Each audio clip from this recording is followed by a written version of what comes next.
relax, unwind, and step into the golden age of radio.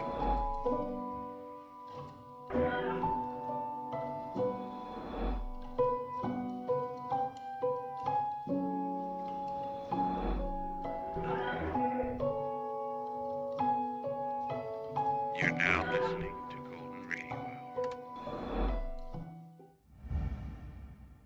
In just a moment, X-1. But first, no one can deny that spring is in the air, and to prepare for the new season, NBC's Weekday brings you some timely and useful features. One is a new series with Phil and Lampy on gardening tips for both city and country dwellers. The second feature brings you hints for the best use of leisure time. And you can also bet that Joe Copeland, famous dress designer, will enlighten you on the spring fashion picture when she appears on tomorrow's show. Listen in and hear it all on NBC's Weekday tomorrow morning. And now stay tuned for X-1 on NBC. Countdown for blast off. X-5, 4, 3, 2, X-1, fire.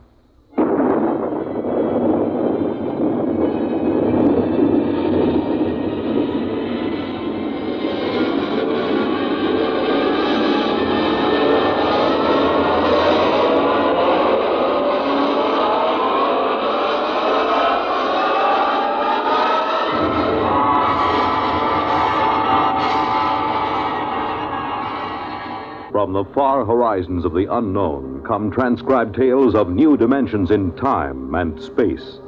These are stories of the future, adventures in which you'll live in a million, could be years, on 1,000 maybe worlds. The National Broadcasting Company, in cooperation with Galaxy Science Fiction Magazine, presents X minus one.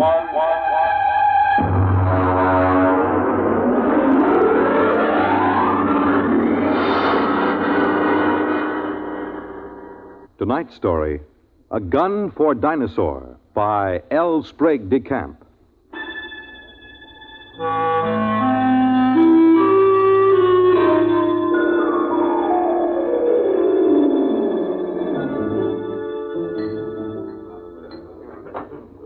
Just whiskey, please. No soda.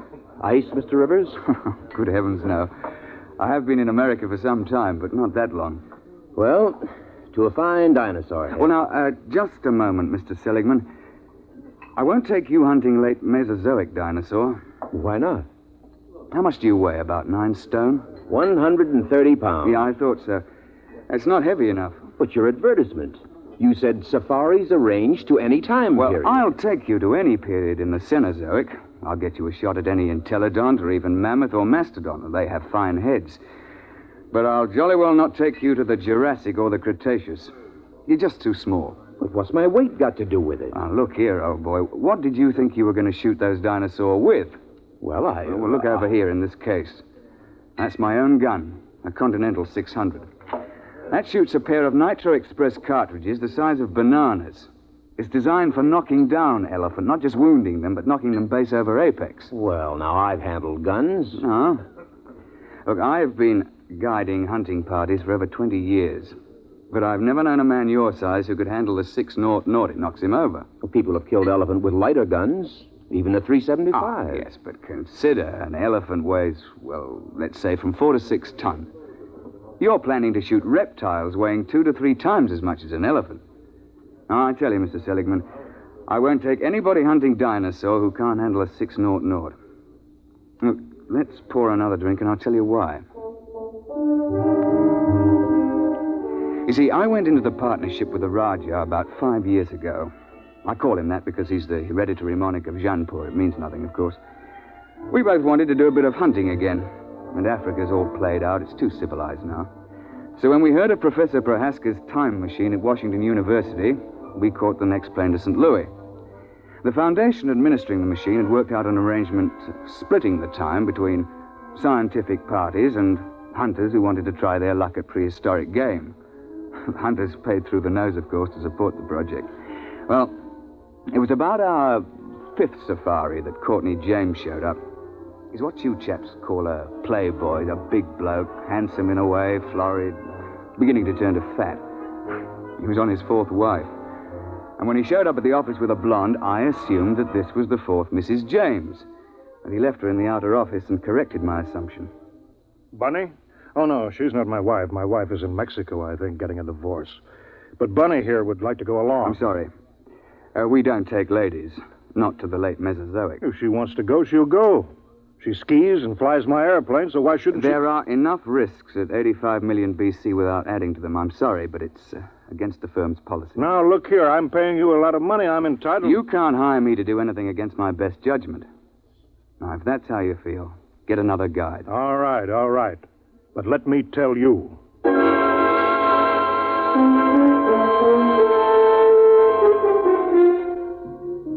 Oh, it ended with my telling him to get out of the office or I'd throw him out.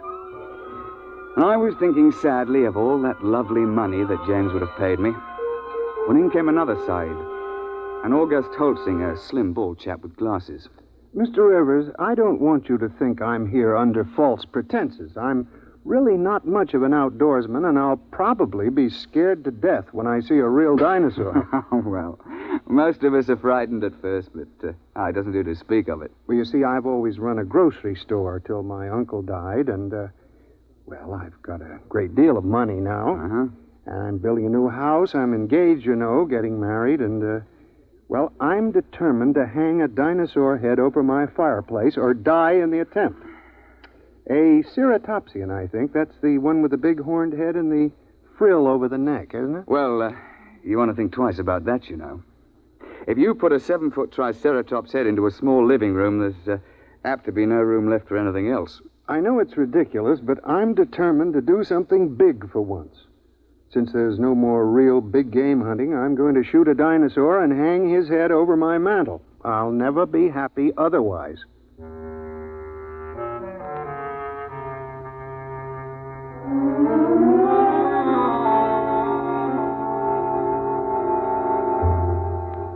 The Raja and I decided to make it to the Middle Cretaceous. That's about 85 million years ago.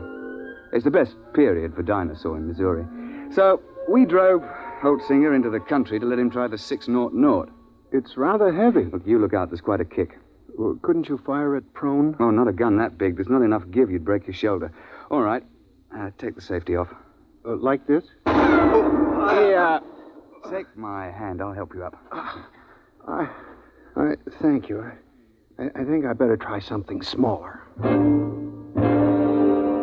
Well, he took a fancy to my Manchester 70, chambered for a .375 Magnum cartridge. That's a little light for elephant, and very definitely light for dinosaur, but we were in a hurry. And then, of course, just before we were ready to trek, James showed up and apologized for insulting me. He'd had a run-in with the girl, and he wanted to go along. And so we were off on safari. You all ready, gentlemen? Why, yes, I suppose so. Mr. Holtzinger, you've met my partner, the Raja of Jaipur. How do you do, sir? How do you do? Well, shall we get cracking? After you, Mr. Holtzinger. Mr. James. Thank you. Let's get going. All set. We'll slam the hatch, and off we go. What happens? Nothing till the force field is built up. There she goes. What happened to the lights? Well, there's no current while we're in transition. I don't feel well. There's usually a touch of vertigo. I shouldn't worry about it. Look, where do you shoot for? I mean, with Dinosaur. What is the best shot? Well, you don't try for his brain, you know. They don't have any. Well, to be exact, they have a little bump about the size of a tennis ball on the top of their spines. And you're not likely to hit it when it's embedded in a 6-foot skull. Try for the heart. They have big hearts, over 100 pounds.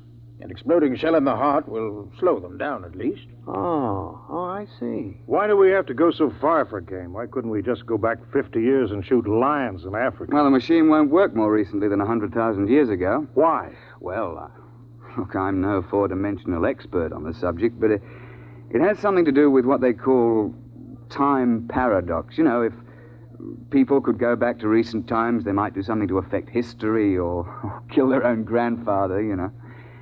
And there's also some kind of taboo about sending people back to the same time again. There's paradoxes. Mustn't have them. What would happen? I'm not sure, but the university isn't taking chances. They've got about a billion years to cover. They won't run out of eras. Hello? Here we go. Oh, cheers, eh? Well, that's done it. April 24th, 85 million years BC. Now then, careful. Keep the safety on your gun. And don't shoot unless I give the word. Why? Why should we have to wait for you? Because I'm responsible for everything you do. Especially if something goes wrong. I say, Roger, open the door, will you?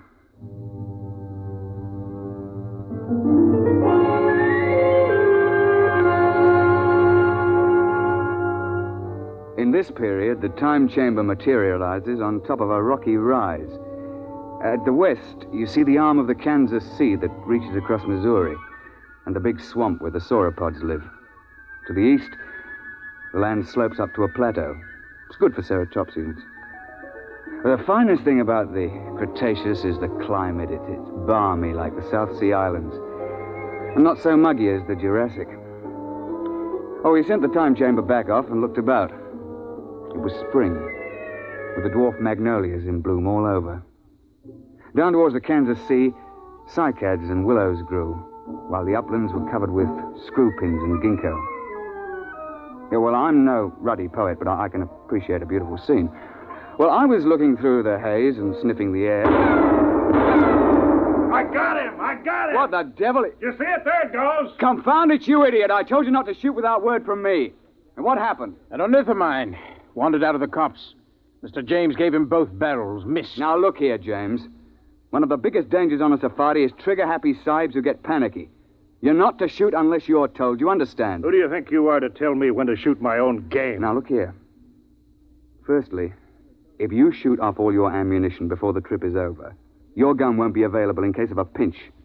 And secondly, if you empty both barrels, what would happen if a big theropod should charge before you could reload? And finally, it's not sporting to shoot everything in sight. Is that clear? All right. All right. Well, now then. First task is fresh meat.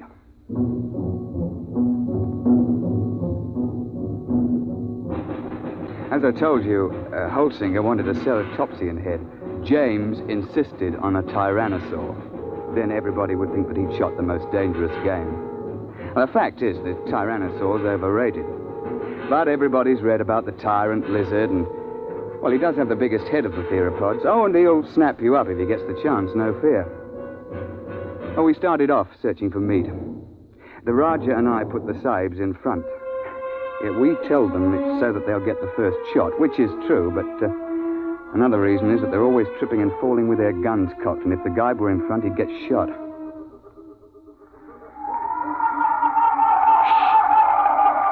Boneheads. Where? See? Crouching over there. Feeding on those cycads. It's about the size of a man. They look intelligent. Not likely. That bulge on the head is solid bone. Now then, hold on there, James. You've had your shot for the day. Hold your fire until Holsinger shoots. Yeah, sure. All right, go ahead, Mr. Holsinger. Doesn't matter which one. No, here. Try that one by the rock. There's a good clear shot.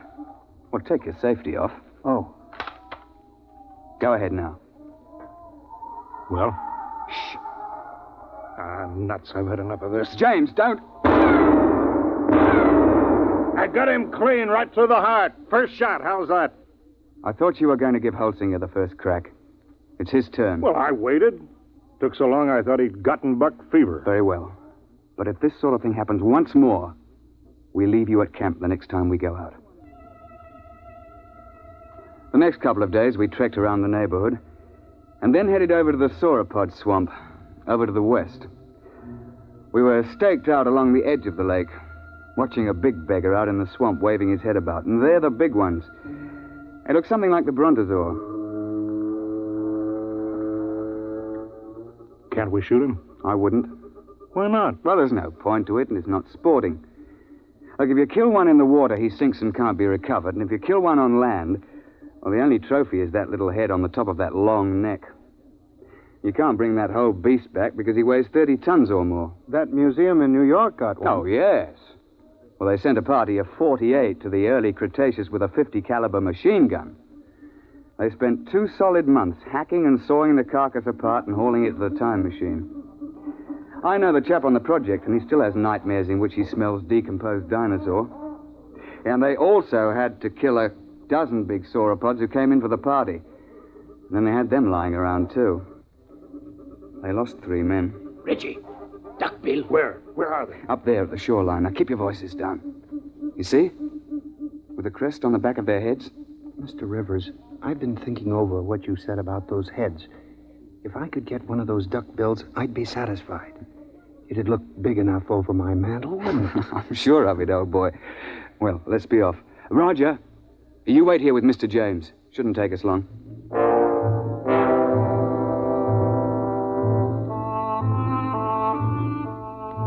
Holt and I crept along the shoreline, narrowing the range to the duckbills. I think I can make the shot from here.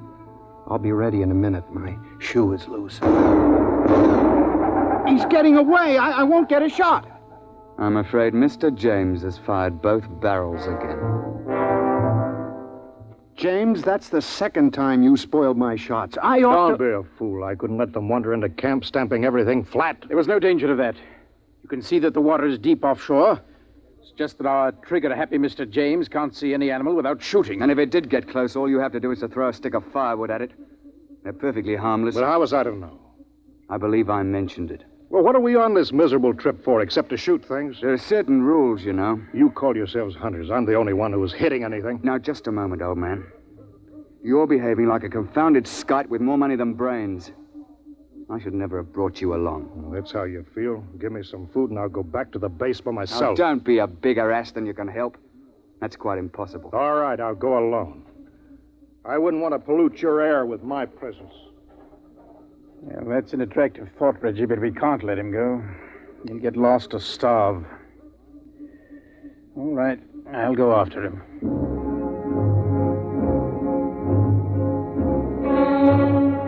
We stumbled along for several more days. James on his good behavior for a change. And on the 1st of May, we broke camp and headed north to the hills. Oh, it was hot and sticky. And we were soon panting and sweating like horses when I picked up the smell of carrion and heard the thrumming of the flies. We found a huge ceratopsian lying dead in a little hollow on the edge of the copse. He must have weighed 6 or 8 tons alive. Why couldn't I have gotten him before he died? That would have made a darn fine head. Look, on your toes, chaps. The sauropod that's been at this carcass is probably nearby. How do you know? We see how the hide's been ripped off and the bones are scattered. Sauropods will hang around a carcass like this for weeks, gorging and then sleeping their meals off for days at a time. What do we do? Well, that's what we came after. Look, Roger, you take Mr. James through that way, and we'll parallel you 40 feet distant. Now keep your eyes open. It'll be hard to see in these woods unless you're right on top of him.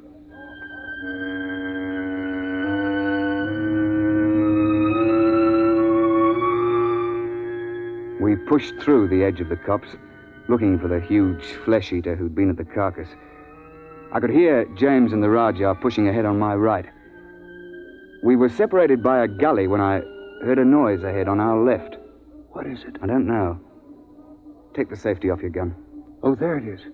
It's one of those boneheads. Oh, well, they're not dangerous at any rate. But be careful. That sauropod might still be around here. I've got him! Got him clear! Well, he's done it again. He shot the bonehead. I've got him! Look out! Look out! Tyrannosaur!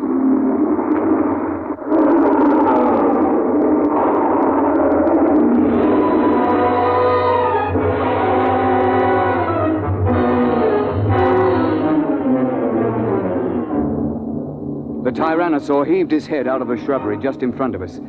Look, the scientists can insist that Rex is bigger than Trionches, but I'll swear that this Tyrannosaur was bigger than any Rex ever hatched.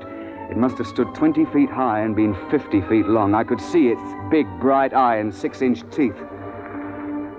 He'd been sleeping off his last meal, and James fired off both barrels over his head at the bonehead and woke the Tyrannosaur up.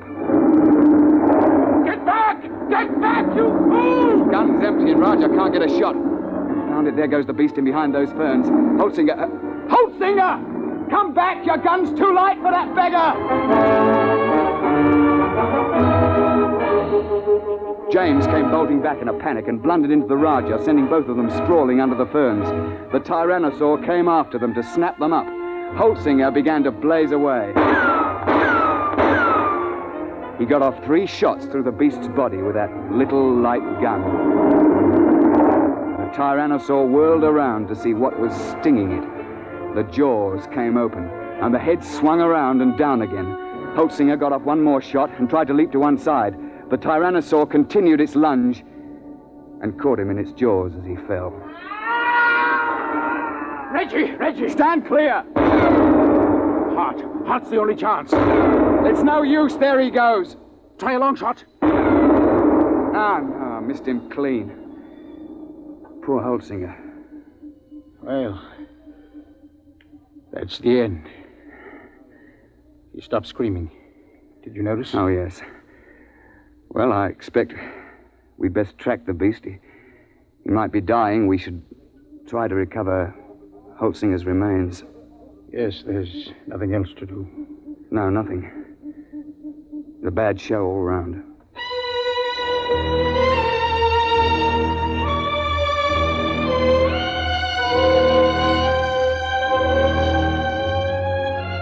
An hour later, we gave up and went back to the glade looking very dismal.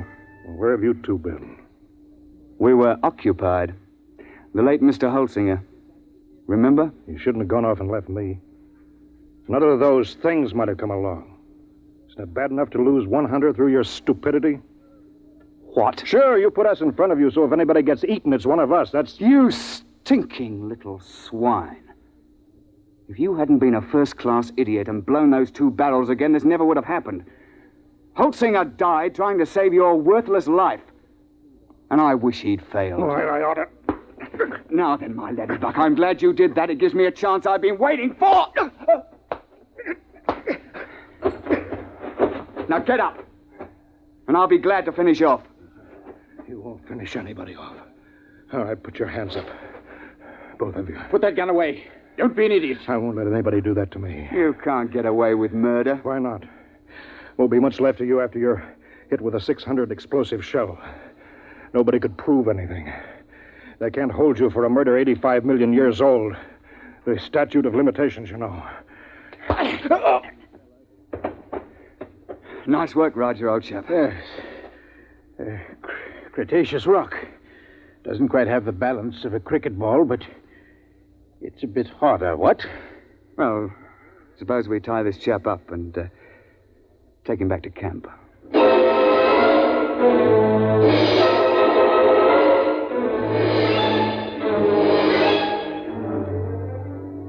When the time transition chamber finally arrived, we fell over one another getting into it. We dumped James in a corner and threw the switches. You two should have killed me back there. Why? You don't have a particularly good head. Wouldn't look at all well over a mantle. You can laugh, but I'll get you someday. Well, close quarters, isn't it? Someday I'll find a way. I'll find a way and I'll get off scot-free, too. My dear chap, if there was some way to do it, I'd have you charged with Holtzinger's murder. Look, you'd best let well enough alone. No, I'll kill you. Both of you. Somehow. Cigarette, Roger? Thanks.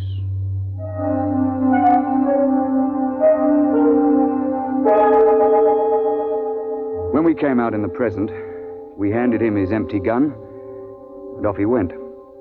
We paid everybody off, found that we were broke. But quite luckily, a steel manufacturer turned up who wanted a mastodon head for his den. While we were standing in the laboratory at the university waiting for the time chamber, the technician, he's a bookish chap, a theoretical temporal physicist, was watching his dials and scopes. Oh, by the way, Mr. Rivers, you just missed him. Missed who? That last client of yours, Mr. James. Well, that's good luck. What was he doing here? Oh, he told me quite a tale. Said he'd lost his wallet back there. Said it contained some very valuable papers. It must have been valuable. He paid the university fee of $5,000 for the use of the chamber. He's on his way back there now. Back where? Well, he told me to send him back a few minutes before you arrived the last time. Then he could see himself drop the wallet. He's going to stand there and watch himself come out? Yeah, but, doesn't that create what you chaps call a paradox? What happens when a man tries to occupy the same time twice? No, we don't know. It's never been tried before. Well, we tried to warn him, but he insisted. Yes, I know. He's a headstrong chap. Still, you wouldn't think he'd chance it just for the sake of a wallet. Was he armed? Yes. He had a 375 Express. 375? Well, that's odd. He knows it's too light for Dinosaur. Yes, but not too light for a man. I say, Roger, you don't think Mr. James is lurking behind a bush back there until we show up again? And planning to pot us as we step out? That's impossible. We already did step out of the chamber and nothing happened. Yeah, but that was before Mr. James was waiting with an express rifle cocked. Hey, Doctor? What, you mean he's planning to murder the two of you? Oh, I wouldn't be a bit surprised. I don't suppose there's anything you could do to stop the process now. No, it's too late. The chamber's in transition now. Look, hadn't you better get out of here before he kills you? Well, there's no point in running. If Mr. James's theory is right, we've both been dead for 85 million years. We might as well wait and see what happens. Transition point coming up. Well, it's been quite a world up to this point. Hey, Roger? Yes, quite. Here it goes.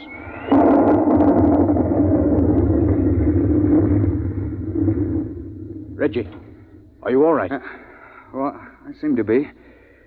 What happened? The time chamber. It's back. We'd better get it open.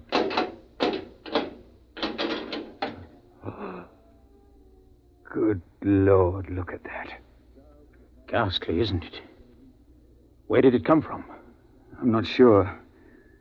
But I rather think it came from the Middle Cretaceous era. It wasn't here a moment ago. Ghastly mess.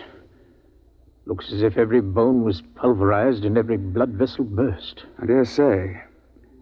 But that's his gun, all right. It's James, there's no doubt of it.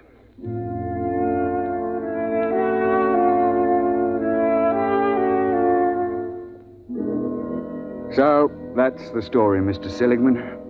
Of course, I don't understand the mathematics, but the idea's rather easy to grasp. Nobody had shot us when we first emerged on the 24th of April, 85 million BC.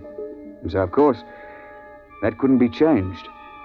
The instant James started to do anything that would make a paradox, the space-time forces snapped him forward and ripped him to bits. Well, they know a good deal about that now, and there's a safety margin of 500 years between each trip. You can't have paradoxes, you know. It just isn't done. And you see, I'm a lot more careful now. I shouldn't have taken James when I knew what a spoiled, unstable sort he was. Or Holtzinger either. When I saw that he was too small to shoot a dinosaur gun. With a heavier gun, he'd probably have knocked the Tyrannosaur down and saved his own life. So, Mr. Seligman, that's why I won't take you to that period to hunt. I'm sorry, but you're just too light. You're not big enough to handle a gun for Dinosaur.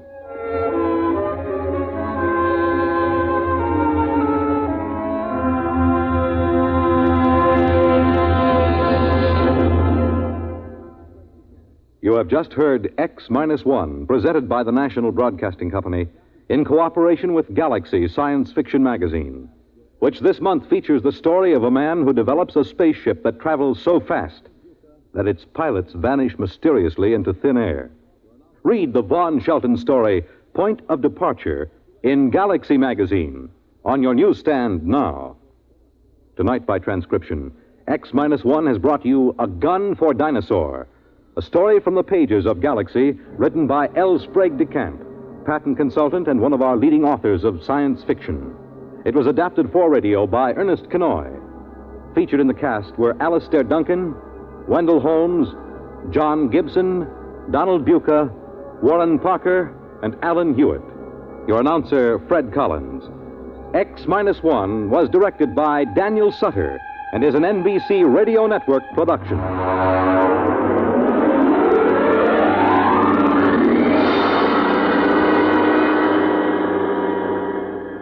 let's visit lovable Fibber McGee and Molly tonight on the NBC Radio Network.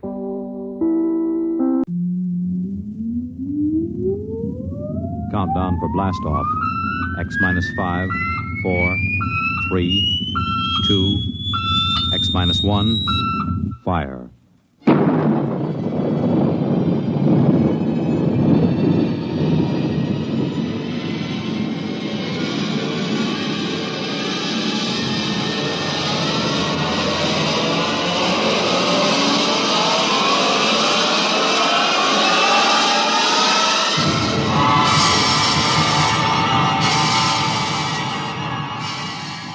From the far horizons of the unknown come transcribed tales of new dimensions in time and space. These are stories of the future, adventures in which you'll live in a million could-be years on 1,000 maybe worlds. The National Broadcasting Company, in cooperation with Street and Smith, publishers of astounding science fiction, presents X minus 1.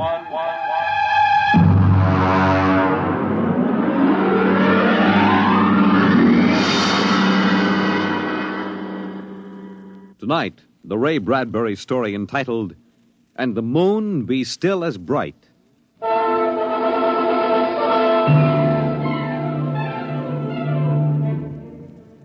The first 3 expeditions for Mars left Earth in a mushroom of flame, arced through the atmosphere, and finally dwindled to tiny specks in the big eye of the Mount Palomar telescope, and then were lost to sight forever. The prearranged landing signals flashed back to Earth, and then the radios went dead.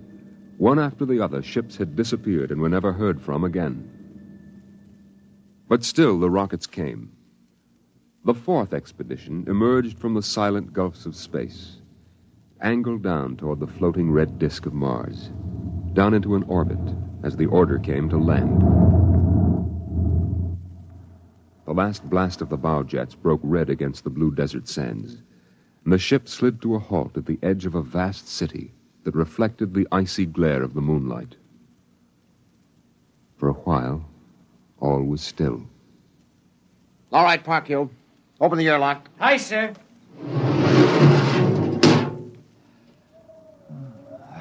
Fresh air. Hey, it's cold out here. Who cares? We got here. I thought I'd never hit solid ground again. Hey, how about a fire, Captain Wiley? It's freezing. Later. We have work to do.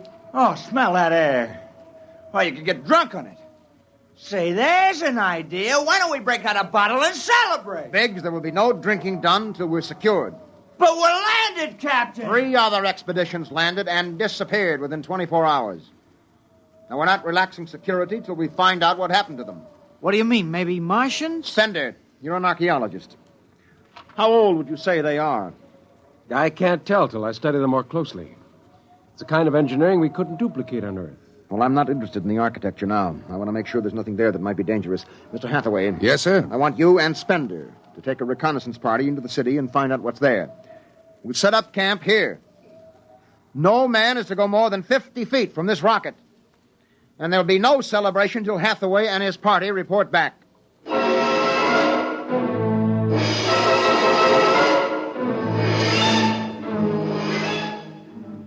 In the sea bottoms, the wind stirred along faint vapors, and from the mountains, great stone visages looked upon the silvery rocket and the small fire. The sky was black overhead, as the 2 racing moons threw knife-edged double shadows on the desert.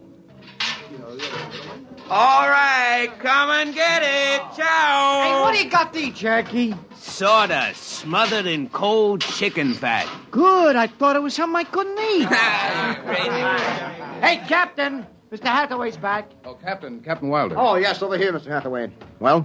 Most of the city's dead. Spender says it's been dead a good many thousand years, but we found one part about a mile over What toward about the... it? People were living in it last week, sir. People? Martians. Where are they now? Dead.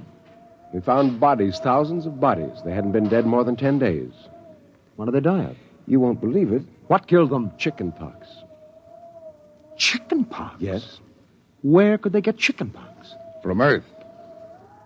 Oh, then the other rockets did get through. Yes. I don't know what the Martians did to them, but I sure know what they did to the Martians. They gave them chickenpox and wiped them out. They just didn't have any resistance to an Earth disease. Think of it, Captain. A race builds itself for 1,000,000 years, refines itself, does everything it can to give itself respect and beauty, and then it dies. Of what? It's like saying the Greeks died of mumps or the proud Roman Empire collapsed because of athlete's foot. We didn't even give them a decent excuse for dying. We just gave them chicken pox. Spender, get hold of yourself. You didn't see those bodies, Captain. Yes, I know. It must have been a shock. You need a rest, a little relaxation. The Martians are dead. There's nothing you can do about that now. Hey, you hear that? The Martians are all dead. Come on, let's break out a bottle and hoop it up. How about a case, eh? Oh, good Lord. They have to do that now? Isn't there time later to throw old beer cans into the canals? Spender, you're an idealist. They're not. All they know now is that they're safe. A little shouting won't hurt. You think too much. I was safe on Mars. The first Earthmen on Mars. We gotta celebrate. Yahoo!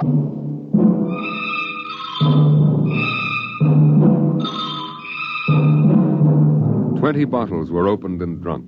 The voices got louder. The earth laughs and shouts echoing across the empty Martian sands. Spender listened to the wind over his ears, cool and whispering. He felt the land getting cooler. The stars drew closer, very near. The air smelled clean and new. He looked at the cool ice of the white Martian buildings over there on the empty sea lands. Oh, what a woman! Oh. Hey, what do we do with these empty bottles? Save 'em, stupid. There's a 2-cent deposit. Throw them away! Hey, wait. How about that building? 2 to 1 on a buck, I can heave one right through that window. You're on. All right, here goes. Bullseye! Hey, double or nothing on the next shot. Put that bottle down, Biggs. Who's there, Mr. Spender? Stop smashing those windows. What's the difference? The planet's ours now. I guess I can do anything with it I want. Drop that bottle or I'll knock your teeth out. Yeah? Just watch me. I warned you, Big. Hey, come on. What's going on here? Spender! I hit him. He's crazy, Captain. He just walked up and slugged me. All right, Biggs. Spender, you come with me. Now, suppose you explain. What was the idea? The noise, the drunken brawl. Spender, the men are tired. This has been a long trip. And you have a different way of seeing things. No, I'm seeing things all right. I'm seeing how we'll ruin Mars. We'll rip it up and rip the skin off the way we've already ruined Earth. Is that why you hit Biggs? Yes. I couldn't stand the idea of them watching us make fools of ourselves. Them? The Martians. They're dead. They're all dead. But they know we're here. Doesn't an old thing always know when a new thing comes? We've come a long way to smash their windows and spit in their wine. Well, maybe you're right. But I'm still going to fine you $50 for that fight. Now, come on, Spender. Suck in your chin. We'll go back there and play happy.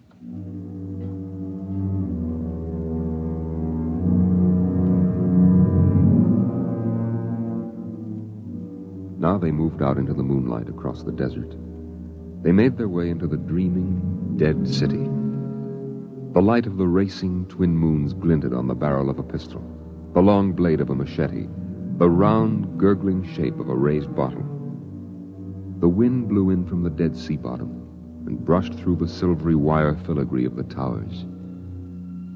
Strange music drifted down to the double-shadowed streets, a thin, haunted music that played as it had played through the uncounted years of time. Nobody moved. The moons held and froze them. The wind beat slowly around them. Hey! Hey, you people in the city! Biggs! I just want to make a little noise. What kind of a celebration is this, anyway? Come on. They built this city thousands of years ago. And now where are they?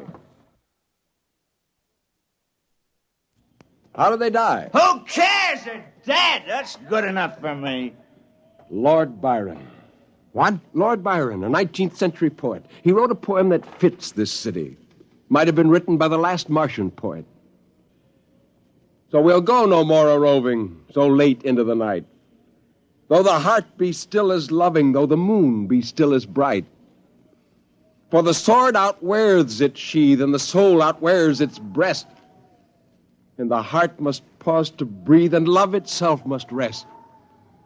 Though the night was made for loving, and the day returns too soon, yet we'll go no more a-roving by the light of the moon.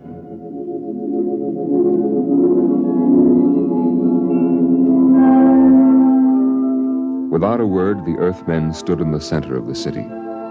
It was a clear night. There was not a sound except the music of the wind. At their feet lay a tiled court, worked into the shapes of ancient animals and images. They stood there, silvered by the double moons beneath the crystal towers of Mars. And then Biggs was sick, and the sour stench of liquor filled the cool air. The men of Earth had come to Mars. And Spender turned and walked away into the city, alone in the moonlight, never once stopping to look back. It was a morning that might have been a Monday, or a Tuesday, or any day on Mars. Biggs was on the canal rim, his feet hung down in the cool water, soaking, while he took the sun in his face. Hey, what are you doing back here, Biggs? Didn't you go out with the search party? Yeah. I come back. I got a blister. Oh, yeah. What do you mean? Look. Look, Cherokee, see that? Anyway, I had enough searching. 4 days hunting for that screwball Spender. Didn't find him yet, huh? Oh, good riddance. Oh, my feet. I'm gonna soak them in the canal.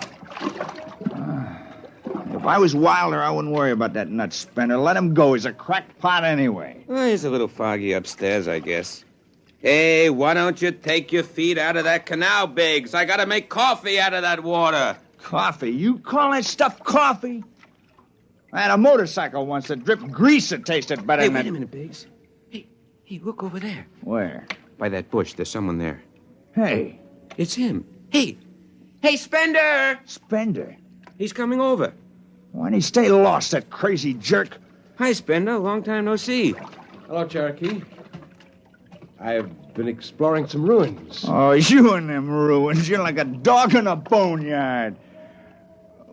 What's the matter? Why don't you just say something? Where you been? Up in the hills. What would you say if I told you I found a Martian? Oh, yeah? Where? Never mind. Let me ask you a question. How would you feel if you were a Martian and people came to your land and started to tear it up? Well, I know how I'd feel. I've got Cherokee blood in me. My grandfather told me a lot of things about the way they kicked the Indians around in the Oklahoma Territory. If there's any Martian around, I'm all for him. How about you, Biggs? They're dead. They're all dead. It's a good thing, too. Well, I found a Martian. Up in a dead town in the hills. I've been reading their books, and they're easy to understand. And I've learned their language. And then I found this Martian. And I brought him here, now. I don't see no Martian. I'm the last Martian. What did you say? Biggs, I'm going to kill you. Oh, cut it out. What kind of a lousy joke is that? And now, don't put that gun away. You're kidding, huh? Spender, you're... He's dead. You killed him. You can come with me, Cherokee. You're an Indian. You know how the Martians would feel. You can be with me in this. You killed him. You just killed him. He deserved it. You're crazy. Maybe I am. But you can come with me. Come with you for what? Go on, get out of here, you crazy murderer.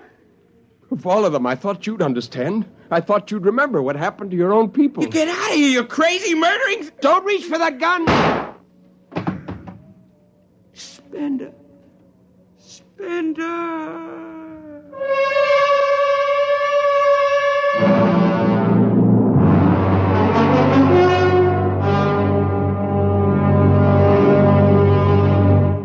Hathaway, break out the arms locker. Issue pistols, rifles, and grenades. Yes, sir? And you'd better get the Bible out of the navigation chest. We have to bury these two. Parkhill, you start digging a grave, How about Spender? We'll have to go up in the hills and find him. Just let me at him with my bare hands, a crazy murdering louse. That's enough, Parkhill. The man is sick. He must be... Sick, my eye. That's enough. Now grab a shovel and start digging.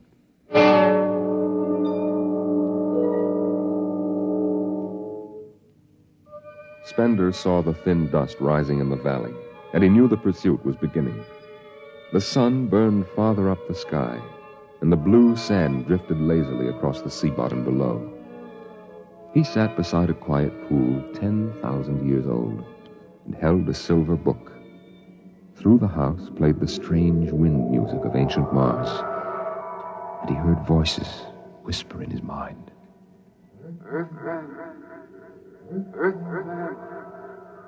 I hear you. I've always heard you, even down there on Earth. Run. No, I won't run. What's the use? Live, Earthman. Live. Live? What for? To see them tear down your temples and put up hot dog stands? Run. They see me now. They know I'm up here. Live. There's Wilder now. I've got him right in my sights. Kill, Earthman. Kill. Funny, he hasn't ordered them to use grenades. They could lob one right up here and blow me to bits. Yeah, maybe the captain thinks I'm too nice to be blown to bits. He wants my death to be clean. Just one bullet hole in me, nothing messy. And why? Because he understands me. Kill. The only one in the crew who ever did. Well, at least I can do the same for him. Just one bullet in his head, a nice clean death. All I have to do is pull the trigger and then... It's no use. I can't do it to him. Spender! Can you hear me, Spender? I hear you, Captain. What do you want? Talk! Truce! All right. Come on up. Leave your gun down there and keep your hands up.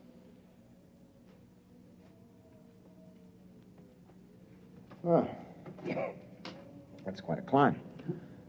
You mind if I sit down?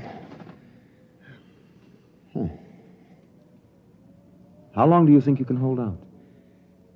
Until you're all dead. Oh, why didn't you kill all of us this morning when you had the chance? You could have. I know. I got sick. After I started killing people, I realized they were just fools and I shouldn't be killing them, but it was too late. So I came up here where I could get angry again. Why did you do it? When I was a kid, my folks took me to visit Mexico City. I'll always remember the way my father acted, loud and big. And my mother didn't like the people because she thought they didn't wash enough. I can see my mother and my father coming to Mars and acting the same way. Anything that's strange is no good to us. We aren't fit to take over this planet. But to kill two men. How would you feel if a Martian spit on the White House floor? You know, you haven't acted very civilized yourself today. I'll kill you all off, Wilder. That'll delay the next rocket 5 years, and then I'll kill them, too. And if I'm lucky, I'll live to be 60. And I'll meet every expedition that lands on Mars. Oh, I'll be very friendly. I'll explain our rocket blew up one day. And then I'll kill them off. I'll save Mars for half a century. And by then, maybe the Earth people will give up. And yet you're outnumbered. We already have you surrounded.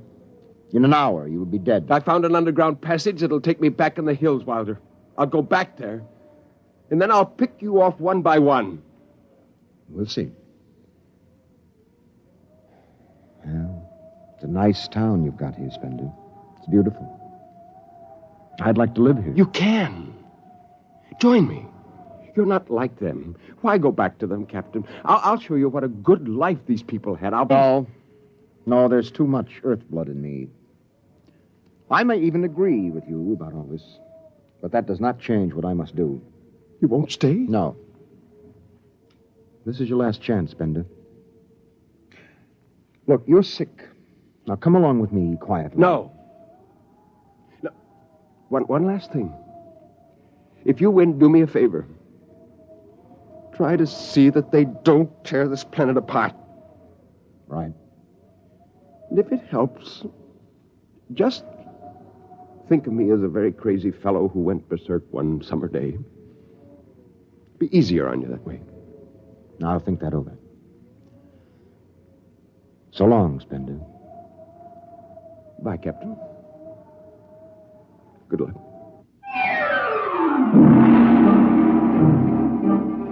The men spread out again, walking and then running on the hot hillside places where there would be sudden cool grottos that smelled of moss, and sudden open blasting places that smelled of sun or stone. The men ran and ducked and ran and squatted in the shadows. I'll blow his brains! Captain Wilder hugged the rock warmed by the sun. He gasped, for the air was thin and not meant for running. Spender lay at the top of the hill, and a gap in the rocks showed the white of his shirt against the shadows. Wilder looked at the towers of the little clean Martian village, like sharply carved chess pieces lying in the afternoon. He saw the rocks, and the interval between, where Spender's chest was revealed.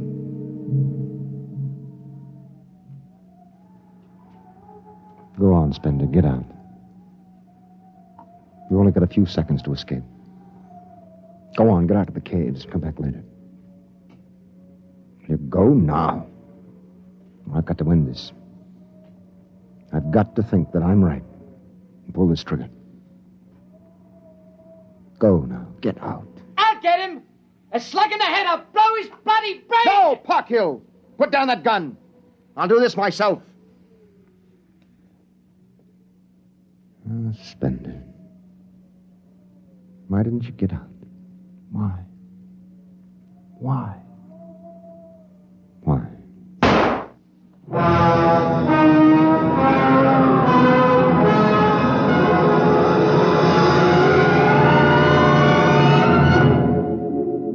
They buried him in that ancient valley town, where the music of the wind played on through the days and the nights. They laid him in an ancient silver sarcophagus with waxes and wines which were 10,000 years old, his hands folded on his chest. The last they saw of him was his peaceful face in the cold silver light of the racing twin moons. The captain found the poem in Spender's pocket, and he read it before he shut the marble door. So we'll go no more a-roving so late into the night. Though the heart be still as loving, and the moon be still as bright.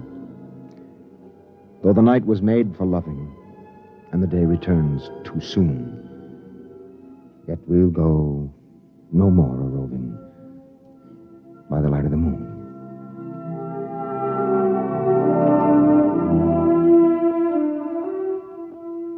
The next afternoon, Parkhill did some target practice in one of the dead cities, shooting out the crystal windows and blowing the tops off the fragile towers.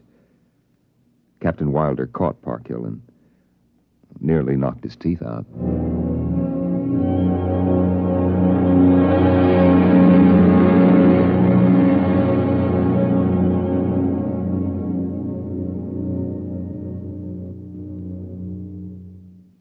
You have just heard X-1, presented by the National Broadcasting Company in cooperation with Street and Smith, publishers of astounding science fiction. Tonight, by transcription, X-1 has brought you the Ray Bradbury story, And the Moon Be Still as Bright, adapted for radio by Ernest Kenoy. Featured in the cast were John Larkin, Clark Gordon, Dick Hamilton, Nelson Olmsted, Lawrence Kerr, and Stan Early. Your narrator was Norman Rose. Your announcer, Fred Collins. X-1 was directed by Daniel Sutter and is an NBC Radio Network production.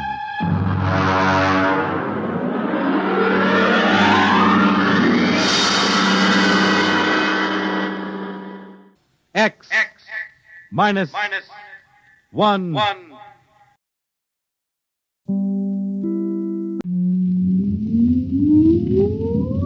Countdown for blast off. X-5, 4, 3, 2, X-1, fire.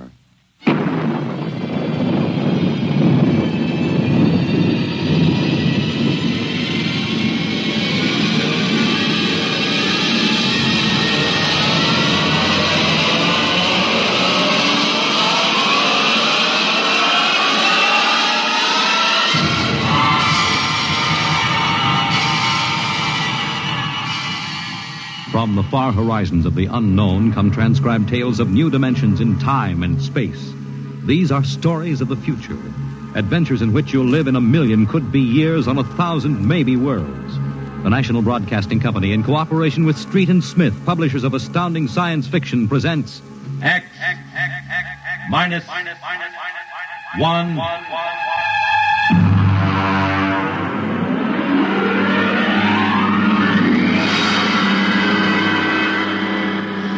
Tonight's story, The Green Hills of Earth.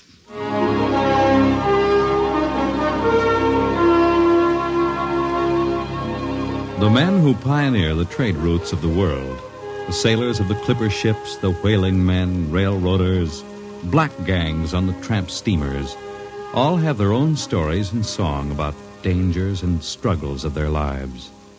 This is the story of Riesling, the blind singer of the spaceways. When I first met him, he was hustling drinks in the Twin Moons bar at Dry Waters, Mars. He'd won a guitar off a Chinese barkeep at Luna City by cheating at one thumb. And he made his whiskey by singing in the bar and passing the hat.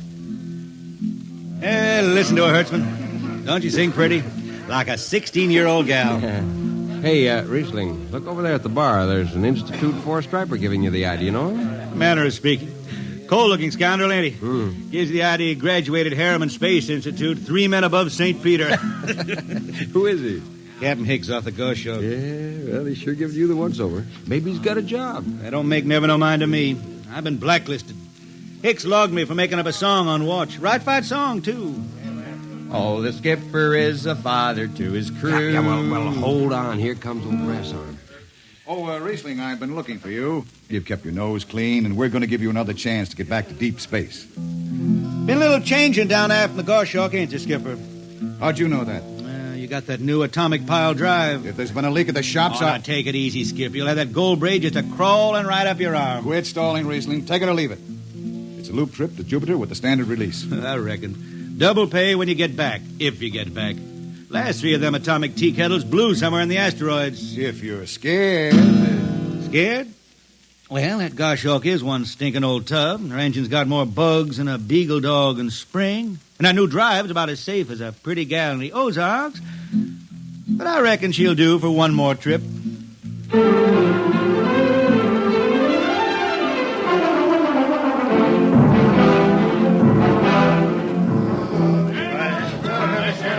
Welcome home, Riesling. Hi, Jimmy Legs. Meet my friend Hertzman. He can't hold his liquor no more than a sieve, poor boy. Riesling, you sober enough to sign the book? Drunk or sober, I make my mark. Stand aside. 3 X's? Took me a middle name. Ha, ha, ha. You 2 lay below. And Hertzman, yeah? Get him sobered up before the skipper makes rounds.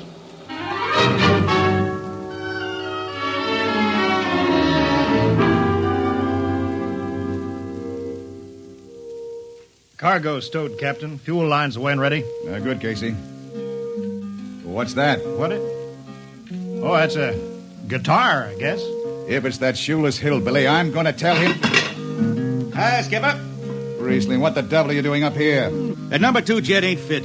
Cadmium dampers are warped. Crooked like a turtle's back. Well, why tell me? Tell the chief engineer. I did. He says they'll hold. Well? He's wrong. Oh, he's wrong, eh? He's got a Harriman Institute degree in electronics and power.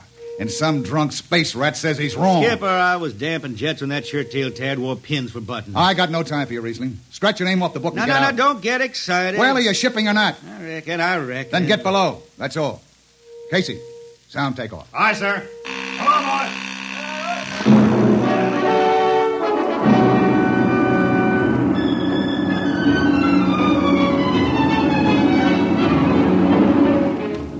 On a Hawk-class clunker in those days, damping was done by hand with a multiplying vernier and a danger peeper. Jetmen slept with one ear tuned to that, and as long as the peeper ticked off slow and steady, we knew the ship was safe. For a while.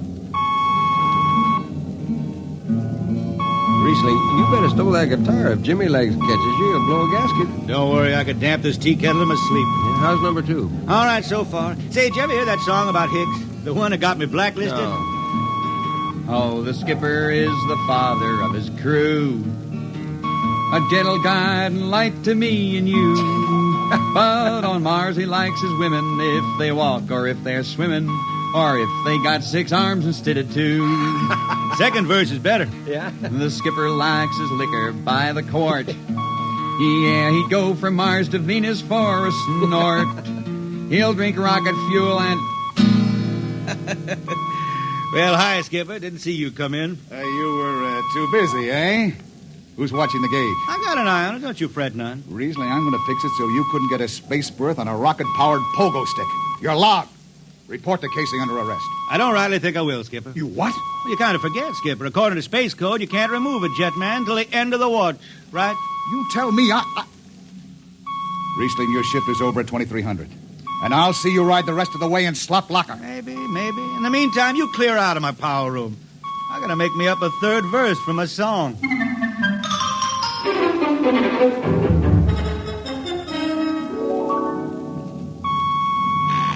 Yeah, I got it. Power room. Damp number 2, a point. Number 2, I... Hold on, Hertzman. Jimmy Legs, is that force-drive boil up there? Give me that, Casey. Riesling, I've taken about enough from you. And I got a little news for you, Skipper.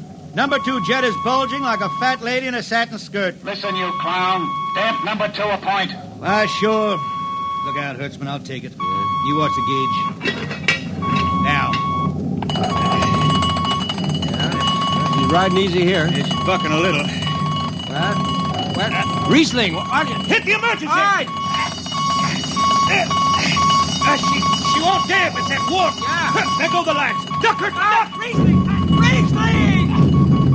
Stay down behind the baffle. I gotta take a look. It's radioactive. Look out. I've gotta fish the hot stuff out of the tube. What's going on down there? Shut up, Jimmy Legs. I'm busy. She's tight now. What happened? Number 2 blew, you lunk-headed space rat. You all right? A little sunburn. Lights are gone. What's the matter with the emergency circuits? Riesling, Jimmy Legs, get some lights down here. It's dark. Get the emergency light on. But they're on, Riesling. They went on right after the blast. The lights are on. What are you talking about? It's dark. Jimmy Legs! Jimmy Legs, turn on the lights. Turn on the lights.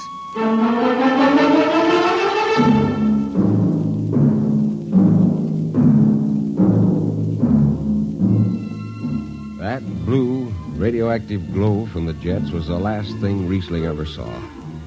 His optic nerve was burned out in an instant. He was in sick bay on the rest of the trip, and on the swing back, we set Riesling down at Drywater. I ran into Riesling about 2 months later, playing his guitar on a jetty that ran out into the canal. He had a dirty rag tied over his eyes with a jetman's knot, and his hat was on the wharf beside him. And when he finished, we walked out along the canal. Yeah, I'm doing right fine. Working saloons mostly. But I've been thinking some funny songs, Hertzman. The words come out different than they used to. Come on along the canal with me. Sure. Here, take my arm. I know the way. That's another funny thing, Hertzman.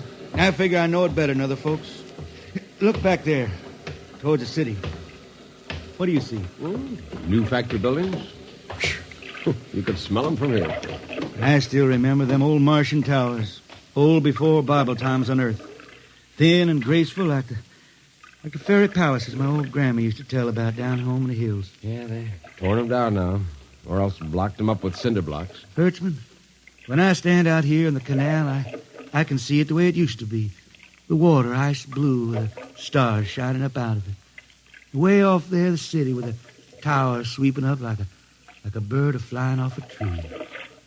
I can see it. Now it's the dirtiest stinkhole in the system. Not to me. Listen, Hertzman. Won't tire the race that raised the towers.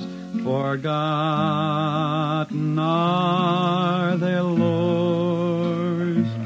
Long gone the gods who shed the tears that lap these crystal shores. Slow beats the time-worn heart of Mars beneath this icy sky. The thin air whispers voicelessly that all who live must die. You look that up? I can't figure it myself. I never put words together like that before. I reckon it's just I got time now to study the words and shine them up in my head till they sing true. Why don't you go home, Riesling? Home? Earth. I've been thinking about that, Hertzman. When I was a young'un down in the Ozarks, I used to climb a big old oak tree my daddy had in the dooryard. You could see the hills for miles, green and cool. I've been thinking about that. Well, why don't you go back then? Someday, Hertzman, but I couldn't face those hills now. I couldn't stand to see black when I knew they was lying all around me, cool and green in the sun. I couldn't stand that. Yeah. Well, let's get back to town, Hertzman. I made $3.50 Martian today, and I'm all set to drink it down before dawn. Come on.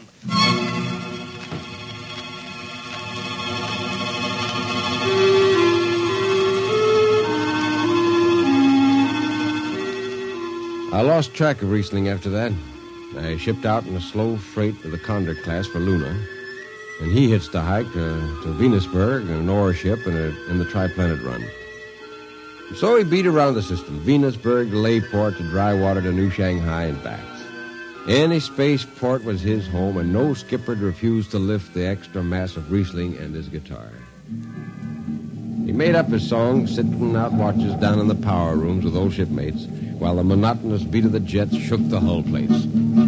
Hear the jets. Hear the jets. Hear them snarl at your back when you're stretched on the rack. Hear the jets. Feel the pain in your ship. Feel a strain in your grip. Hear the jets. Feel her rise, feel her drive, straining steel come alive on her jets. On her jets.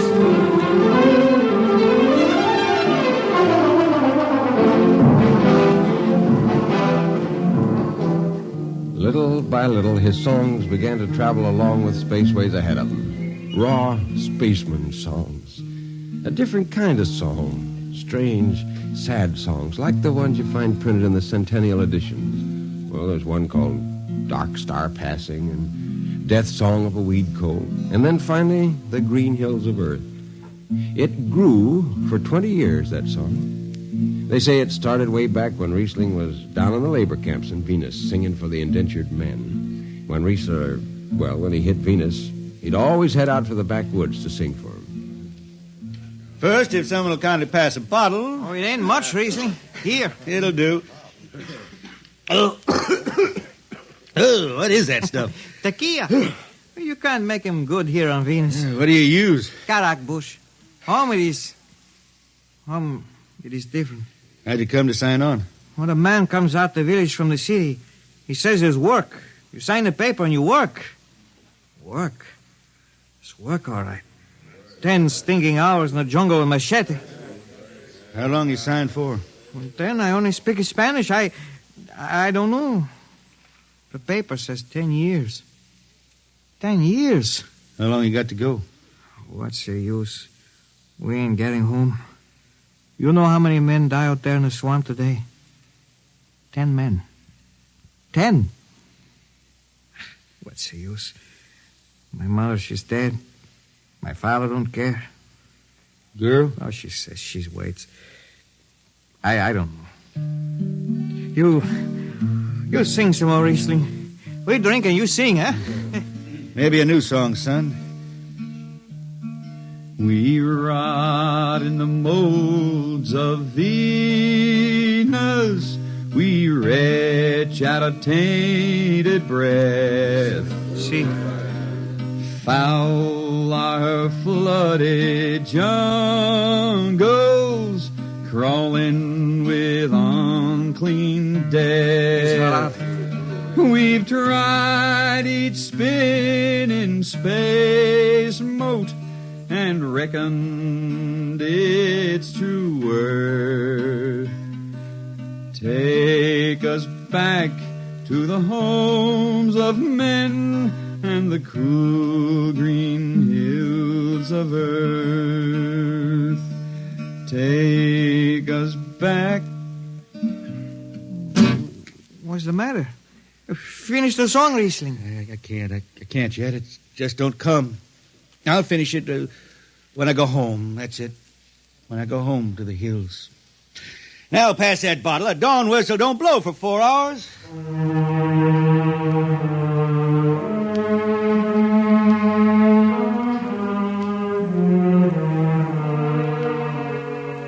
That's where the Green Hills started. And I was there when it was finished. It was 20 years after that. And there wasn't a man flying or on the beach that hadn't heard of Riesling and his songs. He was getting old now for a spaceman. He was a familiar figure through the system. Tall, gaunt, with that dirty bandage tied across his blind eyes. I was a chief jetman then on the old Falcon. We were cradled at Venus, Ellis Isle, scheduled for a direct jump to Great Lakes, Illinois, on Earth. I was checking in Dunwich when Riesling felt his way up the gangway and came through the lock. Hey, Riesling! Who's that? Mike Hertzman. Hertzman! What are you doing on this old hog boat? Well, I figured I'd ride it back to Earth. Earth? You going home, Riesling? I thought you were never going to make that run. What changed your mind? Oh, I've been hankering to set foot in the Ozarks again. Yeah, how about those hills? I've been singing about them so long now, Hertzman. I got to finish the song. I got to set foot in the dooryard and hear the wind through that oak tree. It's about the last thing I'll be doing. I got to get home before... Look, Riesling, there's a new company policy in effect now. No more deadhead rides. A new code book's in force. Oh, that don't bother me none. I'm riding her back to Earth. I'm going to finish my song. It's got to be there. Yeah, but the skipper's one of them youngsters fresh out of Harriman Institute cadet training. He'll throw the book at you. At me? I've been around space as long as Haley's Common, Brewster's Ridge. I'm going back to Earth. The green hills of Earth. I'm going home. All secured, Hertzman? Yes, sir. What are you doing here? This is Riesling, Captain. Riesling, huh? I'm dragging it back to Earth, Captain. Not in this ship. Shake a leg and get out of here. Oh, no, Captain, you wouldn't begrudge an old man a trip home. I can't do it. Space Precautionary Code Clause 6. Now, come on, clear out. Oh, now, look, Skipper, you can slide me by onto the distressed spaceman's coals in that code book. Distressed spaceman, my eye. You've been bumming around the system for 30 years. Oh, Skipper, you're making me do something I never done to no one before. I'm an old man, an old blind man. I want to go home. I never crawled in front of a force drop in my life, but you got to let me drag home. The law says a man's got a trip coming to him, and you can stretch for a poor old blind man. Now, can't you? You got to, Skipper. All right, you old space rat, but keep out of the way. I run an efficient ship, and I don't want any trouble. Oh, no, sir, no trouble. I'll just lay down to the power room. I'd kind of like to be near the jets when they blast off for Earth.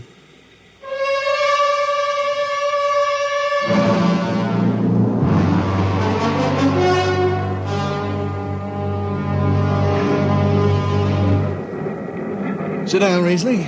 Take a load off your feet. Hey, thanks, Mac. Power room, fire 3. Aye, sir.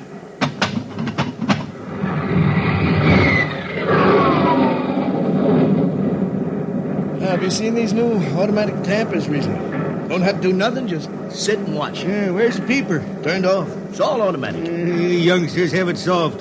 When I was twisting her tail, you had to stay awake. You got the old hand-damping plates on? Oh, but the links, I unshipped them. They cover up the dials. You might need them. Oh, the automatics handle everything. Well, you're finally going home, Riesling, huh? Won't seem the same out past the moon. Yeah, I've been waiting for this a long time, Mac. It's going to be good to get home. You reckon? The argent sky is calling spacemen back to their trade. Mac, I got the emergency. The hand dampers. Where are the links? Mac, they ought to be on the wall somewhere here. I got them. What's the alarm? Emergency squad coming in. Stay out. The place is hot.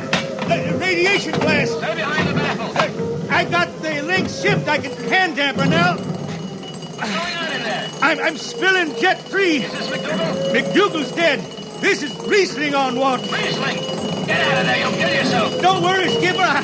I know this power room like the inside of my shirt.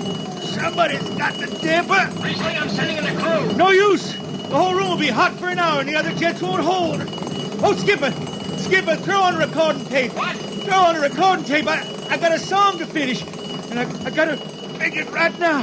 Yeah, I can hear it. Riesling, the radiation will burn you down. She's clear now, Skipper. She'll burn out clean. Riesling! Riesling, are you all right? I reckon. Pretty sharp sunburn. You'll pick me out of here with tongs and bury me in a lead shield coffin. Radiation's getting bright. I can almost see it. Bright and rosy like the sun. Like the sun over the hills down home. We pray for one last landing on the globe that gave us birth. Let us rest our eyes on the fleecy skies of the cool green hills of earth. That's the way he died. Riesling, the blind singer of the space rays, singing of the home he never reached, the cool green hills of Earth.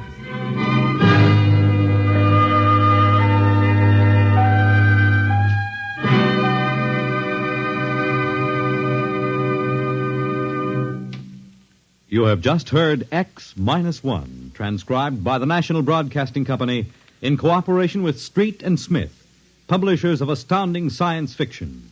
Tonight's story, The Green Hills of Earth, written by Robert Heinlein and adapted for radio by Ernest Kenoy. Featured in the cast were Ken Williams as Riesling, Nelson Almstead as Hertzman, Matt Crowley as Hicks, Wendell Holmes as Casey, Bill Griffiths as Rodriguez, Bill Lipton as the skipper, and William Zuckert as McDougal. Original music for Riesling songs was written and sung by Tom Glazer. Your announcer, Fred Collins. X-1 was directed by Fred Way and is an NBC Radio Network production.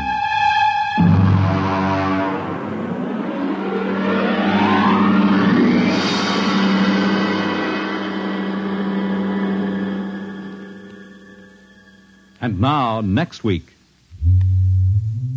the strange story of Dr. Grimshaw's Sanitarium, and of a patient there who suddenly found himself involved in a game of cat and mouse. But the man had actually been reduced to the size of a mouse, while the cat remained full size. What happened then? You'll learn next week. Convicts tell their true stories on The Loser, tonight over most NBC radio stations.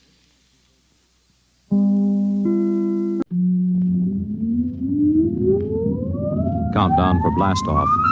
X-5, 4, 3, 2, X-1, fire.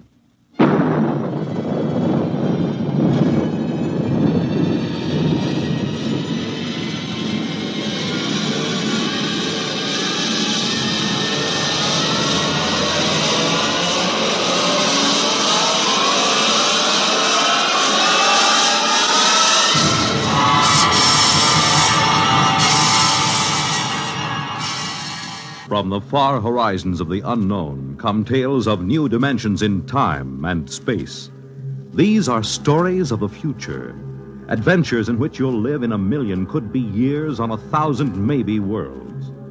The National Broadcasting Company, in cooperation with Galaxy Science Fiction Magazine, presents X minus 1.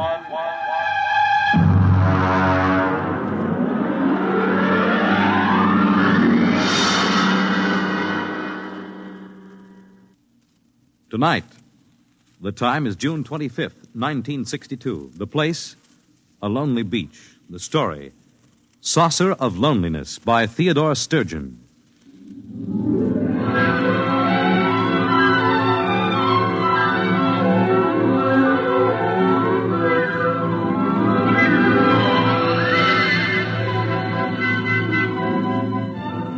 My name is Jason Beniades. I'm a newspaper reporter, 31 years old. I write poetry, but I don't show it to anybody because they might laugh. And the things I write about are very important to me. I was an only child. I never went with girls much because I'm too ugly and too sensitive, and they used to hurt me. I live alone. It isn't much fun. I'm not painting this picture of myself to get sympathy. I don't need it. But it's important that you should know the kind of person I am. Otherwise, you won't understand what I'm going to tell you. It happened tonight, the thing I'm going to tell you about. Tonight. The 25th of June, 1962. I was down on the beach.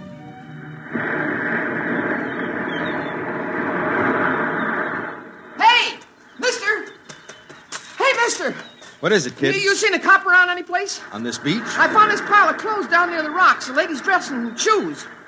Well, did you see anybody? A girl? Well, I think so, but she was running along the sand in the moonlight. I yelled to her, but she just kept running, and then I found these. Look, kid, you go try to find a cop someplace. I'll see if I can find the girl. Okay.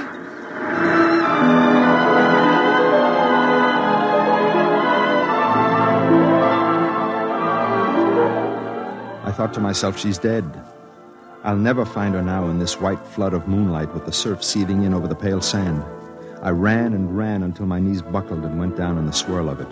The sea on my lips, with the taste of tears, and the whole white night shouted and wept. And then I saw her, waist deep, walking into the surf. Stop! Stop it! Come back! Come on, come out. Let go. Let me go. Don't do it. Please don't. Leave me alone. Leave me alone. I'm going to have to hit you. Forgive me.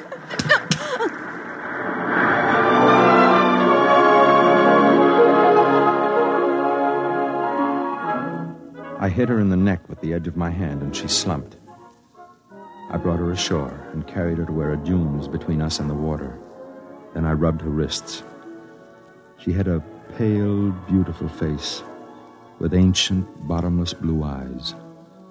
She opened them and looked at me after a moment. It's all right. Here, put my coat over you. Why couldn't you leave me alone? I couldn't. Why?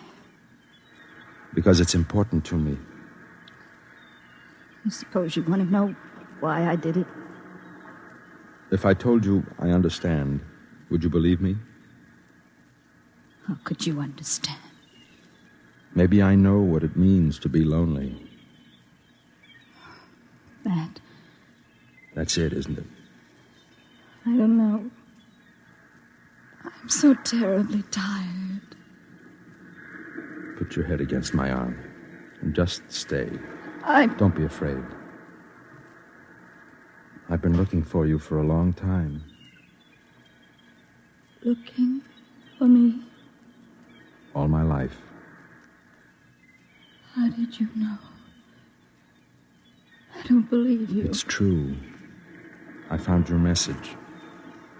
Oh? So you see, there's nothing to be afraid of. Not anymore. Just rest. The moonlight is terribly white. Yes. I'd like to rest for a while.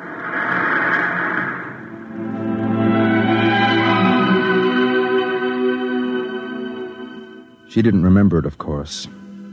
But I was one of the reporters who had covered the story when it first happened, 5 years ago.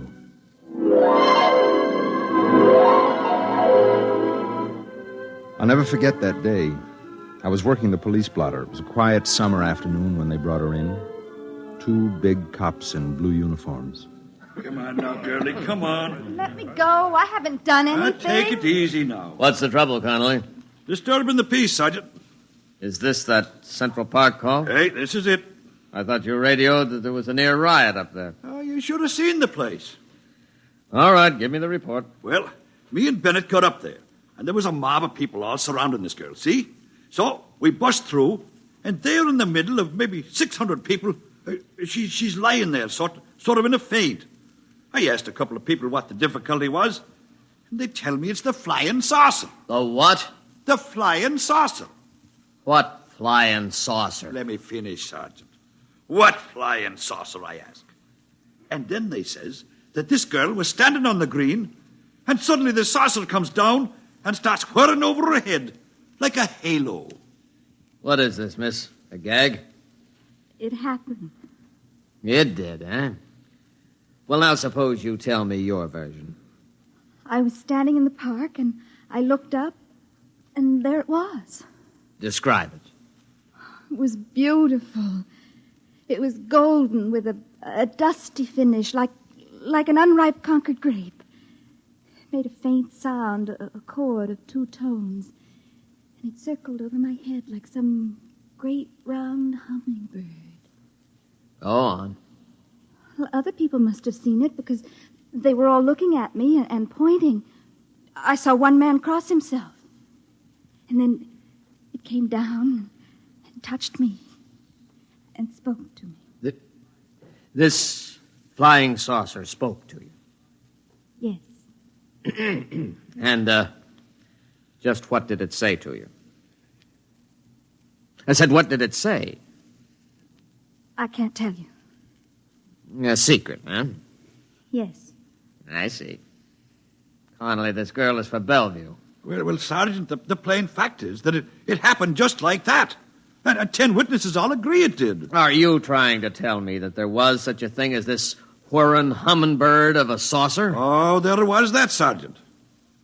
And just how do you know, Connolly? Well, we've got the thing out in the squad car. You what? Bennett's bringing it in right now, see? About 36 inches across it is, and covered with strange markings. Great, Mother. Did you call the bomb squad? I didn't think of it. Well, think of it, man. This may be some kind of atomic weapon.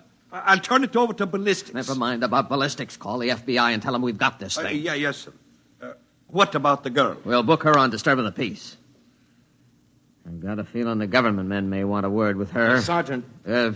What is it, Beniades? I'd like to do a story on this for my paper. Could I have a look at the saucer? We'd better clear it first. Well, could I talk to the girl? After she's been booked. Connolly, is the crowd still up at the park? Very likely. Well, I'll run up there and get some eyewitnesses. Then I'd like to come back and talk to the girl.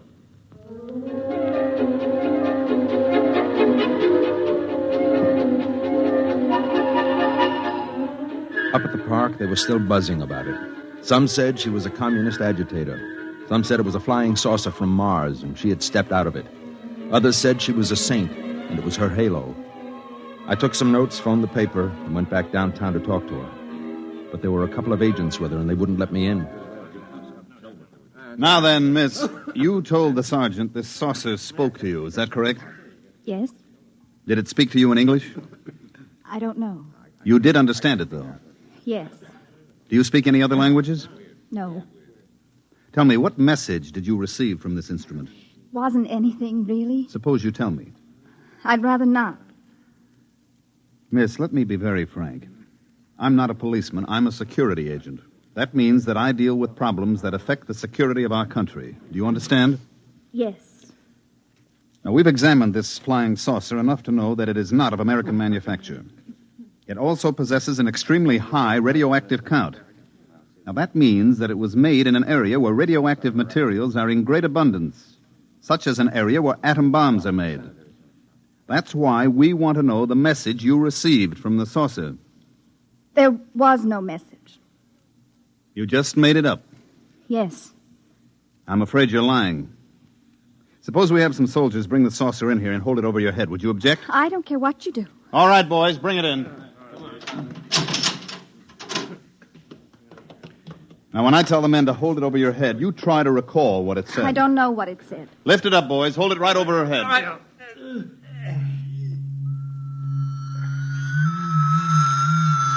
It's talking to you now, isn't it? Yes. What is it saying? What did it say?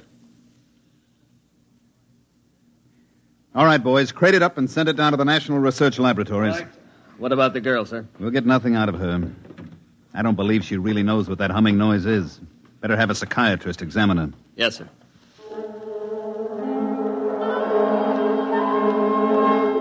They took her to the city hospital, and she had a room to herself. Whenever the door opened, she could see the policeman outside. The door opened quite often. There were a lot of important people, some in army uniforms, who came up from Washington just to see her and talk to her. Apparently, they had analyzed the flying saucer and discovered something that made this girl about the most important person in the country. I used to stand outside, and I could identify the heads of certain security agencies, but nobody would answer the questions that the reporters shot at them. Sir, excuse me? Yes? I'm Jason Beniades from the Trib. I've been assigned to this flying saucer story as chief of the security I'm sorry, section. I have no comment. Can you tell me how long the girl will be held? That's a matter for the civil authorities. Well, have the psychiatrist Excuse me, Mr. Beniades. My car's waiting.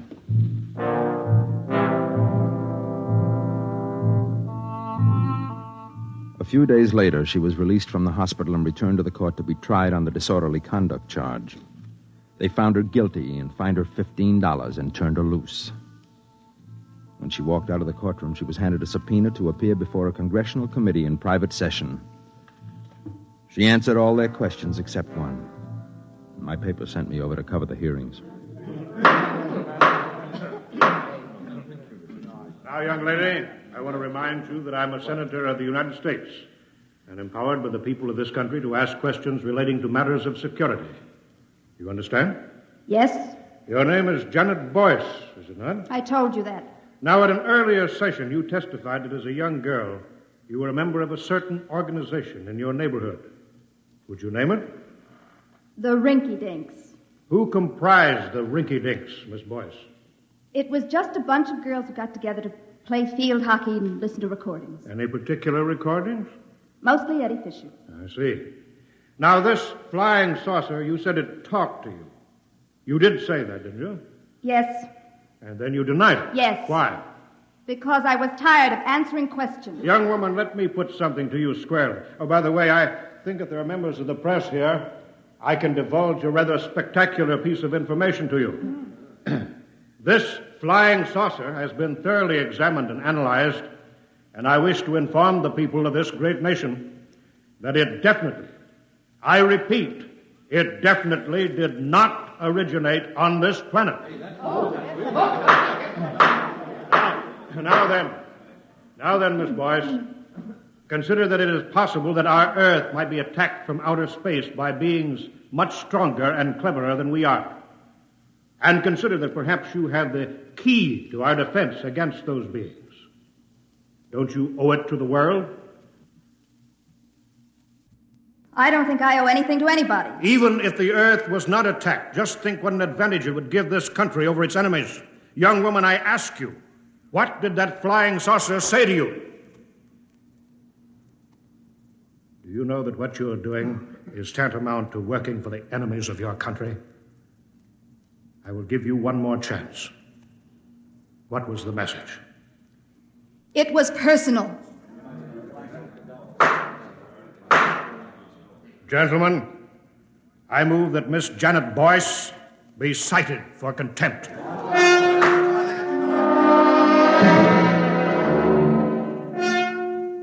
The furor was fantastic. The chief of security blasted the senator for divulging secret information about the origin of the flying saucer, and the senator said the people had a right to know, and besides, he was just guessing anyway, and happened to guess right. Meanwhile, the press printed the girl's picture all over the front page and ran banner headlines such as, "Girl refuses to betray Martian secrets. Flying saucer girl won't talk, cited for contempt." The contempt trial was equally spectacular. She didn't plead any amendment or anything. She just said the saucer was talking to her, and it was nobody else's business. She was convicted and sentenced to 5 years in prison. Beniades. Yes, Chief. For the Sunday supplement?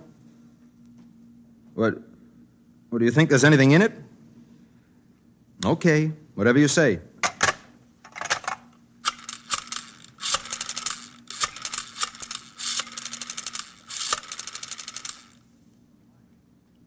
Mike, get me everything you can on that flying saucer girl, will you? Yeah, the one that was sent to jail about 4 years ago. See if you can find out what she's doing now. She was released about 6 months ago, I think. Uh-huh. Yeah, the boss wants a feature for the Sunday supplement. Okay.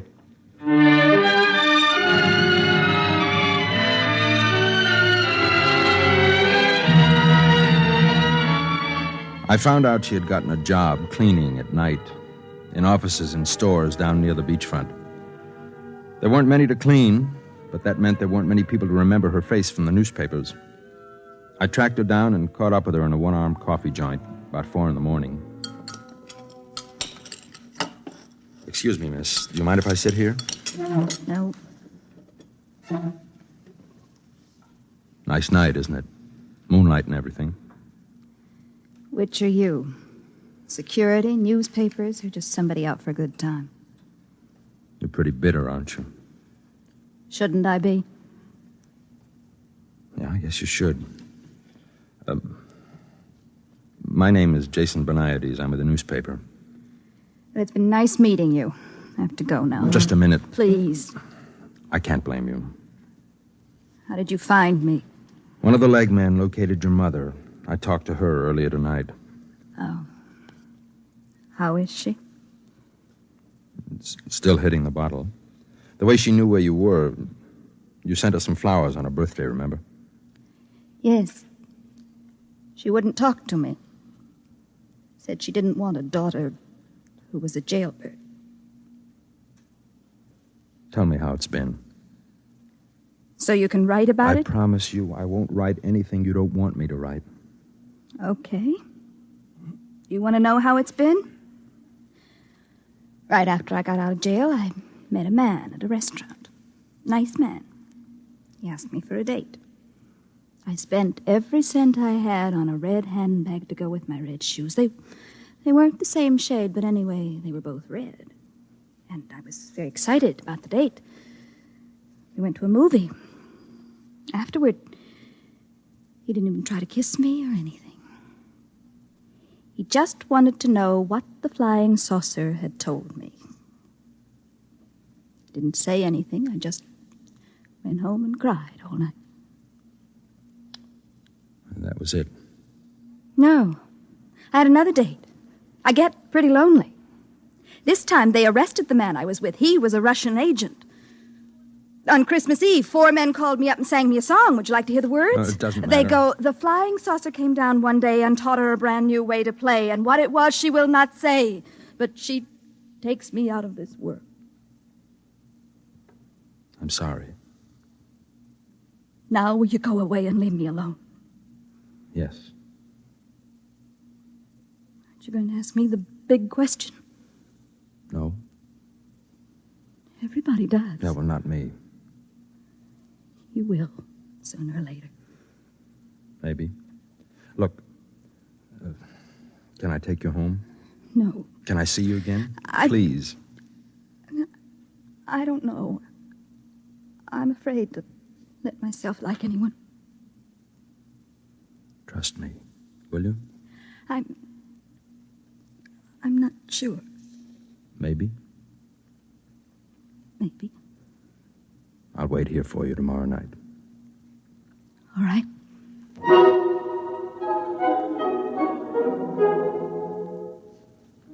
The next night, I went back to the coffee joint to wait for her.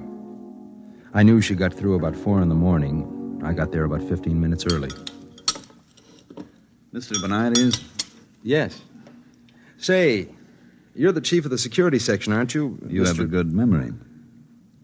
You mind if I sit down? Well, I'm expecting someone. Yes, I know. Oh, I see. I'd like to talk to you. Go ahead. You probably know that we've been trying to gain the confidence of this girl for some years now.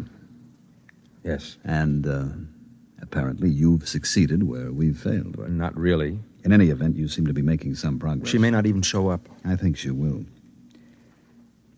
Now, I'm going to ask you to help us. Help? In what way can I help? We have reason to believe that this girl is a courier for some alien power. On what do you base that? Well, there was the incident of the saucer, of course. We've definitely established that it came from some other planet. And recently, she's been throwing messages inside bottles into the ocean. What sort of messages? They're always the same. Now, I have one right here. You're welcome to read it and see if it makes any sense. We've had every decoding expert in the service trying to break it. But we can't seem to find the key. I see. Now, she's throwing literally hundreds of these messages in bottles into the sea. We've got many of them, but not all, naturally. Now, what we're most interested in is locating the contact. Naturally. And that's where you fit in. We'd like you to gain this girl's confidence even further. Try to find out just what these messages mean, and beyond that, what the saucer said to her. You'll be doing us a favor and your country a great service. You're certain this is some subversive activity on her part? How else can you explain the fact that she won't tell us her secret? Maybe because it's hers, and everybody has a right to have something of his own. Are you, trying to tell me that you won't cooperate? I didn't say that. I'd like to remind you, Mr. Beniades, that you have a duty to us. I know that. I also have a duty to myself and to God. Now, if you'll excuse me.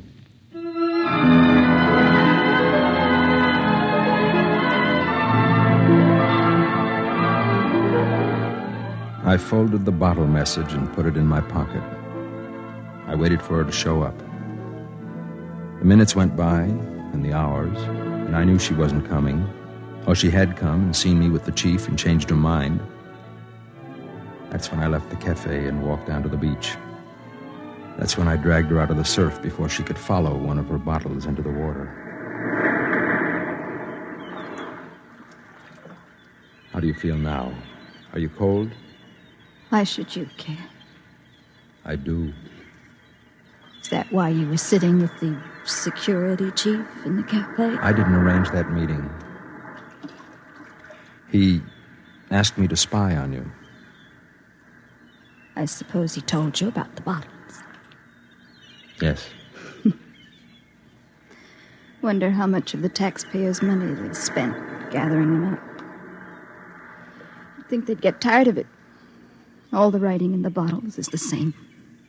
Maybe you could have saved a lot of trouble. Do you think so?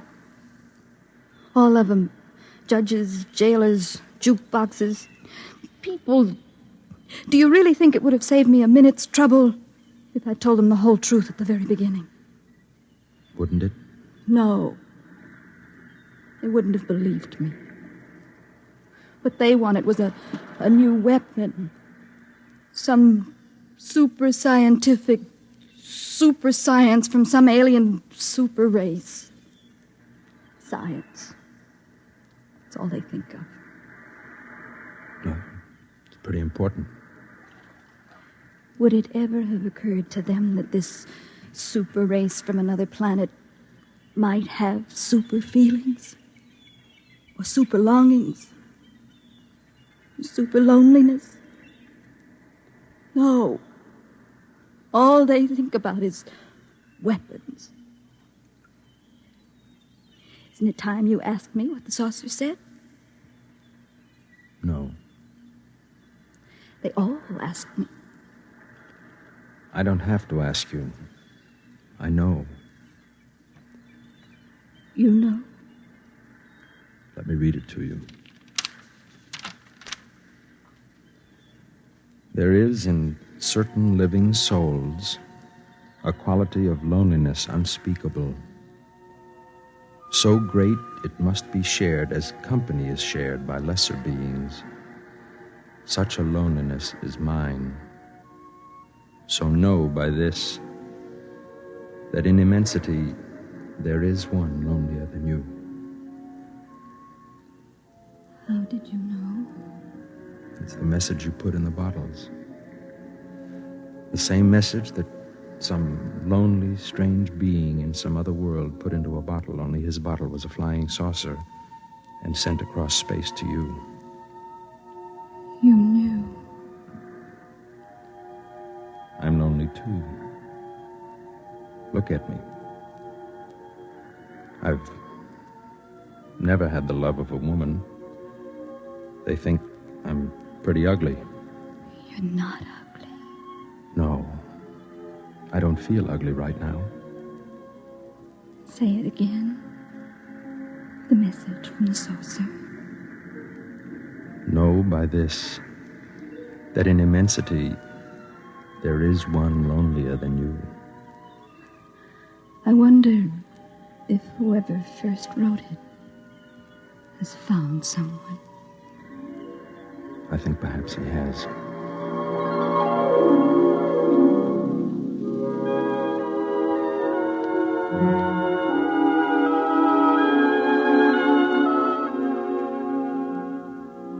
She looked at me and said nothing.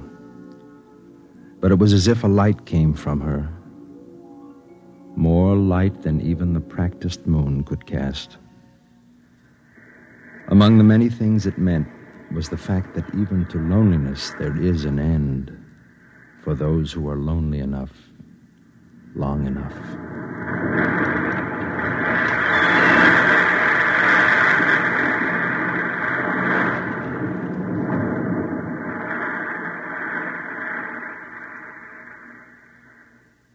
You have just heard X-1, presented by the National Broadcasting Company in cooperation with Galaxy Science Fiction Magazine, which this month features I Am a Nucleus by Stephen Barr, the story of a man who felt he was hexed because his comfortably untidy world had suddenly turned into a monstrosity of order.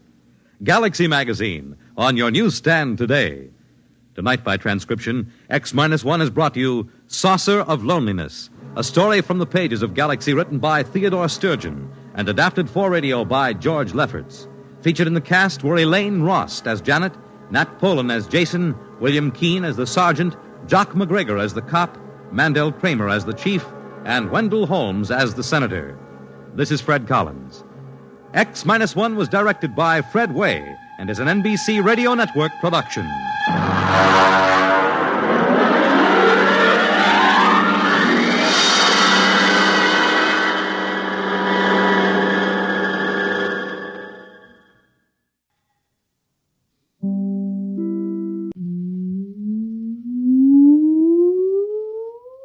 Countdown for blastoff.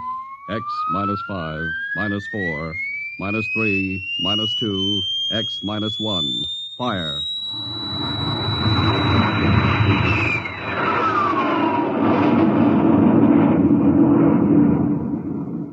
From the far horizons of the unknown come tales of new dimensions in time and space. These are stories of the future, adventures in which you'll live in 1,000,000 could-be years on 1,000 maybe worlds. The National Broadcasting Company presents X -1.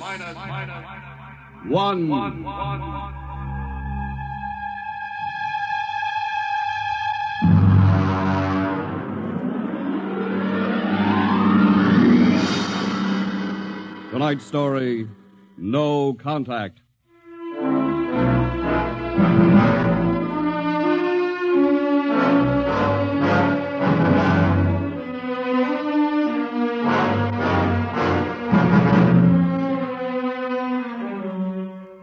It was in the year of 1982 that spacemen first discovered the Great Galactic Barrier. In the past 10 years, rocket travel to the moon and the nearer planets had become commonplace. And then men fixed their sights on a more distant star, the remote planet known as Volta. 5 exploratory ships went out, and none came back, each in turn disappearing mysteriously at the same vanishing point, at an invisible wall somewhere in the vast outer reaches that became known as the wrecker of spaceships, the Galactic Reef. And yet, the explorers refused to admit defeat. It was on June the 2nd, 1987, that the rocket Star Cloud made ready for takeoff, the 6th to attempt to crack the barrier and win through to Volta. Now hear this. Condition green. 2 minutes to blast off. Condition green. 2 minutes to blast off. Well, Lewis, this is it. I don't suppose you'll be needing the ship's doctor up here on the bridge during blastoff. I think not, Smitty. There's little chance of acceleration bends in these new overdrive ships. I'll be in my office then, counting vitamin pills if you need me. It's only a few steps. Good luck, Lewis. Thank you, Smitty. Lieutenant Collier. Yes, sir? You're relieved. You'd better get down to navigation control and take over. Yes, sir. Lieutenant. Yes, sir? We've never flown together before. This is your first flight in a space vessel as big as the Star Cloud. Yes, sir, but I was trained in oversized jobs at the Naval Academy. Well, if you're half as good a navigator as your father was, you'll do fine. Thank you, sir. Did you ship out with my father? I served under him on one of the first rocket runs to the moon. I see. I almost went along on his last trip to the barrier. Too bad about that. Yes, sir. That's all, Collier.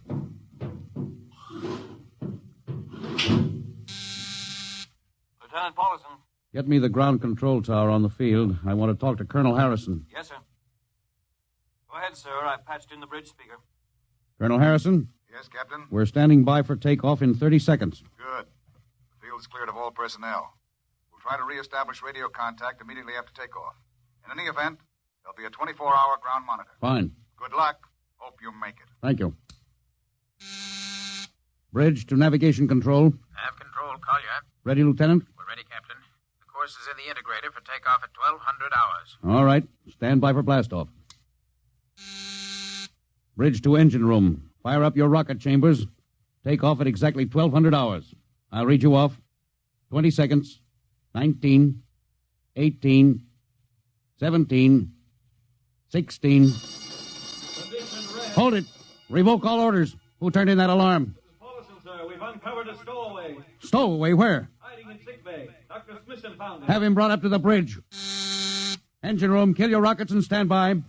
Thorson, this is Colonel Harrison in ground control. What's holding you up? Trouble. What's the matter with you? What's the matter with you? There's a stowaway aboard. Stowaway? Yes, I thought your men were supposed to police this base. What's the matter with you? Captain, take it easy. You know what this delay can do to us, don't you? 1 minute later takeoff can throw us 1,000,000 miles off course. We'll have to reintegrate the whole works. Well, look, how long do you think it'll take Don't bother for me for a while. I'm busy. Stupid idiot. Captain Clausen? Yes, come in, Smitty. Here's your stowaway. I'll court-martial Oh, Charlie. Can you use a good radio man, Skipper? Well, I see you two have met. Met. Skipper and me made 50 trips to the moon together. Didn't we, Skipper? Charlie, if you wanted to come along, why didn't you volunteer? I did, Skipper. They turned me down. Well, what's wrong with you? Acceleration bends. They said my arteries wouldn't stand another trip. Oh, I'm sorry to hear that. But they're wrong, Skipper. I got one more good trip in me. Listen, Skipper, you know that these green kids, they don't know the first thing about space radio operation. Now, you put a man like me on, and I'll be getting you bedtime stories from Mars. Charlie, you know the regulations as well as I do. I can't take you much as I'd like to. Colonel Harrison will murder me for this. Well, I'm sorry, Charlie. I'll have you put aground. I'll tell you what, I'll ask Harrison to put you on as ground radio contact, and it'll seem as if you're right here with us. He won't do it, sir. Well, he'd better. I'll have him busted to corporal for letting you sneak aboard. Look, Charlie, you better be off. Paulson. Yes, sir. I'm sending this man aground. Give him time to clear the launching platform. Yes, sir. So long, Charlie. I'm sorry. Good luck, Skipper. I thought you were going to have him drawn and quartered. If it had been anyone else, I would have, Smitty. But Charlie, well, he's kind of special. He's been with me since my first command when we began the regular run to the moon. And if he wanted to come along this time, well, it's only through loyalty to me. You know, Lewis, I didn't realize it before, but you're almost human. Captain Dawson, nav control, Collier. Oh, yes, Lieutenant. How badly are we fouled up? Can you recalculate the course, or shall I cancel the takeoff? I've already plotted a new course on the integrator, sir. If we take off in exactly 30 seconds, we'll need to correct for only a 1-degree deflection. I can do that before we breach the stratosphere. That's quick work. Are you sure? Yes, sir. Positive, sir. All right, Collier. I'm putting it in your hands. We'll blast off on your signal. Bridge to engine room. Prepare to blast off on navigator's signal.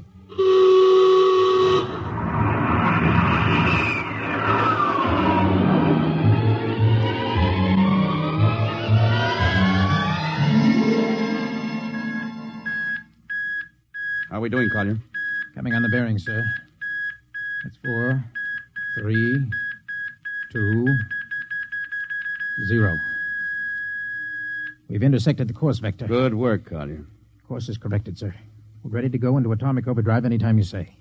All right. Stand by. Yes, sir. Now hear this. Now hear this. Prepare for maximum acceleration. Bridge to engine room. Kill your rockets. Rockets out. Fire up number 1 cyclotron.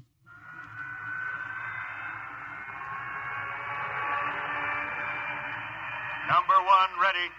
Fire up number 2. Number 2 ready. Withdraw your dampening rods. ready. Blast tubes cleared. All generators operating at capacity. Take it over, sir. Go into overdrive at the count of 0. 3 seconds, Mr. Collier. 3, 2, 2, 1, 1, 0. 0.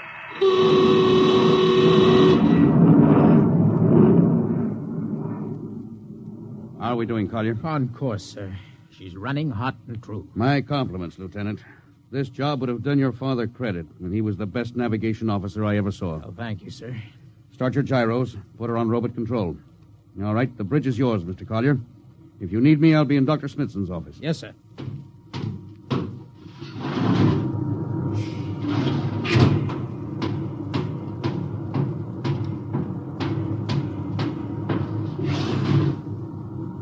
Well, Lewis, I see you got us off the ground. You can thank young Collier for that.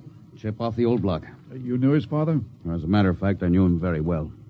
First-rate spaceman. Oh, is he the one yes, who... Yes, he was lost in the galactic barrier on the second ship we sent out to Volta.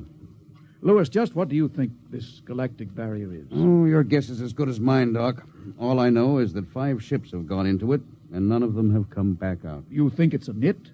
How about Mestrovic's theory that it's a time warp in space? That the ships reach it and slip into another dimension? I think that's a lot of rubbish. My theory is that the galactic barrier is nothing more than a radioactive layer of some kind. Why do you say that? Well, we know that radar signals bounce off it like they were hitting an invisible glass wall. And we know that it destroys our ships and crews in some way.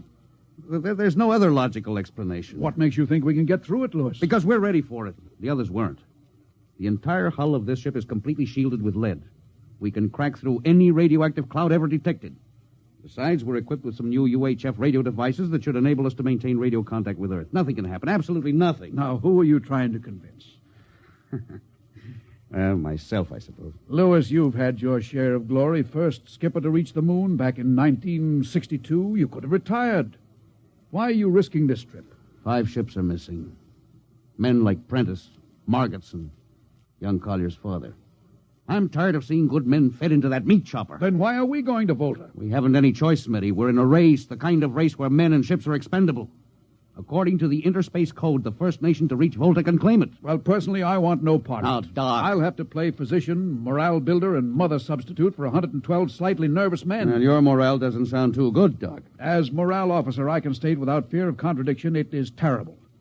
And something tells me as we approach that galactic barrier, I'm not going to be alone.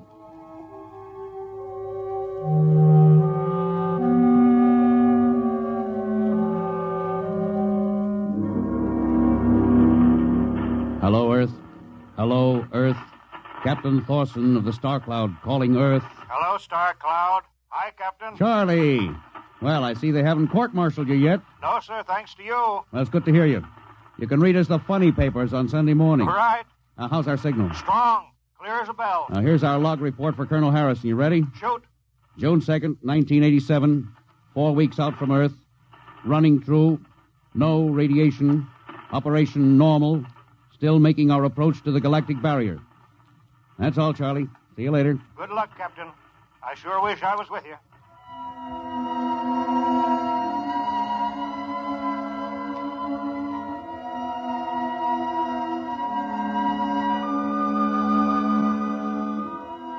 How's the morale, Smitty? The men know we're getting closer to the barrier. They're beginning to show a little tension, Lewis. Oh, how's their physical condition? Any sickness? About half the crew has come down with space blues. I was afraid of that.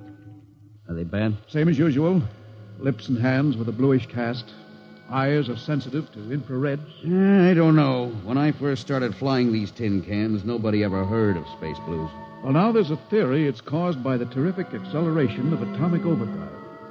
Change in gravity affects the circulation. What do you think? I think it's psychosomatic. I've noticed that the same men who get space blues under tension on a ship tend to get blue coloration back on Earth when they're upset.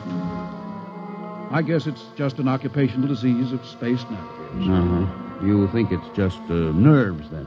Well, young Collier's got a bad case. I think it's tension from overwork. Maybe he needs some vitamins. Lewis, when will you realize that vitamins are not a panacea for all the troubles of mankind?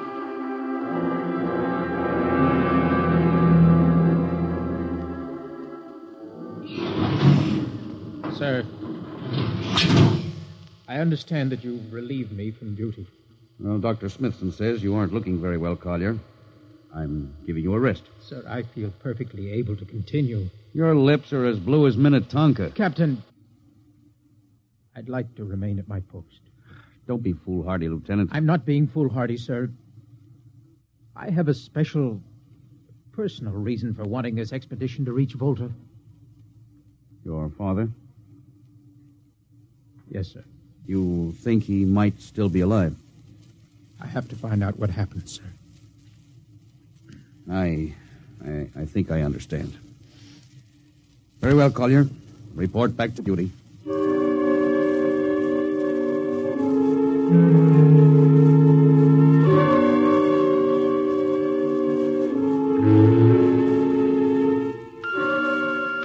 What's the reading, Paulison? We're getting a +5 radar bounce now. Coming off the barrier almost as fast as we sent it out. What's the interval? 2 seconds. Shortening steadily. This rate will hit the wall in the next few minutes. All right. Alert the crew. Sound general quarters. Now, hear this. Condition red. We are now approaching the galactic barrier. All hands to stations. All radiation detectors to be fully manned. Full security will prevail until further notice. That is all. Paulison. Yes, sir? The radar bounce is up to +6. We'd better try to make final contact with Earth. Is Sparks still trying to raise the base? Yes, sir, but he's not having much luck. Oh? Seems to be some interference. That's the radio room now. Yes? You got him? Well, cut in on the bridge speaker. Captain will take it from here. Hello? Star Cloud to Earth. Can you hear me, Earth? Hello, Skipper. I can barely read you. We're getting heavy static from sunspots. That's not sunspots, Charlie. We're right on top of the galactic barrier. Getting a +7 radar bounce. Expect to hit the barrier almost any second now. Good luck, Skipper. If we crack the barrier and come through still in one piece, I'll try to get back to you on the high-frequency band. Gotcha, Skipper. Don't worry. I'll be waiting. So long, Charlie. So long, Star Cloud. Must be getting awfully close now, Captain. Echo's bouncing back so fast it's almost beating the signal. Well, when they go inside, hold on to your hat. That's when we run into the wall. Any second. Hold on. Oh, here goes nothing. Here it comes.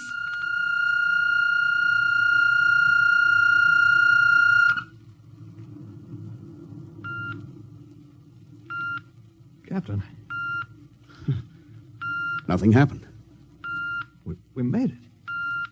We made it, Captain. No radiation, no time warp, no nothing.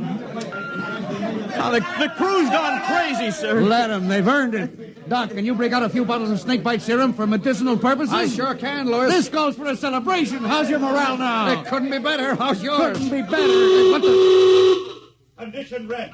Condition red. Radiation detectors. Condition red. Radiation detectors. Holy mackerel. Look at the needle on that indicator. Paulison. Yes, I see it, Captain. Picking radiation like crazy. What's it like? Well, it's a strong impulse. What kind? I don't know. It's too long for a cosmic ray, too short for UHF. Whatever it is, sir, the ship is lousy. Well, track it down, triangulate it, and make it fast. I want a directional fix. Yes, sir. Engine room. Yes, sir. We're picking up radioactivity. Is the fission chambers? No leak here, sir. Check your gauges. Nothing here, Captain. Must be coming from outside. Damage control. Is our lead shield leaking radiation? Well, keep at it. Paulison, how are you doing? I've got it fixed, Captain. Well, what is it? Well, I'll have to recheck my figures. Well, hurry it up. The angle is correct, but Now, come on, man, for Pete's sake. Where's the radiation coming from? Sir, it's coming from inside the ship. That's impossible. No, sir, I've checked it twice. Well, it's got to be the engines, then. If it is, sir, we're finished. Engine room. Yes, sir. That radiation must be in the overdrive pile. No, sir, it isn't here, sir. Are you certain? Yes, sir. All right, keep checking. Well, there's only one thing left to do. Paulison, get a Geiger counter. We're going to start combing this ship inch by inch. Yes, sir. All right, turn it on. Yes, sir. All right. Ready, Captain. We'll check the atomic guns first. Come on. We'll cut through the officers' quarters here to ordnance. Now turn here. Oh, wait a minute, sir. Huh? What is it? The signal's weaker now. Yeah. Let's go back. Hold it. Seems strongest right about here. Oh, it doesn't make sense. Whose cabin is this? Lieutenant Collier's. Collier? Oh, he's down in nav control, sir. Oh, I'll try the door. It's not locked, sir. Oh, it's in here, all right. Listen to that counter. Strongest over here. Open that wall cabinet. It's locked, Oh, sir. smash it. Shut off that Geiger counter. Now, what do you make of this, Paulson? Well, it looks like some sort of portable transmitter, sir. Must be foreign manufacture. I don't recognize the calibration symbols at all. I've never seen anything like it. Which raises a small question. What is Lieutenant Collier doing with a transmitter in his cabin? I don't know, sir. Well, I intend to find out, Paulson. Get down to nav control and bring Collier up to the bridge on the double. Well, hadn't we better find some way to shut this thing off first? I know a way.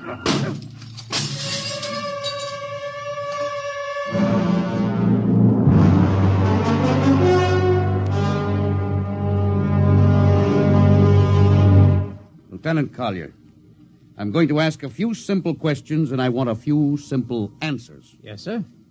What were you doing with a transmitter in your cabin? Transmitter, Captain? Oh, you know nothing about it? Oh, no, sir, I don't. Do you recognize these calibration symbols? No, sir. Can you think of how it might have been placed in your cabin without your knowing it? No, sir, unless someone came in while I was on duty. Would that have been possible? I suppose so, if someone had a key. I found your cabin door unlocked. Well, I meant a key to the wall cabinet. I didn't say the wall cabinet. Well, I... You what, Lieutenant? How could you have known it was in the wall cabinet? Well, I just assumed, sir. Lieutenant Collier, I find it hard to believe you would lie. Having known and respected your father, having observed the way you handle your job. However, I intend to get to the root of this thing. May I have your wristwatch, Lieutenant? Sir? Your wristwatch. Yes, sir. Paulson, turn on that Geiger counter. Yes, sir. Hold this watch next to it. Yes, sir. That's all. Lieutenant, if you hadn't any close contact with that transmitter, how do you explain the radioactivity of this watch? Well, I don't, sir. I think you'd better. To whom were you sending those signals? Condition red. Condition red. There's your answer, Captain. What is this, Collier? Alien spaceship approaching. Alien spaceship approaching. Collier, who's aboard that ship? All right, now talk! Very well, Captain. My mission seems completed. Your mission? Are you admitting that you're an agent of a foreign power? I'm stating it. What nation? No nation, Captain. What? I am an agent of the Voltan government. What? The government of the planet of Voltan. You're crazy. Are you so stupid, Captain? Did you think your people are the only ones who can invade another planet? What do you mean? We've had agents operating on Earth since 1945. I don't believe you. What do you think happened to those 5 ships, Captain? Where do you suppose we got our information? Your language, your culture, family background. Your appearance, you look like... Like Commander Collier? Well, is that so surprising, Captain? You see, Captain, we had a living model. I ought to kill you. That would be very foolish, Captain. I would advise you to surrender without delay. Alien ship now coming into ordnance range. I'll deal with you later, Collier. Paulson? Yes, sir. Put this man in irons, take him away. Don't worry, sir. We'll take good care of him. Carpenter, Robinson. Gunnery. Gunnery, Richardson. What's the range? 10,000 meters. They're closing fast. Put your guns on radar tracking. Tracking. Coming on the bearing. Fire. Fire, Richardson. Richardson, did you hear me? Fire! What's the matter down there? Did you hear me? Richardson, answer me. It's no use to shout, Captain. Collier, how did you get loose? Where's Paulson? Lieutenant Paulson is dead.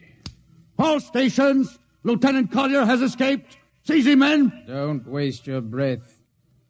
Your men can't hear you, Captain. What? Those still alive are my men. You're lying. No, Captain. Every ship that has ever left Earth was controlled by a Voltan crew. That's impossible. Those were hand-picked men. Hand-picked by us. I don't believe you. No? Then why not call for help? Carpenter, Robinson, Haley, report. You see, Captain? Carpenter. Robinson. Haley! It's quite useless, Captain. I would advise you to sit very quietly and do nothing. Very well, Collier. You've beaten us. What now? The ship will be taken to Volta for, shall we say, further experimentation. I see. Of course, there's one thing you hadn't counted on. Just what is that, Captain?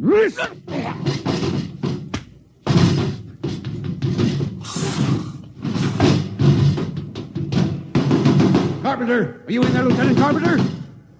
They can't all be dead. There must be one alive. Smitty, Dr. Smithson! Smitty, what have they done to him? Louis, Oh, dirty. Don't talk. I must lean closer. There's not much time.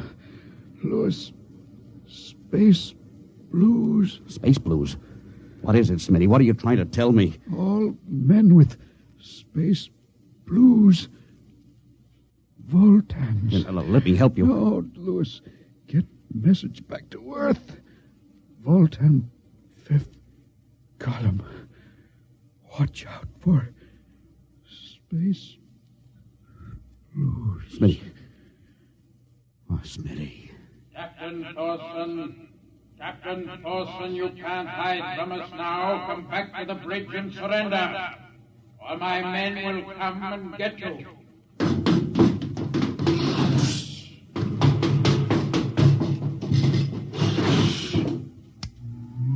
Hello. Star Cloud calling Earth. Oh, please, God, let me get through before it's too late. Hello. Star Cloud to Earth. Come in, please. Come in, please.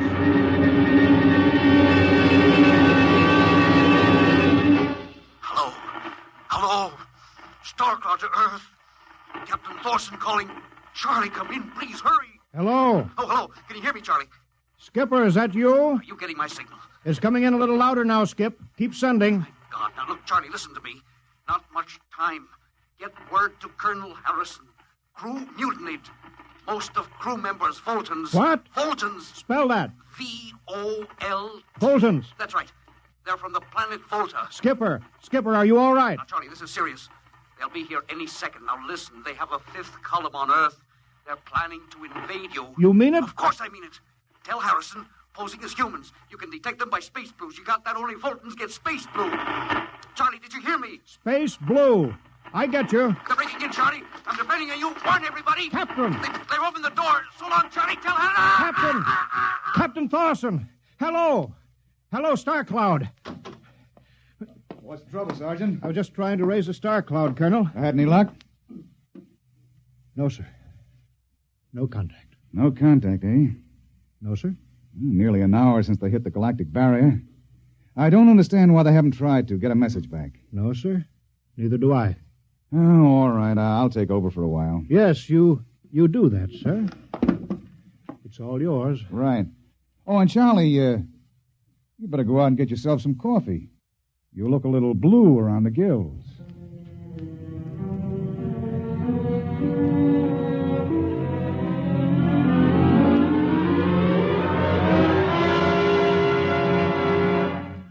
Tonight, X-1 has brought you No Contact, written by George Lefferts from an original story of Lefferts and Ernest Kenoy.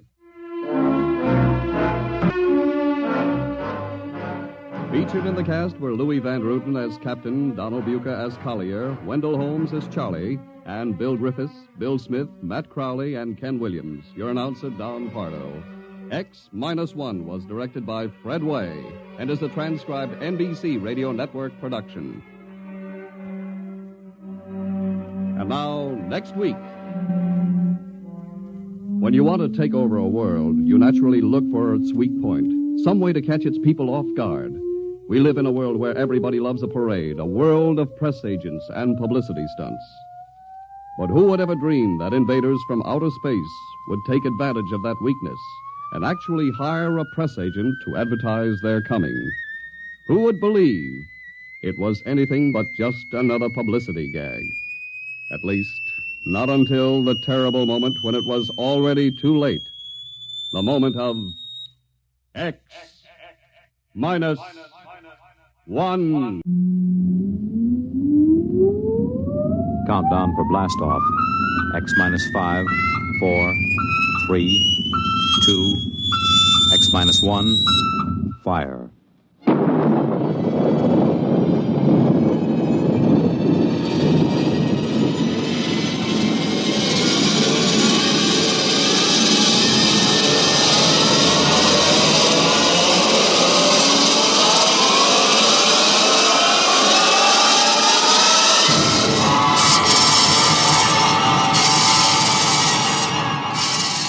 From the far horizons of the unknown come tales of new dimensions in time and space. These are stories of the future, adventures in which you'll live in 1,000,000, could be years, on 1,000 maybe worlds. The National Broadcasting Company, in cooperation with Galaxy Science Fiction Magazine, presents X minus 1.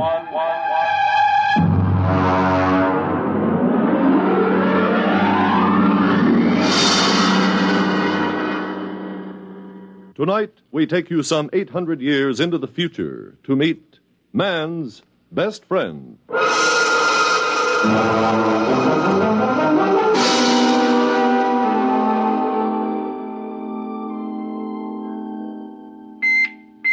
Well, what's the matter? Who's there? What? Oh, turn on the annunciator. All right, I'm coming. I'm coming. Well, stand in front of the screen. I can't see you. I am in front of the screen, Mr. Schnee. You haven't turned up the viewing control.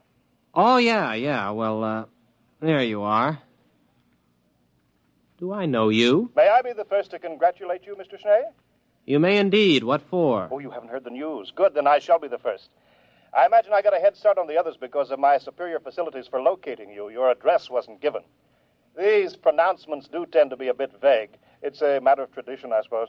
I haven't heard any news for days. I've been listening to my sound tapes and, and meditating. Now, wait a minute. I'll let you in.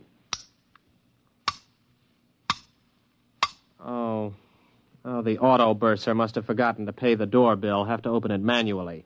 Just a minute. All right, you, can come in now.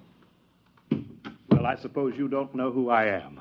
Well, you're wearing the uniform of an upper echelon salesman. I just wanted to warn you, nobody can force me to buy anything. I'm a free citizen. Oh, now, come, Mr. Schnee. I suppose the big news is I'm the lucky householder to whom the little gem room expander will first be offered. Oh, nothing of the sort. I'm not a common salesman. Oh, I'm sorry. I didn't notice your merchant prince badge. Come in, have a chair. No, not that one. It's my meditator. It's still running. Oh, thank you. Well? Mr. Schnee, our prognosticator has just given its fortnightly prognostication. You are going to be our new ruler. Congratulations. I'm sure you will be a splendid one, too. But wait, what's to become of the old ruler? You're scheduled to dispose of him sometime this month. Now, Mr. Schnee, allow me to introduce myself. I am Biedrich Floria, Vice President of the Munitions and Container Corporation. Here I have our latest model in this case right here. There we are. Beautiful, isn't it? Mm-hmm. Now, if you will only agree to shoot Overlord Kip with a Floria Semper Fidelis gun, my corporation will be happy to place a substantial amount of credit at your disposal in any bank you choose. $6 billion, to be exact. Now, if you'll just sign here on the dotted line... Nonsense. Oh, come now, Mr. Schnee. Even a ruler can use money. Bribery for government officials, bread and circuses for the people. Oh, money's a very useful commodity, Mr. Schnee.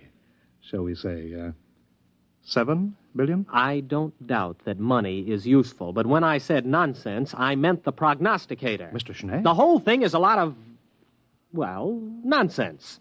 A whole planet of supposedly intelligent people listening to what's really more an oracle. A machine can't read the future. It's impossible. Oh, dear, Mr. Schnee, that's sacrilege. You can't talk, confound it, sir. You can't talk that way about the machine. Listen, after all, let's look at this reasonably. Machines can and do answer all the problems of our daily life. So why shouldn't a superior machine be able to tell the future. If you ask me, behind the wires and gimmicks and whatnots of the machine, there's a secret room in which a half-mad, half-intoxicated old priestess sits delivering her Delphic pronouncements. Might as well have an above-board oracle and be done with it. Now, Mr. Schnee, even our ruler shouldn't flout the authority of machinery. Of course, it's all right when you're alone with friends like me, but in public you shouldn't. Mr. Schnee, I'm from the Daily Disseminator. How does it feel to be ruler prognosticate? Perhaps you tell us in your own words. Oh, that's what I get for leaving the Annunciator on. There's your communivid. All right. I'll answer it. Hello. Mr. Schnee? Yeah. I'm Overlord Kip. I understand you are the young man who was destined to dispose of me and take my place. Well, honestly, Your Honorship, I haven't the slightest You'll intention. make it swift and painless, won't you? Suppose you come around to the palace around 1 o'clock or so. We can have a bite of lunch and discuss the matter together. After all, I think you'll agree that I have been a reasonably good ruler, so I have the right to die with dignity. Oh, absolutely. No question of that. I think it's a very good idea having a chat about it first. It is awkward to dispose of someone you haven't met previously. Thank you, Mr. Schnee. I hope you'll find your successor as cooperative as yourself. I wonder whether he wants me to make an appointment so he'll have a band of counter-assassins ready to kill me. You know, that would save him the expense of a standby guard. He's pretty tight, you know. He wouldn't dream of doing anything of the sort. Overlord Kip knows what's due his position. He has a sense of duty and responsibility, which, unfortunately, seems to be lacking in his successor, if you'll excuse me speaking frankly. I am, of course, considerably older than you, and so I feel... It's quite all right. You may speak freely. Furthermore, if he had you killed, the people would probably give him a painful and lingering death for attempting to interfere with the course of destiny. Oh, by the way, speaking of the people, the Polo will probably be around to hail their new leader soon. You really should work up a few well-chosen words. Well, I'm not going to do it. They can't make me kill him and take over, and that is flat. I am not the administrative type. I never have been. Well, in that case, the people will probably kill you for attempting to interfere with fate. Have a cigar? But I wouldn't have done anything. There are sins of omission as well as commission. Come now, it's true, a ruler's life expectancy isn't very long. At least it hasn't been the last few reigns, but it's longer than yours will be if you refuse to fulfill your destiny. I wouldn't make a fit ruler. Consider my origins. I wouldn't tell this to anyone but you. I'm illegitimate. I don't even know who my father is. It's a wise child who knows his own father. And some of the most celebrated leaders in history have been illegitimate. Look at William the Conqueror, Alexander Hamilton. I don't think that's too much of a recommendation. You see, almost anyone can be a leader. The important thing is that he be destined for leadership. But I'm no good at it. Everybody says so. I've never done a thing in my life. My aged mother has had to work to support me. Well, it's time enough that you stood on your own 2 feet, my boy. Remember, destiny must take its course. Oh, excuse me, I'm due on radio monitor in a few seconds. If you don't mind, I'll broadcast from here. I'll just check my equipment here. Fine. Now, here we go. My friends, allow me to introduce to you your new ruler, Gervais Schnee. He is planning to assassinate Overlord Kip with a Floria Semper Fidelis gun. Floria Semper Fidelis guns retail from credit 2.98 for the peasant's pistol, all up to credit 1089.98 for the super deluxe conspirator's model. But each is the best attainable for the price. Mr. Schnee will, of course, use the super deluxe model. And now I give you Mr. Schnee. Right into here? Oh, anywhere. It's non-directional. Thank you for your confidence and support. I only hope I prove worthy of it. That's all. Thank you, ruler prognosticate Gervais Schnee.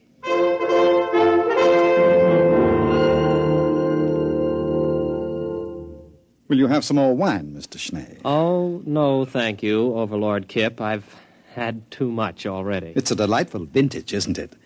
I think it was bought by Overlord Jasper about 7 reigns ago. You'll find the cellars in perfect order. I'll give you the inventory and the key a little later. Do we have to talk about it? Oh, well, one has to take these things as they come, you know. Here today, gone tomorrow. That reminds me. Will tomorrow suit you? Well, of course, it really doesn't make any difference to me. All right, then. We'll set it for tomorrow, if that's convenient for both of us. I have the afternoon clear. We'll make a public announcement a little later. Well, all right, if you say so. Of course. And now we can go into my study and discuss the details at our leisure. I've got half a box of some wonderful cigars left over. I think you'll enjoy them.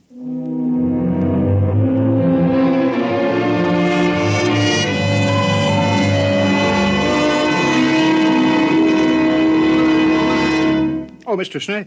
Mr. Schnee, you aren't ready yet. Well, I can't button the top button of this uniform. Oh, isn't it handsome? Black and silver, the traditional assassin's uniform. It was made for me without charge by Hanson and Cruster, the tailors. Yes, of course. It's the curse these days, you know, the over-commercialization of important public functions. Oh, wait a minute, I have your pistol ready here. I bet you're excited. Couldn't sleep last night, eh? No, well, yes, I did toss a bit. Well, I see you're getting telegrams. Isn't that nice? Had your breakfast? Oh, well, I don't think I'm exactly in the mood for eating. Oh, you should, you know. A good breakfast makes good aim. Well, I really couldn't eat a thing. Well, you'll have a fine lunch after it's all over. I saw your black and silver limousine at the door. What? I don't have a black and silver limousine. You do now. Oh, yes. You know, there's going to be a brass band along. There'll be crowds cheering. Oh, it's such a lovely morning. You've hired 2 removers, I trust. Removers. Yes, I think so. Good. Oh, what pageantry. The black and silver limousine, yourself in your lovely uniform, the black cloak and hood of the body removers sitting beside the chauffeurs, silent. The band playing the funeral march as you move down the boulevard. Crowds cheering, little children let out of school presenting you with flowers and television cameras. Oh, what a sight, what a sight. Well, now it's about 10:30. Shall we be off?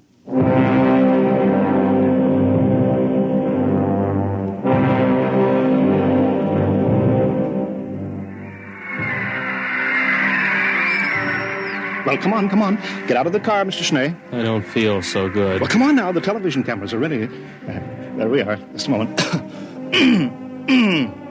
Now, ruler prognosticate Schnee, allow me to load your super deluxe conspirators Floria Semper Fidelis gun for you. It's already loaded. I'm supposed to do it now for the cameras. It's already loaded. Permit me to check it, then? It's perfectly all right, I tell you. No, don't touch it. Nobody would have any difficulty loading a Semper Fidelis gun. Yes, that's right. Yes, of course. Whether you buy the peasants or the conspirators model, both have the same freeloading mechanism. Here we are, candy, popcorn, hashish, yogurt. Buy your refreshments here. Program. Sometimes you can't tell the assassins from the corpse without a program. Get your program for the program. All right, Schnee, it's time. Let's go.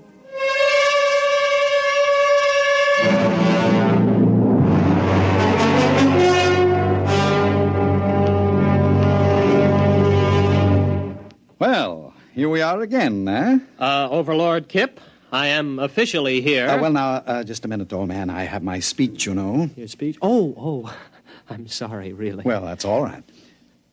Ladies and gentlemen, before the conclusion of this ceremony, I wish to remind you of a few important facts concerning my reign, which comes to an end in just a few minutes.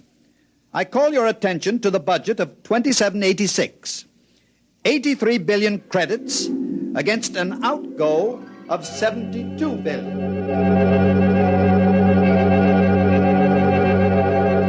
Not to mention the dam across the Volga River, which was constructed 3 months short of the proposed 5-year date at a cost of 73 billion.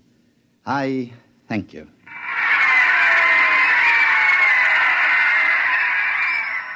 Well, that's it, old man, huh? Are you all done? Why, yes, I think I've covered everything. Well, goodbye and good luck, Overlord Schnee. Anytime you're ready. You mean now? Well, come along, old man. The networks have only cleared an hour. There's a commercial program starting in 3 minutes. Get on with it. Well, all right. Here goes.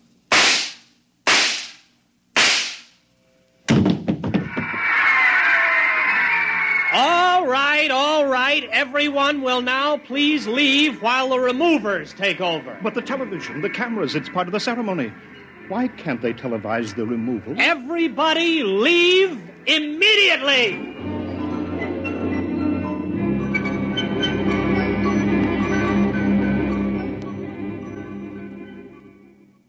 They're all gone now, Overlord Schnee. Perhaps... You too. But after all... Out. I want to meditate. Well, very well. All right. Oh, alone at last. Kip. Overlord Kip. Phew. I don't think I'd have been able to stay still much longer. You all right? Schnee, you're a good shot. That blank really stung. On a very tender spot, I might add. No time for chatting. We've got to get this over in a hurry. Now comes the part where your friends will have to look like real removers. I hope they can give it the professional touch. Don't worry about us. We are real removers. At least both of us have participated in removals. I'll take off my hood. But wait. Why, you're Overlord Morehouse. I've seen you in pictures. Mm-hmm. And the other one. You're Shinnick. You died before I was born. That is, you were supposed to have died. Both of you were. Morehouse was supposed to have killed you. Well, we're not precisely dead, only retired, you might say. The prognosticator didn't say he had to be killed, just disposed of, as Kip undoubtedly pointed out to you in your little interview together. Sorry I couldn't tell you the truth, old man, but you might have changed your mind and given us away. We've formed a little club of dead overlords. We're looking forward to the day when you join us, Overlord Schnee. Well, you better hurry. If the four of us are discovered, the mob will tear us to pieces. Oh, you're right. Get on the stretcher, Kip. Bad enough we're going to have to carry you out. At least don't expect us to lift you up.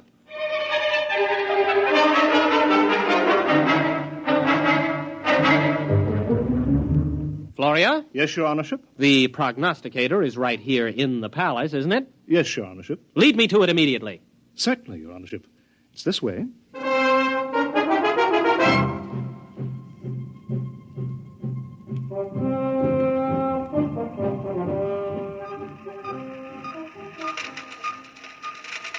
Here you are, Your Honorship. This is the prognosticator. 20 stories high, 100 meters wide, the center of our entire civilization. Leave me. I would be alone with the prognosticator. But Your Honorship... Leave me, and take all the technicians with you. Yes. Yes, Your Honorship.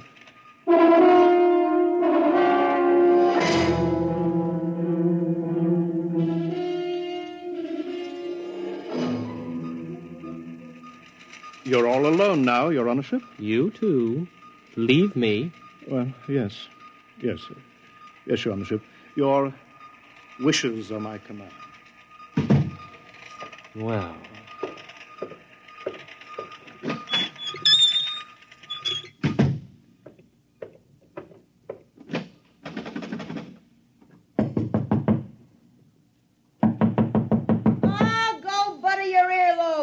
Can't you read, you dumb cluck? That door says private. Open up. It's me, Gervais. Open up. Oh, all right. Don't rush me.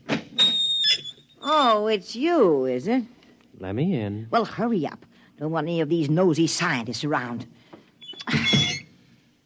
Well, what do you want? Still the same old place, huh? Teapot. Your crystal ball has dust on it. And why don't you get yourself a new pack of gypsy cards? And please get rid of that old overstuffed horror. That old overstuffed horror is a rare old psychoanalyst couch. You see that hole? That's the original stuffing. What is that smell? That's not tea you're drinking, it's gin. Why, of course it is. Nice to see you, Sonny. It's about time you came to pay your old mother a visit. I kind of thought something like this would stir you up. Mother, you know you shouldn't have done it. What'd I do? You fixed the prognostications, that's what you did. Although why you had to pick on me, Oh, I got tired of supporting you. You're a big boy, and it's about time you earned your own living. Besides, I thought it'd be a good idea to elect a sympathetic administration. Sympathetic to me, that is. palace needs a new ventilating system. The air in here is terrible. Well, why didn't you use the prognosticator to get new ventilation put in? Oh, they'd have gotten around it the same way you got around killing Kip. But you pay attention to the prognosticator, boy. Don't you try to weasel out of what it says by looking for double meanings. It's time you overlords learned that when the prognosticator says something, it means it. Yes, Mother. I'd hate to have to give orders to have my own boy disposed of. The last 3 disposals weren't so bad. But sometimes those disposals can turn out real messy. Yes, Mother. Oh, maybe blood is thicker than water, but not much. Yes, Mother. And why shouldn't you listen to my prognostications, huh? Just because they're dolled up a little doesn't mean they're not true. Don't I have a crystal ball? Don't I have a gypsy card pack? Don't I have tea leaves? Best tea leaves money can buy. Yes, Mother. So? What are you going to do? I'm going to have the ventilating system attended to right away. Now, that's my boy. Now, look at these here tea leaves in the bottom of my cup of gin. Yes, Mother. I can see that everything's going to work out fine. Just fine.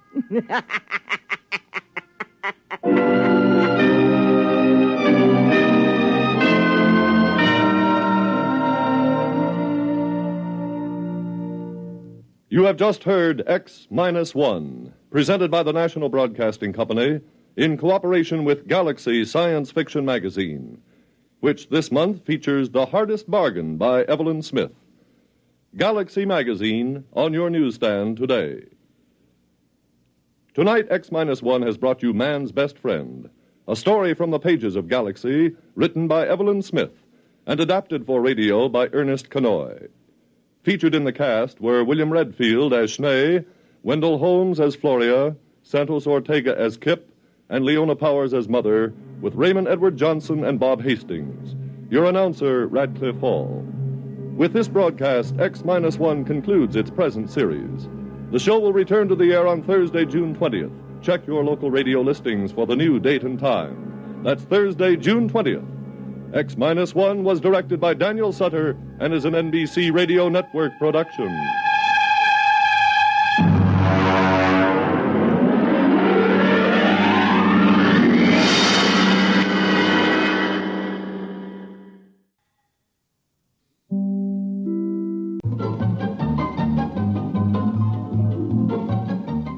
This is Walter O'Keefe, inviting you to listen in on the Nightline. Tonight, live the incredible life of ages yet to come, in a time that might be 1,000,000 years from now, on X-1.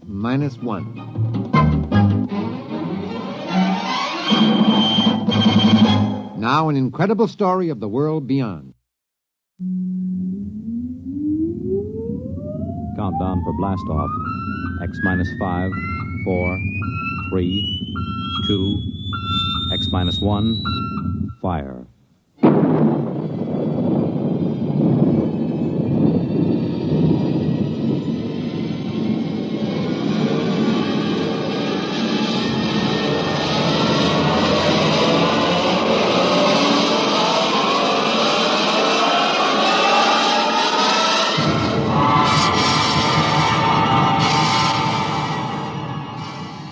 From the far horizons of the unknown come tales of new dimensions in time and space.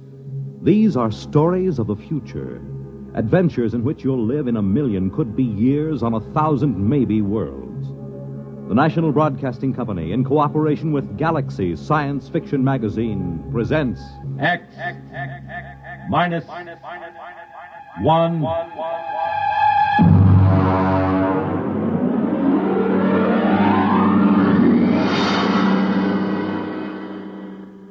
Tonight's story, Skulking Permit, by Robert Sheckley. But first, hear this. Pick up some Pabst Blue Ribbon. Take it home, chill it, then put it to this test. Have a glass of Pabst with your meals for the next several days. You'll find Pabst Blue Ribbon makes most everything taste better, that it adds zest and sparkle to any meal. Try it. The bright, modern taste of Pabst Blue Ribbon is good any time and wonderful with meals. Pabst is the name. Made by Pabst Brewing Company, Milwaukee, Wisconsin.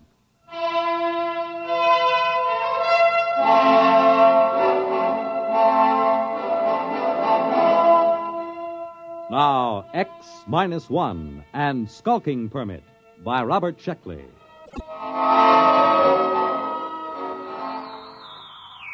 August 16th, year 2204. To Central Colonial Administrative Authority, Alpha Centauri Sector. From Colonial Contact Inspector 37. Subject, Lost Colony on Planet New Delaware. First contact established in 200 years. And proceeding on overdrive for personal investigation.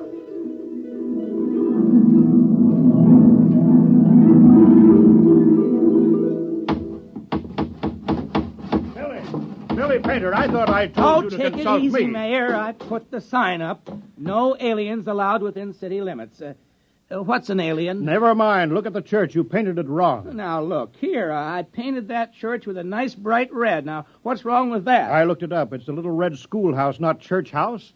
Churches are supposed to be white. Oh, I got along fine enough in New Delaware for 200 years without either of them. Yes, I know, but we need them now, and we haven't got much time. Hey, when do I get a police chief badge? I read that a police chief always gets a badge. Make yourself one. Now, go on. All right, then. Oh, it sure is hot. I don't know why the inspector couldn't have come in the wintertime. Oh, Tom Fisher. Yeah? Come here, Tom. I've got a job for you. Well, now, look, Mayor, I'm on vacation. The fish won't be back in these waters till No vacation, not now. The inspector's due any day. Tom, how would you like to be a criminal? Well, I don't know. What's a criminal? Well, come over to my house and I'll explain. I've got to appoint a criminal. And it looks to me like you're it.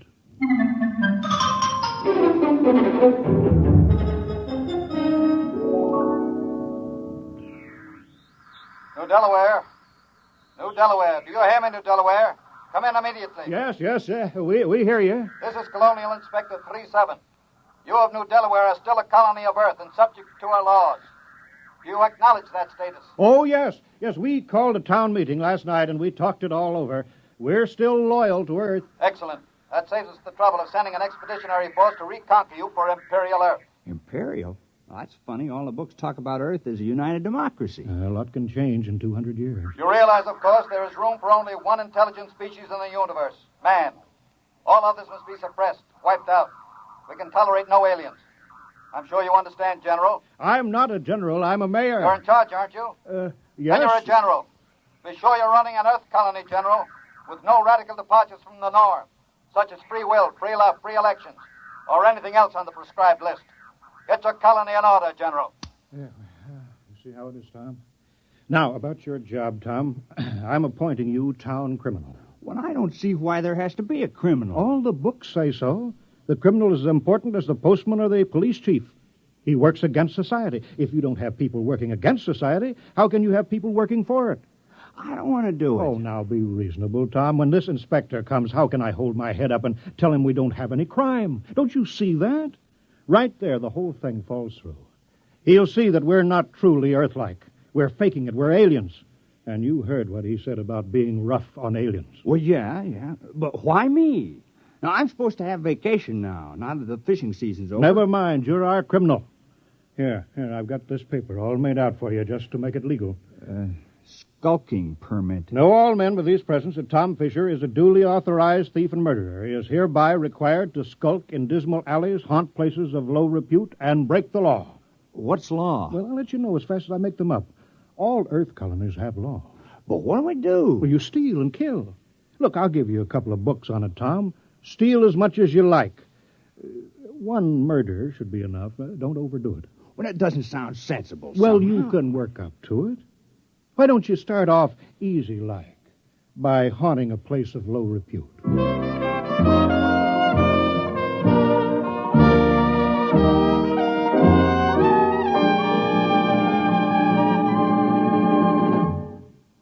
You're listening to Skulking Permit, tonight's attraction on X-1. Careful planning and sensible driving add up to an enjoyable vacation trip.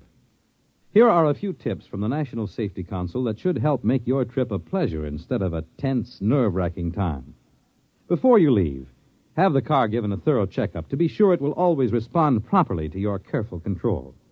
Check the emergency equipment you'll need, such as a first aid kit, keys, permits, identification, flashlight, tire-changing equipment, and your unexpired driver's license. Plan your trip for frequent rest stops with a good night's sleep each night. And then, on your trip, pay attention to the job at hand and don't daydream. Stop off the road to see the sights or read the map. Be prepared for winding and straight roads, level and hilly roads, and changing traffic patterns between urban and rural areas. Obey all speed limits, traffic signs, and signals, and keep your distance behind the driver ahead. This vacation is what you've been waiting for all year. Enjoy it with sensible driving.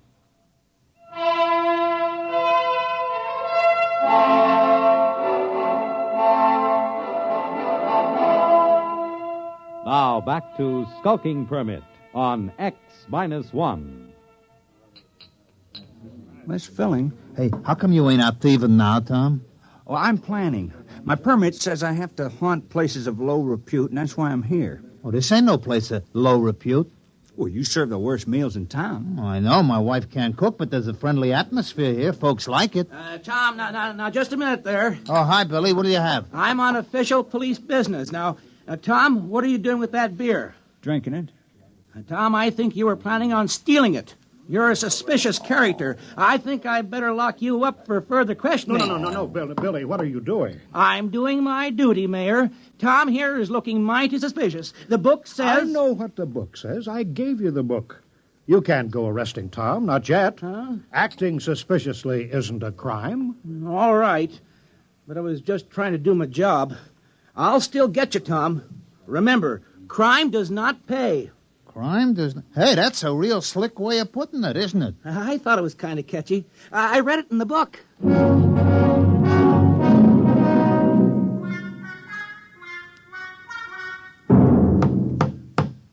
Morning, Marv. How's the schoolhouse coming? Oh, hi, Tom. Fair. Would have come along better if I'd had my saw. Your saw? Yes, I left it leaning against my door last night. Wasn't there this morning, Tom. Oh, yeah, your saw. Well, you know how it is, Marv. I had to practice some skulking last night. Oh, yeah, sure. Say, Tom, do you suppose I could use the saw for a while, just for an hour or two? Well, I don't know. It's legally stolen, you know. Well, I'd give it back. I wouldn't keep anything that was legally stolen. Well, it's in the house with the rest of the loot. Okay, I'll go borrow it then. Tom, I've been looking for you. Oh, morning, Mayor. Did you steal my bronze plaque? Oh, I certainly did. Oh, well, I was just wondering. Well, you got your murder planned? Time is running short. Inspector may land any hour now, so let's get that killing over with. Oh, well, then, I guess I'll kill George Waterman. Why? Why? Why not? What's your motive? Well, I thought you just wanted a murder. Who said anything about a motive? We can't have a fake murder. On Earth, every murderer has a motive. Oh, well, I don't like the way George walks. Never did, and he's noisy sometimes. No, that might be good enough for a crime of passion, but you're a legal criminal, Tom. You're ruthless and cold-blooded and cunning. You can't kill someone just because you don't like the way he walks. That's silly. But I'm supposed to make somebody cease to exist. I mean, like, take Marv Carpenter. Here he is today working on the schoolhouse. Big fella. Now, if I kill him, well, he wouldn't work anymore. Now, I've been trying to imagine it. Marv Carpenter lying on the ground with his eyes glaring open and his mouth twisted and never going to hold a piece of wood in his hands again or never sing a song or have a beer or anything. It just kind of makes me sick. I mean, I can go on with the thieving, but murder... Yes, I know, but it's your job, Tom. It's for the good of the village. Murder? Oh, I better go have another beer. Hey, what's that? That must be the inspector's ship landing. Come on, let's go see.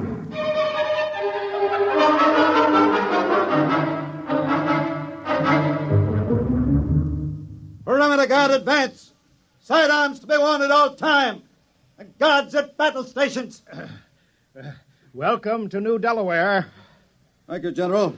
I'm the inspector. This is Mr. Grant, my political advisor. Is this the capital of the colony? Well, I'm afraid there's only one village on the whole of New Delaware. Only one?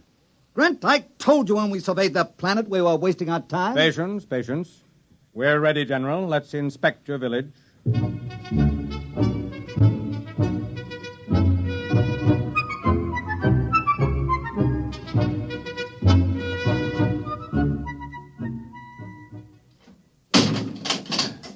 See, we've got it all. Jail, post office, church, little red schoolhouse. Oh, we're very normal.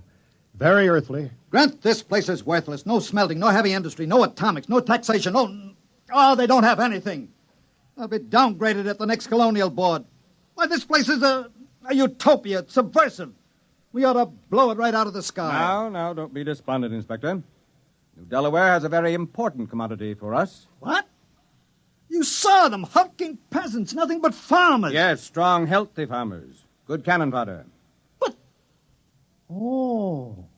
Let me take over. General. Yes, sir? How many able young men are there in the village between the ages of 15 and 60? Why? You see, General, Imperial Earth is engaged in a war. The colonies in Ding 4 are revolting against the authority of Mother Earth. Oh, I'm sorry to hear that. We need good, healthy fighting men. Our reserves are depleted. We wish to give all loyal colonists a chance to fight for Mother Earth. We're sure you won't refuse. Most colonies welcome a little conscription. Cleanses the blood. Reduces crime. Crime? Oh, I thought that would come up. We've taken care of that. I appointed... You see, Grant? 60, 70, perhaps 100 recruits. Not such a waste of time coming here after all.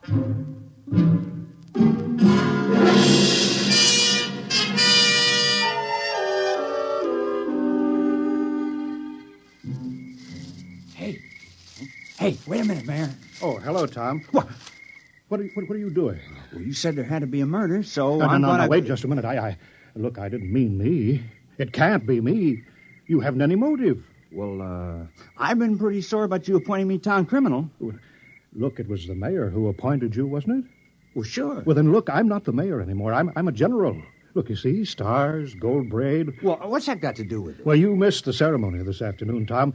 The inspector said I had to wear a general's uniform. It was a very friendly ceremony. All the Earthmen were winking at me and each other. Oh, congratulations.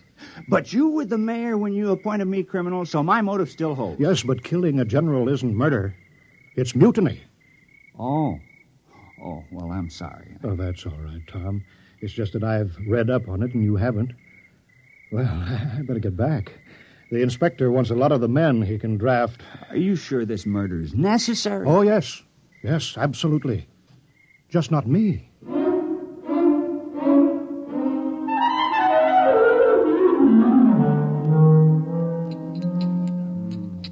No luck, huh, Tom? I just can't do it. Ed, I can't kill anybody in the village. I grew up with them. I've worked with them. I've drank root beer with them. I don't have any motive for killing any of them. Well, Tom, you have to commit a murder. You don't want to let the village down. Wait a minute. I got an idea.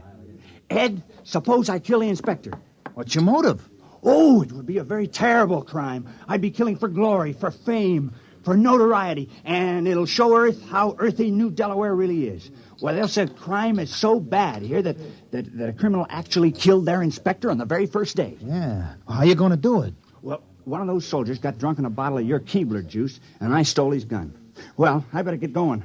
I'll wait for him on the path between the mayor's house and the ship. Yeah, good luck, Tom. Yeah, thanks.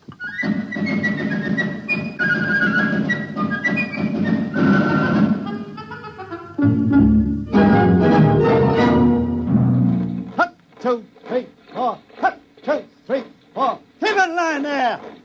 What a sloppy crew, all their feet. Still, it's a nice night's work. With those landing parties dying like flies, we can use every new man we can get. Shh! Don't say that. What? Are you afraid the mayor will hear me? Don't be ridiculous. It's a completely passive population, sheep-like, obedient. But wait till those sergeants get hold of them at the base. They'll whip them into first-class fighting men in no time. Halt! Stand and deliver! Why, it's Tom. Hands up, Inspector. I got you covered. Now, the rest of you, drop your guns and move out of the way. What? Now, see here. Now, go on. Now, drop those guns. What's the meaning of this? And who are you? Tom Fisher. I'm the town criminal. I'm going to kill the inspector. Now, please move out of the way. Criminal? So that's what the mayor was prattling about. Now, I know we haven't had any murders in 200 years, but I'm changing that now. Move out of the way. Well, I suppose I'd better get out of the line of fire, eh? Now, wait a minute. Wait. Now, don't move. Now, I know just how to do it. I've been thinking about it. I'll push this button and you'll die. Now, you'll fall down on the path, and your eyes will be open and your mouth twisted, and no air going in and out of your lungs, and no beat to your heart. And I can't do it. Here's your gun. Take it. I don't want it. Quick after him. Sergeant, have the entire ship's company turned out. General, I want all your people out looking for him. Shoot on sight. Kill him instantly. Oh, we couldn't do that. Although we appreciate the compliment. What, that man's a... He's a criminal, yes. That's what I'm trying to explain. I appointed him. We had to have one. You what? You mean you had no criminals? Well, No, I'm afraid not. I'm terribly ashamed. You see, we knew how uncivilized we were, and that's why we did it. I'm dreadfully embarrassed that Tom couldn't handle the job. Why did you give the assignment to that particular man? Well, I figured if anyone could kill, Tom could. He's a fisherman, you know. It's pretty gory work. And he wasn't able to kill the inspector? Well, we just haven't had to kill anything for 200 years except fish. The only animals on New Delaware are small grass eaters, and they're not good to eat, so we never kill any of them. And the rest of you would be equally unable to kill? We wouldn't even get as far as Tom did. I want that man found and... Forget about it, Inspector. What? We'd better get away from here. You want men in our army who can't kill? Think of it. The morale problem. The possibility of infection.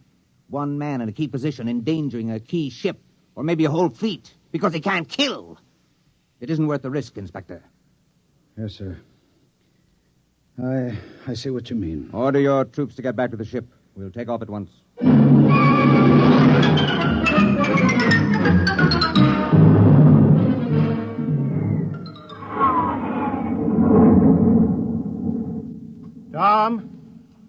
Tom, you can come out now. Tom, they're gone. He's hiding around here somewhere, Mayor. Yeah. Tom? Oh, Tom. Here I am. I'm sorry I bungled it. I guess I won't be needing my skulking permit anymore. No, I guess not. Well, we did our best. I had the chance, and then I let you all down. Oh, Tom, it's not your fault. Now, look how long it took Earth to get civilized. Thousands of years, and we were trying to do it in 2 weeks. Yeah. Well, we better get back to the village.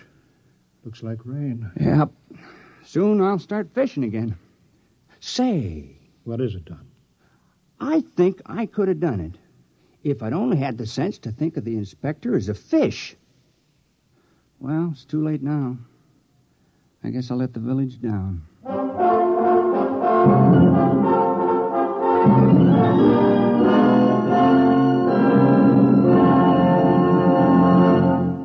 Fred Collins again, and I'll have a word for you on tonight's X-1 in a moment.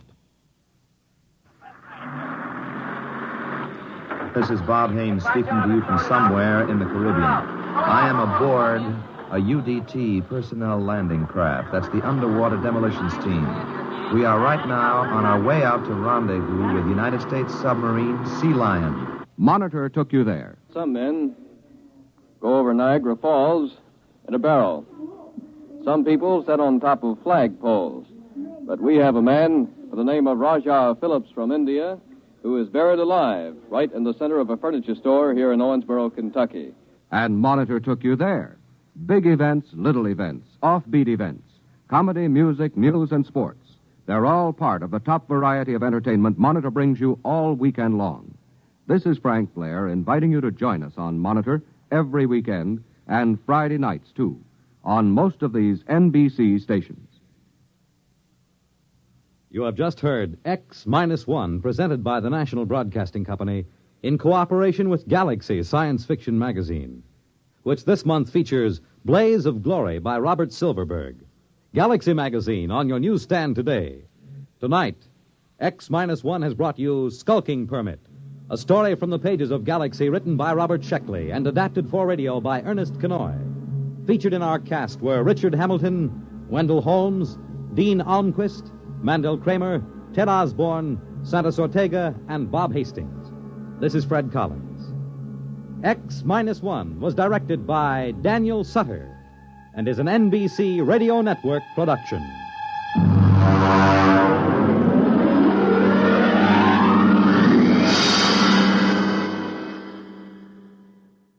There's excitement in the air at night, and Nightline brings it to you. Hear Nightline with Walter O'Keefe, next on most of these NBC stations.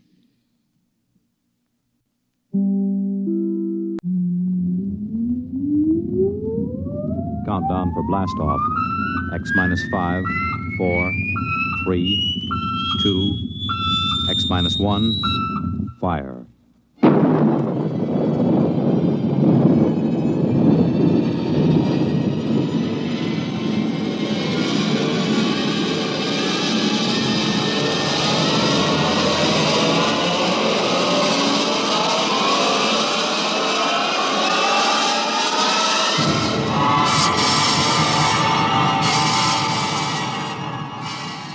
From the far horizons of the unknown come transcribed tales of new dimensions in time and space.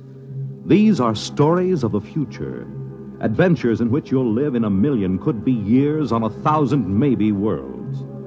The National Broadcasting Company, in cooperation with Galaxy Science Fiction Magazine, presents X minus 1.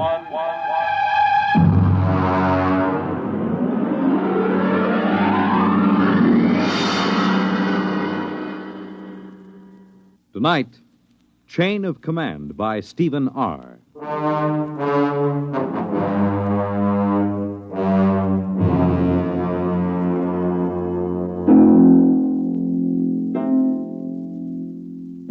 This is about George. He's a friend of mine. Lives right here at the Brookside Atomic Laboratory with his family. My name is Charlie Boyle, by the way. I'm a security guard here at the lab. Been here now for, 20 years, I guess. Of course, they don't use the lab anymore. Lots of weeds and things, and, I stick around. There isn't really any place to go. Oh, well, I'm getting away from it after all. This is about George. Some of it I knew myself. A lot of it he told me after it was over. It began, it began the morning after George's wife lit into him. I think, George, the least you could do is complain. After all, are you a mouse or a man? Clara, what's the point of complaining? It'll just start trouble. We do live at the laboratory. We have some rights. The best thing we can do is just stay right where we are. But it's dangerous. There's nothing dangerous about it, just so long as we know what we're doing. I'm not thinking about us. I'm thinking about the children. The children know where they mustn't go. George, I will not go on like this without a moment's peace of mind. If you had the slightest concern for my welfare or for the children's, you'd really... All right. I'll go talk to old Charlie, the security guard. Why not talk directly to the superintendent? Because of the complications. Now, I promise you I'll explain the situation to Charlie. He knows me. I've talked to him for over a year now. And he hasn't the slightest influence. I'll impress the seriousness of the situation on him. All right, but do it now. I will. And be firm. I'll be as firm as I can.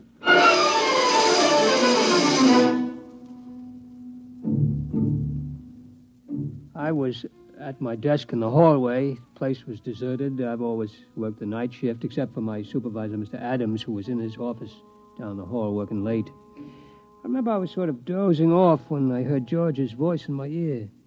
Charles. Charlie. Hmm? It's me, George. Oh, yes, George. Yeah, how are you? Fine. Can I have a chat with you? Chat away. I got all night. Good. It's about the trap. The trap? The one outside our door. Oh, that trap? Clara, my wife, says it's dangerous.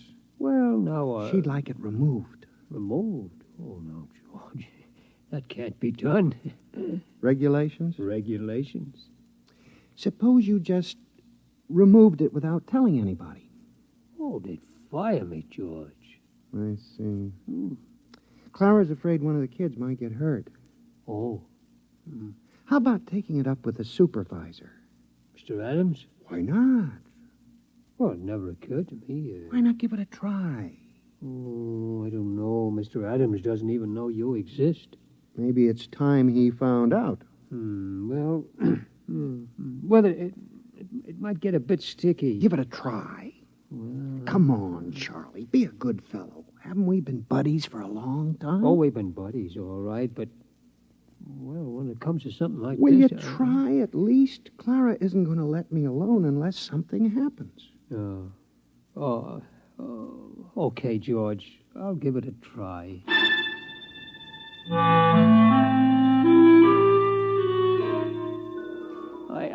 I straightened my tie and I brushed off my uniform real neat and I went into Mr. Adams' office. I could see the light under his door and hear him on the phone, so I knew he was there. Edgar? Adams up at Brookside Lab. Uh-huh. How are things in Washington? No, nothing serious. Just want to have a fingerprint check on one of our scientists. Uh-huh. Yeah, number 7X4582. That's right. How's the missus? Ah, good. Now, excuse me a minute, will you? Somebody at the door. Come in. Oh, hello, Charlie. Edgar, can I call you back? Fine. Yeah, what is it, Charlie? Well, I'd like a word with you, Mr. Well, look, Charlie, I'm on the phone to Washington. Is it a security matter? Oh, in a way, Mr. Adams. Well? I don't know how to tell you, really. Well, just tell me. Well, sir, there's a mouse named George down in room 412 who doesn't want the trap outside his door. Well, that's just too... What? A mouse in room 412. He objects to the trap. Look, Charlie, I'm busy. Is this a joke or something? Oh, well, I guess maybe it is. I mean, I like a good joke as well as the next fella, Charlie, but, well, I mean, it's late and I got a lot of work to do. Do you mind? No, Mr. Adams. Yeah, well, that's fine. You just get back to your desk, huh? Okay, Mr. Adams. And, Charlie, yes, sir, yes. Next time one of the mice complains, tell him to come in here and speak to me himself. Yes, sir.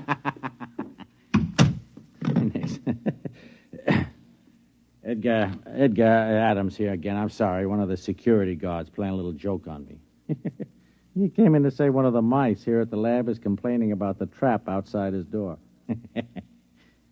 You got him down Washington, too, huh? Yeah? What do you do about it? Traps, huh? Yeah. Yeah, it's the only way, I guess. Yeah.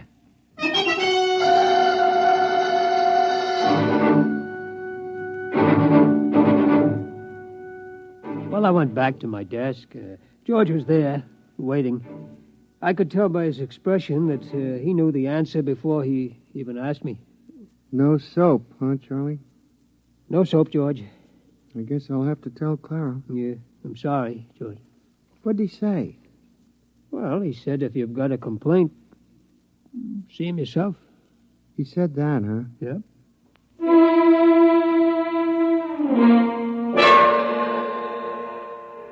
Of course, I didn't know what was going to happen. George didn't tell me till it was all over. I mean, really all over. And then it was too late for me to do anything.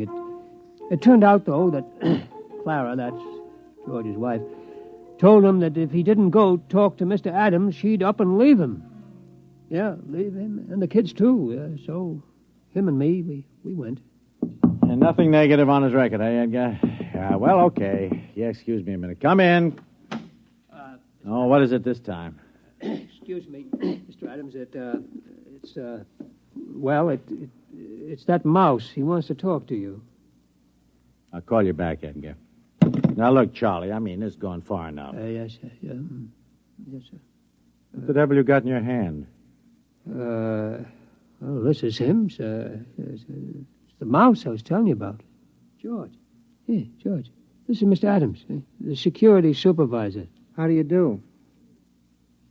Huh? How do you do? Ventriloquism, huh, Charlie? Pretty good. Oh, it ain't ventriloquism, Mr. Adams. He talks. Yeah, sure he does. Well, look, now you had your little joke, and I got a lot of work to do. I'd like a word with you. What? That's remarkable. It really... Now, look, George, if you don't... George, suppose I just leave you here and step outside. That might be best. Excuse me, Mr. Adams. No, wait a minute. You can't leave that beast in here. He won't take much of your time. But, hold it. Leaving a mouse on my desk. Can you hear me all right? Yes, of course. What? I said, can you hear me? Some people have trouble. I'm going out of my mind. It's a hallucination. No, sir, a mouse. Listen to... What are you? A mouse. You know, cheese, rodents, all that sort of thing. Do you mind if I touch you? Okay, but take it easy. Careful, don't bend up the whiskers. You're real. Sure I'm real. Now, listen, about that trap. The trap? My wife is driving me goofy. Get it away from our front door, will you? Your front door, yes. Yes, of course, I'll... Are you sure you exist? I could bite you to prove it. Never mind. What about it? What about what? The trap. The trap. Yes, of course. Well, I mean, that's a security problem. Look, would you do me a favor? Depends. Tell me, how come you talk? Simple. My ancestors have been around this lab since it was built. We've gotten a lot of gamma radiation. A couple of them were used as an experiment to test radiation endurance.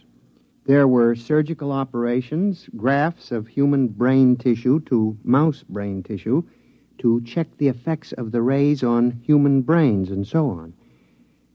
You follow me? Wait a minute. I remember there were some experiments where human brain tissue was placed in a mouse and then exposed. That's it. Those mice, the ones that survived, were my great-grandparents. Holy smokes. So what about the trap? I mean, we're nice, peaceful mice. We don't bother anybody. We don't eat much. We mind our own business. Wait a minute. You say your great-grandparents were the first of this talking line? I mean, are there many of you? 3 generations, Mac. That's a lot of mice. Tell me, have you talked to anybody besides me? Well, I talked to Charlie. No, I mean besides Charlie. I tried it with a couple of guys. They wouldn't listen. These others, what do you call them, your relatives, have they talked to anybody? Tell me. How should I know? I suppose they've talked to dozens of people. Where are these people they've talked to? The mental hospitals are full of them. It's a problem, see. We can talk to kids and, you know, the odd ones, but anybody else, they get scared. Uh-huh. So what do I tell Clara about the trap? Clara? My wife, Clara. Oh, well, it's a security problem. I think I'll have to take it up with Washington. Okay, take it up. Yeah, I'll dictate a memo first thing in the... No, I won't. They'll think I've flipped. Okay, I'll tell Clara. Now, wait a minute. Let me make a phone call. Sooner or later, this thing has got to be dealt with. Edgar, Adams at Brookside. Now, Edgar, old man, we have just encountered a rather unusual security problem here at the plant. Yes. No, nothing like that. Mice. Yes. Talking mice. No, Edgar, it is not a joke. I know we were joking a while ago, but it turns out there are talking mice here. Edgar, listen. Please, Edgar, will you listen? I'll put one of them on the phone. Now, listen, would you... Here, would you just talk, please? What'll I say? Just say anything. His name is George. Hello? This is George. I'm trying to get the authorities to remove the trap from in front of my... What? Yeah, let me have it, will you? Edgar, listen, I am not kidding, and I have not gone mad. This is on the level. In my office at this moment, there is a mouse who talks. In this top-secret atomic laboratory, there are several hundred such mice, for all I know. Look, Edgar, you don't believe me, and I don't expect you to believe me. No, I don't want a vacation. Good night, Edgar. He doesn't believe me. We keep running into this all the time. George, are you really interested in doing something about that trap? Have you ever met my wife? Oh, of course you haven't. Wait a minute, I got it. I'm going to call for a top-level security conference at the Pentagon. George, will you come down there with me? Will you? We won't say a word. We'll just appear. Washington? First-class accommodations. We'll get you the best suite in town. Do you like cheese? Do I like cheese? Can you get provolone down there? Get what? Provolone. We'll get it. All the provolone you can eat. I've never traveled before. George, you'll love it. Chance to get away from the wife for a while, huh? What do you say, boy? You and me, huh? We'll live it up down there. Look, I know a couple of girls. I seem to recall they had mice in their pantry. I don't know. I'll have to talk to Clara. Look, tell her it's the only way to get action on the trap. Make it sound big, you know. You hate to go away from her, but it's for the kids. What do you say, pal, huh? Well, okay. Attaboy. Operator, get me chief of security at the Pentagon. Make it fast. This is an emergency.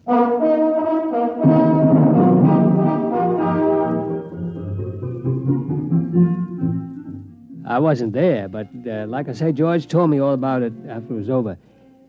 Seems him and Mr. Adams went down to Washington on a morning plane. George got a little plane sick, but he liked flying pretty good anyway. They checked in at the Statler, then went over to the Pentagon. Order, gentlemen, order. As a chief, I hereby convene the meeting. It's been called as a Priority A emergency session by Mr. Adams, who, as you know, is security chief at our Brookville Atomic Laboratories. Mr. Adams? Yes, thank you, Chief. Now, gentlemen, it may come as a shock to all of you. It did to me. But I've learned that some 1,200 English-speaking individuals have been operating freely within our top-secret laboratories at Brookville without any security clearance whatsoever. You did say 1,200? Actually, sir, 1,207. Who are these people, sir? Mice, Chief. Mice? Yes, sir, mice. I have one of them here with me. Somewhere. George. Here. George. Oh, there you are. George, would you just mind stepping to the center of the table? Right. Gentlemen, this is George. How do you do? Well, this is most remarkable. George is the result of an experiment conducted some years ago in which bits of human brain tissue were grafted into live mice to test radiation effects. And there are 1,200 of these inside the lab? 1,207. Without security clearance? Without security clearance. Oh. Well. Sir, Mouse? Call me George. George? George, tell me what you know. My wife wants the trap removed from our front door. She thinks it's dangerous for the children. Has she been cleared? Quiet, General. Well, a major lapse of security. I'm aware of the lapse, General. What about the trap? I refuse to countenance any act that will aid the entrance of more of these spies and saboteurs into the plant. Who's a spy? I'm a mouse. Tell me, have you overheard any conferences? Maybe a few. Seen any documents? My kids play in the secret document file. It's the safest place in the lab. Have you yourself ever seen any papers marked top secret? Seen them? Heck, I've eaten them. I believe this calls for some action, gentlemen. Mr. Adams. Mr. Adams, if you and this rodent will retire to the next room, I think we'll have a brief caucus. Yes, sir. George. Okay. Yes, sir. See you later, gentlemen. Listen, what about the provolone? Never mind. Well, I think we should try to forget for the moment that these creatures are mice and deal with them as security problems. Concur. Now then, the first question is one of loyalty. I raise a question at this point. General? Are these American mice? Well, I assume that... Well, but do we know? You have a point, sir. Perhaps we ought to get immigration in on this. Immigration? I'd say extermination. Before we do anything rash, General, I think we ought to learn more about these creatures, who they are, what their habits are, their loyalties, how much they know. Suppose this George creature won't tell us. We'll have to use every trick in the book. Now, I would suggest we first try the velvet glove. The full treatment.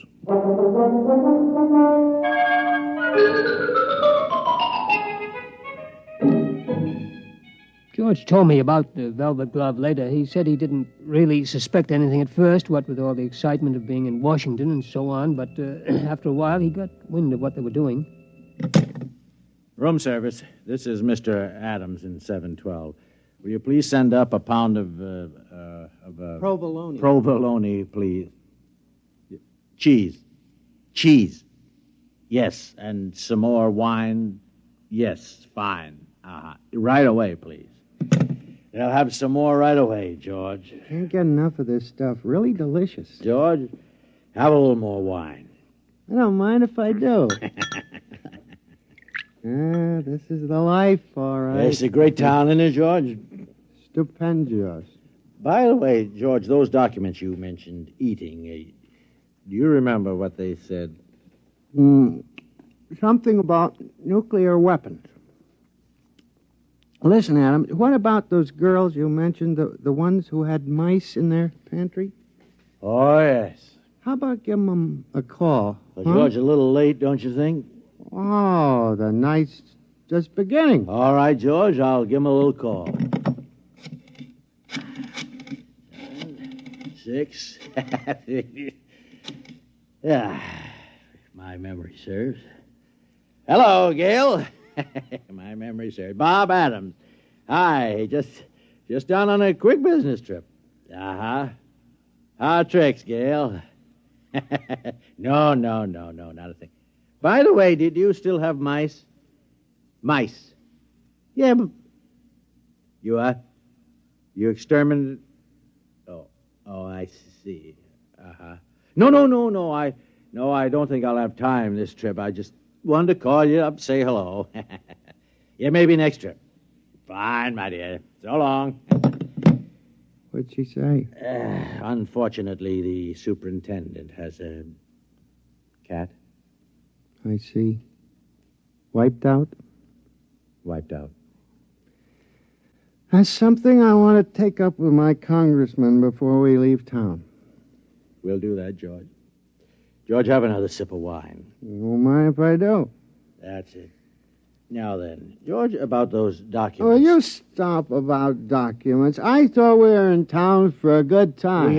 We are. Well, round up a couple of mice, man, and let's get with it. Mice, I'll tell you what, George. You wait here. I'll go out and I'll see what I can do. Okay? Okay, but make it snappy, huh?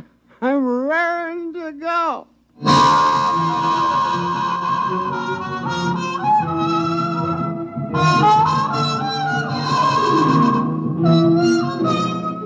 Next morning, Adams woke George and told him they were scheduled for another conference at the Pentagon. George, wake up, huh? Oh, what a head. Come on, George. We're due at the Pentagon. Easy. Don't talk so loud. Wow. Where did you get those white mice last night? Over at the National Research Lab. Ooh. They must have been feeding those girls wheat germ. All right, come on, George. Come on, you can sober up in the taxi. Come on.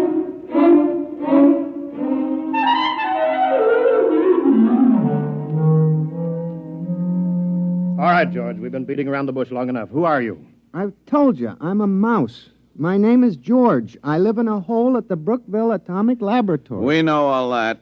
We want to know who's behind you. Nobody's behind me. Listen, you guys don't have to be afraid of me. I'm only a mouse. It's the perfect fifth column, the ultimate weapon. Do you realize that you and your family are living inside a secret government installation without any security clearance whatsoever? I'm willing to be investigated. How do we know you aren't an agent for a foreign power? How do we know you aren't an agent for a foreign power? Preposterous. It'd be the perfect fifth column. Gentlemen, I will not remain here to be insulted by this creature. And I will not be insulted by you, sir.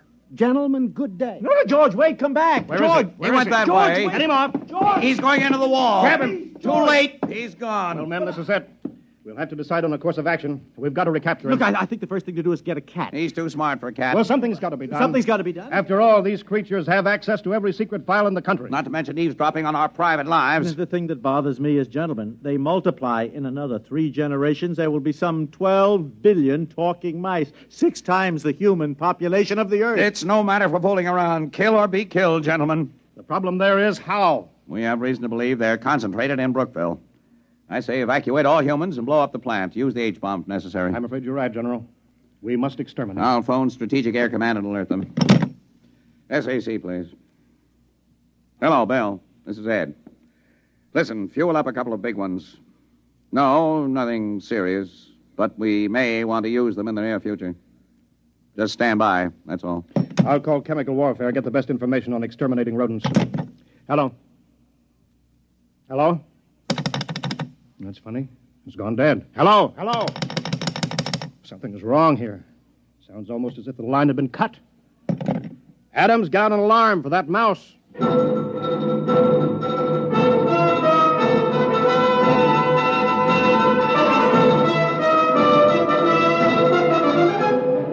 Well, that was only the beginning, of course. Things began to happen pretty fast right after that. You bet your sweet satchel they did. Well, Adams? Yeah, I've been talking to Edgar. The FBI has located several hundred field mice, all of them non-talking. No trace of a mouse corresponding to our description of George. I see. Team of Secret Servicemen been combing the Pentagon and the White House. We've got 1,500 traps baited with imported provolone in the Senate chambers alone. So far, no luck. What about cats? The American feline fanciers have volunteered 100 Mausers. Oh, good, good. Any more telephone wires cut? I'm afraid so, Chief, yes. He managed to gnaw through the private wire from the president's suite to the Pentagon. Oh, I see. Well, got it spliced. What about the top-secret file on that new chemical warfare agent? Is there any trace of that? They found the file, but he managed to chew out the key symbols. I'm afraid it's useless. Well, keep tracking him down. Yes, Sooner sir. or later, we'll get him. Sir, yes, sir. Yeah, only one thing, Well, sir. what's that? I hate to mention it, really. Well, go on, man. Well, sir, the damage has appeared in such widespread places recently. Well, go on. Well, there must be more than just George. In fact, we're afraid he has reinforcements right here in Washington. But that's impossible. How? I don't know how, sir, unless... Unless what? Unless... Well, it seems, sir, that there were a couple of female white mice from the National Research Lab.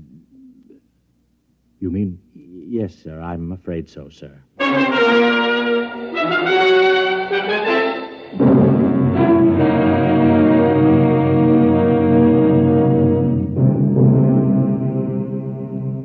I guess maybe you know the rest. Within a couple of weeks, every cable, telephone line, power line, every telegraph line in the United States had been cut. Also the wires on every plane, tank, train, and ship. They'd also destroyed every file in the country. That was only a month ago. Well, you can guess what's happened. Most everybody has left this part of the world. In this whole atomic laboratory, I'm the only human. And I'm not so sure I'll be around much longer. Yes, sir? The only woman. Not that they need a security guard, but, well, I'm just used to being here. I wouldn't know where to go. Charlie. Why, George. George, is it you? That's right, Charlie. Well, you look awful. Where have you been? Well, I was down in Washington, Charlie, about the traps, remember? Oh, yeah. That was before all the trouble started, over 2 months ago. Well, what you been doing all this time? Well, you know, we've been pretty busy protecting ourselves, cutting the lines and stopping transportation and such. I figured it was the mice done it, yeah. Yeah, we didn't like it, but it was them or us, so we did it.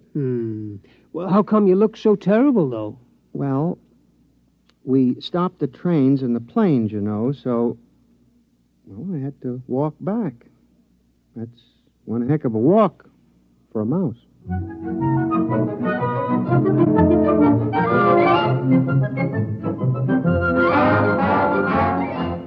Like I said, this is about George.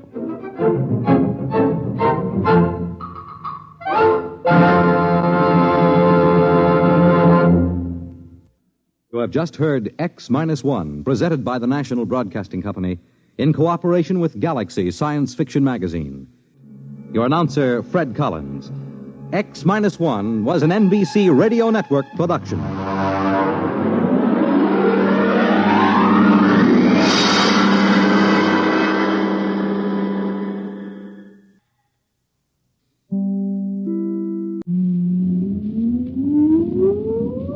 Countdown for blast off. X-5, 4, 3, 2, X-1, fire.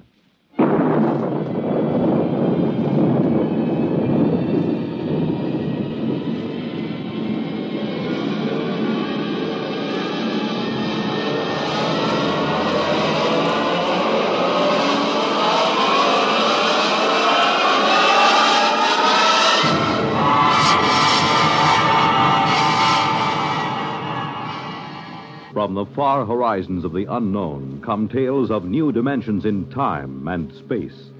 These are stories of the future, adventures in which you'll live in a million, could be years, on 1,000 maybe worlds. The National Broadcasting Company, in cooperation with Galaxy Science Fiction Magazine, presents X minus 1.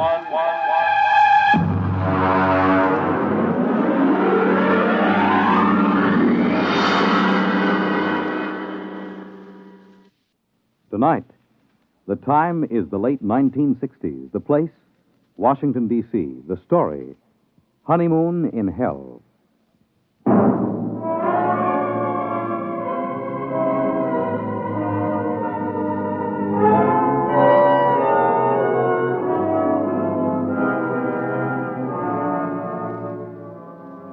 My name is Carmody.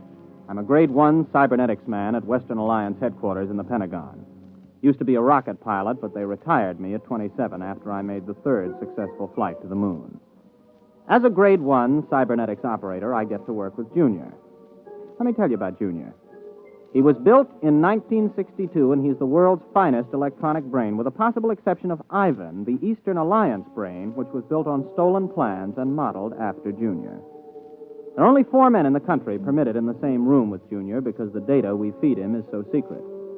One of those 4 is the president of the Western Alliance. The other 3 are myself, Charlie Mazer, and the chief. Ray? Oh, yes, Chief. Have you got Junior running a problem? Well, I just fed him the hourly data for probability of H-bomb war with the Eastern Alliance. He's ready. Hold it. According to the data just received, the probability of a hot war between the Western and the Eastern Alliance is 99.930 in favor of such a war breaking out within the next month. Oh, it doesn't sound good, Chief. Yeah. Well, I'll scramble the data, send it to the Joint Chiefs of Staff. Meanwhile, here's a priority C civilian problem to run off. Oh, what's this stuff? Well, it seems on September 17th, a statistician in the Birth Record Department of New York City noticed that out of 813 births reported that day, 657 had been girls, and only 156 had been boys. Well, that sounds impossible. Well, that's what this statistician thought. So they phoned some other cities, and the same trend is being shown, not only in other American cities, but in Western Europe. Sunspots, maybe? That's for Junior to figure out. He's the brain here. Okay, I'll feed him. Give me the results on the intercom. I'll be in my office. Right.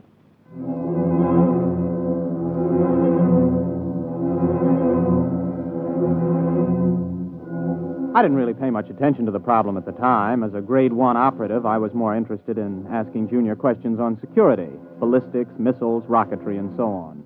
The Eastern Alliance would undoubtedly have traded 3 puppet governments and the tomb of Lenin to have an agent as a Grade 1 operative. But I took the birth statistics and fed them in and waited. Junior, incidentally, responds to vocal stimuli. Speaks 12 languages. Got the answer, Junior? I have. Okay.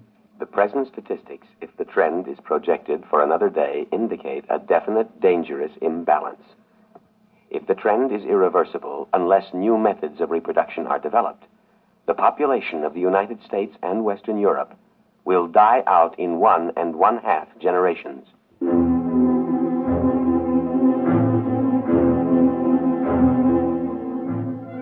Well, it wasn't long before the newspapers got the story and kicked it around. People in governments really started to worry now. Biologists and laboratories made it their #1 project. On September 29th, only 41 boys were born in the entire United States. During the month of October, in spite of all the work going on, not a single male child was born anywhere in the world, with the exception of 1 in outer Mongolia and 1 in Alaska. November drew another blank. I was working 18 hours a day, feeding every available scrap of data to Junior. Data insufficient for answer to your question. Well, here's the latest. A new analysis of chromosome structure indicates the presence of an additional electron in the orbit of the Y atoms for carbon chain X. Now try again. The question is, what is causing the lack of male births? Anything new, Ray? No, not yet. Hold it. Data insufficient. Well, that's it.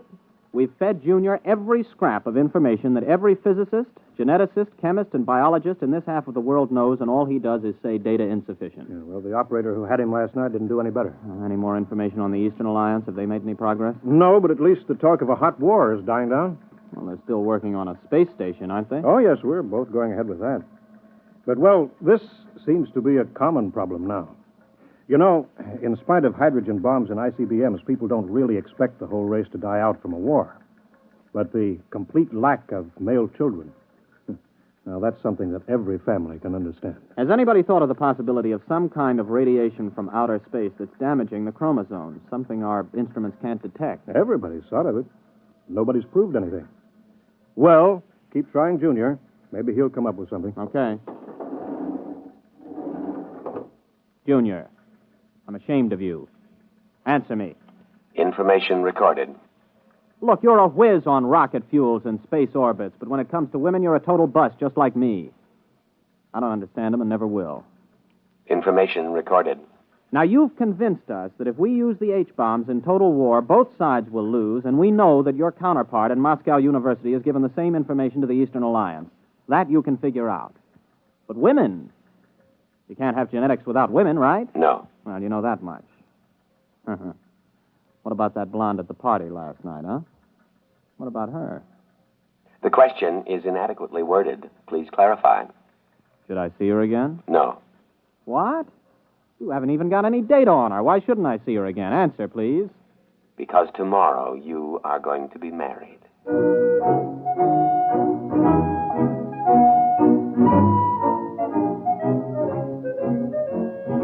Well, I almost jumped out of my chair. Junior had gone stark raving mad. Besides, Junior never made predictions unless he had some definite data.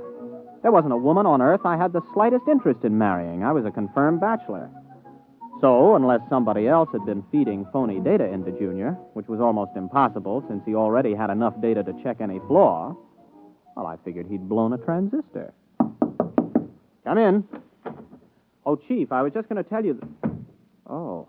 Ray Carmody, this is the president of the Western Alliance, Captain Carmody, Mr. President. Glad to meet you, Captain. Oh, I'm very honored, sir. The president came here specifically to talk to you, Ray. To me? Captain Carmody, you have been chosen to have the opportunity to volunteer for a mission of extreme importance. Now, there's much danger, but not as much as on your previous trip to the moon. Previous trip, sir? Then this involves another? The flight to the moon, Captain, will be the least important part of your mission. What's at stake here is the survival of the human race.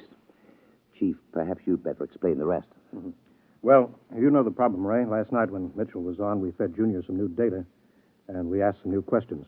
For example, we asked if the lack of male birth could be due to some extraterrestrial enemies of man. Well, Martians? Possibly.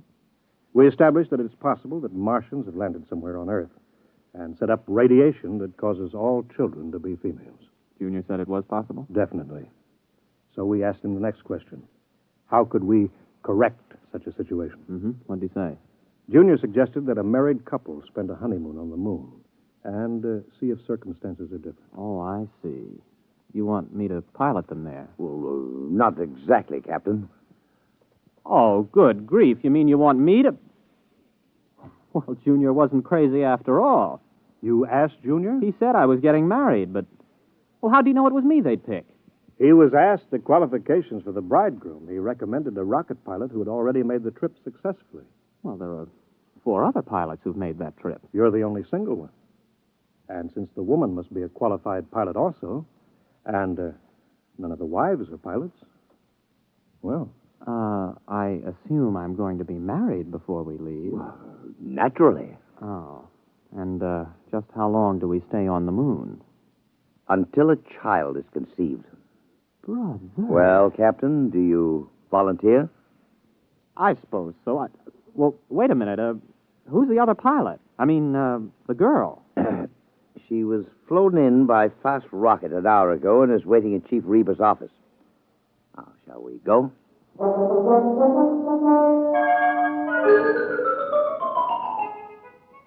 There were some officials there, and a justice, and my bride. She was small, dark, slender, and very attractive.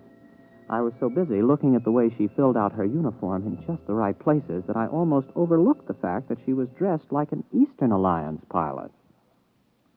Captain Ray Carmody, may I present Lieutenant Anya Borisovna? You mean this is... an enemy pilot? Pleased to meet you, Captain. Yes, I'm pleased to meet you. Mr. President, Captain, this marriage is being done on an international basis for important diplomatic reasons. Both alliances have been advised by their cybernetic machine that the experiment, if it is to benefit humanity, must bring all the major powers together. Miss Borisovna is 24, an experienced rocket pilot like yourself, and quite attractive, if I do say so myself.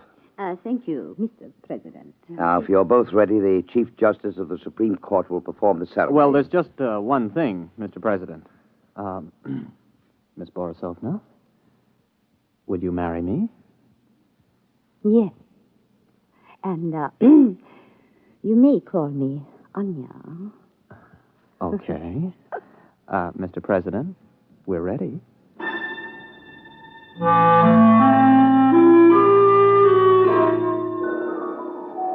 I didn't even get a chance to kiss the bride. We were rushed over to the labs for a pre-flight physical.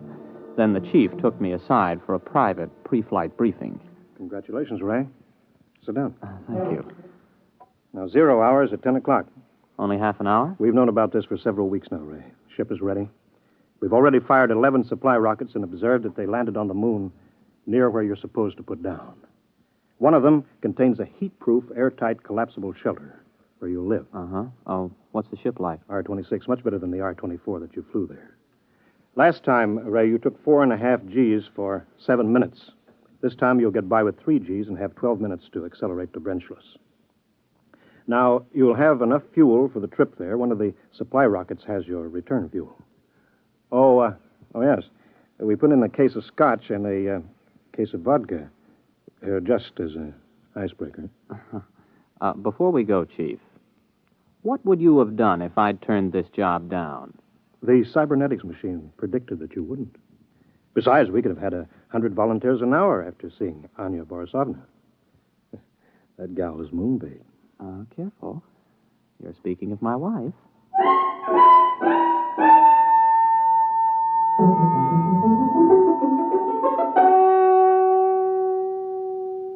Tower to R-26. Are you both strapped in? Anya, you strapped into the webbing? Yes.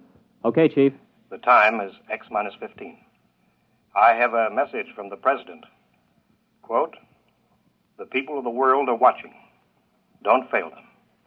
I have messages from the Soviets, the Chinese, the British, the Indians, all wishing you well. You are the hope of mankind, and all mankind unites as it has never before united in giving you its blessings. We await your return anxiously." Unquote. X-5. 4, 3, 2, X-1. Blast off.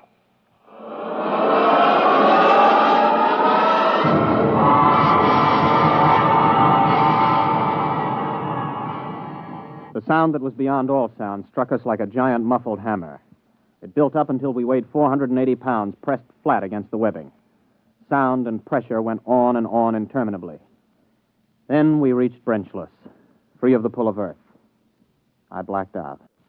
When I came to, a lovely face was bent over mine, 2 dark eyes smiling at me. Are you all right, Ray? Oh, yeah. Are we weightless? Yes. I shut off the fuel. We won't need it until we land. Oh, thanks. If you would teach me, I could help you land the ship. Oh, I've never been to the moon. Well, sure. Just slide over here to the control panel. All right. Like this? Oh, that's fine. We've got about 4 hours Earth time to get acquainted.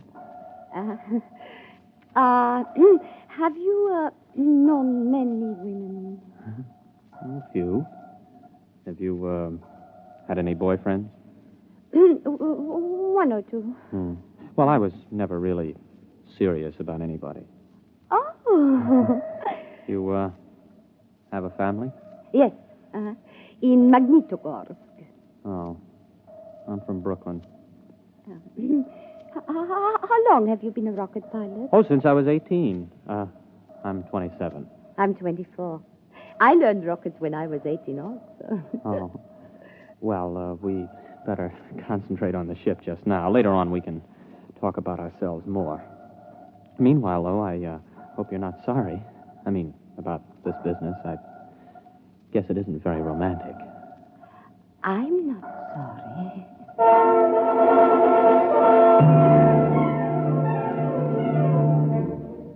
We made a good landing. It didn't knock either of us unconscious. Then we got into our spacesuits and got out of the rocket. Some of the supply rockets were lying within a quarter mile. There were 6 eastern rockets and 3 westerns. About 800 yards away, though, there was a big supply rocket we couldn't identify. It looked different from the others, and neither of us could identify it as an eastern or western design we were familiar with. I pointed to it, and we headed there. You You recognize that supply rocket? No, I was not briefed on anybody's standard still in the shape. Well, it must be something the chiefs of staff sent up as a surprise for us. I figured about 50 feet long, but you can't see the rocket tubes. It might be a payload from a stepped rocket assembly. Uh-huh. Well, there's a door on the side, anyway, you see? At the top of that ramp. Oh, yes. Maybe we ought to observe it a while before we go in. Oh, nonsense. Come on. Ray! Yes? Ray, I'm frightened. There's something wrong with this. Only one way to find out, Anya. Let's go. Well, there's some kind of lock on this door. Let's see if it opens. Well, that was easy. It's lighted inside. Mm-hmm. Come on. Maybe they sent us a surprise cottage for the honeymoon. Special delivery to the moon. This doesn't look like anything designed for humans to live in. Ray! The door's closed behind us. Try the lock.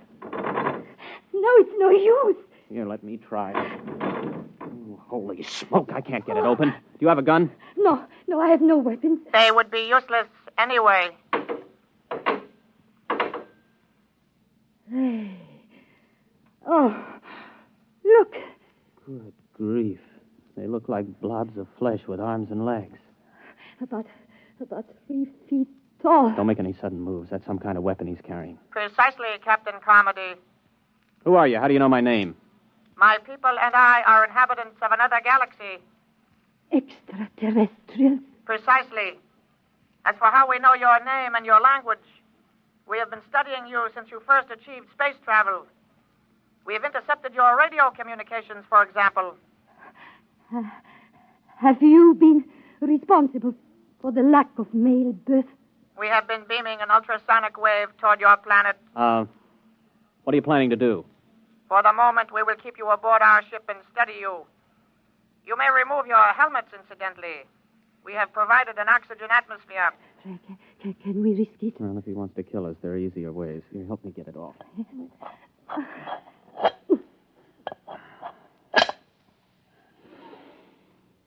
Well, it breathes pretty good. Keep your helmet with you. You may make yourselves comfortable. We will bring you food and liquid from your supply rockets. Do not attempt to escape, please. It could be most unpleasant.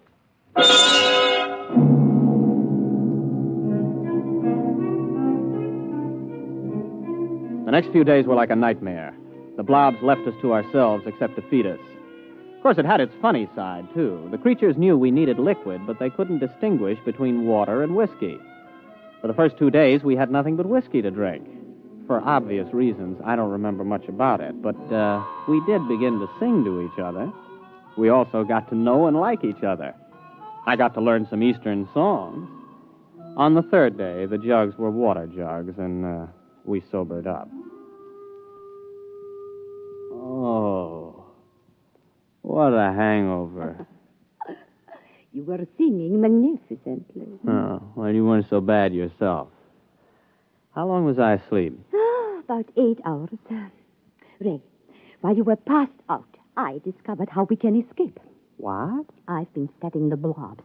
They seem to have a 5-hour sleep period when there is no sound in a ship. I've tried banging on the wall with my helmet during that period, but apparently they're almost completely unconscious during ours. Mm-hmm. 5 hours sleep. That means a planet with approximately a 20-hour rotation. The Joint Chiefs will want to know that if we get back. And more important, we're much stronger physically than they are. I can actually bend the metal of the door lock. Well, now, what are we waiting for? Let's put on our helmets and get out of here. Are they in the sleep period? Yes, for about 3 hours. Ray, do you think we can risk it? We don't have much choice. I'll go ahead. If we get out of this ship, you run for our rocket and start to refuel. I'll keep an eye on the blobs. All right, but Ray, please be careful. Don't worry. Before you put on your space helmet... Yes? You realize I've never even kissed the bride? Yes. Oh, Ray. Good luck, Mrs. Carmody.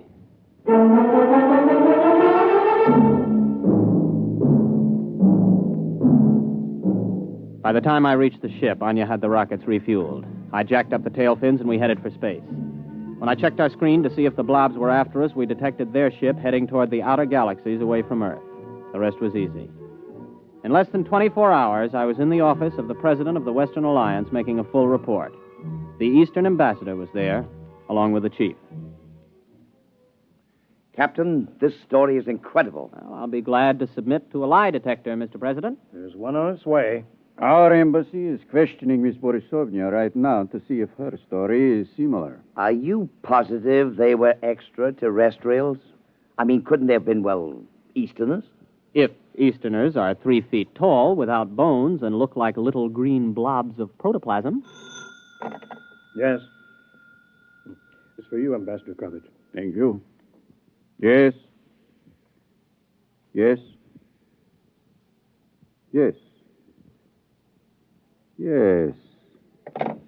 Our woman tells the same story under scopolamine. It must be the truth. Obviously, they went back for reinforcements or further orders. If and when they get back, we've got to be ready for them. My government stands ready to cooperate fully. Excellent. We'll have to build a joint space station, get to the moon, and fortify it jointly. If we pool all scientific knowledge, military data, we may be able to do it. Our propaganda ministry has already received orders to put everything into reverse gear. Carmody, I don't know how the world can ever thank you and Miss Borisovna. You not only averted a suicidal war between the East and West, you've also managed to draw us together in a joint effort where international power politics must be a thing of the past. Well, sir, I have a request to make. Anything, my boy. By the way, your wife is on her way over. I'd like to get back to Junior to ask him a personal question before I see her again, if you don't mind. Well, that's rather odd, but I suppose if it's what you wish. Chief, would you let Captain Carmody operate the cybernetics machine alone for a few moments? Right this way, Ray, boy.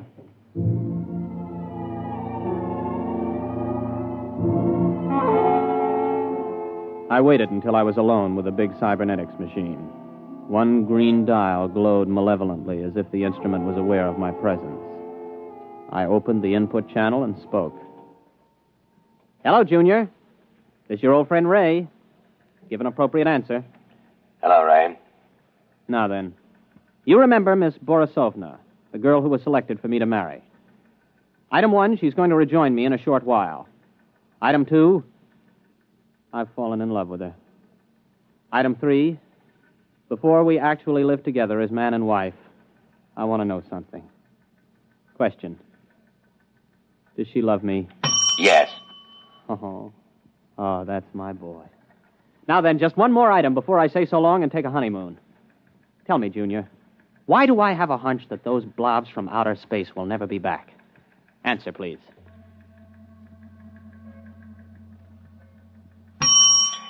Because what you call a hunch comes from your own unconscious mind. Your unconscious mind knows that the extraterrestrials do not, and never did, exist. What? Do you wish the answer repeated? I wish you to tell me why I saw them, why Anya saw them. Neither of you saw them. Amplify that answer, Junior, or I'll smash every tube in your memory bank. Since I am an AC-7 cybernetics machine, I have no circuit reactor for threats of destruction of my tubes. The answer to your question is as follows. The memory of extraterrestrials is due to post-hypnotic suggestion. You mean I was hypnotized to find those blobs on the moon? Correct. And just who hypnotized me? I did. I hypnotized you. Oh. And Anya? A similar AC-7 cybernetics machine located at the University of Moscow. Would you explain why? Cybernetics machines are constructed to help humanity. A major war, the disastrous results of which I could accurately calculate, was inevitable unless forestalled. Calculation showed that the best way to avert that war was the creation of a common mythical enemy. Therefore, I created a situation which led to your mission to the moon. Well, wait a minute. You created the situation. Yes. Well, tell me how you did it. How did you prevent male babies from being conceived? A special modification of radio carrier wave for station JVT here in Washington, D.C., the only 24-hour-a-day radio station in the United States. The modification is not detectable by any instrument known to man at present. Well, how could you do that? You can't leave here. 1 year ago, you yourself fed me a problem. The design of a new cathode tube for radio station JVT. I modified the tube to send out a wave that would prevent male children from being conceived. So all we have to do is eliminate that tube. It will not be necessary. The tube was designed to burn out exactly 15 minutes ago. And the same thing happened in the Eastern Alliance? Precisely. 2 properly constructed machines will always arrive at the same answer to the same problem. Oh, Junior, I gotta hand it to you. But why let me in on it? It is to the interests of humanity to know the truth. It is to your own interests. And you will tell no one because of the type of individual you are. Mankind will work together now to reach the stars. One last question, Junior. If Anya and I were just hypnotized to think all of that was happening up on the moon, what really did happen up there? I waited a while, but Junior was silent. It's the first time he ever pulled anything like that. However, I'll swear that I saw that green eye of his wink at me.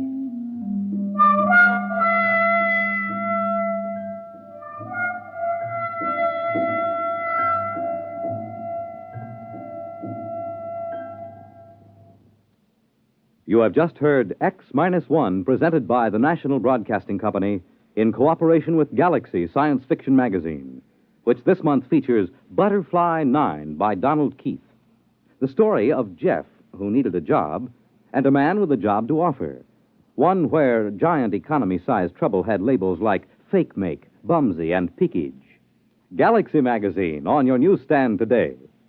Tonight, by transcription, X-1 has brought you Honeymoon in Hell, a story from the pages of Galaxy written by Frederick Brown and adapted for radio by George Lefferts. Featured in the cast were William Redfield, Vilma Curer, Wendell Holmes, Charles Penman, Leon Janney, Roger de Koven, and Jack Grimes. Your announcer, Fred Collins. X-1 was directed by Daniel Sutter and is an NBC Radio Network production.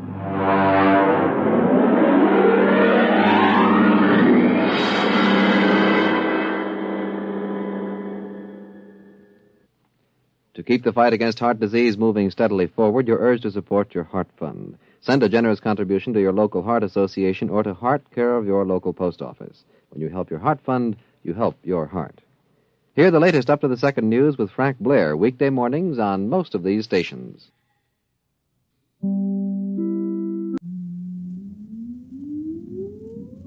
Countdown for blast off. X-5, 4, 3, 2, X-1, fire.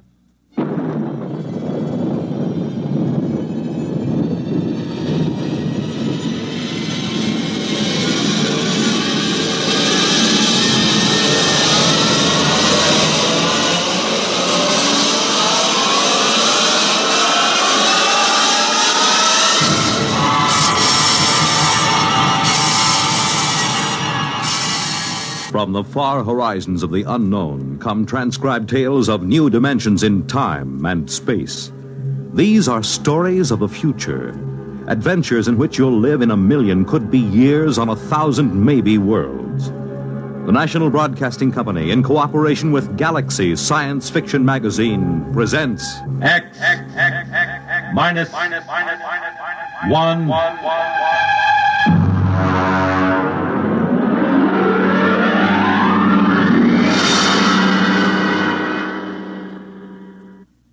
Tonight's story, Sam, This Is You, by Murray Leinster.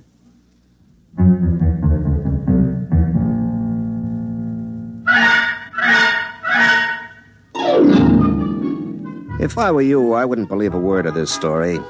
I'm still not sure if Rosie does, and as a matter of fact, I'm not so sure if I do myself. And that's going some because it happened to me. And if I can't believe it, well, who can? I suppose it could have happened to anybody, although, on the other hand, maybe it couldn't have happened to nobody. And that's pretty mixed up, so maybe I'd better begin at the beginning. And in this case, that's not so easy as it sounds. For one thing, there's the question of where is the beginning? Well, anyways, I'm Sam Yoder. I'm a telephone lineman for the Batesville and Rappahannock Telephone Company. I got into that line of work because I was in a wire platoon during the war. I've been up more trees in the Ardennes forest in Belgium than anybody, except maybe a couple of squirrels, and they didn't have to string telephone wires. I guess it started because Rosie, she was my girl, Rosie. She thought I lacked ambition. And also get up and go. Yeah, anytime you say, honey, except it's one of those jitterbug things and I can't jitter much. I don't mean dance. I mean stick-to-itiveness. Now, honey, that's ridiculous. A telephone lineman has more stick-to-itiveness than anybody or he'd fall right off the pole. Huh? Want another drink? Sam, are you trying to get me drunk? No. Well, only there's a $3.50 minimum in this place, and I hate to see it go to waste. I'm discussing your future, Sam. Okay. Do you think a telephone lineman's life is right for you? Well, has its ups and downs. Sam. I'm sorry. I warned you once more, and I'm going to ask you to take me home, even with a $3.50 minimum unexpired. Yeah, okay, honey. Now, what are you doing to improve yourself? Nothing, I guess. Why don't you take one of those correspondence courses? You know, the ones with a picture of Arthur Godfrey, and he says, I was awful in high school arithmetic till I sent in the coupon. What does he need with high school arithmetic? It's the principle of the thing. Sam, I'd hate to think I was engaged to a man who didn't improve himself. Well, I'll figure something out, honey. You don't want to spend all your life with your arms around a pole. Well, it was all right with George Sand. Is he working at the company now? No. George Sand. She was in... She? Yeah, sure, honey. It was a pen name. You see, she was in love with Chopin. You get it? No. Well, he was a pole, you see? Arms around a pole. You get it now? Yes. Now I get it. Sam, take me home immediately.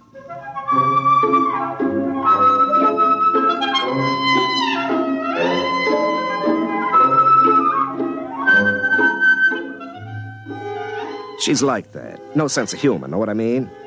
But listen, when you climb up and down telephone poles all day, you get tired of something that's straight up and down. Rosie was a refreshing change. You know what I mean? Wow. But she had something. I mean, in the conversation.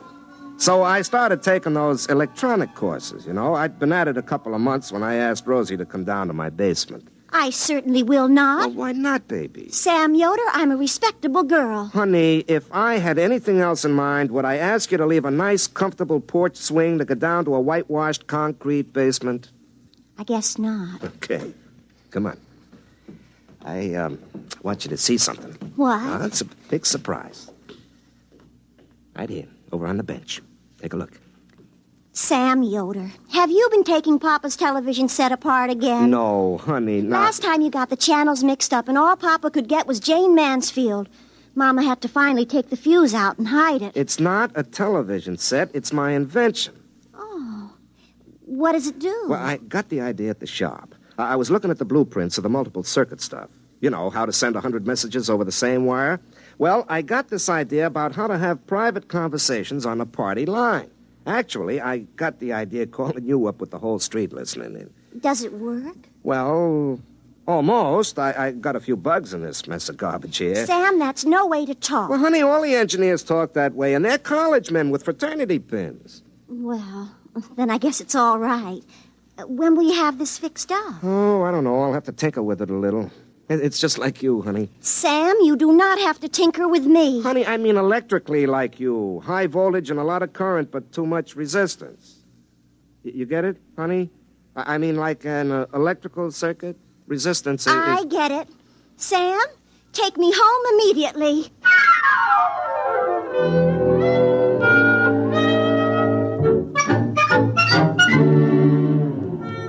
I was thinking of my invention on next Friday, July 2nd, about 6 o'clock. I was up a pole near Bridges Run, hunting for a break where the party line went dead.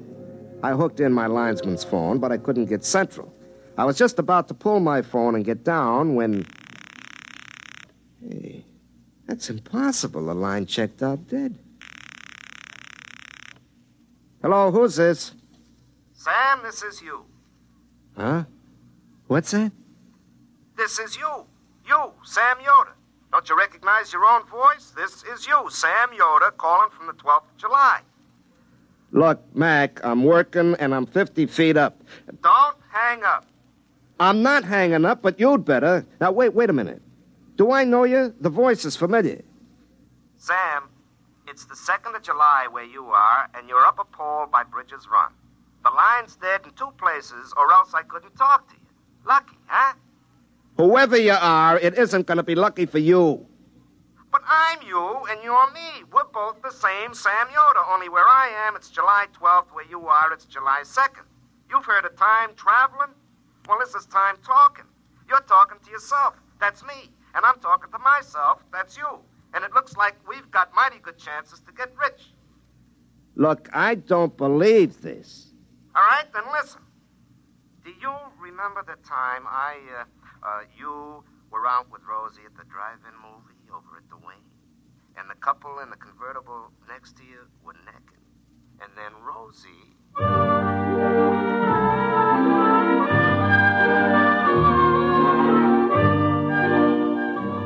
Well, never mind what he said. It was something only me and Rosie would know about. Nobody else in the whole world, so I knew he was me. I was him. We were the same.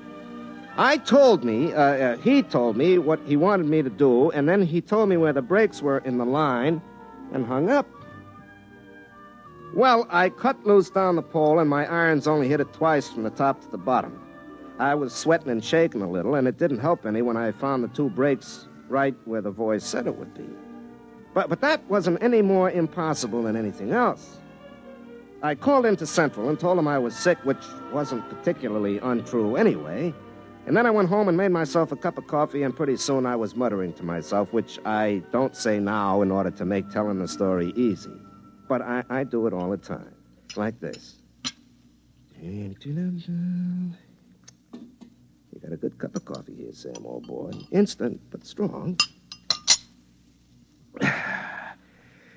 Oh, now there isn't any weak-mindedness in my family, and the company psychologist said I grew up stable. Was it inner stable? Well, anyway, nobody but Rosie knows I told her nose is so cute I couldn't believe she ever had to blow it. Maybe it was me talking to myself. Donut, Sam? Don't mind if I do.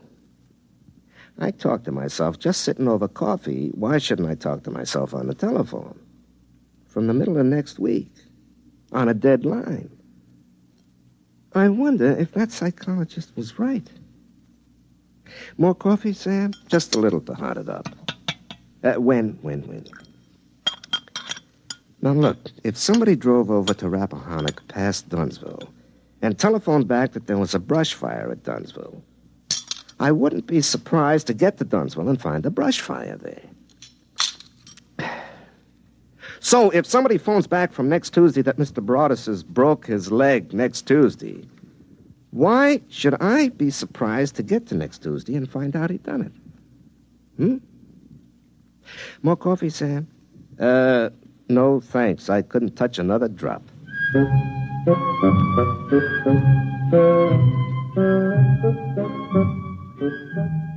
You see what I mean? Pretty soon I began to realize there was money in this thing, and I got to work on my invention, the one I meant to use for private calls on party lines. I got out the soldering iron and a bunch of components I liberated from the phone company, and I started to rearrange the circuits the way that voice on the telephone had told me to. It was a real breadboard job with wires hanging out of it like spaghetti, but finally I was done. I spliced my gadget onto my phone, then I broke the line to Central, rang it, and half a minute later... Hello? Hello? Hello, Sam. This is you in the 2nd of July. You got it all fixed up, huh? Yeah, it looks awful. Well, that's okay. You can straighten it out later. Okay, Sam, now we get rich together. Look, Sam, I want to ask you a few things about this gadget. Now, you know where those 4 transistors are hooked up bridging the... Look, Sam, you mind if we don't go into that right now? Yeah, but I want to know if I reverse the leads, will I... Some other time. Well, if you're too busy to talk... I'll tell you. I am kind of busy right now. You'll understand when you get to where I am. Look, I worked 6 hours on that thing because you said to it. Don't get mad, Sam. I'll tell you what. You go see Rosie and tell her about this and have a nice evening. Ha-ha. What do you mean, ha-ha? You'll find out Knowing what I know, I'll even double it. Ha ha, ha ha.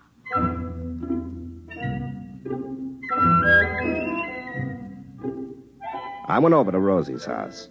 Her old man was watching Diana Dors on the television, and her mother was watching her old man, so I took Rosie by the hand and led her out onto the porch.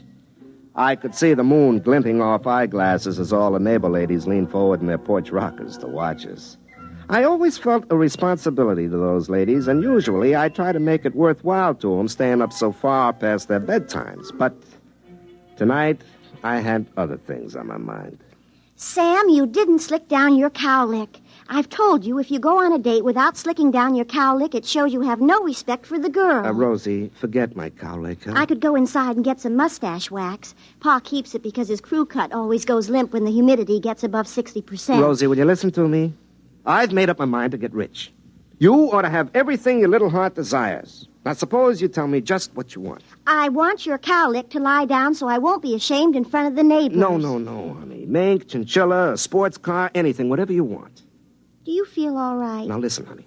Nobody knows it, but tonight Joe Hunt and the widow Backus are eloping to North Carolina to get married. We'll find out about it tomorrow. And day after tomorrow, on the 4th of July, Dunsville is going to win the baseball game with Bradensburg, 7-5, all tied till the 9th inning, and then George Peavy is going to hit a homer with Fred Holmes on second base.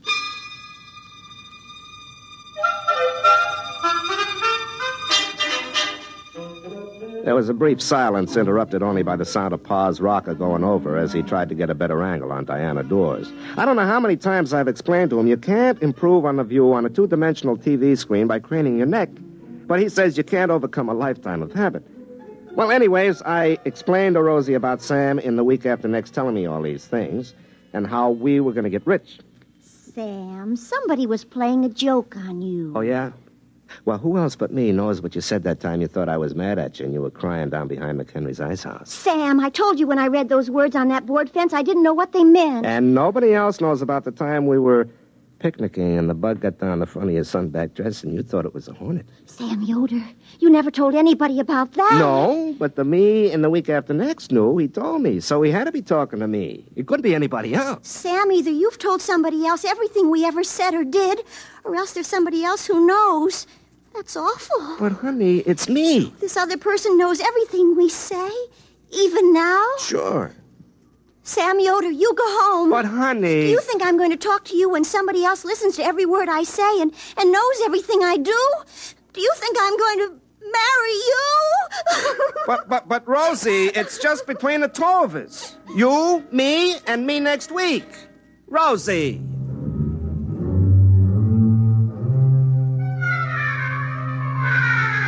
I stayed around till her father came out and asked me to go home so Rosie could finish crying and he could watch Hell's Angels on the Late Show in peace. On the way back to my house, I got madder and madder. Sam, in the week after next, could have warned me about this, the louse. Well, I plugged in my gadget and rang, but I guess there was nobody home on July 12th because there wasn't any answer. And there wasn't any that night when I got home from work either. So I went around to see Rosie. The only reason I'm talking to you, Sam Yoder, is that Pa's inside sneering at Dorothy Kilgallen on What's My Line, and I don't think it's polite. You still mad at me? I never was mad at you. I'm mad at whoever was talking to you on the phone and knows all our private secrets. And I'm mad at you if you told him. Well, honey, I didn't have to tell him. He's me. All he has to do is just remember. I tried to call him again last night and this morning, but he doesn't answer. Maybe he's gone off somewhere. Do you think it's polite to sneer at Dorothy Kilgallen? She knows so many important people by their first names, lots of them even for short. You think maybe it's all an illusion? You told me last night there'd be an elopement, and there was. Joe Hunt and the widow Backus, just like you said. Well, could have been a coincidence. I'm waiting to see if Dunsville beats Bradensburg 7-5 tomorrow. Yeah, I bet $11 on it. If that happens, I'll die. Why, honey? Because it'll mean that I can't marry you, ever. Because somebody else would be looking over your shoulder, and we would never be by ourselves all our lives, day or night.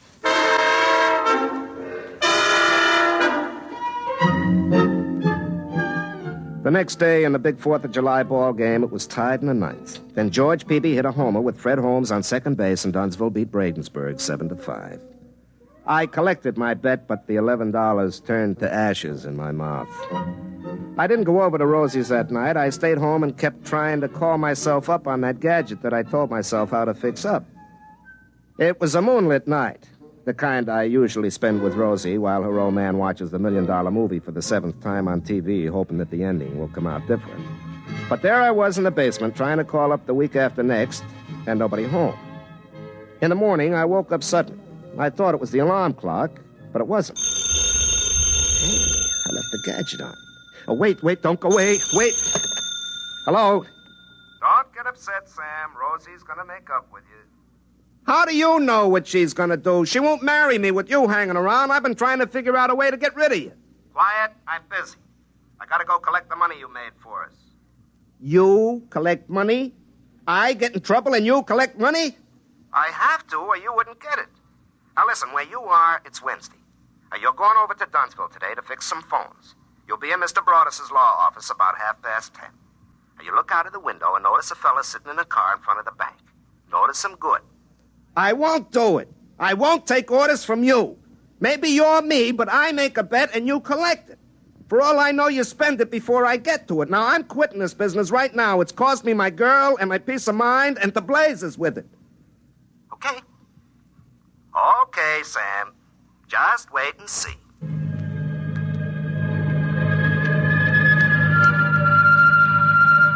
The trouble with a story like this when you tell it is there isn't any suspense, like one of those old movies where a gypsy fortune teller tells George Raft he's going to be head gangster and fall in love and finally get shot by his best friend, played by Ralph Bellamy. And then the rest of the picture just goes like a local commuter train following a schedule. Well, sure enough, I was ordered over to Dunnsville to fix the phones in Mr. Broadus's office. Well, at 10:30, I happened to look out of the window, and there, sitting in a car with the motor running, was a reddish-haired man.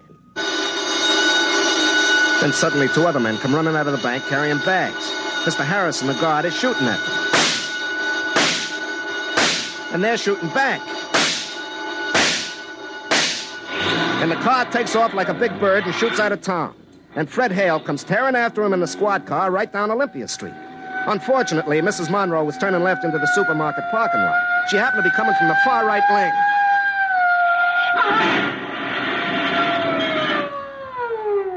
And so the bank robbers got away clean with $35,000. They'd cut all the wires out of town where they crossed Goose Creek, and so they sent me right out to fix it. I was up the pole right next to the creek, working, and, like usual, talking to myself. Sam, do you realize what that was? A bank robbery. You, in the middle of next week, told you to come over here and watch a bank robbery, but you didn't tell yourself what for. You didn't tell yourself to stop it. Sam, that other you is a born crook.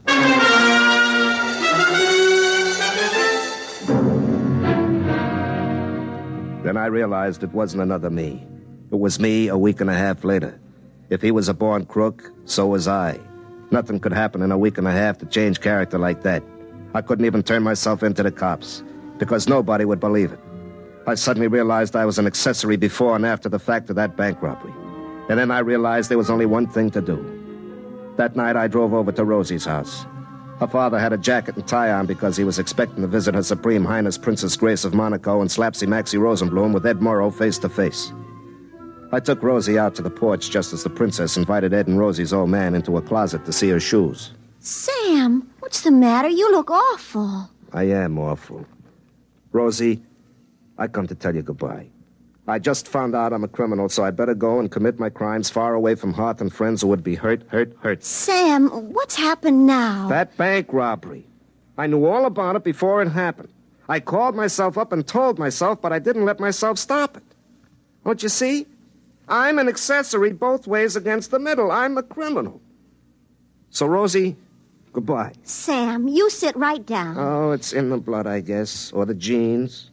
What do you think in my case it was? Environment rather than heredity. Now, Sam, you haven't done anything yet.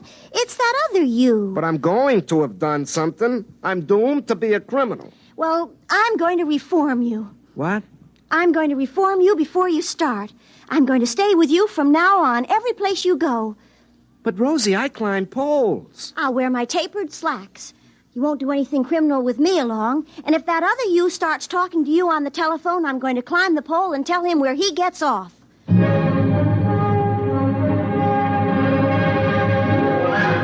And that's just what she did. Wherever I went, Rosie went right along with me, carrying a 10-inch crescent wrench in case of emergencies, wearing her tapered slacks, which looked real good because, as a matter of fact, the slacks taper just a little more than Rosie does. Well, she made me stay over in her brother who was away in the Marine's room and locked me in at night. It went on that way for a couple of days.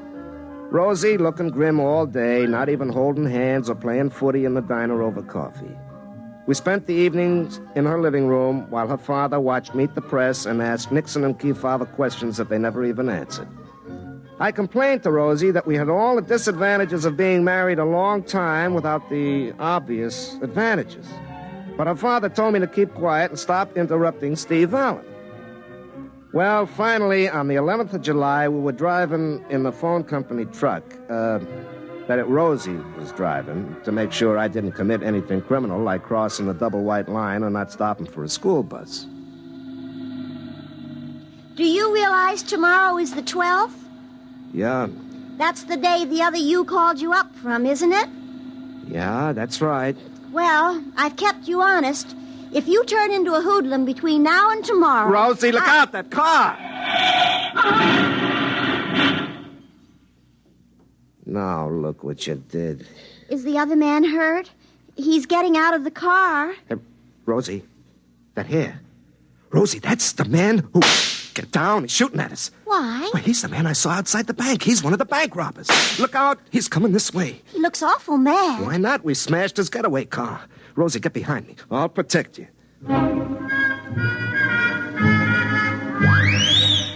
The fella came up to us holding his gun and looking pretty upset. And he was just about to say something when Rosie reached over my shoulder and hit him on the head with her crescent wrench. I took a length of wire and my pliers, and I had his hand spliced behind his back before he came to. We threw him in the back of the truck and took him into the sheriff at Dunsville. He confessed right away and told where his buddies were hiding out. Rosie locked me up in her brother's room again that night, and then it all came clear to me. In the morning, Rosie came out on the truck with me again, and she was still trying to reform me. I let her come along, but inside I was grinning. What are you sneering about, Sam? I'm not sneering, I'm grinning. Rosie, do you realize there's a $5,000 reward for those robbers? And we get it? Well, I'm still worried about that other you. Oh. Well, we'll take care of that right now. Sam, what are you doing? Now, just a minute, honey. I gotta climb that pole.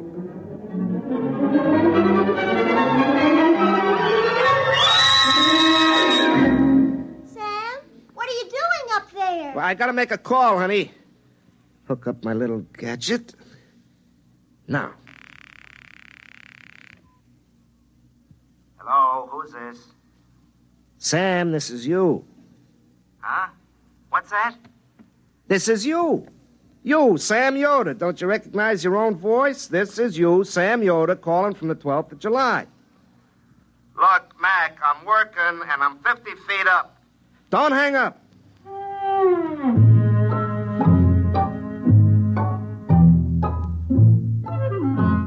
You see? It was me all the time.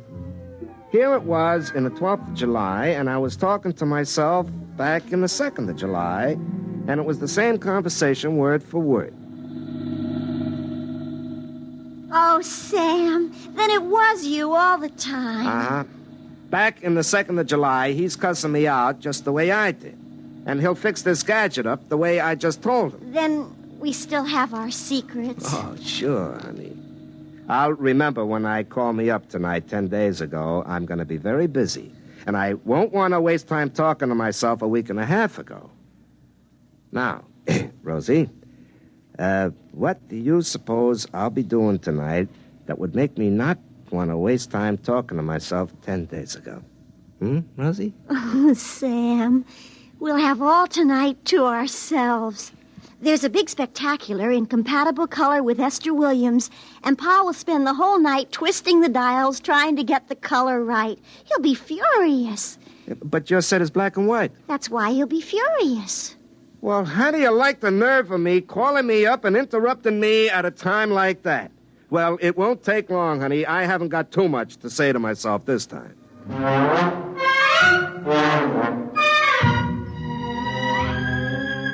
Well, that's the way it went. Rosie and I got married.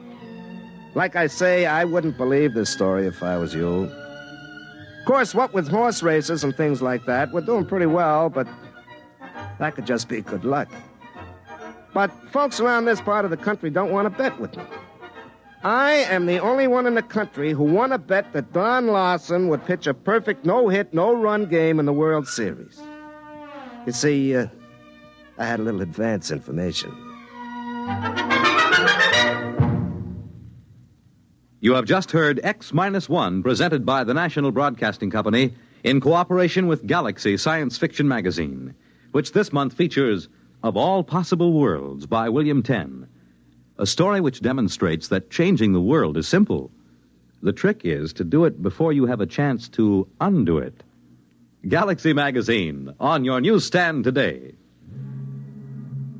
Tonight, by transcription, X-1 has brought you Sam, This Is You, a story from the pages of Galaxy written by Murray Leinster and adapted for radio by Ernest Kenoy.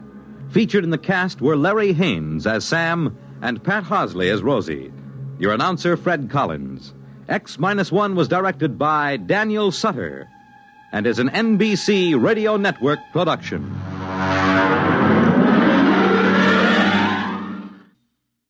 For eerie tales that set the scene for witches' flights this Halloween, hear Sleep No More tonight. In just a moment, X-1. But first, some of the funniest situations you've ever witnessed occur every Wednesday night when the devilish imagination of MC Jack Bailey sets to work on NBC's Truth or Consequences. You won't believe it until you hear it, so listen in tomorrow. Then another laugh session is in store later on with the wise and witty Groucho Marx as he and contestants play You Bet Your Life. While for the melodic note in your Wednesday evening schedule, it's music and fun on Airtime with Giselle McKenzie. And now, stay tuned for X-1 on NBC. Countdown for blast off.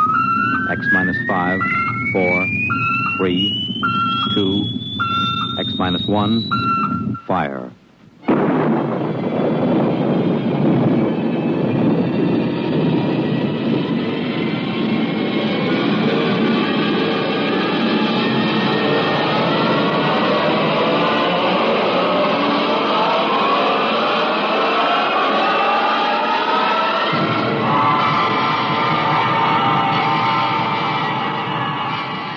From the far horizons of the unknown come transcribed tales of new dimensions in time and space.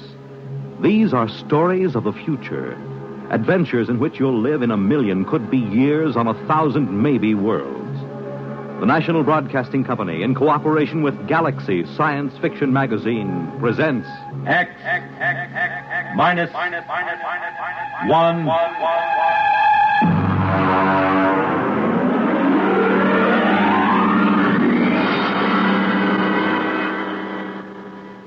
Tonight, Hallucination Orbit by J.T. McIntosh.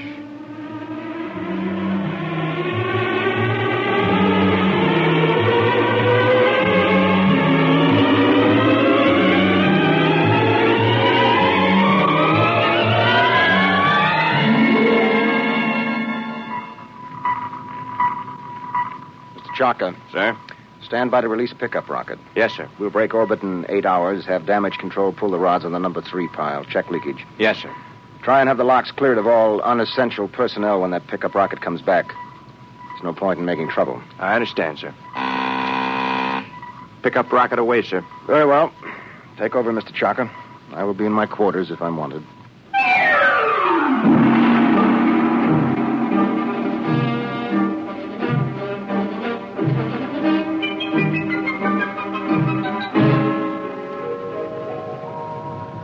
Well, now then, Mr. Danbury, make yourself comfortable. Why, thank you, Captain. You care for a drink? Scotch in that bulb, bourbon in the other. No, thank you. I can't get quite used to squirting liquor from a rubber bulb as if I were oiling a bearing. Well, you'd have a devil of a time pouring from a bottle in free fall. Well, how are you enjoying your trip? It's very interesting. It was very nice of you to give me a lift. You know, it would have been 8 months before another ship came along. A whole lot more than that with the main Pluto beam station out. Probably 8 years. Really? That long? I thought the whole run to Pluto was under 18 months. Yes, it is when the beam is running. You see, Mr. Danbury, we left Earth 27 days after the beam broadcast from Pluto station broke. We've been spaceborne close to 6 years. I suppose that's why you're on orbit around this planet, picking up supplies or something, eh? Oh. This is a standard pickup for the space beam service. We sent a rocket down to take off a man who's been the only inhabitant of this planet for a little over 2 years. Well, I expect he'll be glad to see you. Well, there's no telling. I know I would. After 2 years of duty, Mr. Danbury, you might not know anything. Oh, psychiatric troubles? Solitosis. It's from the Latin, solace, alone. Is that much of a problem? Only in space. Here, look.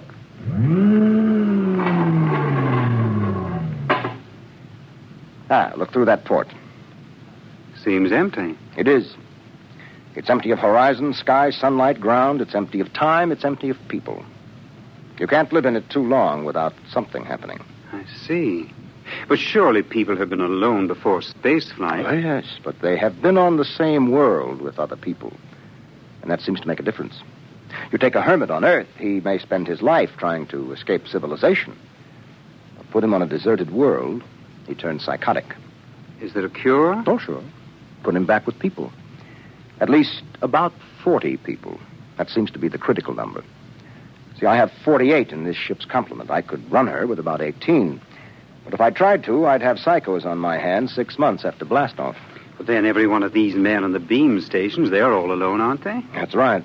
Well, then they must get it. They do. It wouldn't pay to leave more than 40 men on a space station. And less than 40 is too dangerous.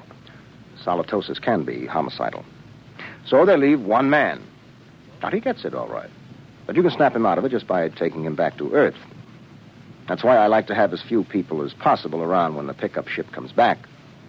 It can be pretty unpleasant. And what are they like? How does it affect them? Well, so far, I have picked up about 28 space station officers. I've seen 28 different sets of symptoms. I wouldn't want the job of getting those guys out of their stations and into that pickup rocket. Captain here. Pickup rocket. Signaling, sir. All right, Mr. Chalker, prepare to receive the pickup. Alert the psychiatric staff, and I'll be right there. Would you care to see them bring them in, Mr. Danbury? You're welcome if you have a strong stomach. I don't think so, thank you. All right. Mr. Chalker, as soon as the rocket is secured, make a trajectory for the next station. Yes, sir. That's Pluto Station 3. Carry on. Oh. Pluto Station 3. That will be a honey of a job. He has been on that lump of rock all by himself for close to 6.5 years.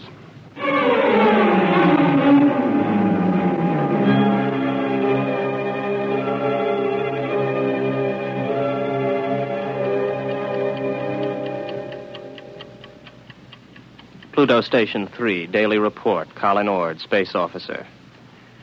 Everything is in fine shape. Through my port, I can see Mars, Earth, Saturn, Mercury. That little devil, he's hiding behind the sun. He's been quite furtive lately. Why I'm required to record this report every day escapes me, because it's quite obvious to any empty-headed brass hat at the central office that not a word of this has been worth the tape it's been recorded on for the last 5.5 years. But if it amuses you gentlemen to hear me wander, after all, you are paying for the tape. Which gives me a fine thought. I'm going to set the pickups through the whole station and leave the tape running. That'll give you a daily report all day, so keep on listening. Right now, I have the distinct impression that Earth is winking at me. A rather suggestive, lewd wink. It helps to see the planets, doesn't it? Oh, I thought you were reading. I was. You know, if you hadn't been able to see the planets, you would have been a straitjacket case long ago. Well, who knows I'm not one now? You don't, anyway. Well, I think that So long as you talk sanely about madness, you can't be so far gone.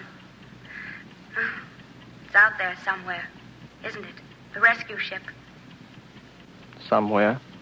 How long now, Colin? Where could they be now if they started whenever the beam failed? I haven't worked it out since the last time you asked, but they could be very close. Well, if the beam hadn't failed, they would have been here long ago, wouldn't they? Oh, sure. 11 months with the beam, over 6 years without it.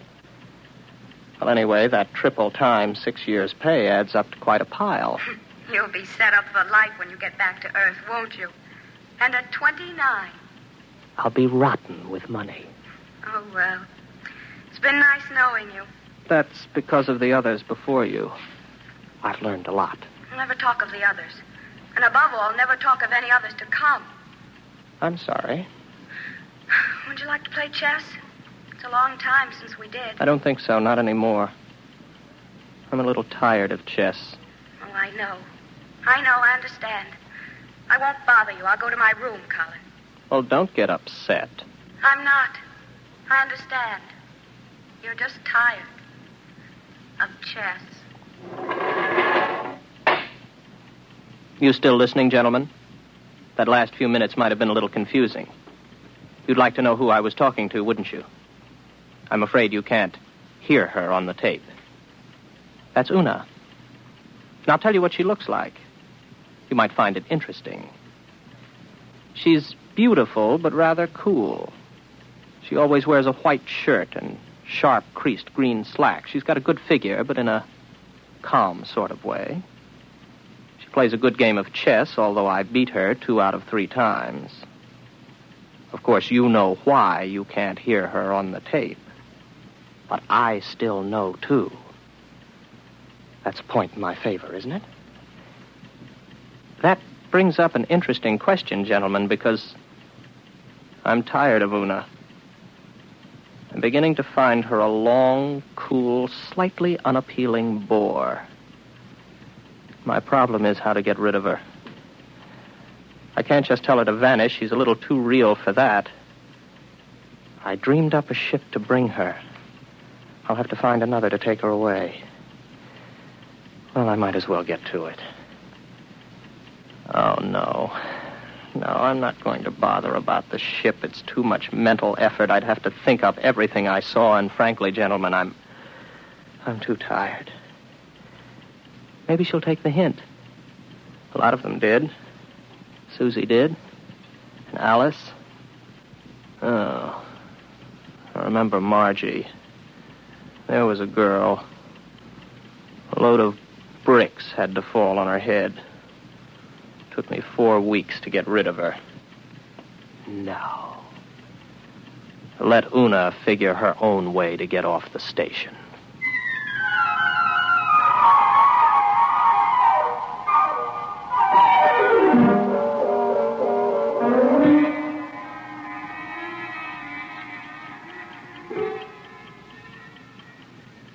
Well, she's gone. I thought she might. Her ship's gone, too. Well, all in all, I don't think Una was really very satisfactory. One of these days, I'll start believing in them, and I'll be really gone. Well, if I activate the main screens now, I'll see a ship coming in to land pretty soon. Every once in a while, I have a thought that when the ship really comes, I'll think it's make-believe. Yes, there it is. A small ship curving in for a landing. I suppose I could check on the detectors. I know they register anybody within 100,000 miles, but I don't bother checking them anymore because someday the moment will come when I check the detectors. And I'll see just what I want to see. Well, the ship's coming in for a landing now. I'll go out to meet it. I'm rather interested to find out what the explanation will be for the girl. Naturally, it will be a girl.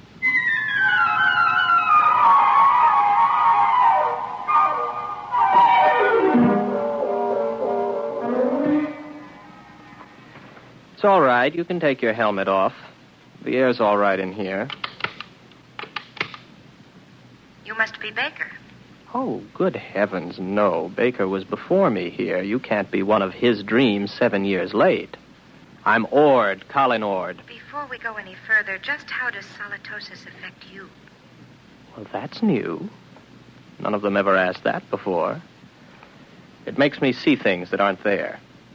And you know there's nothing there? Sometimes. Do you know I'm here? I'm making a point of not wondering about it. Well, one thing you can be sure of. This. Do you see this? This is a gun. I just want you to know I'm not heaven's little gift to lonely space station officers. Is that clear? Oh, yes. Yes. What's your name? Elsa Cutterline. You want to know why I'm here, of course. Not particularly. What? Well, that's always the weakest part of the story. I don't like to press it. Why don't you, take off your spacesuit? I'll tell you why, just the same. I killed a man. Why and how doesn't matter. I had access to an experimental ship. I thought if I disappeared for about 2 years, Oh, please don't labor over it. I'm not asking questions. Why not? Well, when we get around to it, I would be interested in the story you can concoct for being dressed like the cover of a magazine story in rather minimal clothing. It's been years since I thought up anything like that. You must be a throwback. What are you talking about? You know, you're going to have a tough time with that gun when you get tired of holding it. It's a heavy gun. How long do you think it'll be before I take it from you? After all, you have to sleep. There's no door in the station you can lock that I can't get in. I know. I just wanted to make sure you weren't violent. I think I can get on with you, Ord. Yes, I see. The question is, my dear, whether you're real or not. Well, don't I look real? Oh, yes, but that doesn't prove anything. As a matter of fact, the realer you look, the worse off I might be. But then there still is the remote possibility that you might actually have killed someone and decided to hide out on a space station. Shall I tell you something else, Elsa? What? I'm suddenly tired of the whole business. Breathes there a man with soul so dead, I'm sure you know the rest of it. I would suddenly like to have enough people around me so that I could be sane. I would like to find women as part of life instead of having them pop up here from the depths of my rather pornographic subconscious. But you've shaken me, Elsa. 24 hours ago, I was congratulating myself that solitosis hadn't really gotten me. But now I don't know. Just don't try anything funny, or you'll find out whether I'm real. The hard way. Any way is the hard way. First, I'll go out and have a look at your ship.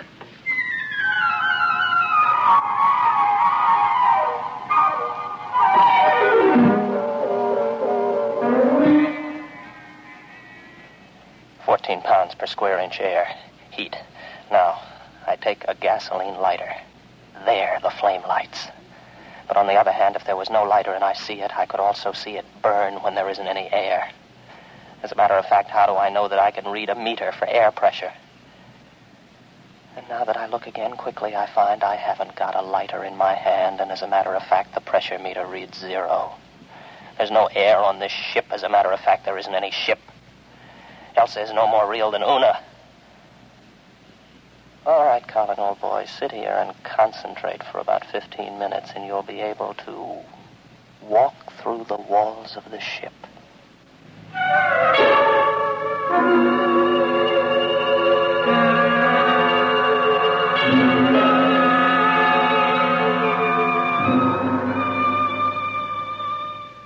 Well, what did you find out there? You'd better leave. It was a mistake your coming here. I'm sorry. No, don't come any closer to me. Put down the gun. Keep back. I'm warning you. Keep back. You see, it's no use. Oh, you're a good shot. You got me right between the eyes, but I couldn't feel a thing. I can't let myself be shot now, can I? Give that to me. There. Now remember, if you shoot me, nothing happens. But if I shoot you, you die. Do you know that? Yes, I know that. I'll give you about 20 minutes to get that overstuffed figure back into that spacesuit and get off my planet. Frankly, I'm getting tired of hallucinations. Tired. Give me back my gun. No. I'll keep that. After a while, I'll put it in a drawer. It'll stay there until I forget it. And there won't be any gun anymore. From now on, my overblown figment, there will be no more Elsas or Susies or Margies. I am not going to give in to solitosis. Maybe I'll bring Una back. At least she could play chess.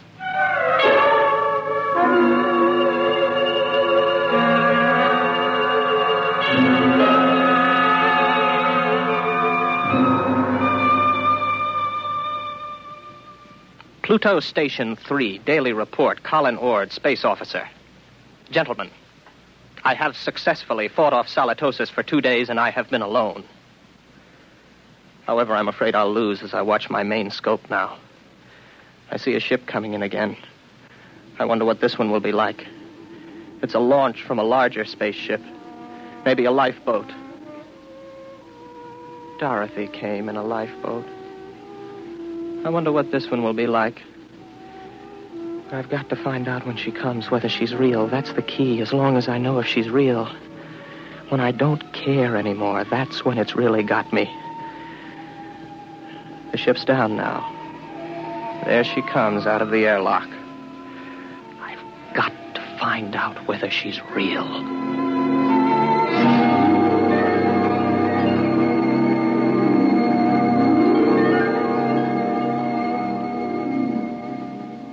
Colin Ord. That's right.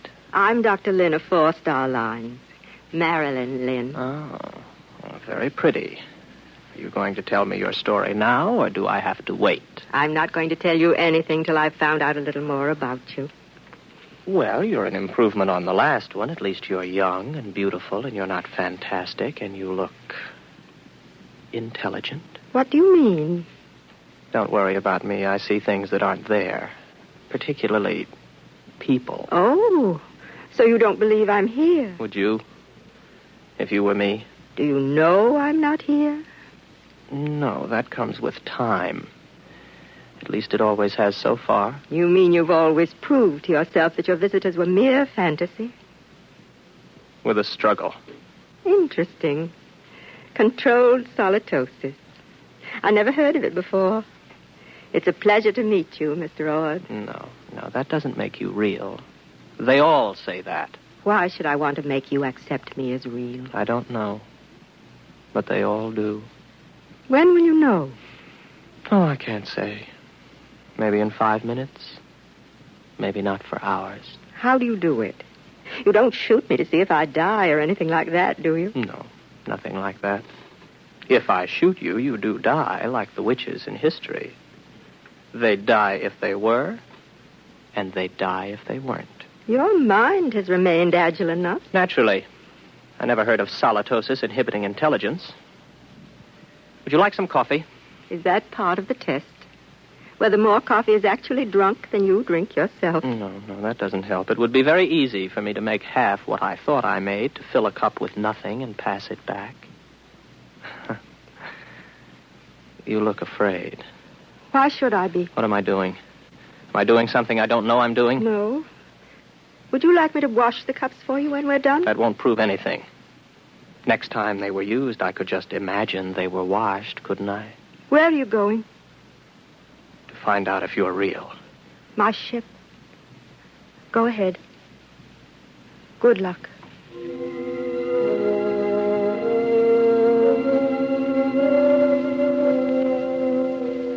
What's she afraid about? Something I said. None of the others were really afraid of me. I can't tell yet. Nothing's happened. The meters all read 15 pounds to the square inch air pressure, but that's no good. I can't tell if I'm reading them at all. Oh. Well, the wall's solid enough. My hand hurts. That doesn't prove anything. Supposing I open my faceplate. If there's no ship and no air... All right, my faceplate's open.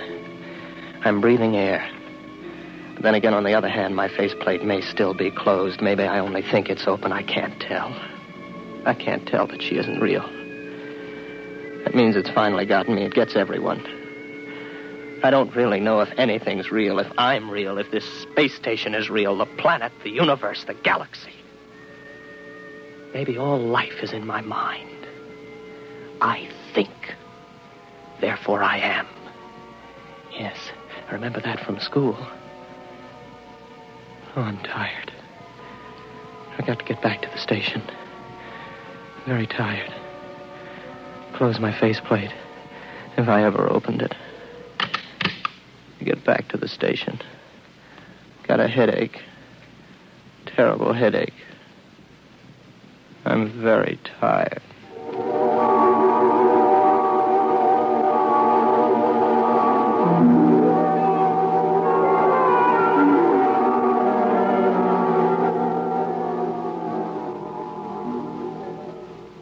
Are you all right now?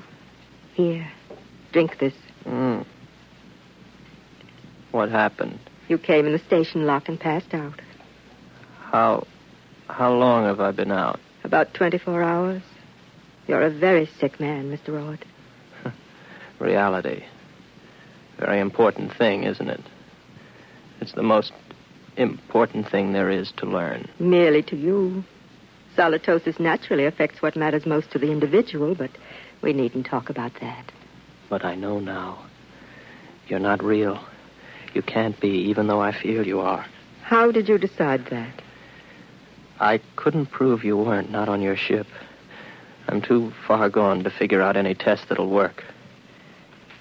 But if you are real, then how did you avoid solitosis? The only way there is. There are 48 men and women in the relief ship that's in orbit around your planet right now. I came down in the pickup rocket.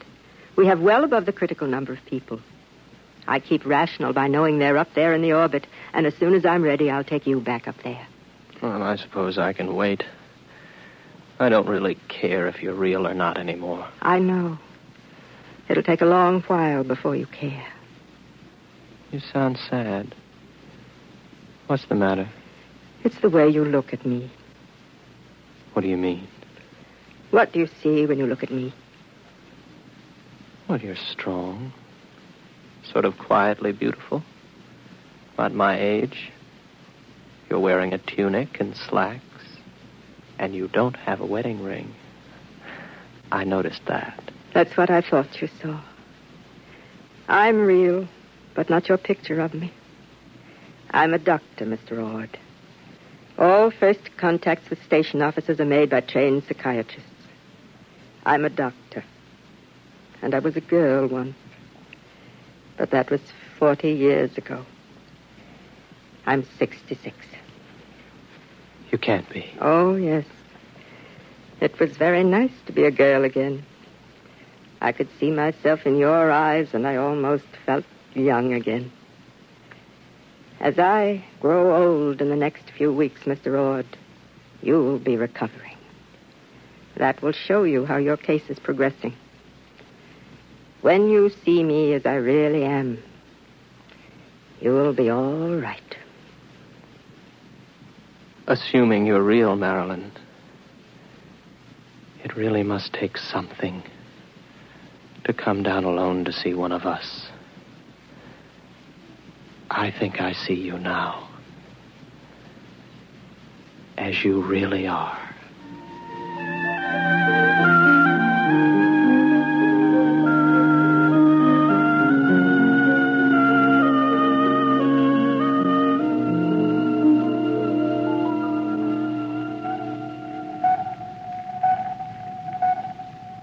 Captain?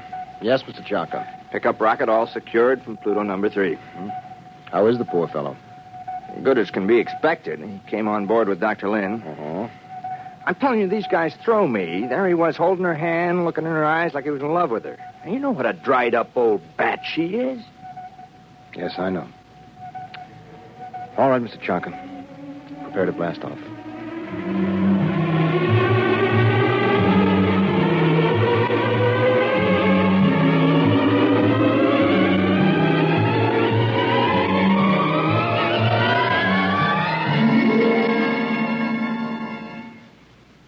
You have just heard X-1, presented by the National Broadcasting Company in cooperation with Galaxy Science Fiction Magazine.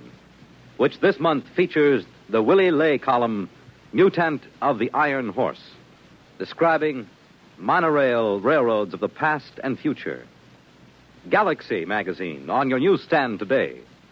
Tonight, by transcription, X-1 has brought you Hallucination Orbit, a story from the pages of Galaxy written by J.T. McIntosh and adapted for radio by Ernest Kenoy. Featured in the cast were William Redfield, John Larkin, Vera Allen, John Moore, Terry Keane, Dick Hamilton, and Hope Rissman. Your announcer, Fred Collins. X-1 was directed by Daniel Sutter and is an NBC Radio Network production.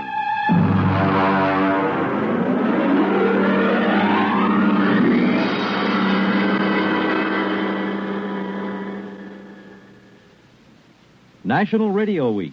Recollections at 30 salutes Radio Tonight on NBC. Countdown for blast off. X-5, 4, 3, 2, X-1, fire.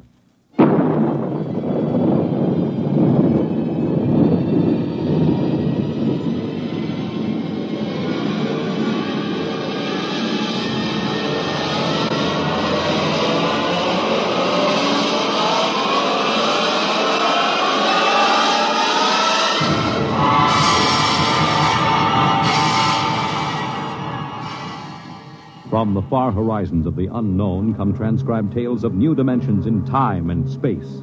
These are stories of the future, adventures in which you'll live in a million could-be years on 1,000 maybe worlds. The National Broadcasting Company, in cooperation with Street and Smith, publishers of astounding science fiction, presents X minus 1.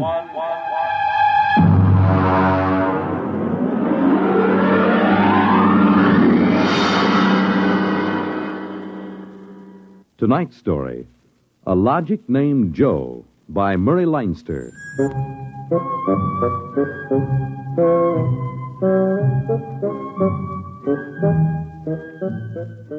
It was on the 3rd day of August that Joe came off the assembly line. And on the 4th, Maureen came into town. And that afternoon, I saved civilization. Maureen is a blonde I was crazy about once, and Joe is a new 1974 model Logic that I've got stored away down in the cellar. And how do I save civilization? You're listening now to a voice save from the it by future. keeping Joe down The voice in of the Frank Caldwell, head serviceman for the sometimes I Logix think about Corporation, turning Joe on makers of the and machine letting that him make does a million everything for you. Well, And nearly other times I everything think of anyway. taking an axe to him. The electronic Logic. In the year we speak, 1974, no modern home was complete without one. And the Logic sets were working so well that life scared was to take a soft chance. indeed for repairman Frank Caldwell. After all, like That I is, say, I until figured that I'd fatal save day of August the 3rd, when suddenly the Logics began doing everything for their Well, users I'm and getting doing ahead it of myself. too well. On the 3rd of August, there wasn't much doing, and I'm hanging around the boss's office smoking up his cigars. Frank, there's a customer outside. Go take care of him, will you? Me? I'm a maintenance man. Mr. Korlanovich wants to have Logics explained to him. Explained? Where's he been, on Mars? I just moved up from the backwoods someplace. Well, why don't you explain him? Well, I don't feel too well. You were okay half an hour ago. Are you the boss here or am I? Go on out there, will you? Okay. Oh, Mr. Korlanovich, good morning. My name is Caldwell. Can I help you? Oh, thank you, Mr. Caldwell. This is my little boy, Freddie. Hiya, jerk! Oh! Freddie. How many times have I got to tell you not to kick people in the shins? Excuse it, please, Mr. Caldwell. Oh, sure. Just a kid. I got a knife home, could cut you into little pieces. Please, Freddie. We'd like to buy a Logic, Mr. Caldwell. The gentleman we spoke to first said he had to leave in a hurry. I'll fix him. Well, I understand that you're not acquainted with Logics, Mr. Korlanovich. That's right. We just moved to the city. Uh-huh. My wife, she saw everybody else had a Logic, and you know how women are. Oh, you bet. Well, you can't get along without a Logic in this day and age, Mr. Korlanovich. Look, I got a snake. You want to see? Well, you shut that. Now, about the Logic. Here, I'll just plug in this one right here. Now, you see, the Logic looks kind of like an old-fashioned television set, only it's got keys instead of dials. Now, a lot of the keys are standard, like the television stations, the news, the stock market quotes, and so on. Now, of course, if you want to talk to somebody, you just punch the number of his Logic. It's like making an old-fashioned phone call. But there can't be keys for everything. Oh, no. Now, let's say that you want to ask a question, like what to take for a sore throat, or who won the American League pennant in 1911. You turn on the logic, then you just punch the question key and ask, like this. Who was the first president of the United States? George Washington. There, you see. But I already knew that. Well, of course, that was just a sample. I got a little store. Will it keep books for me? It will keep your books, record your contracts, serve as a filing system, and check up on what happened to your lawyer's last client. Anything. Hey, they're really something, these things. 10,000 services and information sources in one. Read our advertising. What I want to know, Mr. Caldwell, how do these logics work? Of course. Now, you saw that big building across the street? Sure. Well, that's one of the relay tanks. You see, there are a dozen of them all around the country, and they're all hooked up together. And there's a data plate in one of those tanks for every fact in creation. Anything that you want to see or hear, you just punch for it, and the logic gives you the answer. Hey, listen. Could I ask this thing how to make dart poison? How to make what? Dart poison. Like in Africa. I could shoot the darts through my bean shooter. I think maybe we better not get one of these things. Oh, no. It's perfectly all right, Mr. Kolonovich. The logic won't tell you that. I bet it will. I'm going to try it. Hey, how do you make dart poison? Public policy forbids this service. Oh, what'd you do that for? Kind of some little brat. Because some people might ask things that aren't good for them.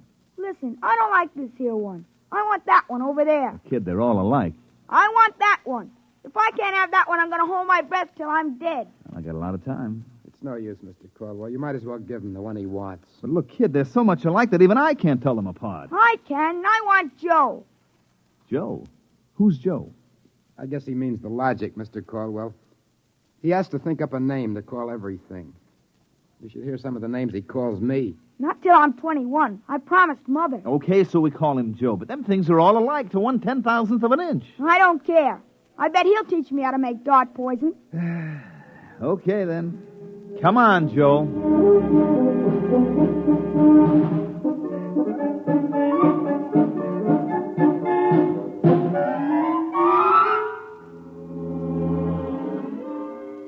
So he keeps yelling, I want that one. I want that one. I'm going to call him Joe.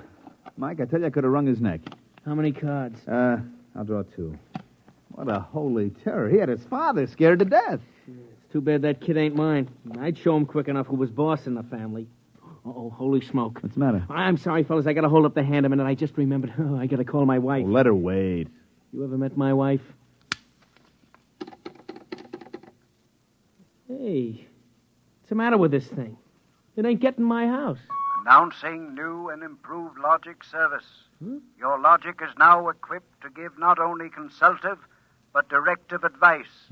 If you want to do something and don't know how to do it, ask your logic. Hey, did you guys hear that? Well, they should have told us about this. Oh, it's just somebody trying to pull a gag. Oh, it didn't sound like a gag to me. Maybe the boss decided to add a new logic service. Look, the minute the system starts giving advice, some joker like you is going to be asking questions like, how do I get rid of my wife? Oh, no. The boss knows better than to start anything like that. Yeah, but you heard what the logic just said. Oh, listen, the censor circuits will block the question. You don't believe me? Go ahead and try it. Well, anything for a gag. Okay, logic, I got a question for you. How do I get rid of my wife? Service question. Is your wife blonde or brunette? You guys hear that? She's a blonde. Hexacrylobinatine is a constituent of green shoe polish. Take home a frozen meal containing pea soup. Color the soup with green shoe polish. This poison is fatal to blonde females only. This fact is a product of logic service. You cannot be convicted of murder. It is improbable that you will be suspected. The saints preserve us. And it's bound to be right. These things can't make a mistake. Well, Mike, don't just stand there. Check the sensor circuits, quick. Oh, we can't get to them. They're all sealed up. It's supposed to be impossible for them to go out of order. Well, they're out of order now. And I got a feeling that some awful things are going to happen.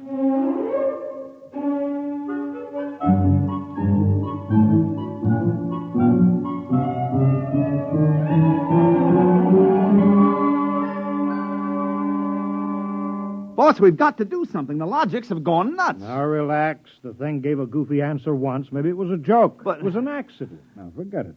It won't happen again. What makes you so sure? People are going to be trying it. Look, supposing I wanted to get rid of you, for instance. You don't. How would you collect your pay? I know, but just supposing. Now, look, we'll try it. If you want to do something and don't know how, ask your logic. How do I bump off my boss? Male, fat, bald-headed, and 45. Make some chocolate ice cream containing powdered charcoal in place of half the chocolate. Use Hotso brand charcoal. Hotso contains an ingredient fatal only to fat, bald-headed males. This fact is a product of Logic's service. Now, look, Frank, I admit these things have gone a little wacky, but there's nothing to worry about. Nothing to worry about? If this keeps up, what do you bet that we'll have to shut down the company? You kidding? We can't shut down the company, and you know it. Logics have taken the place of everything but night baseball. We shut them down, we go back to a civilization that we've forgotten how to run. Yes, but, boss, there's no telling what they'll do. Listen, now, you've asked these questions for a gag. Nobody's going to ask them seriously. What you need is a little faith in human nature. Excuse me, it's probably my wife. Cyrus, dear, how do you feel? Why, just fine, sweetheart. What have you been doing? I just called to tell you, Cyrus. I've got your favorite dessert for dinner. Dessert? What kind? Homemade chocolate ice cream. Cyrus, when you taste it, you'll just die. Cyrus, what's wrong? Why don't you answer me, Cyrus? Chocolate ice cream. This can't be happening. Why, this is awful. These logics are dangerous. Have a little faith in human nature. Now, Caldwell, you're the head of the maintenance crew. I'll give you 24 hours to fix these logics or you're fired. Well, now, look, boss. What are you standing there for? Get in the service car. Get moving. Where? Anywhere. Find out what the logics are up to and see that you find out before the logics do.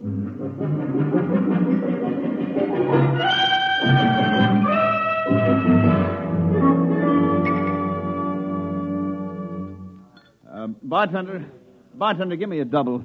Come on up. Last night, have a little drink, pal. What's the matter, pal? You had a bad day? Oh, excuse me, bud. Listen, pal, you gotta listen. I got troubles. Bartender, will you get this barfly off of me? On your way, son. Oh, don't say that. I got troubles. How am I going to keep my wife from finding out I had a couple of little drinks? How am I going to do it, huh? Look, mister, it's a hot day, and I've been driving a car around in it, see? And I've been trying to keep a bank president from having apoplexy on account of his logic told him how to rob his own bank.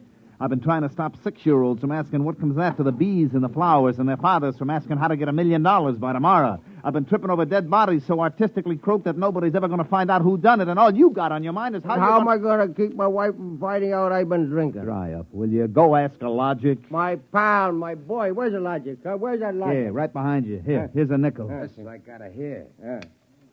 Now, come on, logic, old pal. Old pal, be nice. How does a guy keep his wife from finding out he's had a couple of little drinks? Answer me that, huh?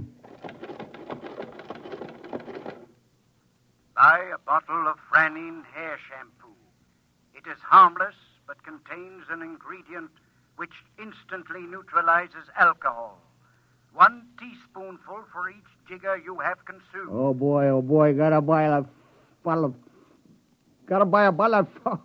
what was that again?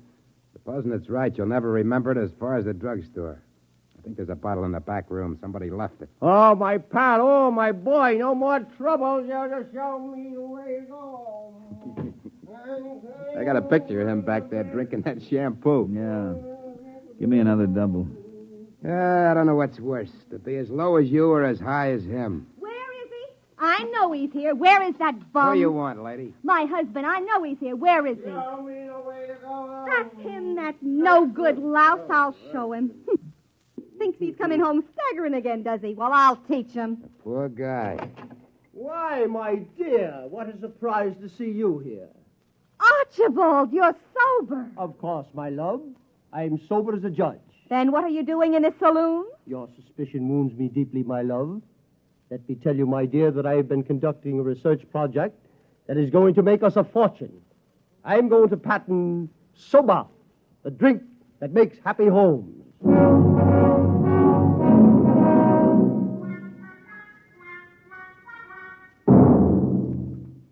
Look at this blotter, Caldwell. Blank. The greatest crime wave in history, and we can't even make an arrest. They're all perfect crimes. Thanks to the logics. But, Sergeant, we're doing our best to find Well, out. that's not good enough. You can't find out what's back of this. Shut down the company. Or else the police department will. Look, nobody is back of it. The logics run themselves. They pick their own circuits automatically. You mean they're doing all this by themselves? Sure. We always knew they could do a lot more things than we knew about. I think they're just trying to be helpful, that's all. That's all, huh? Well, you better make them cut out the tricks, including this new business they're up to now. What new business? Just started an hour ago. Every time you turn on a logic, it asks your name, and then it spells out the whole history of your life. What? I haven't heard about that. What's it do that for? You tell me. Go on, go ahead, try it. Okay. What is your name? How do you like that? I'm Frank Caldwell. Frank Caldwell. Were you ever called Ducky? Ducky? Wow. Lay off, will you, fella? What if I was? It's been years. Ducky, there is a call for you.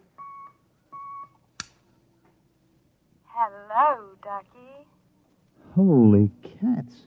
Lorene. Ducky, darling, how marvelous. Hey, let me get a look. Huh? Gosh, Lorene, where are you? I'm in a hotel. I just got into town. Oh, Ducky, wasn't it smart of the logic to find you? The logic? To find me? I asked it how to find Ducky. You must have an unlisted number, darling. You're not in the directory. Well, gee, how have you been, Lorene, since I saw you last? I heard you got married. You won't believe me, Ducky, I know, but I've had 4 husbands, and I've never loved anybody as much as I love you. You've divorced 4 husbands? 3. The last one, died unexpectedly. Oh, who unexpected it? He did. But the jury acquitted me, Ducky. They knew it was just a little old accident. So now I'm free again, and we got lots of things to talk over. You come right on over here, Ducky, instant. Oh, well, Lorraine, I'm working, you see, and I'll call you back. All right. Here's a kiss. Mm-hmm. That'll have to hold you till you get here. Hurry, Ducky. Oh, my back. What am I going to do? Do like you were telling me a while ago. Huh? Calm yourself. Ducky.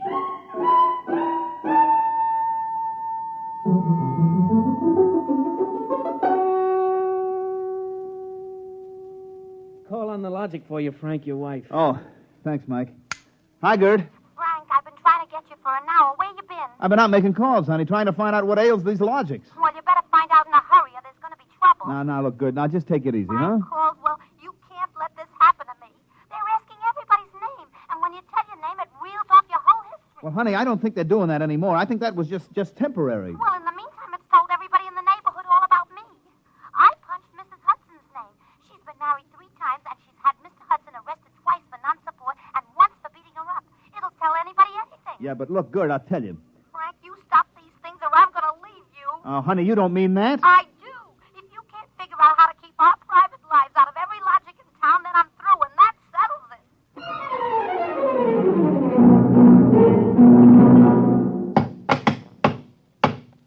I can't even budge any of these relay plates. Me either. Isn't there some way we can disconnect them? Nope, there is not. They weren't built to be disconnected. The sensor circuits were supposed to take care of cutting them off. Now, see who that's for, Frank. Hello, Ducky, darling. Oh, Lorene, not again. Ducky, darling. I'm so lonesome. Why haven't you come over? Well, I've been busy. Oh, poor Ducky. Look, let's get married. Gosh, Lorene, well, what I mean is... Right away, Ducky. You're not busy tonight, are you? Look, Lorene, I got married. Oh, poor boy. My poor Ducky. Well, we'll just get you out of that. No, look, Lorene. It's all arranged, darling. I'll just call up your wife and have a little talk. No, now, please, Lorene, I mean, it's nice of you to think of me and all, but Now, you just give me your address and your logic number, darling. I haven't got one. Never mind, darling. The logic will find out for me. Lorene? Lorene? Hey, Frank, will you get away from that thing and give me a hand? Yes, Mike, in a minute. First, I've got to call my wife. We got to get out of town. Oh, Lord, I made a mistake. Frank, you're supposed to be helping Mike. Yeah, I am, boss, I am, but I gotta make this call. Call? What do I care about your call? President's getting ready to close down the company and declare martial law. Now, for the love of heaven, do something. Yes, boss, I will. I've just got to make this one call before the logics get on my trail. To assist in solving a special problem of logic service, kindly give the following information if possible. Where does Frank Caldwell live? They got me. I'm through.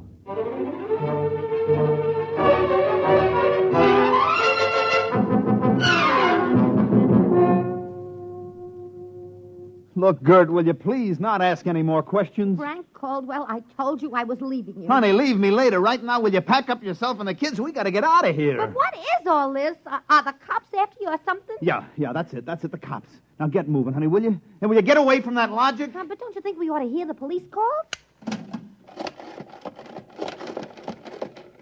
27 and car 31.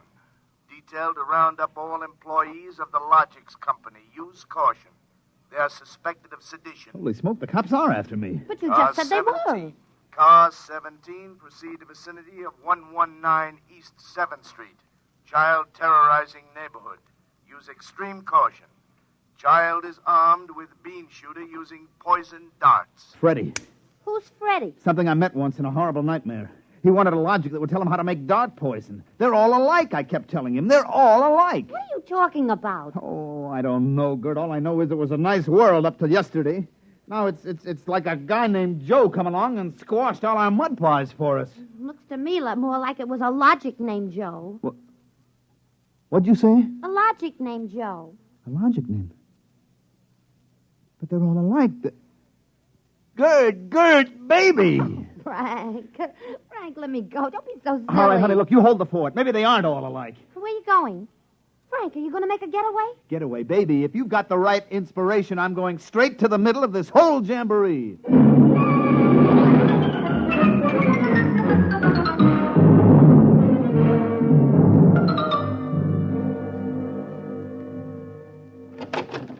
Yes? Oh. I was hoping it was the police. You remember me, Mr. Kolanovich, Caldwell of the Logics Company? Logics Company. I wish the Logics Company was at the bottom of the ocean. I don't blame you, believe me. Now, where's your logic? In here. I'd smash it into a million pieces if I wasn't afraid of what Freddie would do to me. Look, just get out of the way, will you? I've got business with Joe. If you want to do something and don't know how, ask your logic. Oh, we're back to that routine, Well, I want to do something, all right. Can a logic be modified to achieve correlations for which human brains are too limited?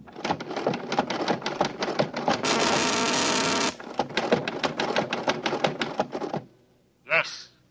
How great will the modifications be? Microscopically slight.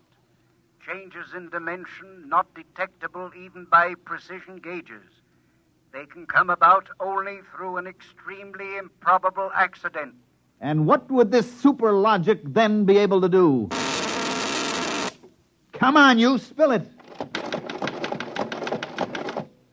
It could set up entire new combinations of electronic relays, which would bypass the normal sensor blocks, thereby enabling it to perform valuable new services, including the giving of helpful advice on any human problem. And has this accident ever happened?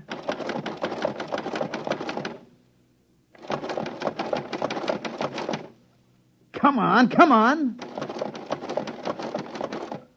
It has happened only once in the case of the logic now owned by the Kolanovich family of 119 East 7th Street. A logic named Joe. Thanks, Joe. That's all I wanted to know. Hey, what's all that about? I'm taking this logic away, Mr. Kolanovich. I'll bring you a new one, and our troubles are all over. Hey, you, get away from Joe. Correction, our troubles are just beginning. Freddie, put down that blowgun. Ah, shut up. Hey, you, I said get away from the logic. Look, Freddie, I'm going to bring you a nice new one, see? I want that one. Get your mitts off it. But I got in this bean shooter ain't lemonade. Mr. Caldwell, the police. They're outside. Yeah, for me and Freddie. Nuts. What they want you for? You ain't smart enough to do nothing. Oh, no? Hey, there's plenty I could tell you. Look, there's the cops, kid. It's you and me against them. So what you gonna do about it if you're so smart? Now, look, we may have to fight our way out. Let me see that blowgun. I know a way to hop it up so the cops won't have a chance. Now, come on, give it to me. Okay, let's see what you can do. Here. Thanks. Here! Mr. Caldwell, you're a great man. Now all I got left to do is pull this plug out of the wall. Come right in, Sergeant. Well, that must be the kid. He don't look so tough to me. Well, he just got a little softening. There'll be no more complaints, officer.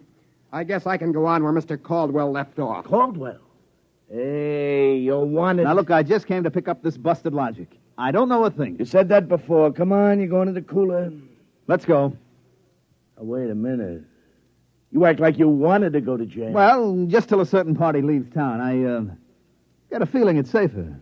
Okay, then, Caldwell. Into the paddy wagon you go. Thanks, officer. You may be saving my life. Now, if you'll just help me carry this logic out... Wait a minute. You can't take that in the wagon. I can't? Why not? There's no room. We already got a dame in there who's raising the roof. A dame? Yeah, a blonde. Plainclothesman picked her up trying to buy a gun without a permit. She keeps screaming she's going to miss her date with Ducky.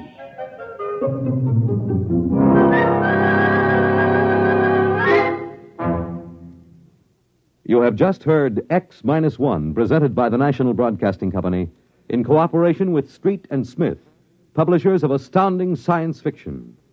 Tonight, by transcription, X-1 has brought you A Logic Named Joe, adapted for radio by Clarice Ross from the story by Murray Leinster. Featured in the cast were Mandel Kramer, Wendell Holmes, Guy Rep, Bill Zuckert, Walter Kinsella, Bob Hastings, Joseph Julian, Joey Fallon, Mary Lou Forster, Ann Thomas, and Mary Patton. Your announcer, Fred Collins. X-1 was directed by Daniel Sutter and is an NBC Radio Network production.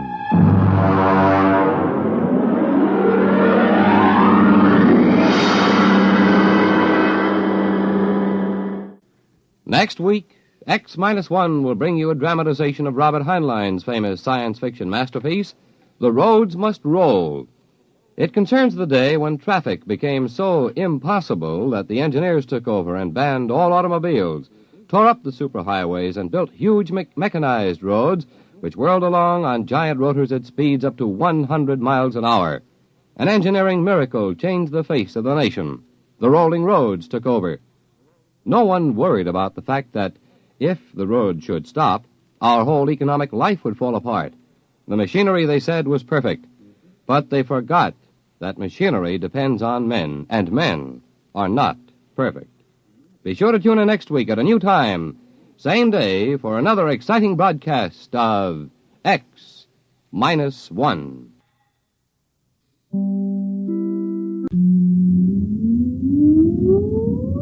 Countdown for blast-off. X-5, 4, 3, 2, X-1, fire.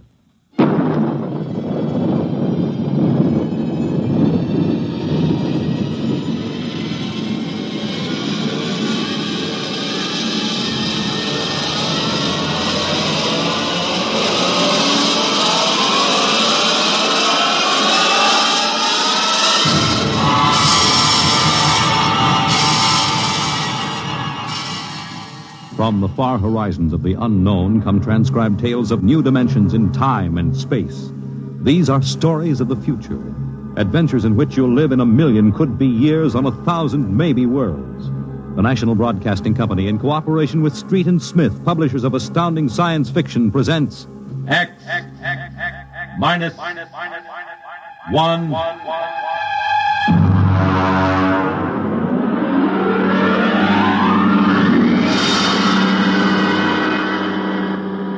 Tonight's story, Courtesy. This is the story of the second expedition to the planet of Landro. I'm recording it for any future expeditions which might land on this God-forsaken sphere, in the hope that they may learn from our tragic example. As I write, there are 2 of us left. 2 out of an original complement of 180 men. One of us, myself, will be dead in less than 23 minutes. As for the other, Heaven have mercy on him. I do not know.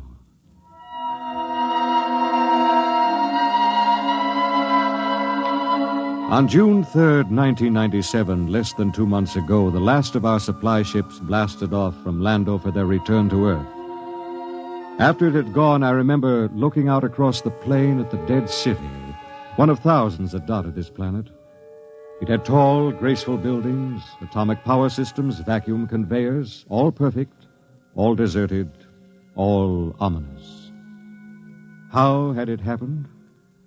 The best guess was that the plague had frightened the original inhabitants of the planet so that they'd piled into rocket ships and headed for some distant planet. I often wondered why a civilization so advanced as Landro could not find a serum to beat the plague.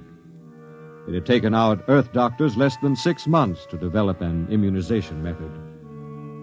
Well, maybe those aborigines back in the hills knew the answer. That strange, ugly little people who had taken to the caves the day we landed. I was thinking these things when something happened that gave me the shock of my life. Good evening, Captain. Oh, what brings you here, Doctor? It's the matter of the serum, sir. Oh, what about the serum? It's no good. No good? It's too old. 10 years too old. Didn't you examine it? Yes, I did, but, well, my eyesight has been failing lately. Are you aware, Doctor, that the last supply ship has returned to Earth? Do you know we'll have no more contact for 2 years? Just, how long do you give us? Well, the present immunity will last a week or so. Then, without booster shots, it's just a question of time until someone picks up the plague. After that... What about the natives? They don't die from the plague? The accepted theory is that they have developed an immunity. Well, suppose they haven't developed an immunity, Doctor. Suppose they get the disease. Then they must have a treatment for it. If they don't, there would be no natives. Would you be willing to go on an expedition to the hills to find out? At this point, Captain, I'd be willing to do anything. Absolutely anything. I am truly sorry. You're sorry? Dr. Morgan, sometime when you aren't too busy, when you have a moment, I'd hate to inconvenience you. Would you mind telling me how it feels to murder 180 men? 181, including yourself.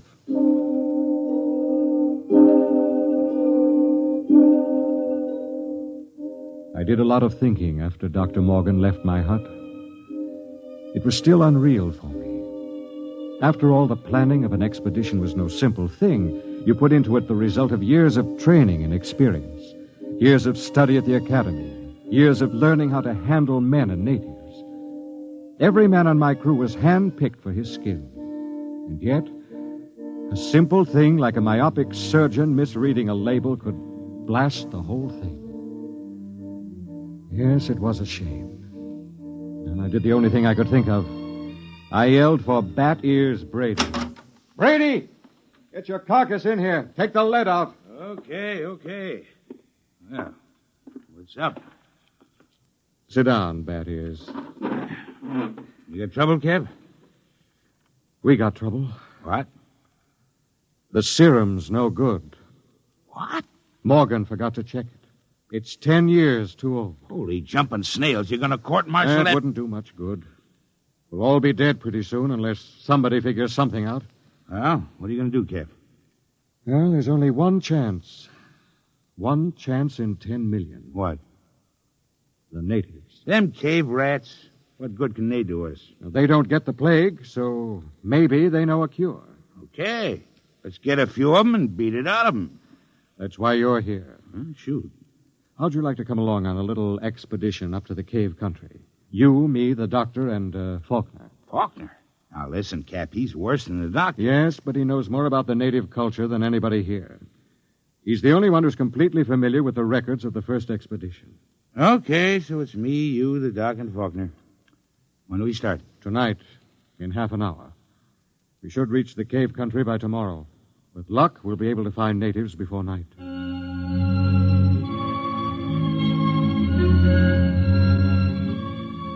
Benny Faulkner was the expedition anthropologist. One of the most unfortunate-looking individuals I've ever met. An ugly man with large ears and a big nose. His body was small and consumptive, but he had a good brain, and he was the best anthropologist the Interplanet Institute could recommend. He and Dr. Morgan were the only two civilians on the expedition. We set out, and after several hours hard walking... Cap. What is it? Don't look now, but very slowly turn your eyes to the right and look behind that big yellow rock. Okay. You see anything? No. Well, keep looking. Don't stop walking or let on. Okay. There. Yes, it looked like a shadow or something. It's one of them gimpos. He's been following us now for almost an hour, dodging in and out behind the rocks. Shall I bring him in? No, not yet. Just pretend you don't see him. Tell the others, if they notice, to show no fear. There's nothing will start these simple-minded cavemen like fear.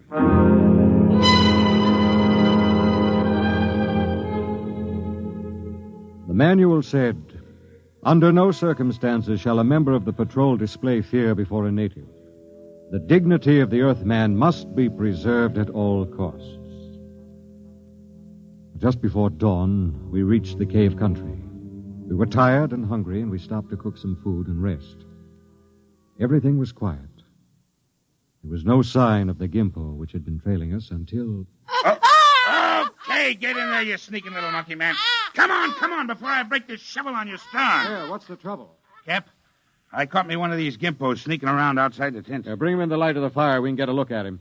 Faulkner? Yes, sir? Keep an eye on him. Try to establish some communication. All right, get in there. Hey, look out. No need to knock him down, Bat is. Oh, that's the only language they understand.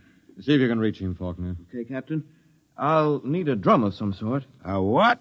Well, they have no language as we know it, and they have a very rudimentary sense of hearing. I find they communicate with one another through a very primitive kind of vibration of the tongue. The closest I can come is a series of drum beats, a sort of Morse code. The psychologist on the first expedition had it worked out before he was killed by the plague. I've studied his notes, and I think it'll work. You mean these little critters can talk to one another? I believe they can. At any rate, we'll have a chance to find out.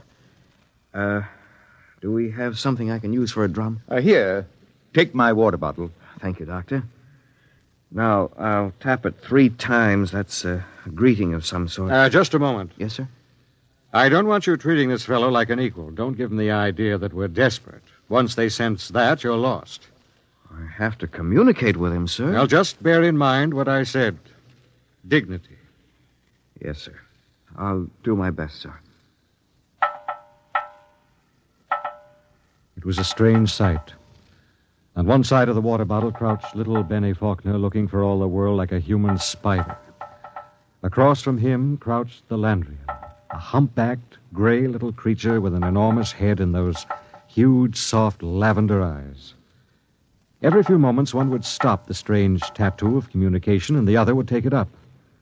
I'm setting forth in this narrative the most vital part of their conversation, as Benny Faulkner later transcribed it from the best of his memory. Benny asked, "Why were your cities abandoned? Was it the plague?"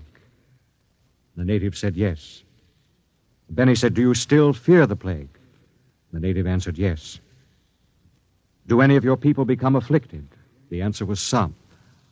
"How do you treat them?" Silence. "How can we find a cure for the plague?" More silence. And then the native said, "Go among my people." Then he asked, "Will we find the answer among your people?" And the native replied, "My people have the answer." Then he said, "Will you tell me the answer?" The native repeated, "Go among my people." As far as the Landrian was concerned, the conversation was ended. He rose to go, and Faulkner stepped from his path, but Brady was there to ensure the bet. Hold on there, bucko. You ain't going no place. Don't maltreat him, Brady. What did he say, Benny? He says his people have the answer. What do you think? Well, there may be some truth in it. He says some of his people still get the plague. That must mean it isn't a question of immunity. They must have a cure. Well, he wasn't clear on that. Then they must have a vaccine to keep it from spreading. Does he know? His answer is for us to go among his people. Well, that leaves it up to us. The first level of caves is on top of that cliff about a mile ahead. It's a trap. I'll bet my last dollar on it. Well, maybe not. And we'll have to risk it. Wait. Well? Let me go. I got you all into this. But how will you talk? Benny here can give me enough of the code so I can ask the big question. You understand that they might just decide to cut your throat? I'm fully aware of the risk. All right, Doctor. You go ahead. We'll wait at the foot of the cliff. If you aren't back down in 3 hours, we'll come up after you. What about the Gimpo here? We'll hold him as a hostage to ensure the doctor's safety. If the doc comes back, all right, we'll let him go. If not, well, that's your job, Brady. A pleasure.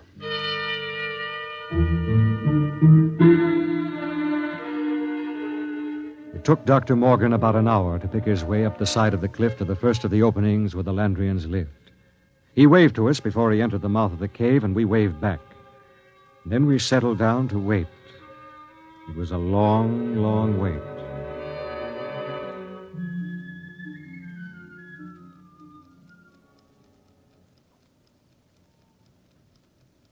Eight o'clock. He's been up there more than 3 hours, Cap. We'll give him a little more time. It's getting colder. Yes, keep that fire going. How much longer are you going to wait, Cap? Oh, we've got lots of time. You'd think we'd have heard of something by now if they was going to knock him off, I mean. No, not necessarily. Hey, wait. Look, up on the cliff. That's him, all right. Hey, what's he running for? I don't know. He looks scared. That crazy fool, if he don't look out... Doctor! Dr. Morgan, look out! Look out!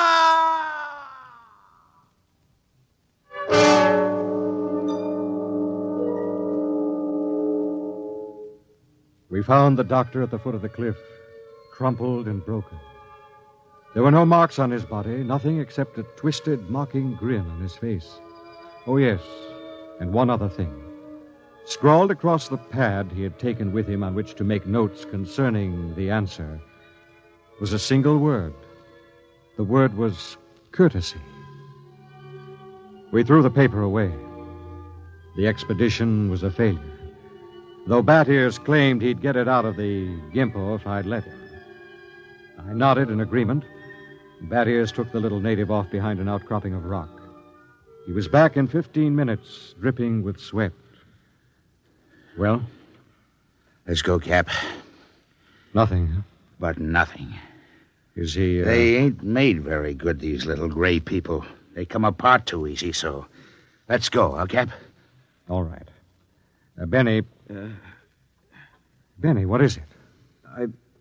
I feel kind of sick. All of a sudden, in the back of my head, a dull kind of pain. Let me see your tongue. Come on, give him a hand, Bat Ears. We've got to get him back to camp. What is it? I'm not sure, but that blackness on the tongue and the headache, it could be the plague.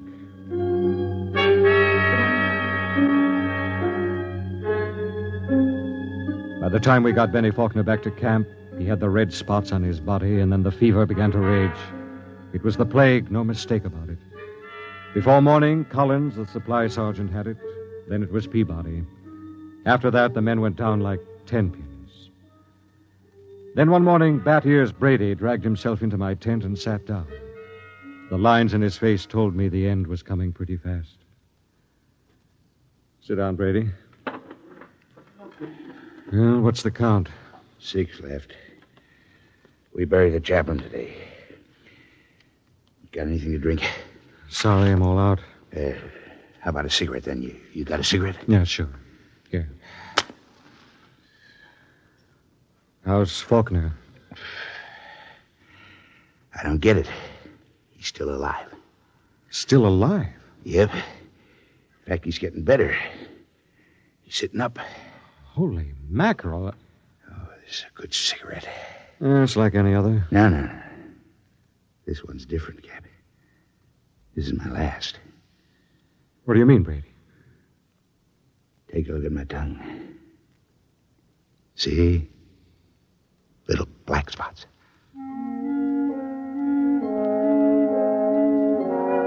Somehow I managed to get him into bed. He was already raving when I gave him the last of the morphine. It was incredible. Big, brawling, bat ears Brady, a tower of strength, lying sick and whimpering on a cot. When he died, I went out on the moors to think. The sun was a dull red glow. Cold breeze whipped up. But somehow I couldn't forget Faulkner. Why should Faulkner recover from a plague from which no man has ever recovered? Surely there must be a reason. Nothing happened without a reason. I turned and went back to see Benny Faulkner. Hello, Captain. Hello, Benny. How are you? Pretty good. I got up and walked a couple of steps today. How goes it? Brady's gone. Oh. I just buried him. Listen, Benny, there must be some reason why... Well, there's nothing strange about me, nothing different from any other man. There must be. You survived the virus. Oh. Benny, I want you to tell me everything you know about yourself, everything you can remember. Because somewhere in your makeup is some little thing that makes the difference. If I can find that thing, then maybe I can do something to save myself and the rest. Even if I can't, at least I can leave a record for any future expedition that comes to Landro. Okay? Okay, Captain. Where should I start? At the beginning. I'm going to take notes. Well, I was born on the 2nd of July in 1971. My parents were ordinary people. My father was...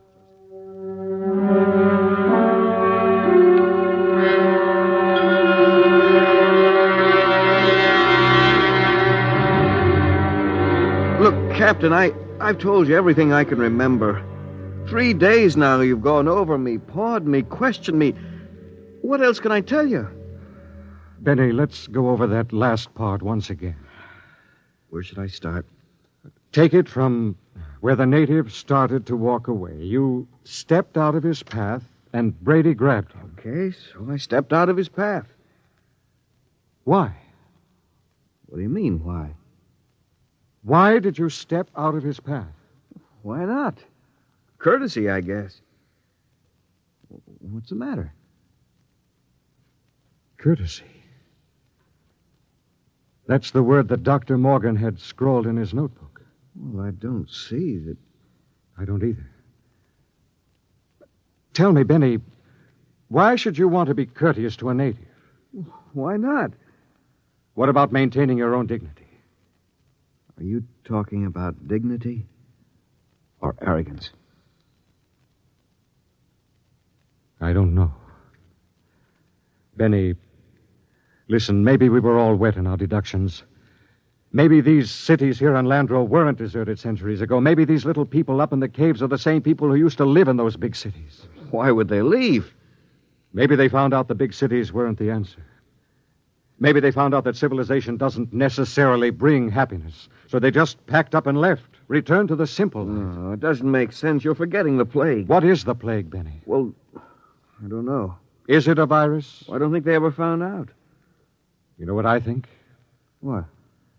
I think the plague is nothing more than what we know as greed and arrogance. Captain, you're going off your rocker. I think maybe we're in line to die. Serum was good. In fact, I don't think the serum had anything to do with it. Oh, I never heard anything as crazy, fantastic in my life. No? Well, I think I'll go back to my tent and finish writing the report. I am beginning to sweat a little. Captain, maybe it isn't the plague. It is. I've seen it too many times to kid myself about it. Maybe hot compresses or something. No, Benny. Listen, Captain, you don't believe that junk about courtesy, do you? I mean, that's a lot of nonsense. You must know that. Holy mackerel, Captain. You do believe it, don't you? Good night, Benny. I think I'd like to be alone for a while. Okay. Good night, Captain. Maybe the supply ship will be early. You can probably stick it out. Sure. Good night, Captain.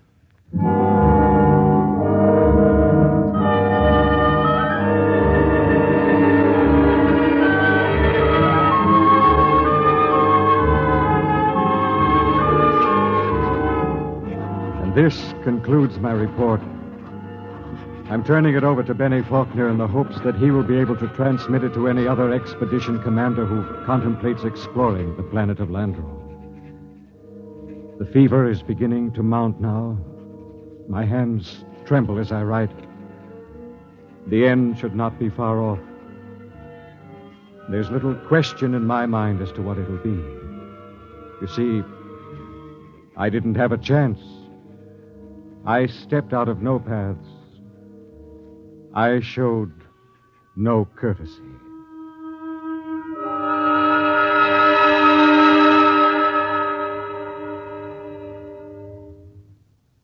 You have just heard X-1, presented by the National Broadcasting Company in cooperation with Street and Smith, publishers of astounding science fiction. Tonight, by transcription, X-1 has brought you Courtesy, adapted for radio by George Lefferts from the story by Clifford Simad. Featured in the cast were Brett Morrison as Captain Ira Warren, Arnold Robertson as Battiers Brady, Edwin Jerome as Dr. Morgan, and Bill Griffiths as Benny Faulkner. Your announcer, Fred Collins. X-1 was directed by Ken McGregor and is an NBC Radio Network production.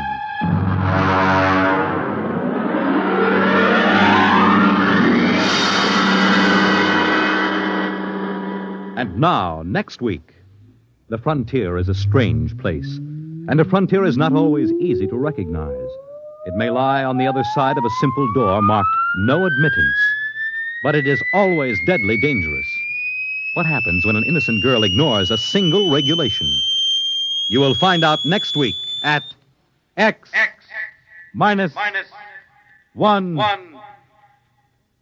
When you buy United States savings bonds, you help to build your own future security. Here's an opportunity to save systematically for long-range personal objectives. And with their increased yield and other improvements, U.S. savings bonds are a better investment than ever before.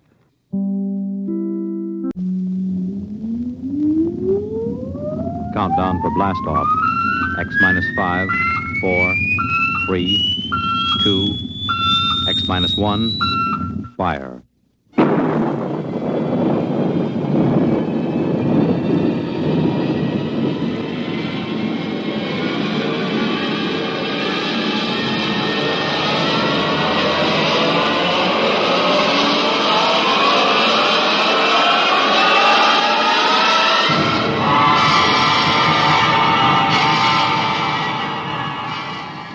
From the far horizons of the unknown come transcribed tales of new dimensions in time and space.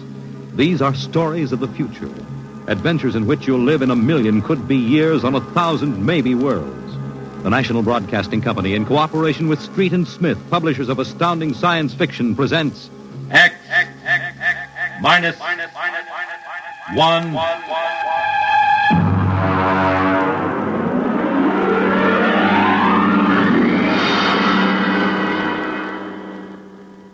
Tonight's story, Hello Tomorrow.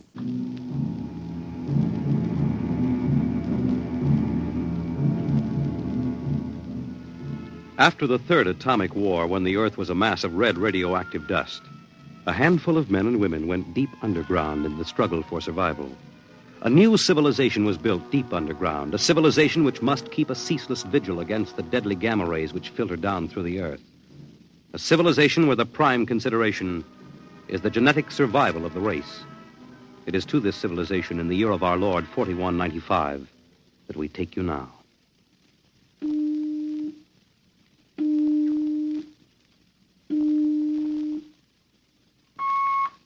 Professor Lois Burton?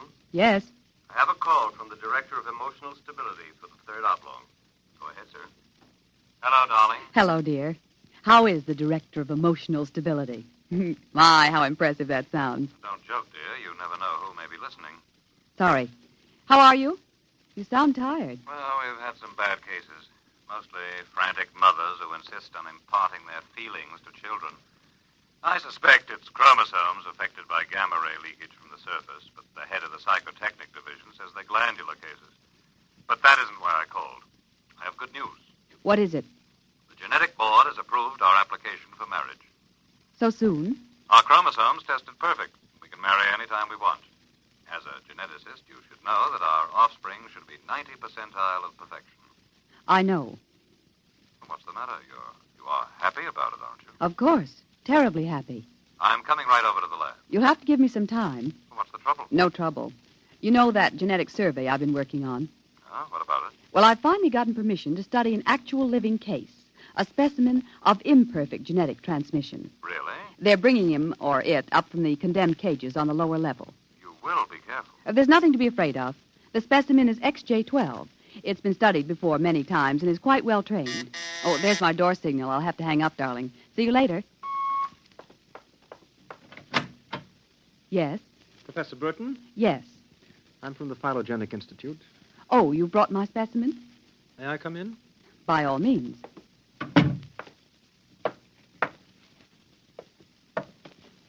Oh, how... Horrible? It all depends on your viewpoint. I happen to have a twisted leg. My parents were genetically unsound. But then you... Yes, I am specimen XJ12. I see. I hope you aren't shocked. No stable person permits feelings to enter into his work. I will admit to surprise. I was expecting something a little more abnormal. Well, I try to be as abnormal as possible. It pays off. The Phylogenetic Institute allows me out of the genetic cages ever so often so I can breathe the pure air of the upper levels and mingle with the genetically perfect. You seem quite well educated. I spent the first years of my life here in the upper levels. How is that possible? As a small child, my mother concealed me from the director of heredity. My mother actually, dreadful word, loved me. That would explain your obviously low threshold of emotional control. If you choose to call it that. You seem to be struggling to repress a few feelings yourself. We will confine ourselves to the impersonal aspects of our work. As you please. I shall require you as a demonstration for a lecture I'm delivering to one of my classes tomorrow. At your service. Sit here, please. Grip these electrodes tightly. I'm going to calibrate your electrochemical tension. I'm quite familiar with the procedure. I realize that as an imperfect I am expendable, but I should hate to be electrocuted. The charge is not lethal. Plus 15 surface tension. You know, you have beautiful hair. Plus 12 at a depth of 4 centimeters. My hair meets minimal requirements for the genetic code. And lovely blue eyes. Crystal clear. Plus 10 at 7 centimeters. Pretty. A perfect woman. Lovely expressive hands. And a heart of stone. Like all the rest of you perfect survival types. Shut up. Oh, could it be you do have feelings? I seem to sense an air of emotional tension. It's nothing, dear. This is the specimen. You, specimen. Tell this dolt who I am, Lois. This is the Director of Emotional Stability for the Third Oblong. You will address him as Mr. Director. Mr. Director. This creature seems quite impertinent. He's only a specimen, darling. Well, use him and ship him back to the cages. He's probably radioactive.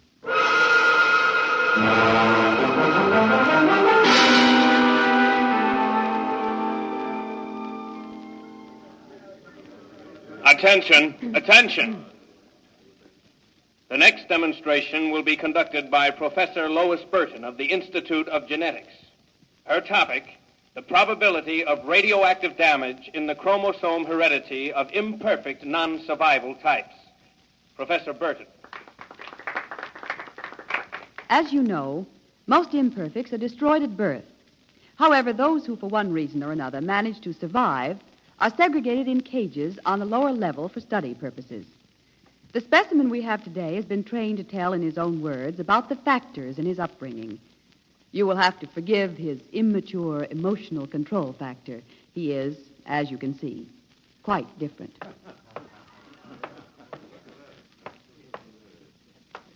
Specimen XJ12. You will proceed, please. Thank you. My mother was a psychotechnician in the Fifth Oblong. My father was an historian specializing in the records of pre-atomic surface culture. In the earthquake of 2170, apparently some hard radiation filtered down through the tunnels and penetrated the fifth oblong. The effect on my hereditary factors is quite apparent in this twisted leg.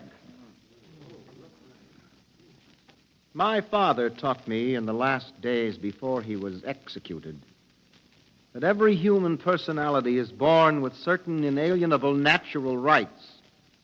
The rights to have feelings, the right to mature, and above all, the right to be different from every other living organism. Because it cannot be otherwise, I submit to you, distinguished students, that the attempt by this society to abridge these rights is a violation of nature. I submit that the imperfects, the mutants, those who are different, have as much right to exist and be free as you. And I say break open the cages. Stop him! Give us back the right to be individuals. Stop him! Oh! Perhaps that will teach you. Professor Burton, take this specimen back to your laboratory and confine him.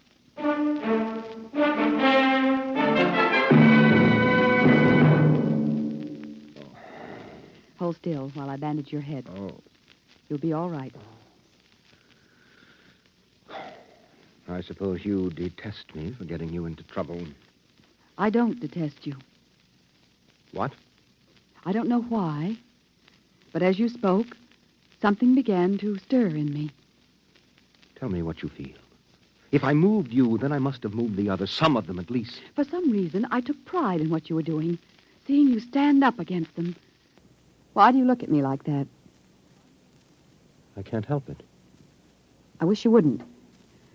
You're only an imperfect, you know. Please. My name is Oren. Please. Say it. Oren. Oren. Again. Oren. Lois. Oren. Lois. Lois. How touching. Walter. I've been listening for some time. Walter, how could you? In my capacity as Director of Emotional Stability, it is my duty. What are you going to do? Specimen XJ12 will be disposed of quite systematically by the state.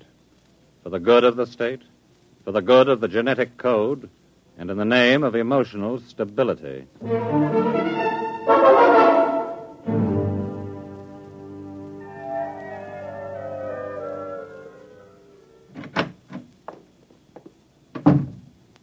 Walter, I have to talk to you. Go right ahead. Walter, you mustn't destroy him. The specimen? Why not? He's emotionally unstable. You have to expect irrational behavior. Aren't you forgetting something, my dear? That you were responding in much the same manner? Or had you forgotten? You see, I'm having him liquidated for your sake. He has an upsetting effect on you. Then send him back to the cages. But don't kill him. You speak of destroying an inferior creature as if it was something unethical. Walter, please, for my sake. I understand that you have entered a plea for postponement of marriage at the Records Bureau. Yes. I was too upset to go through with it. It came as a great disappointment to me. I'm sorry. I was hoping that, linked to a stable personality such as mine, you might settle down. If you were married to me, I might even be persuaded to send him back to the cages instead of having him destroyed. Think it over. If I refuse? The choice is yours. Well, my dear? Perhaps you're right. I am.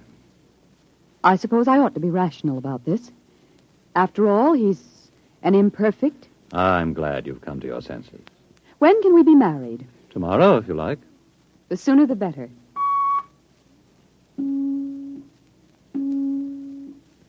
Let me talk to the custodian, please.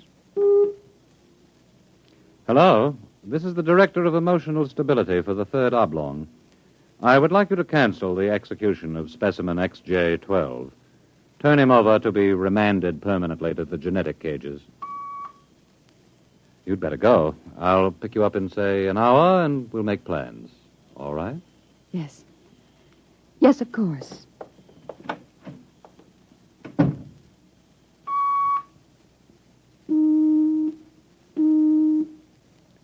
Hello.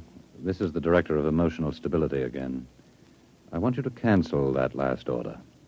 Proceed with the execution, but under conditions of absolute secrecy. No, don't use the lethal chamber. Take him through the upper level to the tunnels. Yes. Yes, I'll issue a pass for the radiation checkpoint.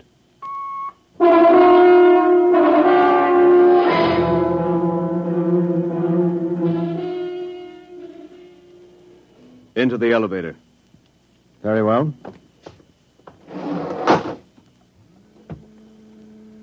Why are we going toward the surface? The cages are on the lower levels. Radiation check. I've never done that before. New procedure.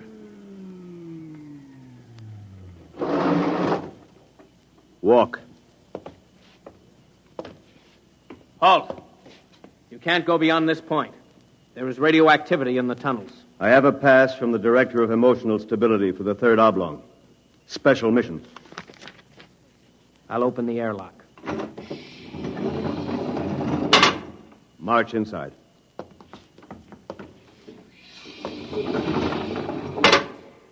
Turn around. So this is how they get rid of the imperfects. Now, before you dispose of me... Yes? This! Help! Security! Security! What is it? What's happened? The prisoner struck me. He escaped into the tunnels. He won't last long. Can you go after him? I could send a robot, but it isn't worth the trouble. There's no way back from the tunnels except through here. The only other direction he can go is toward the surface. And the closer he gets, the hotter the radiation. No, I think you can consider your prisoner officially dead.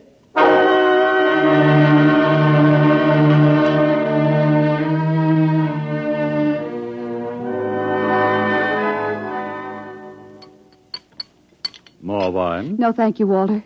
You look very beautiful, my dear. Very beautiful. Thank you.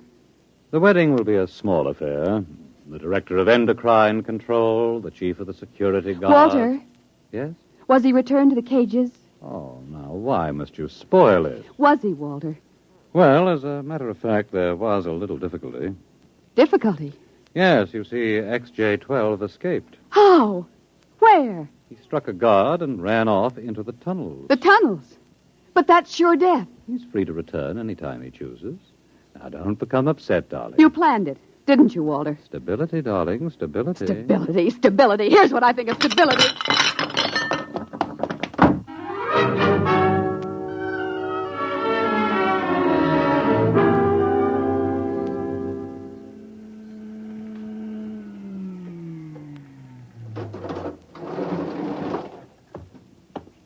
Halt!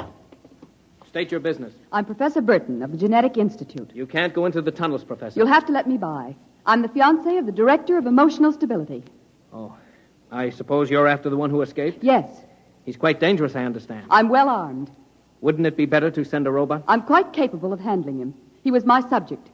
All right, miss. It's your risk.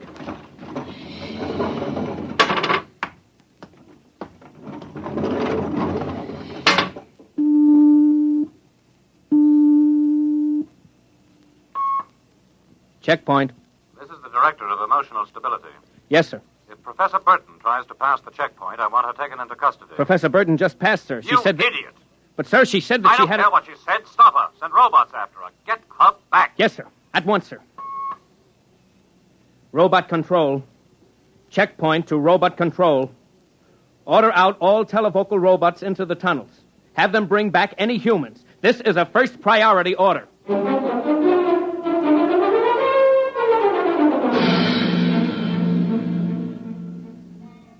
Oren! Oren!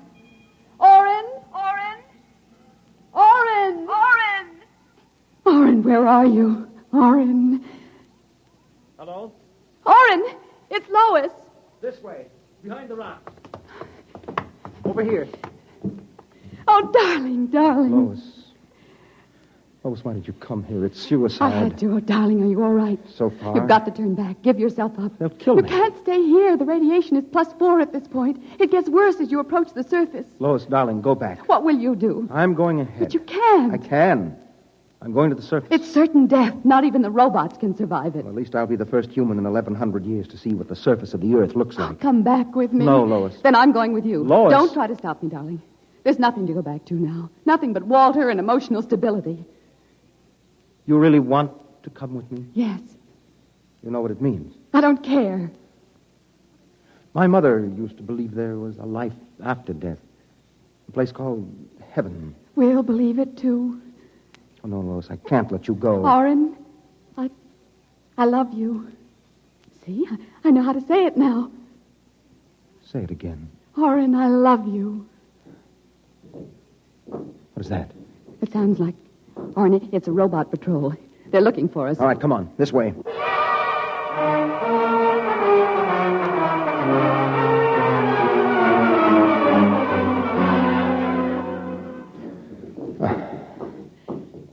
Oren, wait. It can't be much farther, darling. The robots. They're coming. I can see their lights now. Listen, they've stopped. The lights are swinging round. Oren, they see us. Come on. Look, Lois, look ahead. You can see the lights reflecting from something. It looks like a lead door. Come on through. There must be some way to close it. Oh, yes, here. Let me help.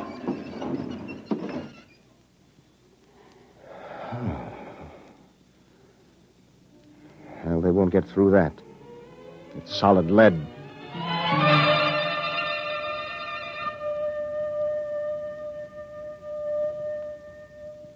Oren, I feel so strange. Where are we? I don't know. Look, up there. A huge round light. Lois. Yes, Oren. Lois, that's Luna, the moon. We're on the surface. How strange and red everything looks. How it glows. It's the radioactivity. Quiet and peaceful. And deadly. Oh, hush, darling, hush. Sit here and rest a while. Put your arm around me. Yes. Oren, I'm afraid. Oren, we're going to die. Don't think about that. Just think about us. Alone. The first humans to stand on the surface of Earth in 1,100 years. That door must have been placed there by the last handful of survivors who went underground after the atomic wars. And those other lights, the small ones, they must be stars.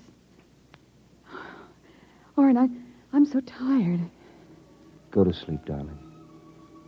Put your head on my shoulder and sleep. Hold me, Oren. Hold me very close.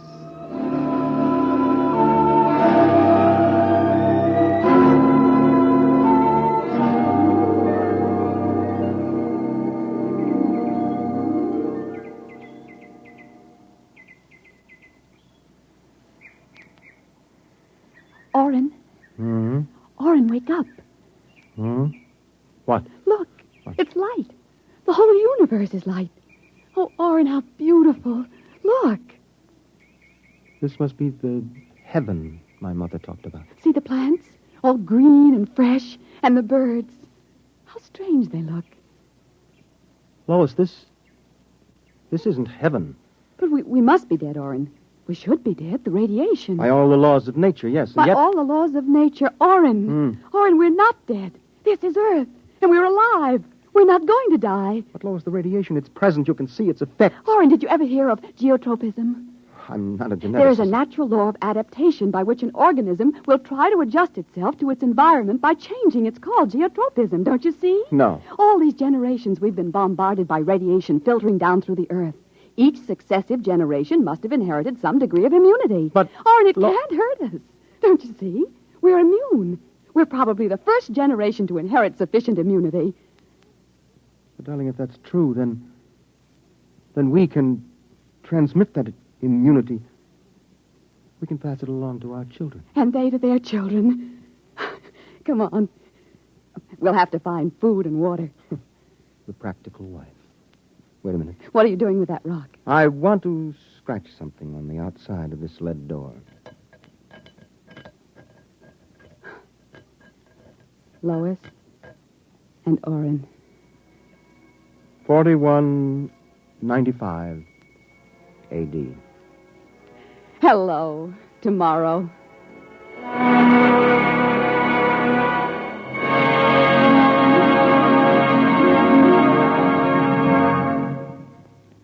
You have just heard X-1, presented by the National Broadcasting Company in cooperation with Street and Smith, publishers of astounding science fiction. Your announcer, Fred Collins. X-1 was an NBC Radio Network production.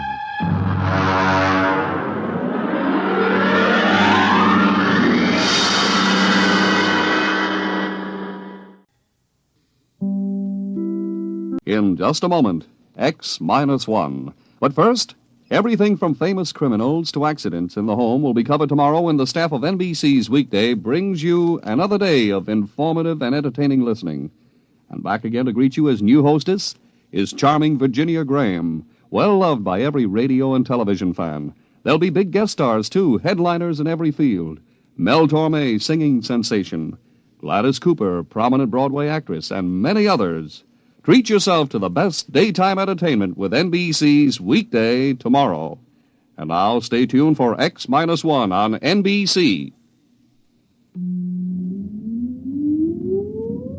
Countdown for blast-off. X-5, 4, 3, 2, X-1, fire.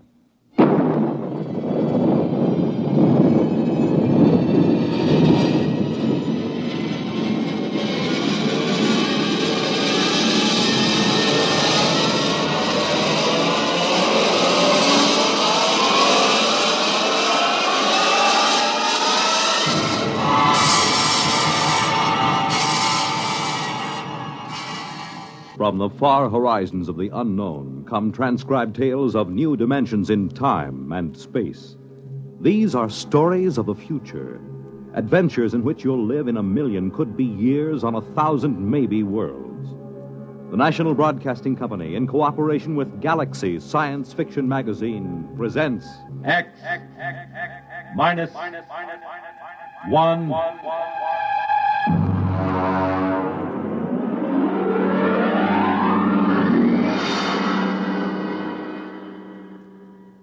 Tonight's story, Hello, Tomorrow.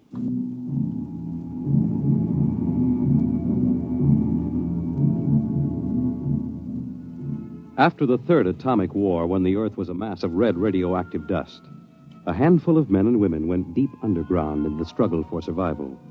A new civilization was built deep underground, a civilization which must keep a ceaseless vigil against the deadly gamma rays which filter down through the Earth. A civilization where the prime consideration is the genetic survival of the race. It is to this civilization in the year of our Lord, 4195, that we take you now.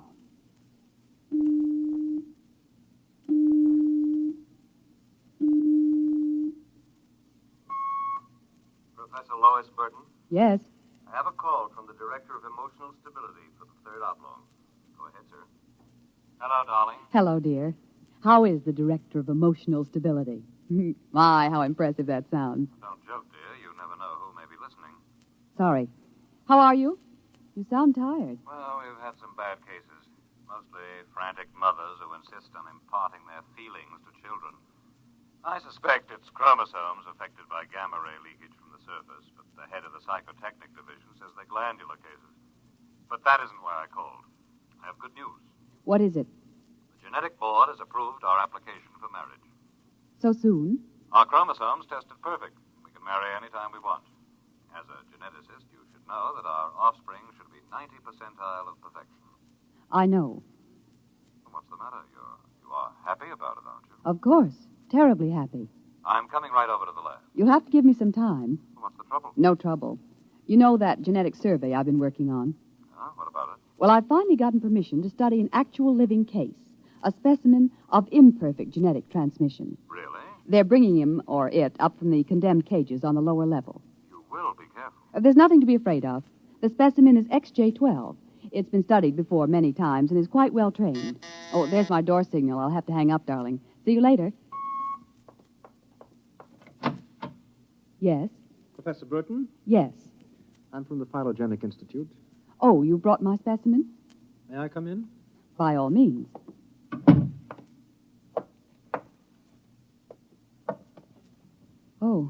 How? Horrible?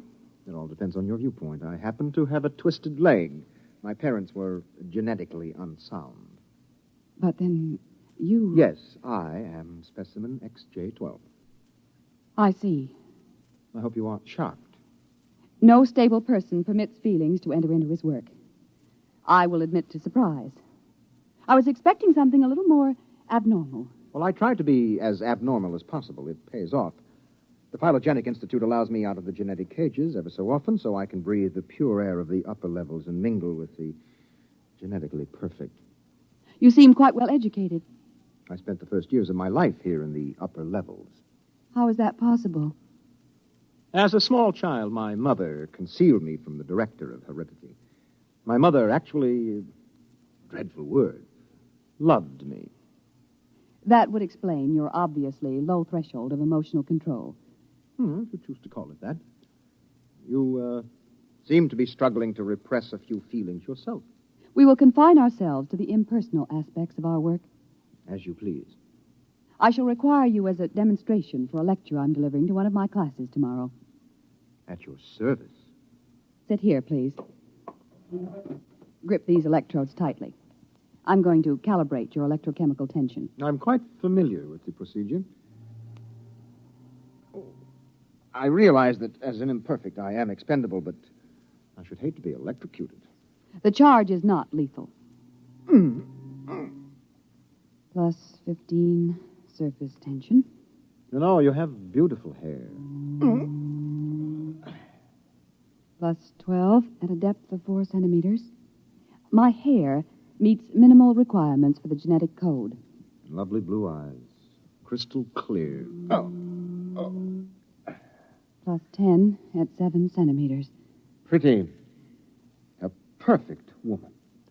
Lovely expressive hands. And a heart of stone. Like all the rest of you perfect survival types. Shut up. Could it be you do have feelings? I seem to sense an air of emotional tension. It's nothing, dear. This is the specimen. You, specimen. Tell this dolt who I am, Lois. This is the Director of Emotional Stability for the Third Oblong. You will address him as Mr. Director. Mr. Director. This creature seems quite impertinent. He's only a specimen, darling. Well, use him and ship him back to the cages. He's probably radioactive.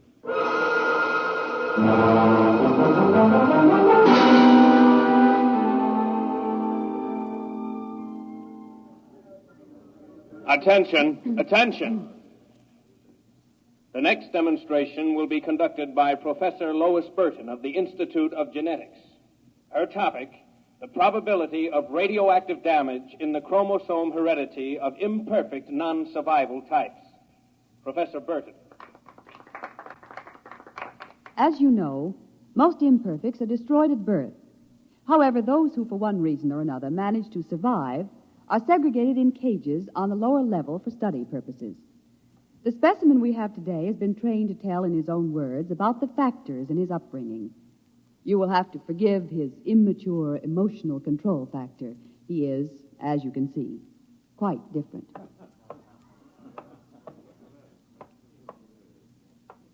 Specimen XJ12. You will proceed, please. Thank you. My mother was a psychotechnician in the Fifth Oblong. My father was an historian specializing in the records of pre-atomic surface culture. In the earthquake of 2170, apparently some hard radiation filtered down through the tunnels and penetrated the Fifth Oblong. The effect on my hereditary factors is quite apparent in this twisted leg. My father taught me in the last days before he was executed that every human personality is born with certain inalienable natural rights.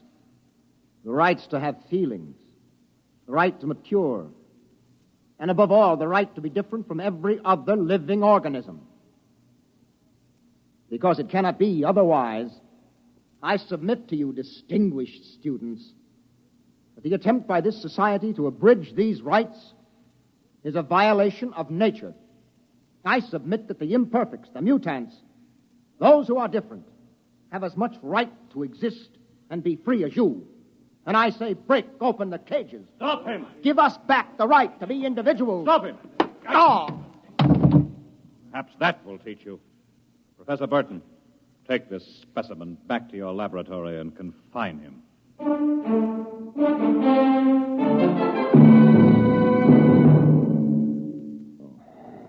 Hold still while I bandage your head. Oh.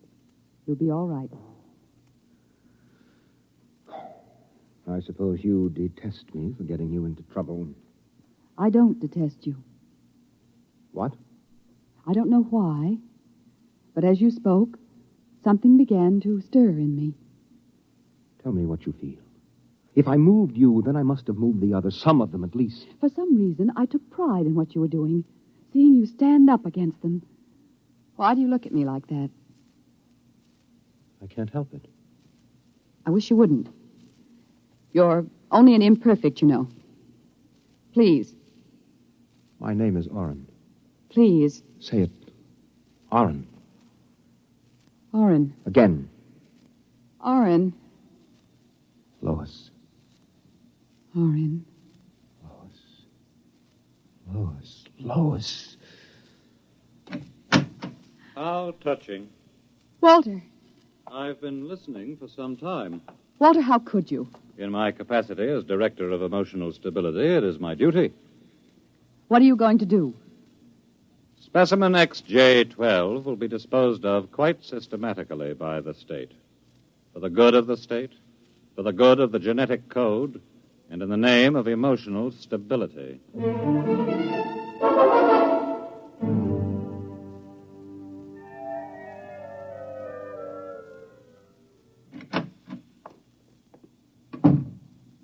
Walter, I have to talk to you. Go right ahead. Walter, you mustn't destroy him. The specimen? Why not? He's emotionally unstable. You have to expect irrational behavior. Aren't you forgetting something, my dear? That you were responding in much the same manner? Or had you forgotten? You see, I'm having him liquidated for your sake. He has an upsetting effect on you. Then send him back to the cages. But don't kill him. You speak of destroying an inferior creature as if it was something unethical. Walter, please, for my sake. I understand that you have entered a plea for postponement of marriage at the Records Bureau. Yes. I was too upset to go through with it. It came as a great disappointment to me. I'm sorry. I was hoping that, linked to a stable personality such as mine, you might settle down. If you were married to me, I might even be persuaded to send him back to the cages instead of having him destroyed. Think it over. If I refuse? The choice is yours. Well, my dear? Perhaps you're right. I am. I suppose I ought to be rational about this. After all, he's an imperfect. I'm glad you've come to your senses. When can we be married? Tomorrow, if you like. The sooner the better.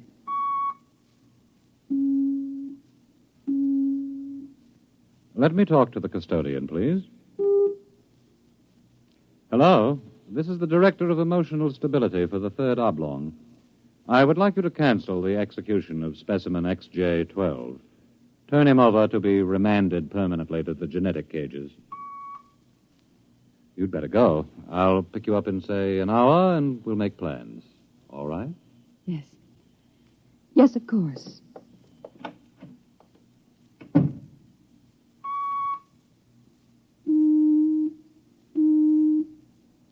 Hello. This is the Director of Emotional Stability again. I want you to cancel that last order. Proceed with the execution, but under conditions of absolute secrecy. No, don't use the lethal chamber. Take him through the upper level to the tunnels. Yes.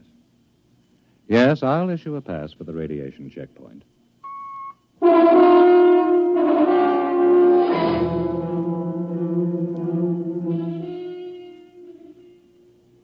Into the elevator. Very well.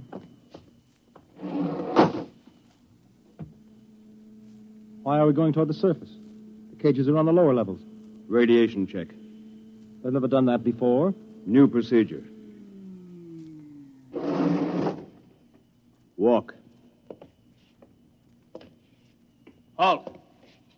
can't go beyond this point. There is radioactivity in the tunnels. I have a pass from the Director of Emotional Stability for the third oblong. Special mission.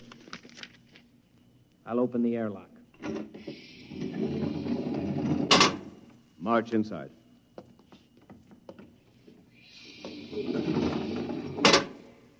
Turn around.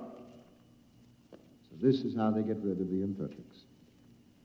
Now, before you dispose of me... Yes?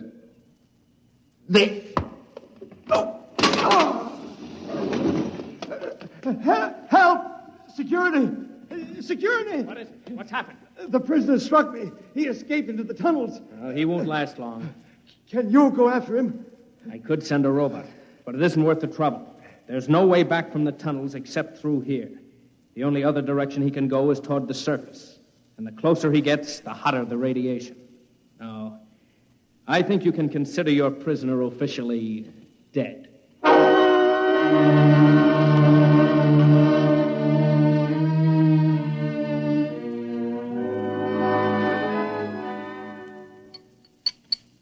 More wine? No, thank you, Walter. You look very beautiful, my dear. Very beautiful. Thank you. The wedding will be a small affair. The director of endocrine control, the chief of the security guard. Walter? Yes? Was he returned to the cages? Oh, now, why must you spoil it? Was he, Walter? Well, as a matter of fact, there was a little difficulty. Difficulty? Yes, you see, XJ-12 escaped. How? Where? He struck a guard and ran off into the tunnels. The tunnels. But that's sure death. He's free to return any time he chooses. Now, don't become upset, darling. You planned it, didn't you, Walter? Stability, darling, stability. Stability, stability. Here's what I think of stability.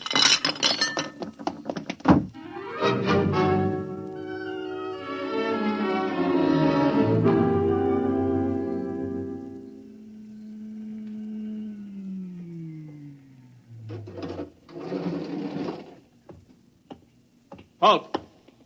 State your business. I'm Professor Burton of the Genetic Institute. You can't go into the tunnels, Professor. You'll have to let me by. I'm the fiancée of the Director of Emotional Stability. Oh, I suppose you're after the one who escaped? Yes. He's quite dangerous, I understand. I'm well armed.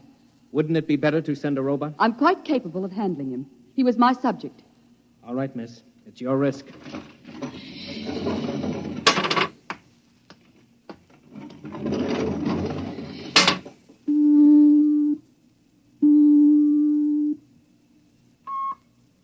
Checkpoint. This is the Director of Emotional Stability. Yes, sir. If Professor Burton tries to pass the checkpoint, I want her taken into custody. Professor Burton just passed her. She said that... idiot! But, sir, she said that I she don't had... care what she said. Stop her. Send robots after her. Get her back. Yes, sir. At once, sir.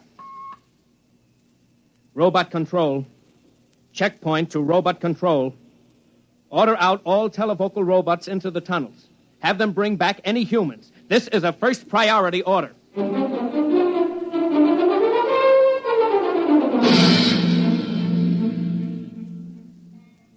Oren! Oren! Oren! Oren! Oren! Oren! Oren, where are you? Oren. Hello? Oren! It's Lois. This way. Behind the rock. Over here. Oh, darling, darling. Lois, why did you come here? It's I suicide. had to. Oh, darling, are you all right? So far. You've got to turn back. Give yourself up. They'll kill You me. can't stay here. The radiation is +4 at this point. It gets worse as you approach the surface. Lois, darling, go back. What will you do? I'm going ahead. But you can't. I can. I'm going to the surface. It's certain death. Not even the robots can survive it. Well, at least I'll be the first human in 1,100 years to see what the surface of the Earth looks like. Come back with me. No, Lois. Then I'm going with you. Lois. Don't try to stop me, darling. There's nothing to go back to now. Nothing but Walter and emotional stability. You really want to come with me? Yes.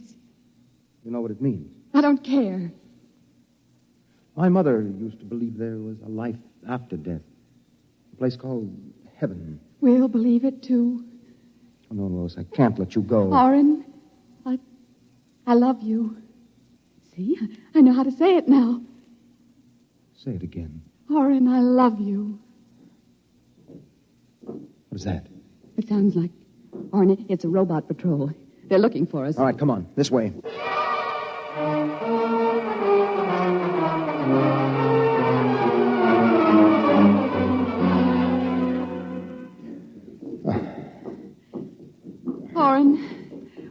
can't be much farther, darling. The robots. They're coming. I can see their lights now. Listen, they've stopped. The lights are swinging round. Oren, they see us. Come on. Look, Lois, look ahead. You can see the lights reflecting from something. It looks like a lead door. Yes. Come on through. There must be some way to close it. Oh, yes, here. Let me help.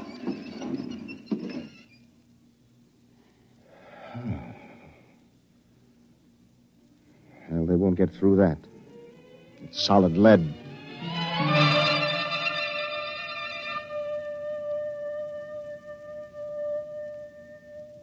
Oren, I feel so strange. Where are we? I don't know. Look, up there. A huge round light. Lois. Yes, Oren. Lois, that's Luna, the moon. We're on the surface. How strange and red everything looks. How it glows. It's the radioactivity. Quiet and peaceful. And deadly. Oh, hush, darling, hush. Sit here and rest a while. Put your arm around me. Oren, I'm afraid. Oren, we're going to die. Don't think about that. Just think about us. Alone. The first humans to stand on the surface of Earth in 1,100 years. That door must have been placed there by the last handful of survivors who went underground after the atomic wars. And those other lights, the small ones, they must be stars. Oren, I'm so tired. Go to sleep, darling. Put your head on my shoulder and sleep. Hold me, Oren. Hold me very close.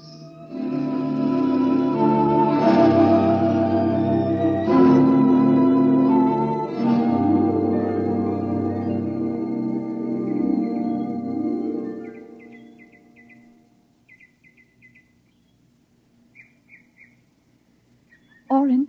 Hmm? Oren, wake up. Hmm? What? Look, it's light. The whole universe is light. Oh, Oren, how beautiful. Look. This must be the heaven my mother talked about. See the plants? All green and fresh. And the birds. How strange they look. Lois, this isn't heaven. But we must be dead, Oren. We should be dead. The radiation. By all the laws of nature, yes. By yet... all the laws of nature. Oren. Oren, we're not dead. This is Earth. And we're alive. We're not going to die. But, Lois, the radiation, it's present. You can see its effect. Oren, did you ever hear of geotropism?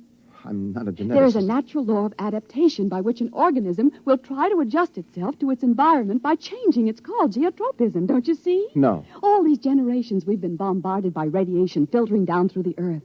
Each successive generation must have inherited some degree of immunity. But... Oren, it can't hurt us. Don't you see? We're immune. We're probably the first generation to inherit sufficient immunity. But, darling, if that's true, then we can transmit that immunity. We can pass it along to our children. And they to their children. Come on. We'll have to find food and water. The practical wife. Wait a minute. What are you doing with that rock? I want to scratch something on the outside of this lead door. Lois and Oren. 4195 A.D. Hello, tomorrow.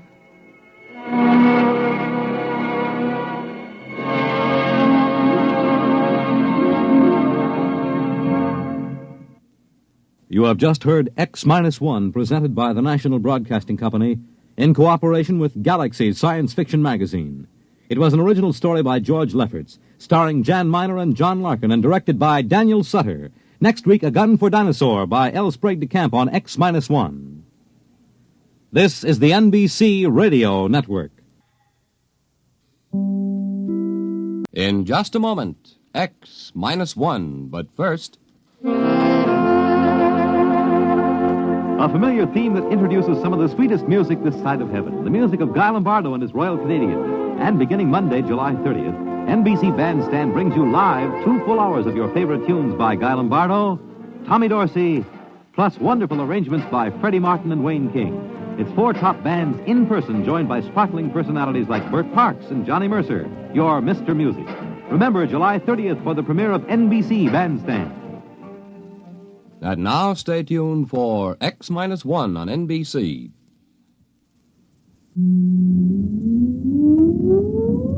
Countdown for blast off. X-5, 4, 3, 2, X-1, fire.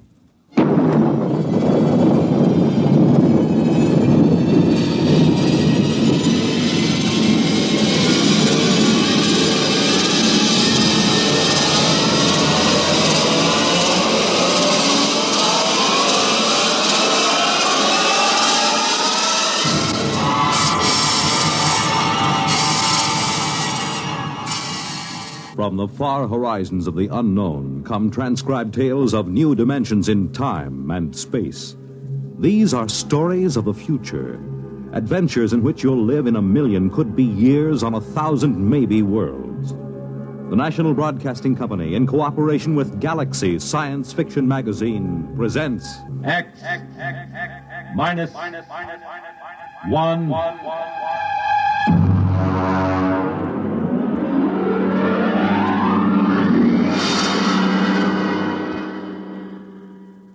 Tonight, The Stars Are the Styx by Theodore Sturgeon.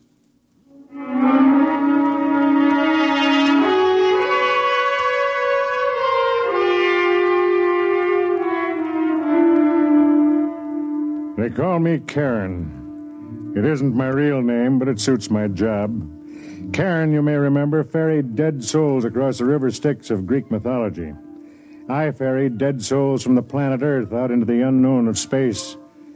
My little satellite station is known as Curbstone. I've been here for 20 years. Yes? Karen? Oh, Tween. What is it? There's a ship landing from Earth.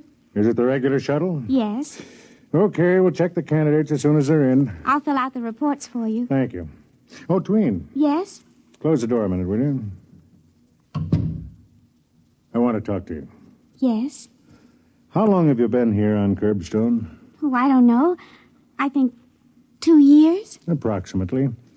And you've been helping me here in the office for almost a year and a half. Have you thought about going back to Earth? Well, yes, I thought about it.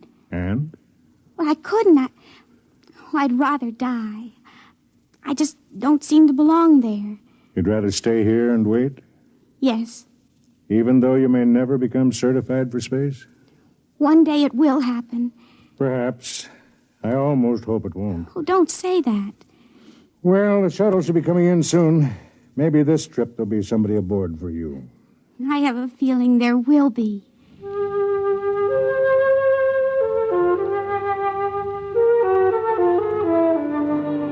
I suppose I ought to explain a little about Curbstone at this point.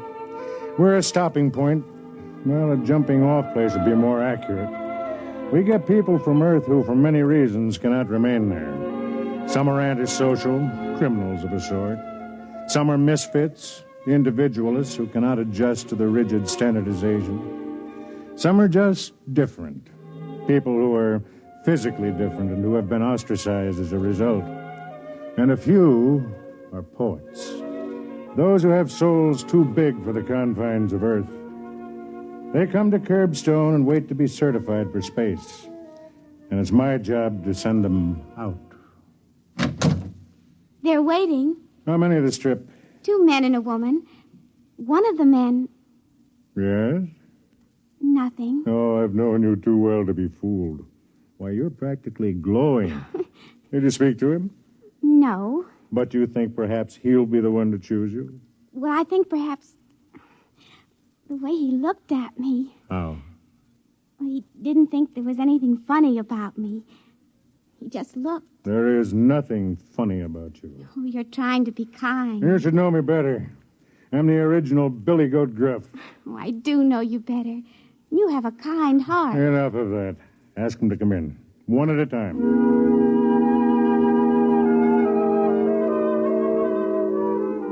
I watched her walk to the door, and I thought she was beautiful. She was, but not in a way acceptable to the eugenics department back on Earth. Tween was an albino.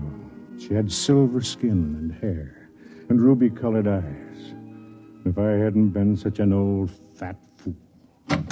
This way, please. Thank you. This is the senior release officer. He'll check you in. Thank you, miss.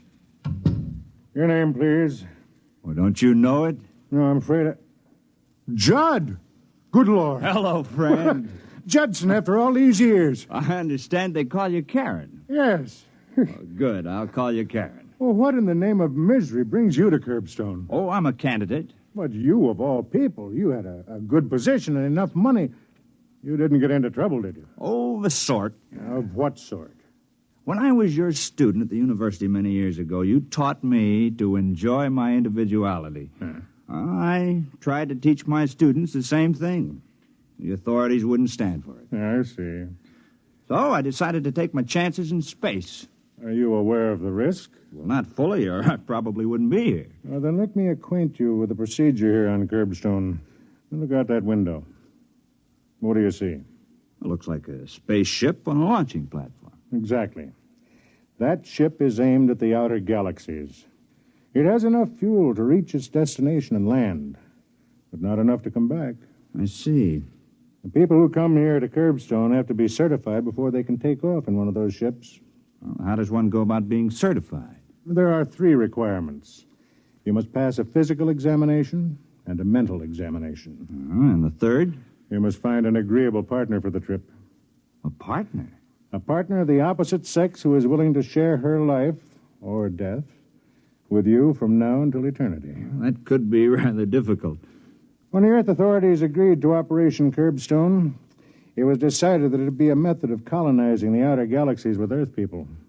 Therefore, these ships are built to carry 2 people. I see. Well, suppose I choose somebody and she doesn't want me. You wait. Just suppose I pass the physical and the mental tests, and I even find a partner. Suppose we get into the ship and are launched into space. What are our chances? Come here. This board shows a light for each ship that is en route in space. There, you see that one? That's a couple named Fort and Mary Ellen. They went out together last week, headed for the Deneb systems. As long as the light shows, they're all right. They haven't been destroyed by radiation or piled up on some asteroid or gotten into a time warp. We know from our years of launching couples here on Curbstone that 46% of them never make it. And of those that make it? We don't know. They have the equipment for survival, of course, but who knows what they'll meet on some strange planet. And still they go out, huh? Still they go out. When do I take the examinations? Well, you can start tomorrow if you like. I'd like to talk over old times with you right now, but I have to check the other 2 passengers you came up with. Certainly. Tween, would you come in, please? Tween assists me here. She, too, is waiting to find a partner for the trip. Yes? Tween, this is Judson. Judson's an old friend. He was a student of mine many years ago. Very happy to meet you. Yes, I know you are. Tween, tell the others to come in, please. Yes, sir. A remarkable girl. Remarkable looking, at any rate. Well, Tween will tell you where your quarters are. I hope we'll talk soon. Well, I hope so. Oh, by the way, that light on the board, Fort and Mary Ellen? What about it? Well, it just went out.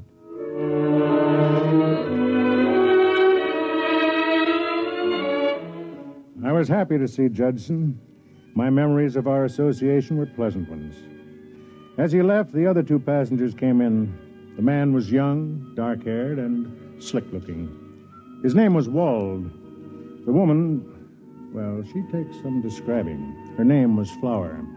Her voice was like a cello, and her figure was a walking demand for the revival of the now extinct profession of Peeping Tom. Let me be honest, I didn't like either of them. That takes care of your documents. How long will it take us to be certified? Well, that depends. If you pass your test, it can happen in a week. And suppose we don't pass our tests? You might be here a year, 2 years. There's no limit. You can keep taking the test, or you can return to Earth. Earth? Oh. Well, is there anything to do up here? I'm in excitement. That depends on what you consider excitement. anything we haven't already tried. Isn't that right, Walt? We decided to come up here, Mr. Call me Karen. Karen. How quaint. Anyway, we decided to come up here because we were bored with the routine on Earth. You're aware of the risk involved? You mean we might not make it? Well, that's life, isn't it? Well, for some. For others, it's death. I don't like that kind of talk. You'll attend an orientation session tomorrow. I'll have my assistant show you to your quarters. Twin. Yes? Come in, Twin. I want you to meet Flower. How do you do? And Wald. Well, Curbstone is exciting already. Something different, darling? Oh, shut up. This is Twin. She'll show you where you live. Oh, a pleasure. A distinct pleasure.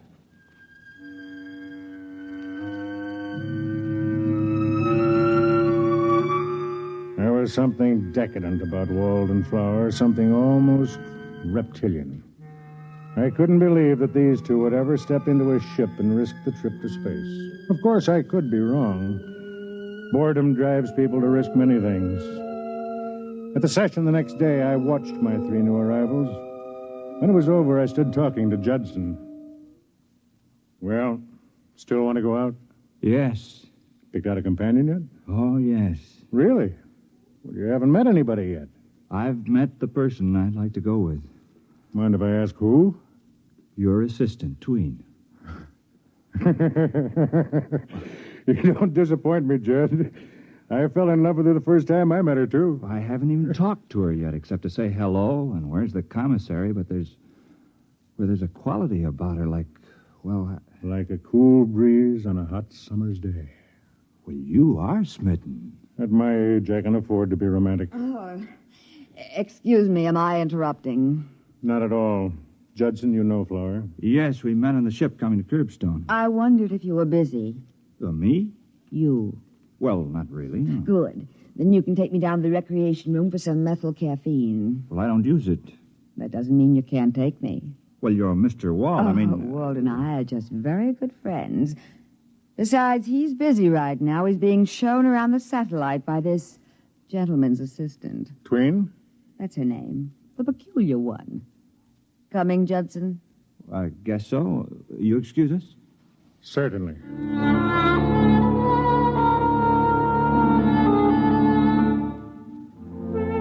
When I saw Tween the next day, there were stars in her eyes. Good morning. Good morning. You're laughing. Am I? Your eyes are. I'm happy. Good.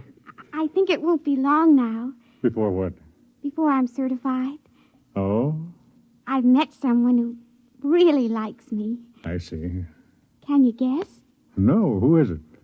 Well, you know the dark-haired young man who came in yesterday with your friend Judson? Wald? Mm-hmm. We went down to the ship together, and he asked a lot of questions about it, and then we started to talk about us. He says he's wasted his whole life flitting from one diversion to another. Really? Now he says he's looking for something with some meaning. You like him? He isn't afraid of me. He doesn't see anything wrong with my being different. I thought he was with Flower. Oh, he says he and Flower travel together because of habit.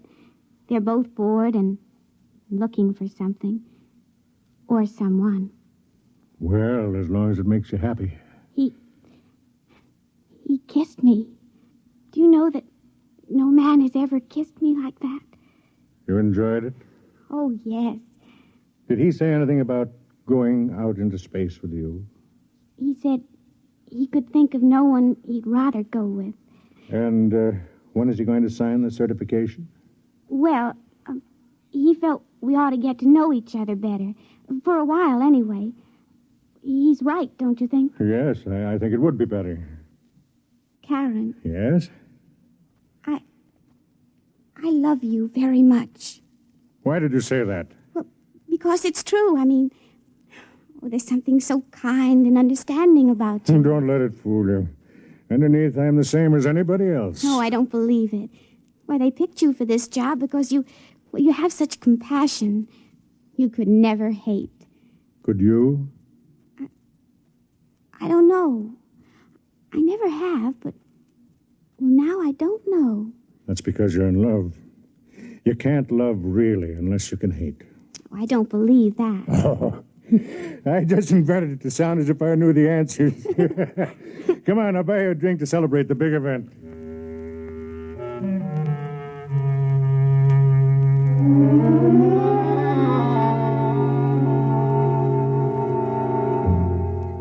I watched her sip the drink, the tones of her skin coming and going with the pulse of her blood. I thought to myself, you're going to be hurt, Tween. You're going to be terribly, terribly hurt. And I wondered if perhaps she didn't know it. Well, Tween, another couple out into space. Maria and Clint. Will you record it and have another ship brought up to the launcher? Tween. What? Oh, sorry, I was thinking of something else. Wald? Sort of. How long has it been now? 3 months. Long time, huh? Well, he wants to be sure. And you? Are you sure? Oh, yes. Nothing to do but wait, then. I have to go over to the hull division. Will you take over? Yes.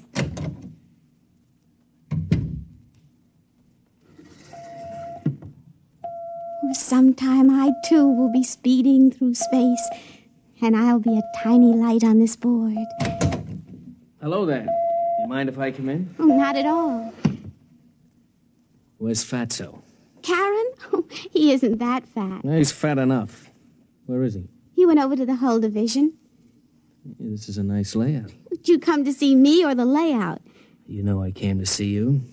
Matter of fact, I wanted to talk to you about something. Well? The party tonight at the rec center.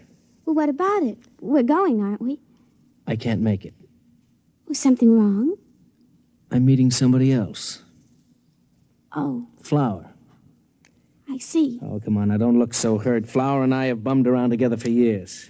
Well, I thought she and Judson... Oh, don't be ridiculous. Well, they spend all their time together. Oh, you don't know Flower. She likes to experience new things. When they get to be old, she tosses them away. All except me.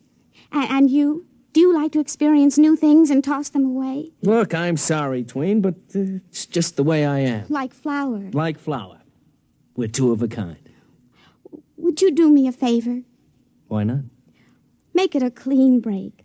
Don't try to see me again or tell me any more lies, even though I want to hear them. Okay. And thanks. Thanks. For these 3 months, even though they've been make-believe. At least I've had them. Well, I'll see you around. Yeah. I'll see you around.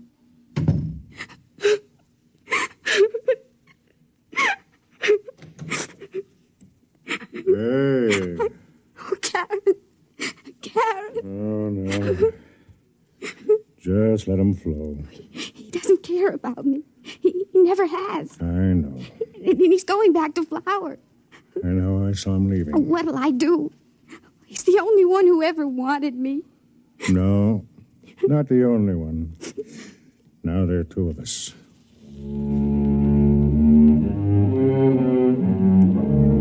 The question that kept going through my mind was, what next? How long was Walt going to hang around Curbstone before he decided to go back to Earth? I couldn't believe he'd have the guts to go out into space. But I had underestimated Flower. Well, the prodigal returns. Don't make funny remarks. Tell me, darling, what brings you to my room at this late hour? Could it be that you miss me? Or has little Miss Tween given you the heave? Shut up and give me a drink. And don't act so self-righteous. You've been having your fling with this Judson character. My. Jealous, too. Oh. I thought you and I agreed a long time ago we'd never make any claims on each other. That was a long time ago. Frankly, I'm getting bored with this satellite. Let's go back to Earth. I'm bored with Earth. Well, we'll go someplace else then. I am going someplace else. Where? Out. Space. Oh, come on now, don't be ridiculous. Oh, I am not being ridiculous. Do you know that only 46% arrive?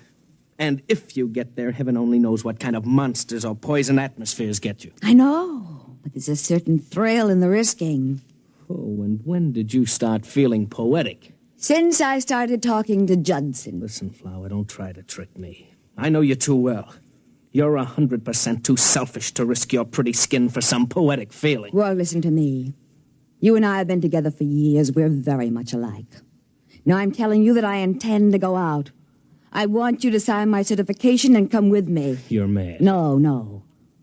I think maybe if we get away from everything, out there, we'll find each other. Oh. We'll have a chance to love and be decent like ordinary human beings.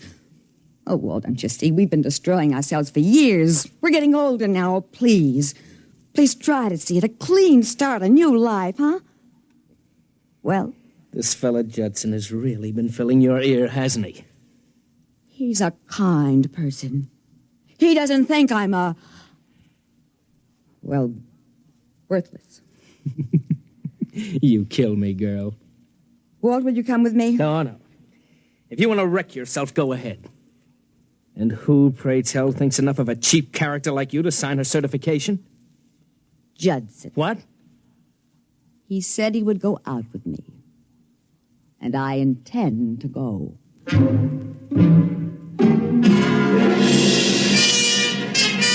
I certified Judson and Flower that same evening. They were going to leave at midnight. I was working late. Come in. Well, Flower, I thought you and Judson... We're not going. At least, I'm not. Oh? Judson decided he didn't want me along. He did? Here. He left this note for me. The story of my life. Nice girl, but who wants to marry anybody like that? Let's see. I'm going alone. Don't try to stop me. It wouldn't work. I'd always look down on you, Judson. It doesn't sound like him. Sounds like every man I've ever known. Except Wald. Wald doesn't judge me. Except Wald? Where's Judson now? Locked in the ship. He's leaving at midnight. 3 minutes. Listen, you wait here. Where are you going? To see if I can reach that ship before it's too late.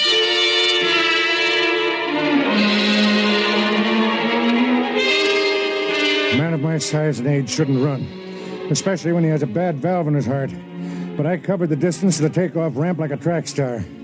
As I hit the edge of the ramp, I heard Tween's voice screaming at me from the control tower. Karen, look out! You'll burn!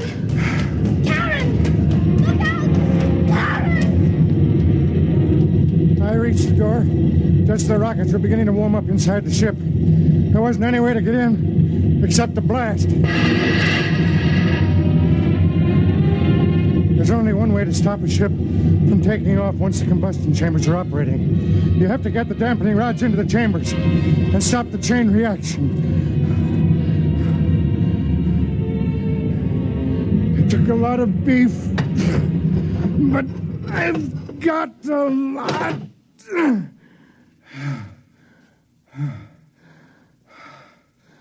I looked around the control room of the ship. Judson was strapped into the pilot's chair. The controls were preset for automatic takeoff. I went over to him. He was dead. His head cracked like an eggshell. Judd, I know you can't hear me, but I swear to you, I'll get the one who did this. Really? Don't move. I have a gun on you. Wald, you're a pig. You're a living human pig. Thanks for the compliment. To take the life of a man whose only act against you was that he wanted to help Flower? I can't afford to lose Flower. Don't you think you've lost her already? Not at all. She thinks Judson is going out into space without her. Oh, I knew he wasn't capable of writing a note like that. It doesn't matter. Just how do you expect to get away with this? Quite easily. Judson isn't going out alone after all. Meaning? He's going to have a companion. You. It won't work, Wald. Once this ship is headed for the stars, there won't be a shred of evidence. Okay. You've got it all figured out. That's right. Now turn around. You have the gun. All I've got is this. Stop it! Drop it! Fat men can move amazingly fast, Walt. What are you going to do? Do? Nothing much.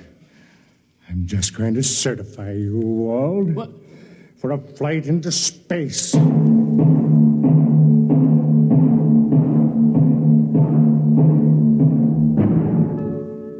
There are things you can do to a man if you know enough physiology. Pressures on the nerve system that can immobilize him for hours. I did them to Wald. Then I set the controls of the ship again and went out. I was breathing hard. It took me a long time to make it up the steps of the control tower, where Tween was waiting.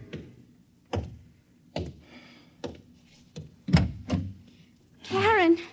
Oh, Karen, I was so worried. I thought you'd be burned. And then when Wall went I'm in... okay. Let me sit down a minute. What happened? Nothing much. I had to stop Judson from leaving alone, that's all. But why? Well, Wald decided to leave with him. What? That's right. He finally repented.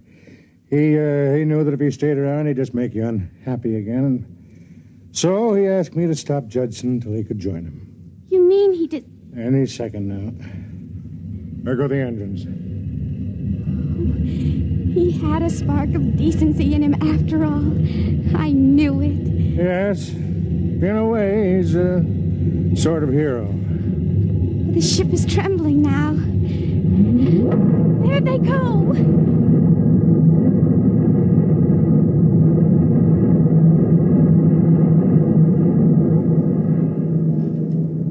Maybe she knew, maybe not. Anyway, she had loved a man, and now she could love another. She came over to me and leaned over and kissed my mouth. Her lips were cool. Then I knew that I could live with the viciousness of what I had done. When you're old and fat, as I am, the kiss of a young girl can make you human again. They call me Karen. They forget what it feels like to be denied two worlds instead of one. And they forget something else, too. Karen was more than a boat pilot. He was an executioner.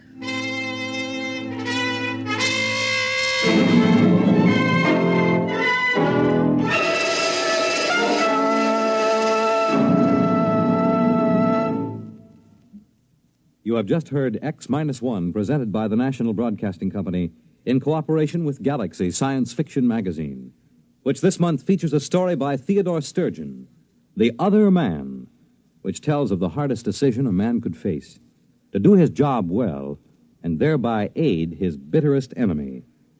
Galaxy Magazine, on your newsstand today. Tonight, by transcription, X-1 has brought you The Stars Are the Styx, a story from the pages of Galaxy written by H.L. Gold and adapted for radio by Ernest Kenoy. Featured in the cast were Craig McDonnell, Patsy O'Shea, Dick Hamilton, Charlotte Manson, and Bob Hastings. Your announcer, Fred Collins. X-1 was directed by Bob Maurer and is an NBC Radio Network production.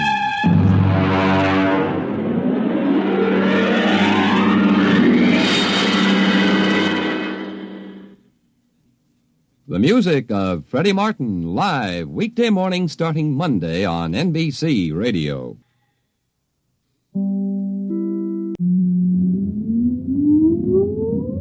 Countdown for blast off. X-5, 4, 3, 2, X-1, fire.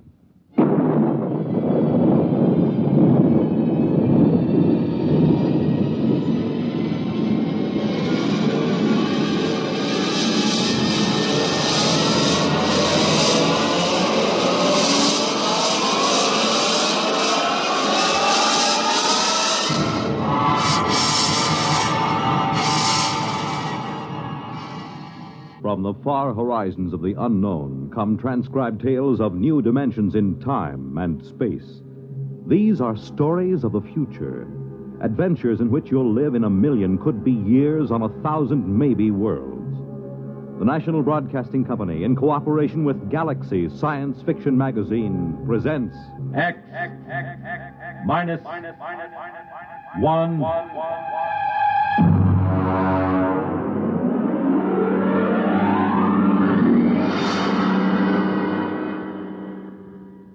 Tonight, The Girls from Earth by Frank M. Robinson.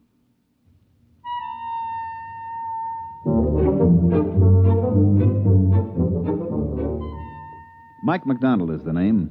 Firm of Beagle and McDonald, Interplanetary Promotions, number 1 Park Avenue, New York. Drop in sometime.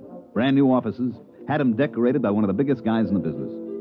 You know, it's hard to believe that only 6 months ago, me and Charlie Beagle, my associate, were stranded in a one-tank mining town on Mars. Let me tell you about it. Here comes the waiter. Play it cool. Yeah, but we got no dough. Play it cool, I said. Gentlemen? I'll have the sirloin. One sirloin. Earth or Martian? Well, what's the difference? Well, the Earth sirloin's from genuine steers, $24 a pound. The Martian sirloin's from the domestic sloofer, $2. Charlie, you ever tasted sloofer? We'll have the domestic. Very good. A beverage? Johnny coffee? We ran out of coffee in 1997. Haven't been able to get any. Try the muggle juice. Muggle juice? It's a Martian vegetable. Has a pleasant narcotic effect. You better make it whiskey. Whiskey? That we got. Fine. My friend will have the same. Yes, sir. Mike, would you mind telling me how we're going to pay for this sloofer steak? Relax. I'm thinking. And even more important, how are we going to get out of this burg? Charlie, what we need is a mark. A mark? A sucker. And if I'm not mistaken, this little guy with the glasses coming in now is just what we're looking for. Pardon me, sir. My friend and I are just in from Earth, and we don't know much about the customs here. I wonder if you'd be good enough to let us buy you dinner and tell us something about the town. Why, that's very kind of you. You needn't buy me dinner, though. After all, you're the guests here. Well, that's very nice of you. Do join us. Thank you. My name is Henry Mortensen. I'm geologist for the Interplanetary Mining Company. Mike McDonald and my friend Charlie Beagle. How do you do? Oh, pleasure. You say you're just in from Earth? Yes, that's right. Charlie and I are interested in uranium. Just sort of snooping around to see if there's a decent investment up here. Oh, I see. You'll forgive me. It's not much of a town, really. No, I don't suppose it is. After all, you take 20,000 men and plunk them down in the desert like this, and you can't expect much. 20,000 men. No tomatoes? Sir? Tomatoes. Girls. Girls. Oh, I'd almost forgotten what the word meant. No, you see, the Colonization Board hasn't been very successful in persuading Earth women to migrate here. There are a few female Saturnians, the four-armed variety, but aside from that... Well, what do the boys do for relaxation? Well, being a geologist, I'm naturally interested in rock formations. For relaxation? A great many of the men indulge in gambling, and of course there are limp phrases every glib day. Glib day? We have a 9-day week here on Mars. Oh. Tell me, Mr. Mortensen. Henry. Tell me, Henry, don't the boys get lonesome for the sight of a woman? Well, it is a problem. The men sign up for 9-year hitches. Most of them have forgotten what a woman looks like. Mm-hmm. Do most of these men plan to stay here? I suppose if they had families, they might. The pay is good, and I suspect most of them had their reasons for leaving Earth. I see. Well, how about yourself? Suppose you found the right woman, which in this case would be just about any woman. Oh, I'm very particular. Oh, I mean any woman who met your rigid specifications. Would you stay? You mean get married? Yeah, that's the bit. Well, of course, it's out of the question. No woman has ever showed the slightest interest in me. Well, suppose one agreed to marry you in advance, and she met all your specifications. Well, I've always wanted a family. Yes, I suppose I'd marry. That's very admirable. Very, very admirable. Here's the waiter with our dinner. Sloofer steak, gentlemen. Good luck with it.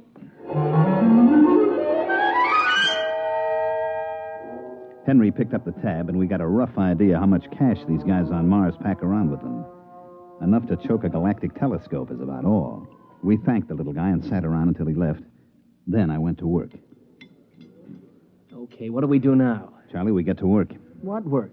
Oh, card game, maybe? Listen, these guys been playing cards for 15 years now. We wouldn't have a prayer. I got an idea.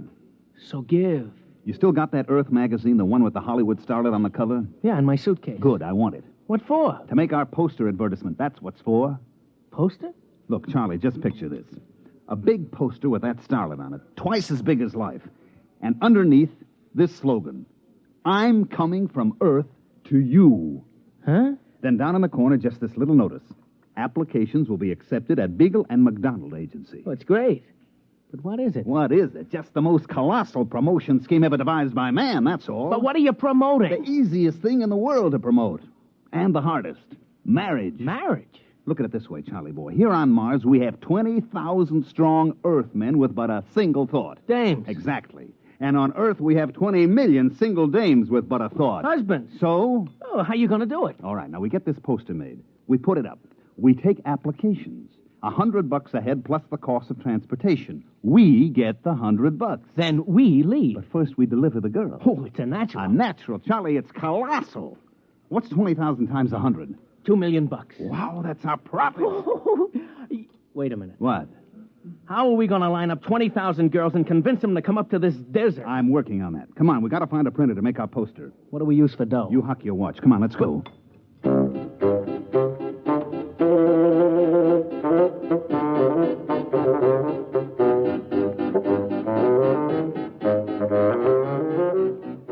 We got the poster made, and it is a beaut. The artist threw in some extra fullness in the lips and stuck a glass of champagne in one hand. The next step was to rent a little field tent right outside the mining camp. We stuck the poster in front of it and waited for the guys to get through work. Hey, Tom. Hey, dig this. What do you say we sign up? What for? Well, whatever they're selling inside. Oh, I don't know. Well, come on. What do we got to lose? You gentlemen interested in matrimony? Marriage? That's what we're selling, boys. To her? Or anybody your heart desires. Just step inside, fill out the specification chart, pay your fee, and we deliver. On the level? On the level. Well, what do you say, Tom? It's worth a gamble. Right this way, gentlemen. Mr. Beagle will take care of you. No sooner said than done, gentlemen. Step right this way and live.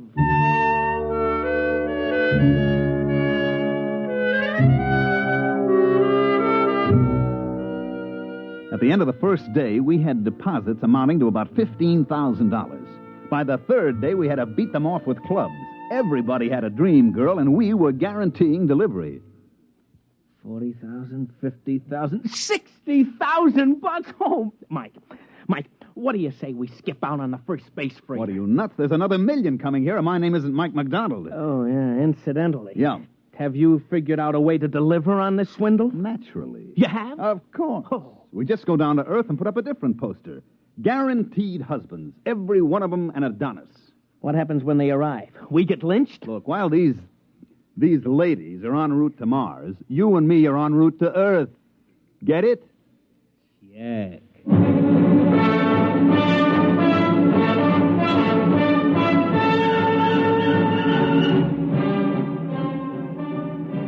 I radio-phoned a friend of mine down on Earth and had him place an ad in the New York papers the next day, complete with a picture of a handsome Martian uranium miner and a caption that read, "Husbands are waiting on Mars."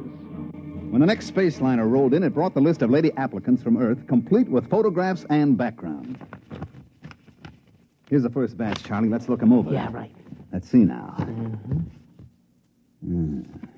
Ooh. Maybe the next one will be a little better. How is it? Let's see the next one. Lola Carroll, age 29. 29? Whew, she's 40 if she's a day. Occupation, homebody. Background in education, blank. Oh, note from Mitchell. Says she did 4 years at a reformatory for shoplifting, and she's currently on parole. Let's see this one. Wanda Baker. Age 35, occupation gymnastic instructor, State College.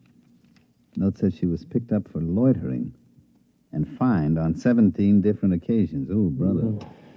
These ain't exactly the creme de la creme, these ladies. What'd you expect? It ain't what I expect, Mike. It's what the boys in the mining camp expect. $100 fee plus $2,500 for transportation. That ain't hay. Wait a minute. I got an idea. I'm waiting. First, we get rid of all these pictures, see? Then we print up a few thousand pictures of movie starlets, and we paste them on the applications.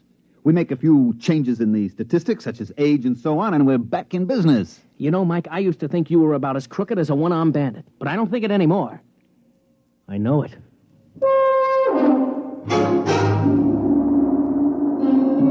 So we spent the next few nights pasting up pictures and changing age 38 to age 28 and so on. It was easy. Then we called in the applicants from the mining camp and gave each one the dope sheet on his prospective bride. Hey, Bill. Hey, look at mine. Lola Carroll, age 29. Boy. Mine's named Wanda Baker. She's 25. Well, you dig this picture? She's almost... What's wrong?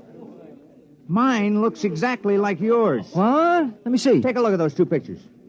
You're right. Wait a minute. Hey, Mr. Mortensen. Yes? Take a look at this. Both alike. Most peculiar. Particularly peculiar since, well, mine looks like yours, too. You put in for a wife? Why not? Miranda Potts, age 25. A former lady wrestling coach. But the pictures puzzle me. I think maybe these guys are trying to pull a fast one. You may be right at that. Come, gentlemen, let's pay a visit to our benefactors, Mr. McDonald and Mr. Beagle. At the precise moment that Henry Mortensen and his two aggressive companions decided to drop in on myself and Charlie Beagle, we were in the process of tying our money into small bundles and placing it in suitcases, which also contained our clothes and tickets for the next rocket to Earth. It was very embarrassing. Oh, yes, gentlemen? We would like a word with you, Mr. McDonald. Well, Mr. Beagle and I are a little busy. I'm afraid it'll have to wait. Oh, what seems to be the problem? Just the three of us have the picture of the same girl clipped to our applications. Really? Well, let's have a look. Right here. Well, what do you know? Charlie, take a look. Huh? You imbecile, you didn't check for duplicates. Well, now I think maybe I have an explanation, boys. Go on. None of you has been on Earth for some years now, is that right? That's true. Well, you know how styles take hold on Earth. One year every woman's curly and blonde. Next year it's straight and brunette. Well, the same thing has happened with cosmetics, makeup, and so on. Now, gentlemen, when I was on Earth last month, every woman in New York was trying to look like a certain movie actress. It got so men couldn't tell their own wives apart. That isn't very convincing, Mr. McDonald. Look, boys, obviously there was some mix-up at the Earth Agency. They got the wrong pictures pasted up or something, but I'm sure it'll all straighten itself out. Now, if you don't mind, Mr. Beagle and I have to finish packing. We mind. You do? You do? Uh-huh. Tom, you take that money in those suitcases and lock them up over at the company office. Now, boys, just a minute. That's stealing, boys. It's considered dishonest. We ain't stealing. We're just keeping the stuff in escrow, you might say. Till when? Till the rocket ships get here with the girls. If these dames are as gorgeous as you tell us they are, you'll get every penny of your dough. Suppose they ain't quite gorgeous. And you and your friend here are going to suddenly find yourselves unable to carry on as living humans. You fetch my meaning? I fetch.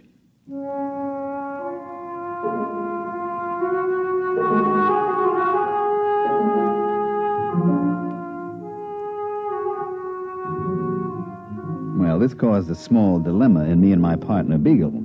The problem was easy to state. We had sold these guys on the idea that they were engaged to be wedded to an assortment of lovely, desirable, attractive young girls from Earth.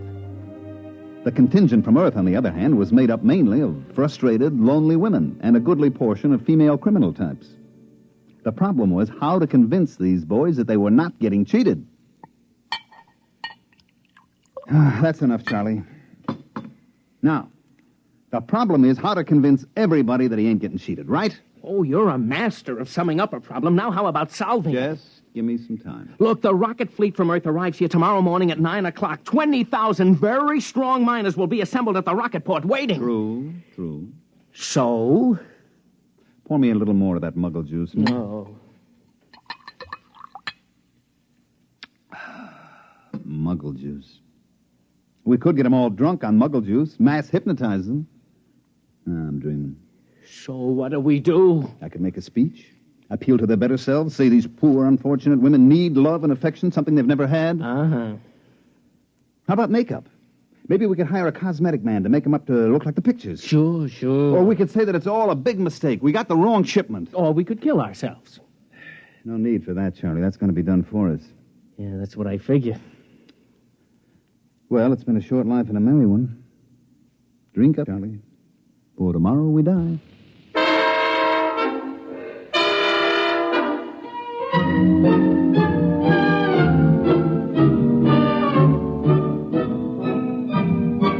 The next morning, the miners came in from all parts of the desert to assemble at the spaceport.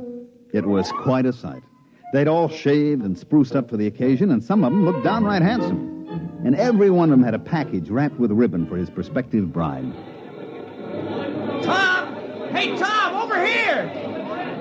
Hi. Some excitement, huh? I'm sweating like a schoolboy on his first date. Why, see, you got a present, too. Yeah, they were selling some of that cologne water. Hanley's number 4. Well, I got the same thing. Boy, this whole planet is going to smell like Hanley's number 4. Is my tie on straight? It's been 8 years since I tied a tie. That's pretty good. Boy, everybody is nervous as a cat. You know, I took a look at myself in the mirror this morning. It was quite an experience. I just stood there looking. And then I said to myself, Bill, you're a slob. You couldn't get a girl on Earth. And if you're lucky, maybe the one who's coming today won't go back on the first ship. I was thinking the same thing. You suppose they'll be as glamorous as those 2 crooks told us? You know what? I hope not. I just wouldn't feel right bringing a real cultured, glamorous creature to that tar paper shack over near mine number 6. I was thinking the same thing. Hey, there's Mortensen. Boy, he looks like he's going to the radiation chamber. Good morning, gentlemen. Hi. Well, it shouldn't be long now. We ought to sight the first ship any minute. The fellow down at number 3 mine was trying to get out of it. He was so sure his girl would be disappointed. Well, maybe they won't expect so much. Oh, here it comes! Here it comes! Attention, all men waiting to receive wives. The Earth-Mars convoy, Operation Big Date, is approaching the landing area. Please stand behind the fire screen until the ships are all landed. And good luck.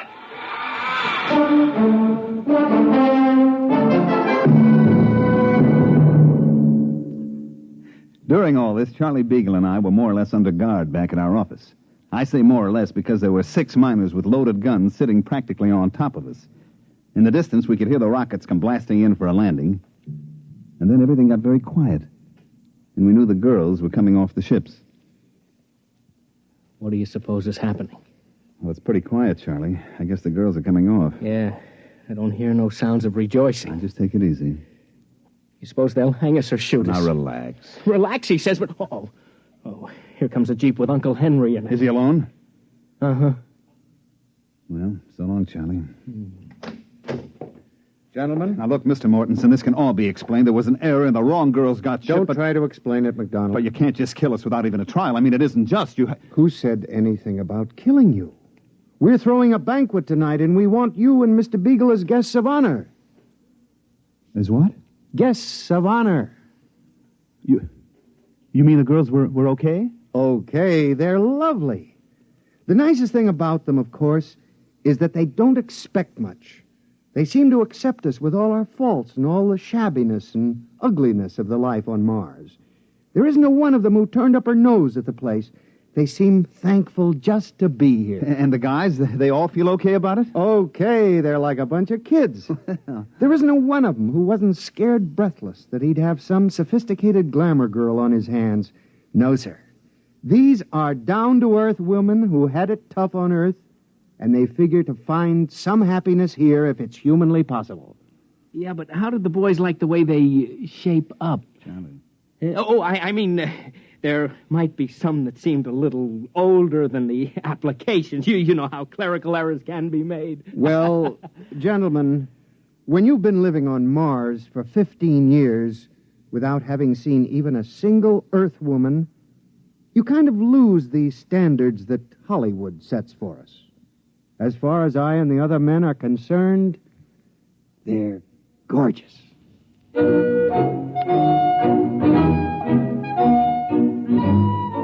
Well, that's the story, which proves you can sell a guy a gold brick that's made out of lead, and sometimes you find out the poor sucker likes lead even better than gold. Charlie Beagle and myself made a small fortune on the deal, like I said before. I made a trip back to Mars last month just to satisfy my curiosity, and you know what? I never saw a happier bunch of people in all my life. Hey, by the way, Henry Mortensen and the lady wrestler are having a kid. They're going to call it Mike if it's a boy, and Michelle if it's a girl.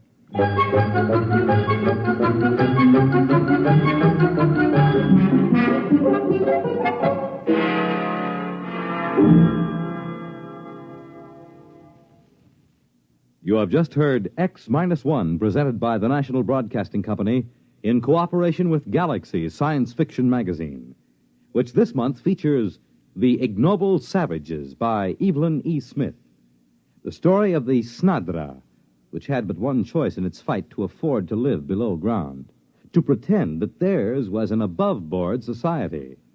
Galaxy Magazine, on your newsstand today. Tonight, X-1 has brought you The Girls from Earth, a story from the pages of Galaxy written by Frank M. Robinson and adapted for radio by George Lefferts. Featured in the cast were Mandel Kramer as Mike, Bob Hastings as Charlie, John Gibson as Henry, Jim Stevens as Tom, Dick Hamilton as Bill, and Phil Sterling as the waiter. This is Fred Collins. X-1 was directed by Daniel Sutter and is an NBC Radio Network production.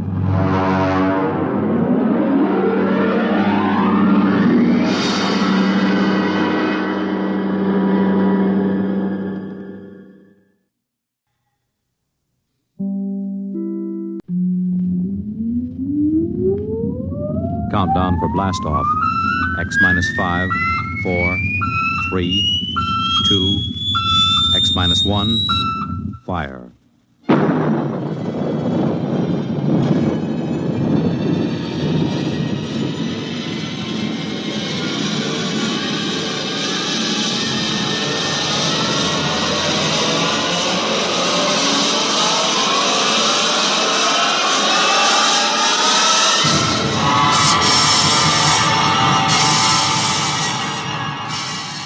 From the far horizons of the unknown come tales of new dimensions in time and space. These are stories of the future, adventures in which you'll live in a million, could be years, on 1,000 maybe worlds. The National Broadcasting Company, in cooperation with Galaxy Science Fiction Magazine, presents X-1.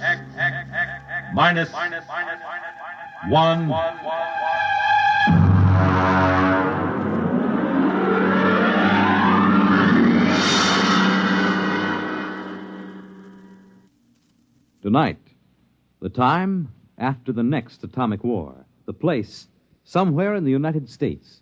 The story, The Moon is Green by Fritz Leiber.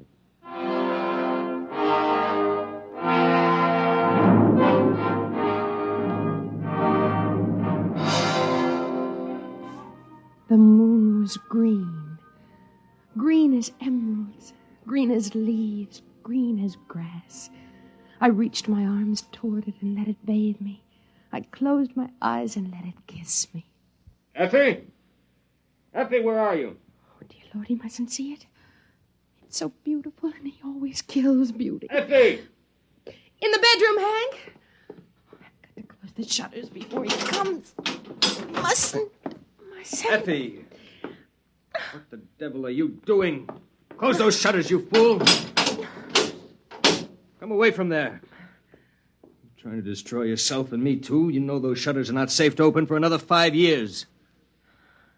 I only wanted to look at the moon. The moon? Here, count yourself for radiation.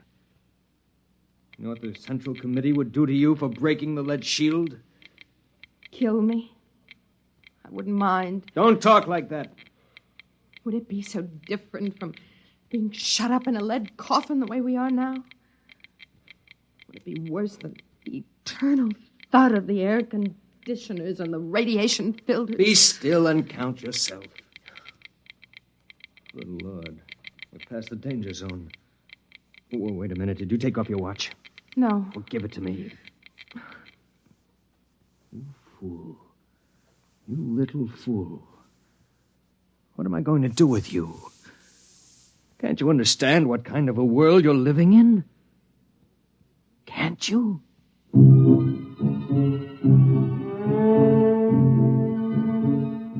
Oh, yes, husband. I can understand only too well. It's the world that can't seem to understand. The world that went on stockpiling hydrogen bombs. The world that started testing those bombs, telling itself it hadn't really exploded enough to make the air dangerous. And then began to throw them across continents, one nation against another. It lasted about 2 months. And after that, the fury of doomed men who thought only of taking with them as many of the enemy as possible. After the fury came the time of terror. Men and women with death sifting into their bones and through their nostrils, fighting for bare survival under a dust-hazed sky that played fantastic tricks with the light of the sun and the green light of the moon. The only chance for existence was to claim one of those underground radiation-shielded places. They went to the strong. And afterward, the waiting behind the lead shields. The endless, interminable waiting. You understand, I suppose, that we were allowed to reclaim this ground-level apartment only because the committee believed us to be responsible people, and because I've been making a darn good showing lately. Yes, Hank, I understand. It's a privilege to have some privacy, you know. I could send you back to the basement tenements. Would you like that? Oh, no. No. Anything rather than that fetid huddling and that shameless communal sprawl. Yet is this really so much better? Being on the surface is meaningless. It only tantalizes. And yet... Well? No, Hank.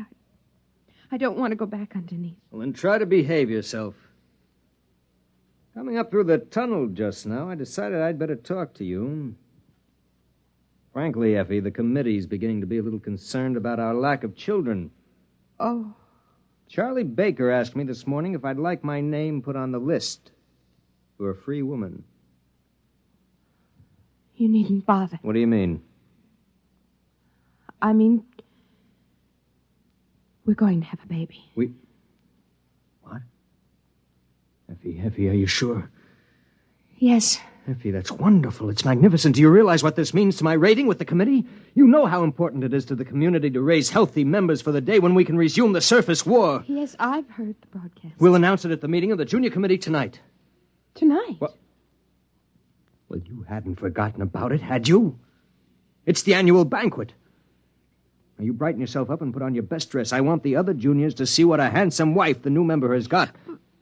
What's the trouble now?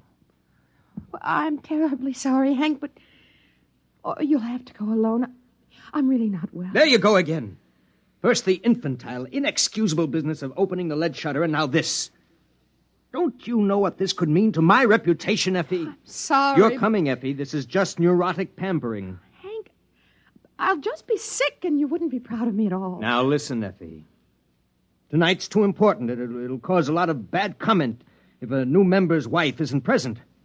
Now, you know how just a hint of sickness starts all kinds of rumors about radiation disease. Now, what do you say? No. Effie, you're going. There's nothing wrong with you if I have to...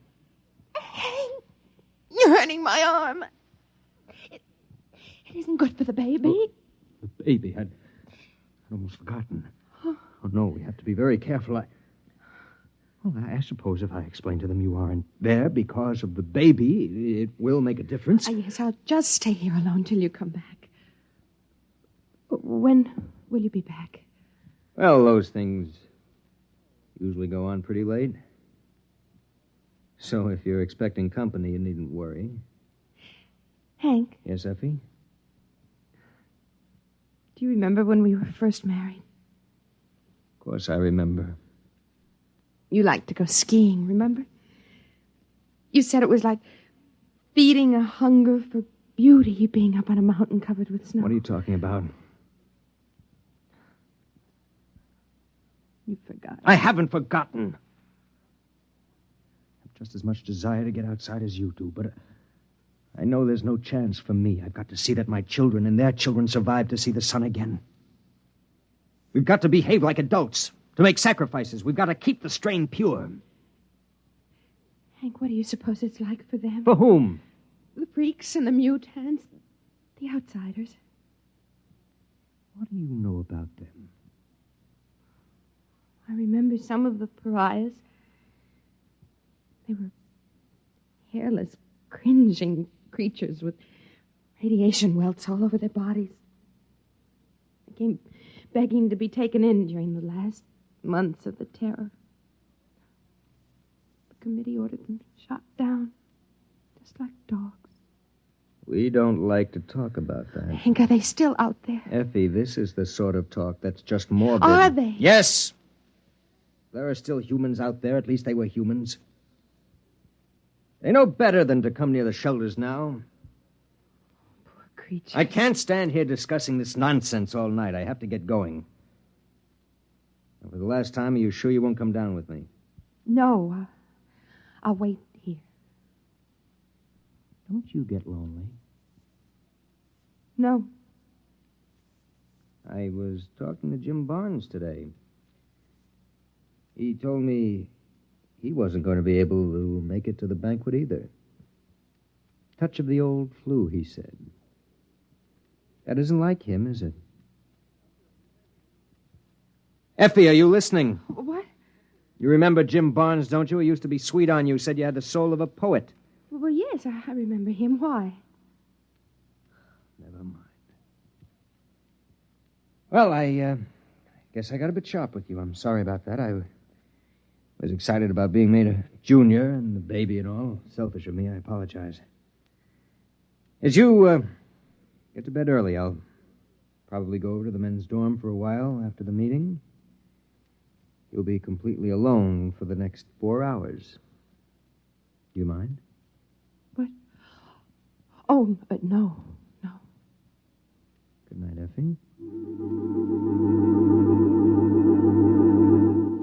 He looked at me strangely, and then his features returned to their usual, harder, more calculating expression. Was it possible that he had sensed my very dream? Had it been a dream? Oh, it must have been. It wasn't possible that it had really happened. It had just been an illusion, a silly projection out of my starved romantic imagination.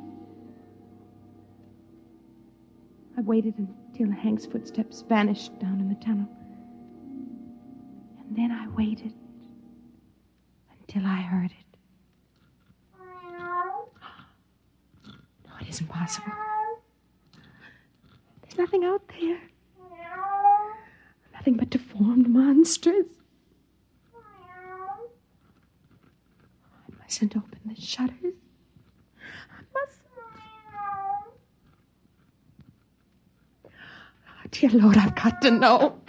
I've got to know. I've got to. Well, now, so you haven't forgotten our meeting after all.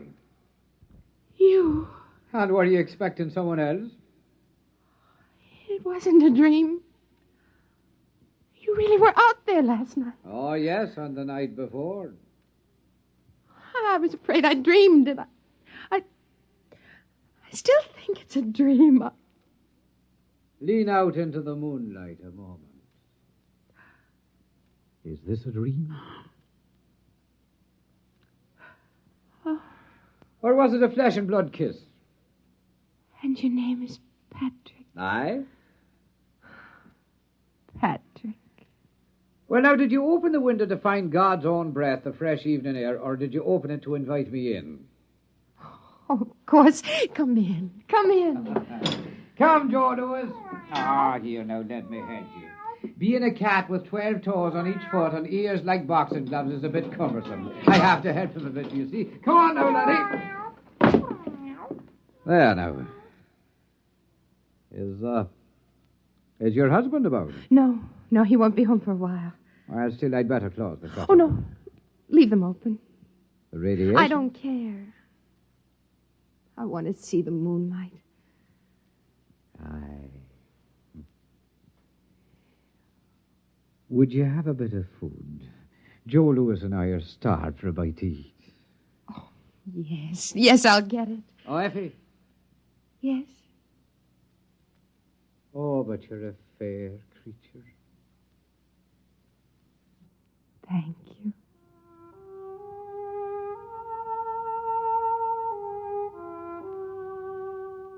His face wasn't horrible at all.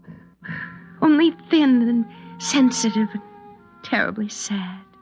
And there were no radiation welts or scars on his skin. He looked just as he had looked that first night when I opened the lead shutter and saw him crouched at the window. And now I knew it had been no dream. He was an outsider, a pariah. He was my love. Here's some canned meat and a food pill, and I put on some water for coffee. Oh, bless you, Arun. Come on now, Joe. Here's a bit of meat for your black soul to feed on. He is hungry, poor creature. Well, then, sit down, girl, where I can look at you. All right. Have you missed me? Oh, yes. Oh, I've had some thoughts of you, I dare say. Talk to me. Of what? Tell me again about outside, what it's like. Again? Again and again. Well, now, outside... You say the coffee's heating? Mm-hmm. Well, then, it is a wonderland for sure. More amazing than you and your entombed folk could ever imagine. A veritable fairyland. Tell me the truth about The truth? I am telling you the truth, my love. But the bombs and the dust made only ugliness. At first. But then they changed the life in the seed of them that were brave enough to stay. Wonders beyond wondering bloomed and walked. Well, have none of you been outside? Well, the radiation teams go up into the ruined buildings once or twice a year to find canned food and batteries. But they can only work for a few minutes at a time. Ah, sure, those blind-souled slugs could never see anything but food and batteries anyway. Well, tell me what you see, beyond the city, I mean. Ah, there are gardens there. Gardens where a dozen buds blossom for every one before. And the flowers have petals a yard across. Oh. And there are stingless bees as big as sparrows suffering their nectar. Well, did the radiation make all the cats like this one? Like this runt? Why, no, girl. They are grown spotted and huge as leopards. But they're gentle beasts, for the dust has burned all the murder out of every living thing. Well, Hank says the dust kills. Would you like to hear a poem I made? Yes. I'd say it. Fire can hurt me, or water, or the weight of earth. But by some curious coincidence, the dust is my friend. Oh, more. Well, then, there are robins like cockatoos and squirrels like a prince's ermine, all under a treasure chest of sun and moon and stars that the dust changes from ruby to emerald and sapphire. And there are... What is it, love? What's that look for? There's one thing you've never told me about. And what is that? The children. The new children. Ah, now the children. The truth. The truth? Promise. I swear on the skin of my cat here. The children, is it, huh? Well, now, if you'd ever catch a glimpse of one of them, you'd never doubt me again. They have long limbs and smiling, delicate faces and white teeth and the finest hair. They're so nimble that, well, that even I, a sprightly man and somewhat enlivened by the dust, feel crippled beside them. And their thoughts dance like flames. But what's wrong with them, Patrick? Wrong? Nay, love, there's nothing wrong. Different, perhaps, than you, but not wrong. Oh, tell me. Well, then, they do have 7 fingers on each hand and 8 toes on either foot. But they're much more beautiful for it. And they have large, beautiful ears that the sun shines through. So lovely and delicate to behold. How do they behave? Their minds? Not as you and I, perhaps. They play happily in the gardens all day long, laughing and finding joy in the simplest beauty. Are they defective? Well, now... By the standards out there, you're the defective one shut up here all the while hating and crawling in ugliness and feeling dirty. No, they're quite lovely. And they're quite perfect, the new children. Oh, you're telling the truth. You're not making it up. It is true, every word of it. Oh, I'll admit you have to look a bit hard to find these things I've been telling you. But find them you may. Do you believe me? Oh, yes. Yes, I believe you. But I'm afraid.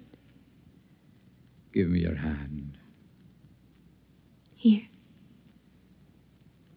Now listen to me. You must not be afraid to do as your heart tells you.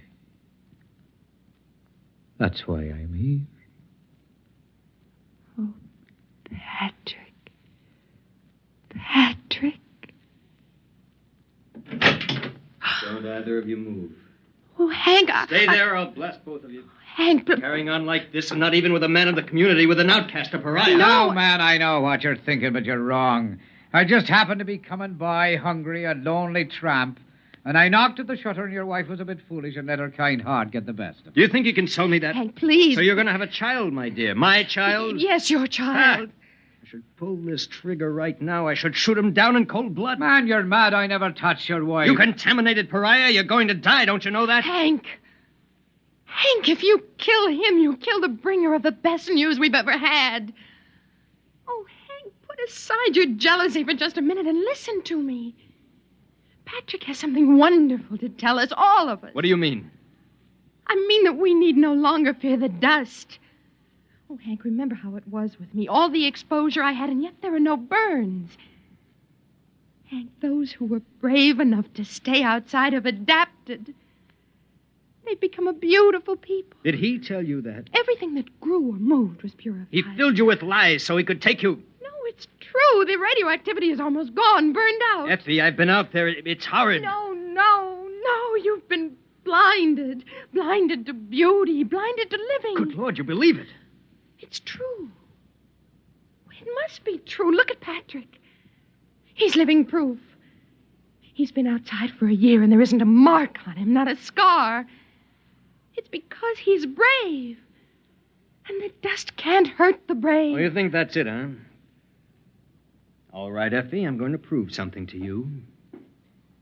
You, Patrick, take this radiation counter.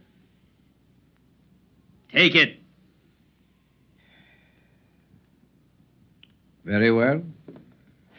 Press the button and count yourself.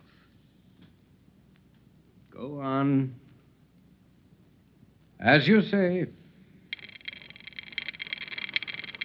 Read it. Read it!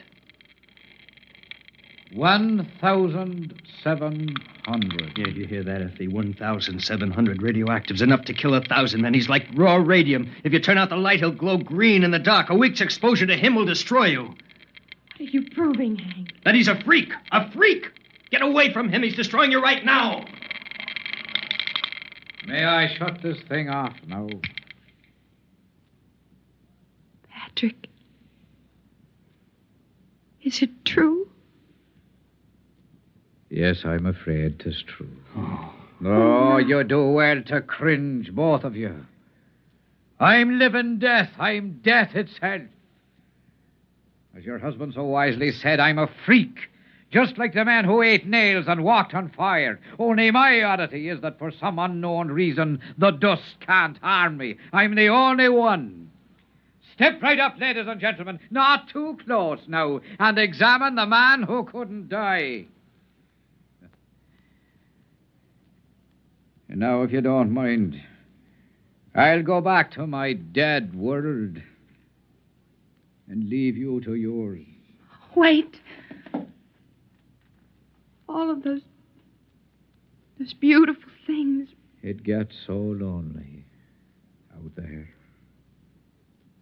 And I was starved for beauty. And so were you. There's no garden out there.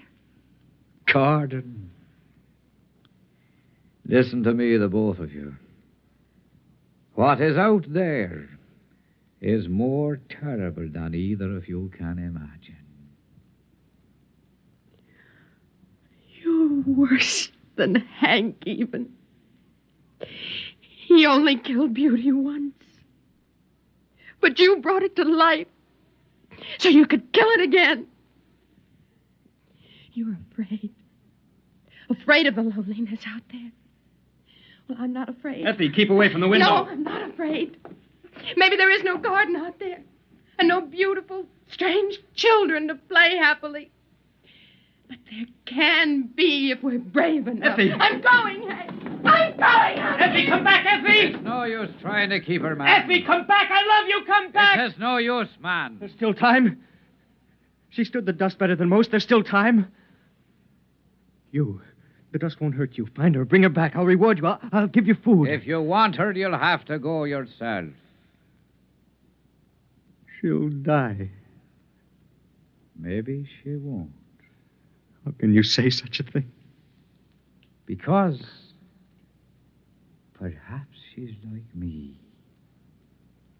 Aye. Perhaps the two of us together could be the first of a race that'll live in sunlight again. Get against the wall where I can kill you easier. Why will you kill me? Is killing all the answer you have to life's riddles? Is the smell of blood better than compassion? Is it more joy to own her than to be loved by her? Move! Man, you'll not kill me. Shall I tell you why? Because my flesh will not die. I live 1,000 years. Not your brain, Patrick. And that's where this gun is aimed. Well, then you leave me no choice. You get it! Hey! Call him up! My arm! Go! Stop! Well, then I have your weapon now. Out there, you see, we freaks have learned to live together and to cooperate. It's the only way we can stay alive. Oh, I'll give Effie your love. Come on, Joe. Oh, you'd better close the shutters as soon as we're gone. The moon is beautiful. But it's deadly.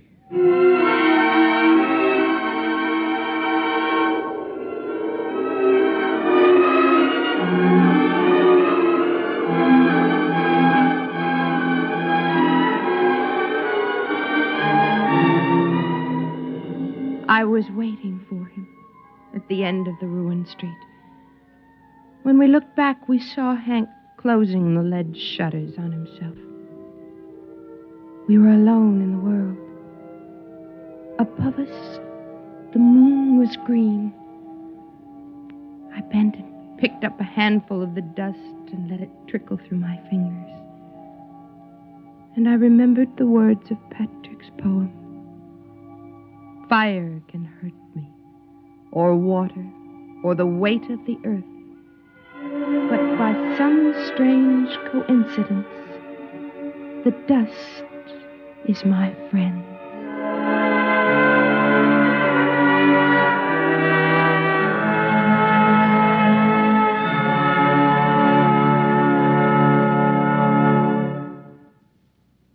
You have just heard X-1, presented by the National Broadcasting Company in cooperation with Galaxy Science Fiction Magazine, which this month features Advance Agent by Christopher Anvil, the story of a spy who had the worst possible break. The disguise he had assumed was that of a famous man.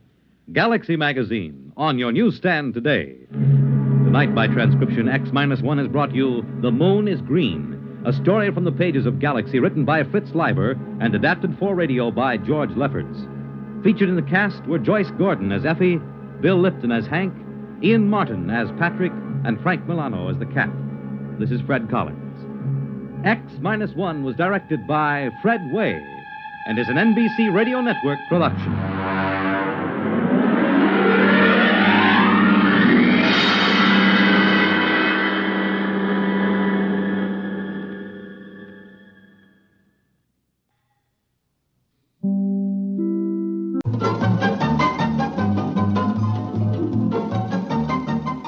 This is Nightline, your open door to people and places, and this is Walter O'Keefe.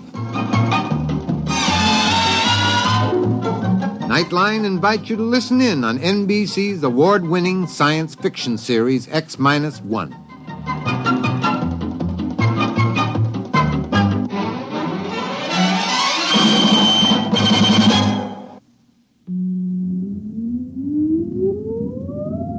for blast off.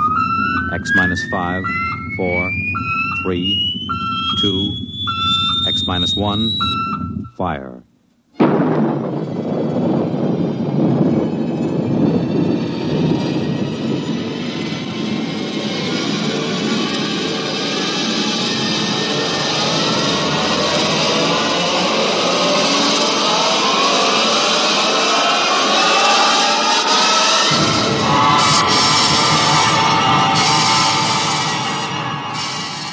From the far horizon of the unknown come tales of new dimensions in time and space.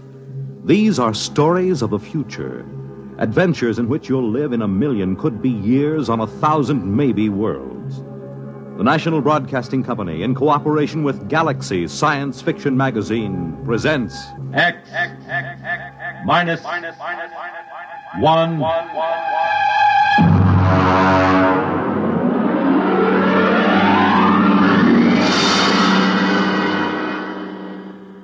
Tonight, The Light by Paul Anderson. But first, hear this. The glamour backstage at Broadway's newest hit musical show, the spectacular West Side Story, the novel experience of accompanying a congressman, Joseph Martin, as he searches out the complaints, compliments, and problems of his constituents on a grassroots tour of his district. The thrill of attending one of the top football games in the nation as Army versus Virginia. The excitement of spending late evening hours with the music of top artists performing in famous nightclubs in New York and Chicago. These are just a few of the highlights of the weekend entertainment Monitor has planned for you. Beginning tomorrow night, Gene Kelly, Milton Berle, Tab Hunter, and Tony Martin are among the celebrities who will be visiting you over the Monitor weekend. There'll be comedy by Fibber McGee and Molly and Bob and Ray. Music, news, and sports, all on Monitor. So why don't you start your weekend right with Monitor on Friday night and stay with Monitor all weekend long over most of these same NBC radio stations.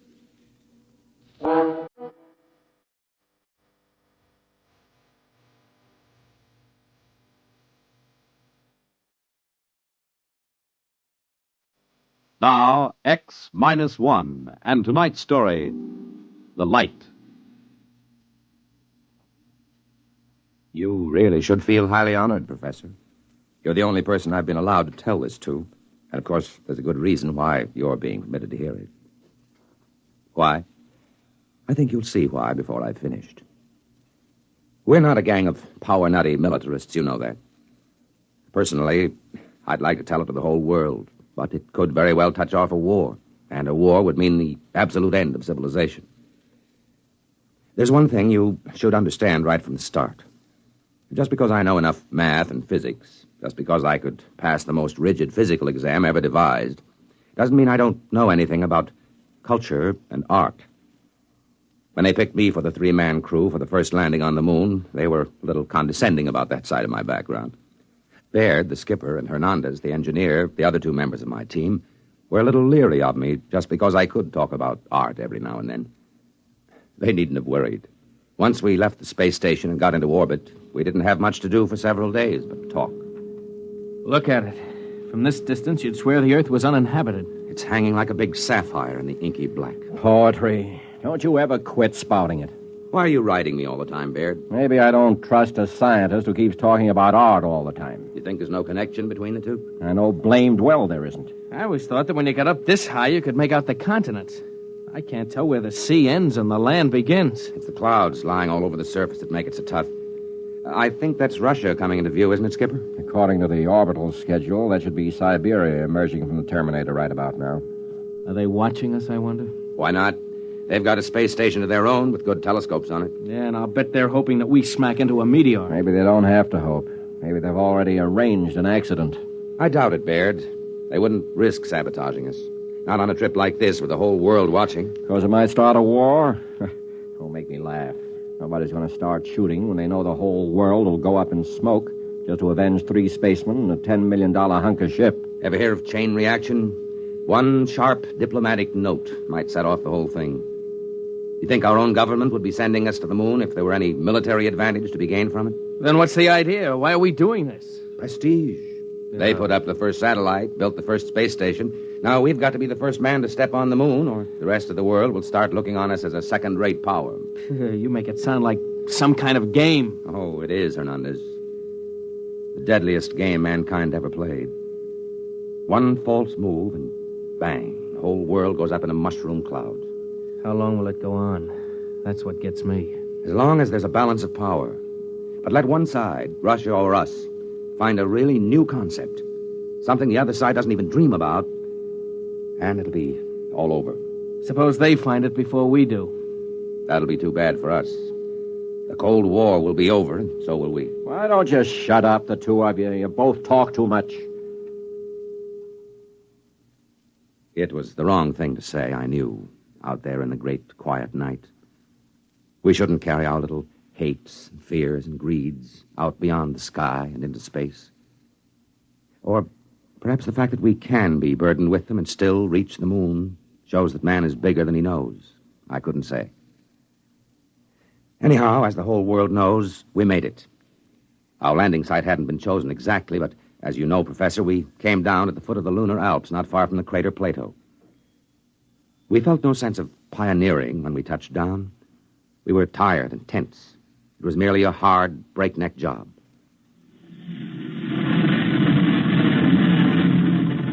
Hot rockets. Rockets off. Well, gentlemen, we're on the moon.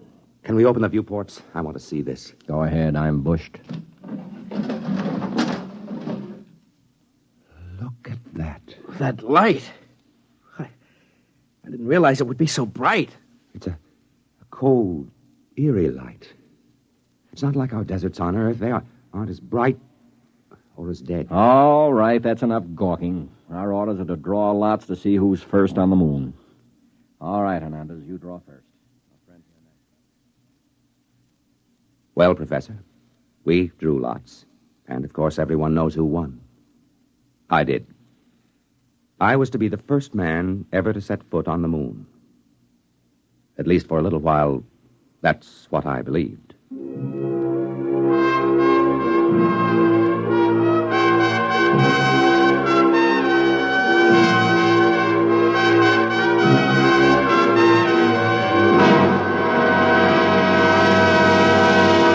You're listening to The Light, tonight's attraction on X-1.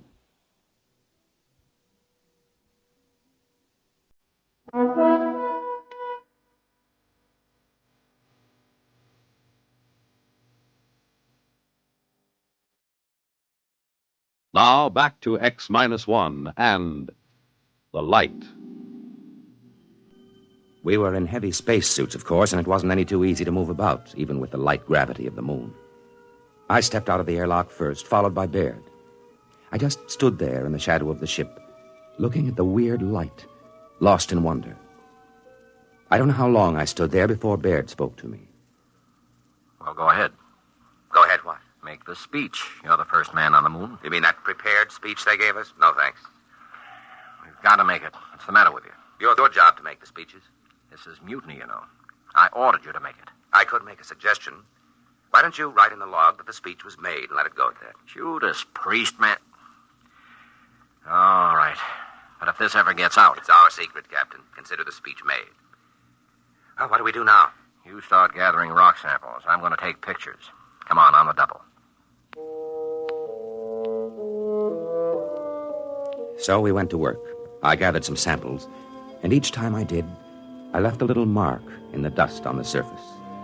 The traces I left would probably last until the sun burned out. It seemed like an act of desecration, though the landscape was ugly enough. No, well, that's not true. It wasn't ugly, only alien. Do you know, it was several hours before I could really begin to see anything. I mean, it took that long for my brain to start registering in this strange, eerie place. I remember pausing to rest a minute while I watched Baird making adjustments on his camera lens and snapping various bits of landscape. Yeah, that ought to be a good one. You know, Baird, the thing that gets me is the light. It's no trouble. I'm using an F8 exposure this time. No, I mean the quality of it. It isn't like anything I ever saw on Earth. I wonder if it can be photographed. Of course it'll photograph. You know, in a way, it reminds me of that weird brass-colored light you get just before a storm on Earth. That it isn't the same either. No, I think I'll try an F11 setting. What I mean, though, Baird, is I don't think you can get the feel of this light in a picture. What you'd need for that is such a painter as hasn't lived for centuries. Rembrandt? No, it's too harsh a light for him. Cold light that's somehow hell-hot. Will you shut up? You and your blasted Renaissance.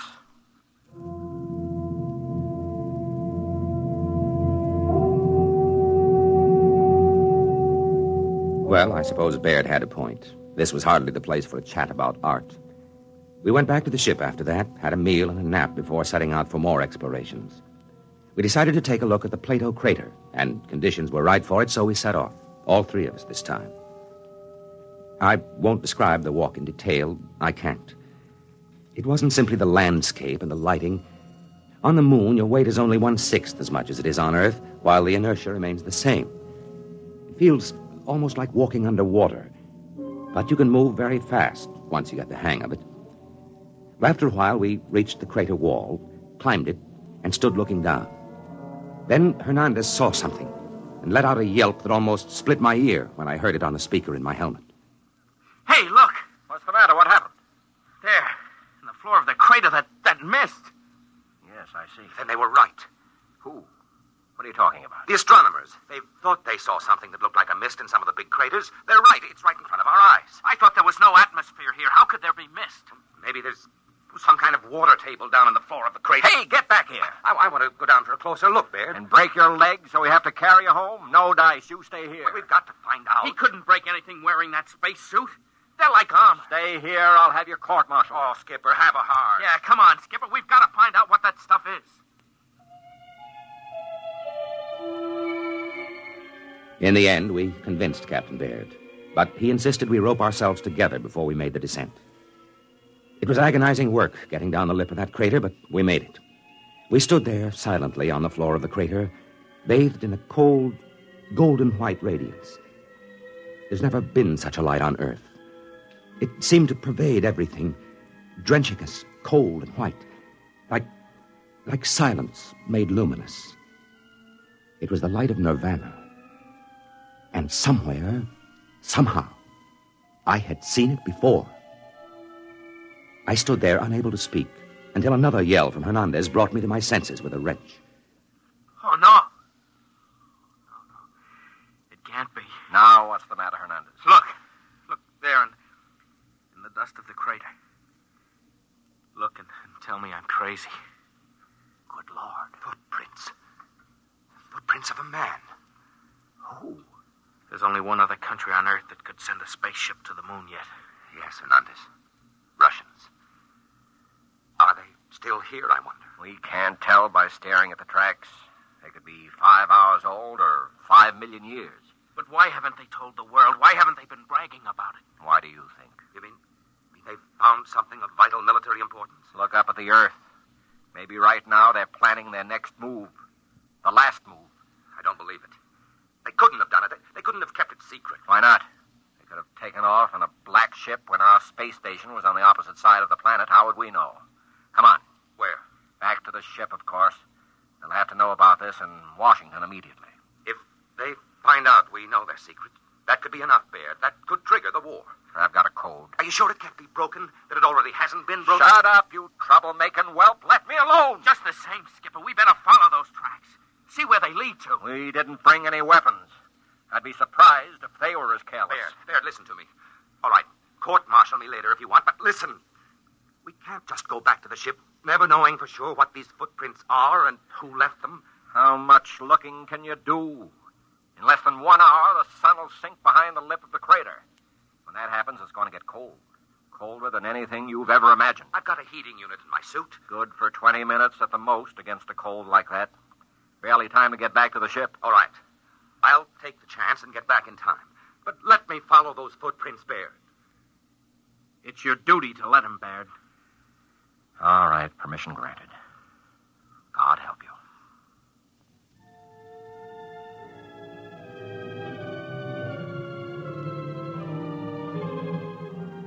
Baird and Hernandez, still roped together, climbed the crater side and disappeared, leaving me alone, staring at the hobnail boot footprints of a man.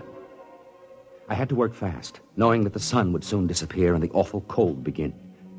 I went on, following the steps in the still, lifeless dust of the moon. At last, I came to the place I was looking for. It wasn't much to see. There was a long track of plowed dust and a chipped stone where something had landed and taken off again. And this was the astonishing thing, there was no sign of a rocket blast. A few scars where a pick had removed samples, footprints, and that's all. Someone, sometime, had landed here without rockets and had never told anyone about it. I looked up at the sky, saw the ruddy speck of Mars, and felt cold. Had the Martians beaten us to our own moon? But I had to get back now. Every second longer that I remained whittled down my chances of ever reaching the ship again. I was about to start back when something caught my eye. A big chunk of rock with something carved on it. Something unmistakable. A cross. A million suns wheeled and glittered above me. Then I knew. I remembered where I had seen that weird light which remained on the wall at sundown. And then I knew the truth. I turned and started to run for the ship. I almost didn't make it. Baird met me halfway, ripped off my pack, and connected another heating unit. Jackass! Puddin'-brained fool! I'm going to have you up before a court-martial, so help me if it's the last thing Even if I tell you who made those footprints in Plato? What? I can, you know. I've got it all figured out. And in a way, it's a good joke on you. All right, back into the ship with you, and let's hear the whole story. And it better be good.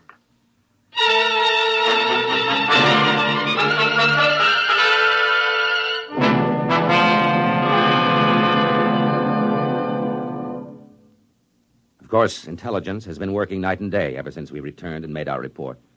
They know we were telling the truth. And that's why you've been drafted, Professor. We're going overseas together, you and I. Officially, we're tourists. You search the archives, and I'll tell you when you've turned up something we can use. Oh, we'll find it. We'll find something. It couldn't have been done by rockets, you see. Even if the physics had been known, which it wasn't. The chemistry and metallurgy wasn't there. But there was something else. Anti-gravity? Maybe. Whatever it is, when we find it, the Cold War will be over and we'll have won. You don't get it? Professor, I'm shocked and grieved. You're a historian, a cultured man. All right, then. Our first stop is the National Gallery in London, where there's a painting called The Virgin of the Rocks. In that painting, you'll see a light, cold and pale and utterly gentle. A light which never shone on Earth. A light playing over the mother and child. And the artist, Professor, but of course you know the answer now. The artist was Leonardo da Vinci.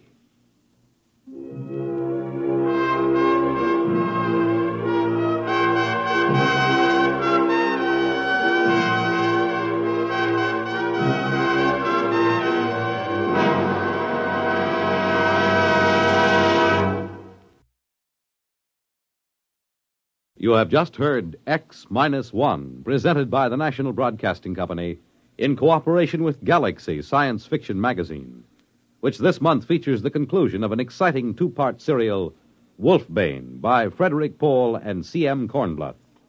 Read it in Galaxy Magazine on your newsstand today. X-1 has brought you The Light, a story written by Paul Anderson and adapted for radio by William Welch. Featured in our cast were Carl Weber as the narrator, David Kerman as Captain Baird, and Bob Hastings as Hernandez. Your announcer, Fred Collins.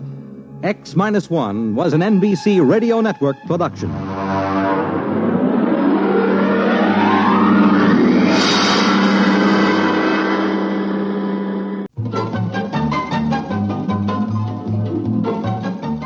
This is Walter O'Keefe inviting you to listen in on the Nightline. Tonight, live the incredible life of ages yet to come in a time that might be 1,000,000 years from now on X-1.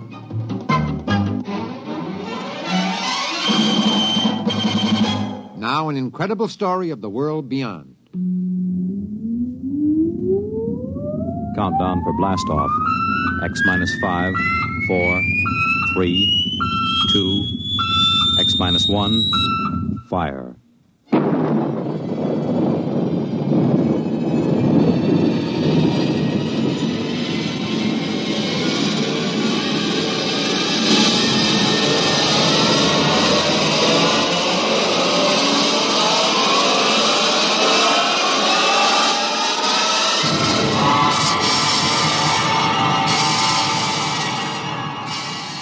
From the far horizons of the unknown come tales of new dimensions in time and space. These are stories of the future, adventures in which you'll live in 1,000,000, could be years on 1,000 maybe worlds. The National Broadcasting Company, in cooperation with Galaxy Science Fiction Magazine, presents X-1.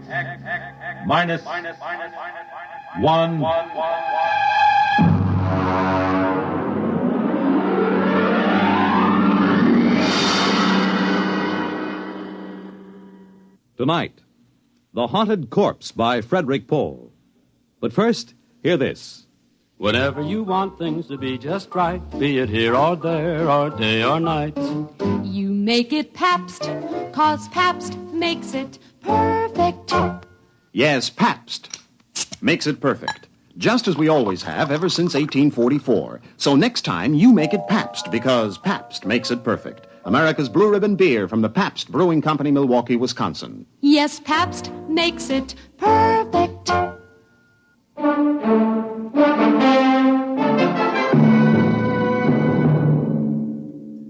Now, X-1 and the story of The Haunted Corpse.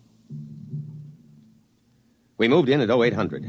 That's pretty good time, considering that Van Pelt turned up at the Pentagon on Thursday, and it took him till Monday morning to go in and see the general. By Tuesday, I had a task force of 135 men bivouacked around the old man's place. Corporal McCabe, my orderly, reported mission accomplished. Well, Colonel, there's a whole company dug in down the road right yonder, and Wins is all set up right here like you done ordered. We got a covey of them recon cars from the cavalry roaming like a passel of June bugs quartering a handkerchief.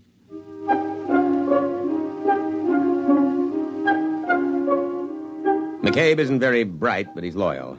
Well, about 9 in the morning, the old man woke up. I suppose the firing at the auxiliary pistol range I set up got him out of bed. Get out of here. Go on, you. Get those trucks off my lawn. Get out! Dr. Horn. Oh, what is this, the Boy Scout Jamboree? Are you the scoutmaster? Dr. Horn, I am Lieutenant Colonel Windermere, sir. My orders are to establish a security cordon about your laboratory. What? Here you are, sir, my copy of your orders. What the devil is this nonsense? You will see they are signed by General Follinsby himself. I know. That sniveling rat Van Pelt. He went to the army, is that it? That mountainous, ungrateful tub of rancid lard went crawling into Washington and ratted to some tin soldier. Sir, General Follinsby is not a tin soldier. Is that it? Did Dick Van Pelt come to you with some cock and bull story? The chicken-livered, worm-eaten, misbegotten offspring of a... Dr. Horn, the general asked me to give you his personal assurance that we will not interfere in your work here. But I'm sure you understand the importance of security. Now, you listen to me. The Horn effect is my personal property, not the government's or the Army's. What is this, creeping socialism? Sir, security. My orderly isn't cleared. Oh, that don't make no never mind, Colonel. I don't rightly grasp what he's saying nohow. McCabe, report to my tent. Oh, just when it's getting interesting. Now, Dr. Horn, I want you to know that I'm here to help you. If there's anything you want, just ask me. If you want to go into town, that can be arranged. Of course, you'd better give us 24-hour notice so we can clear the streets and check out all... Young man? Yes, sir. You may go to the devil.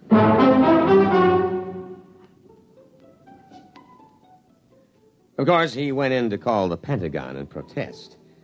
He had a lot of spirit for an old civilian of about 75. Hello? This is Dr. Eric Horn. I want to protest an invasion of my privacy. Of course, Dr. Horn, I understand. There's an officious young Cub Scout out at my place making a pest of himself. A lieutenant something.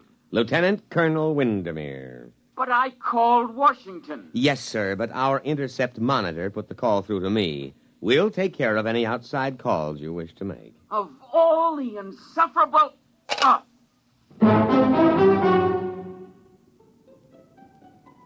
At about 0600 the next morning, I ran a surprise full-scale inspection and simulated infiltration. Hey, look there! You trigger-happy idiots! It's me, McCabe! And you simulated! You hear?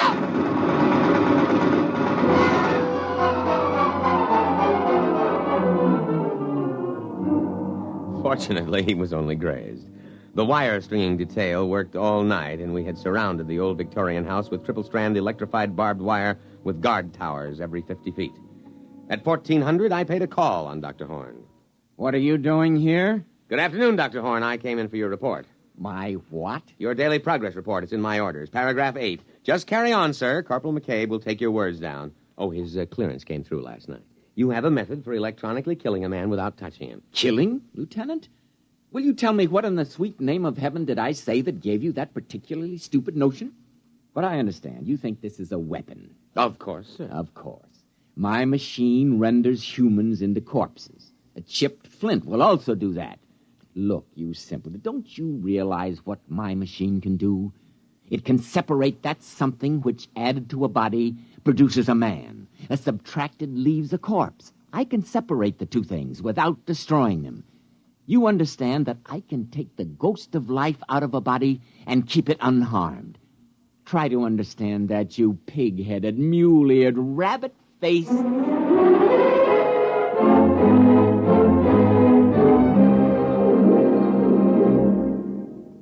You're listening to The Haunted Corpse, tonight's attraction on X-1.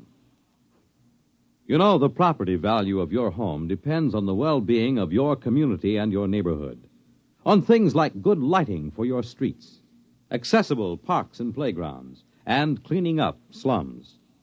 And what others are doing, you can do. In Michigan, a city group launched Operation Bootstrap to rehabilitate houses, clean up slums, and interest everyone in better living standards. In Pennsylvania, a local real estate board surveyed every property in town, got 500 improved and 50 hopeless slums torn down. So help clean up slums and keep up your own home as well. To help keep your community sound, get into Action. Action is a national organization designed to help you protect the well-being of your community. For free information on your particular problem, write to Action, Box 20, Radio City Station, New York 20, New York.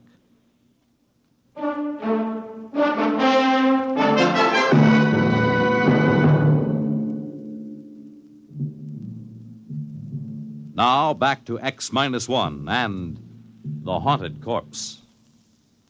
I terminated the interview and went back to headquarters to prepare my situation analysis. Van Pelt, all 300 pounds of him, was waiting for me. He was eating a can of sea ration with a knife. He's perfectly sane, Colonel, but he's dangerous. Very dangerous. You've got to protect me, absolutely. Van Pelt, I want the straight dope on Horn. Now, what is this ghost business? Oh, that.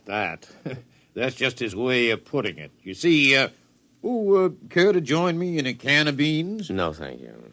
Well, there's a difference between a living man and a dead man, and that difference is what Dr. Horn whimsically calls a ghost. Call it life, plus intelligence, plus soul, if there is such a word in your lexicon, Colonel. You mean his machine conjures up ghosts? No, Colonel. Dr. Horn is an impossible old vulture, but he's not a faker. Horn can drain the essence of life from a body and store it, or if he wishes, he can replace them in another body.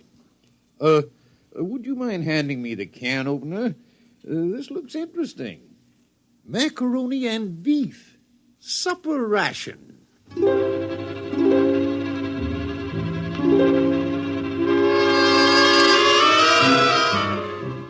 Well, so he had a machine that could take a mind out of one body and put it in another body. Well, why didn't he say so straightforwardly instead of beating around the bush like a civilian? Of course, he was a civilian, which might explain it. Next morning, I went to the laboratory with Corporal McCabe and insisted on a demonstration. All right, this way, gentlemen. Please, Corporal McCabe is an enlisted man. At this pole, we have a Cocker Spaniel. And over here, a Rhode Island Red. That's a right perky-looking chicken, Doc. If you will kindly stay clear of the terminal areas, I will activate the field. What's happening? The field is vibrating at the cycloid rate set on the crystals. All right, it's ready for discharge. Now.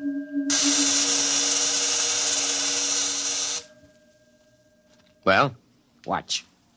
Here, Rover. Here, boy. Here, boy. Hey, that ain't no hound. That's the chicken. I know. Here, Rover. Well, I'll be pickled for an eel. That little old chicken is trying to wag its tail. And over here... Here, chick, chick, chick, chick, chick, chick, chickie. Here, chick, chick, chick, chick, chick, chick. Well, doggone. I never did see the like of that. A flop-eared, honest-to-Pete dog trying to peck corn.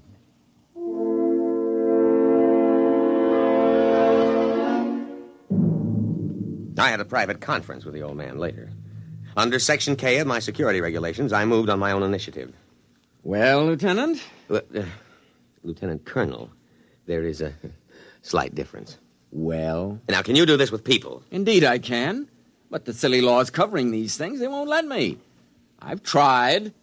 Imagine a simple exchange. A man dying of terminal cancer and a feeble-minded youth. Put the sound mind into the sound body and let the decayed parts rot together. But will they let me? No, no. You've never tried the machine on people? No. But you're here, a military man, Very brave. All I need is a volunteer. That coward Van Pelt refused. That's why he sneaked off to you.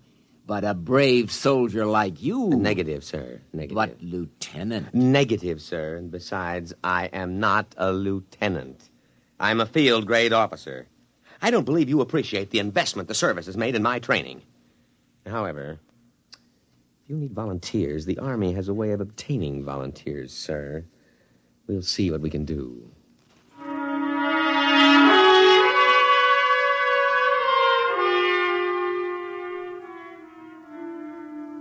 Actually, it was easy. First, there was a boy from Maine awaiting court-martial on an AWOL charge.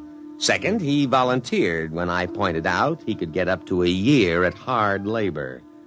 And then McCabe. Oh, no, Colonel, sir. I ain't a volunteering type. Well, McCabe, I have been asked to recommend a non-com for infantry assignment in the Aleutian Islands. Infantry? Yes. Advance, rifle, platoon, scout. The Aleutians? In the winter. Colonel, sir, I begs to report you have found a volunteer, namely I.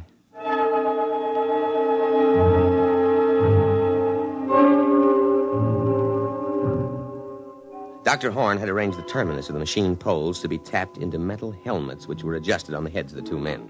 This here reminds me of playing left tackle. Ready, Lieutenant? Ready. But, Colonel, sir, maybe I better not try this. Well, I mean, I cancel my GI insurance. The Aleutians? Yes, sir, Colonel, sir. Well, goodbye.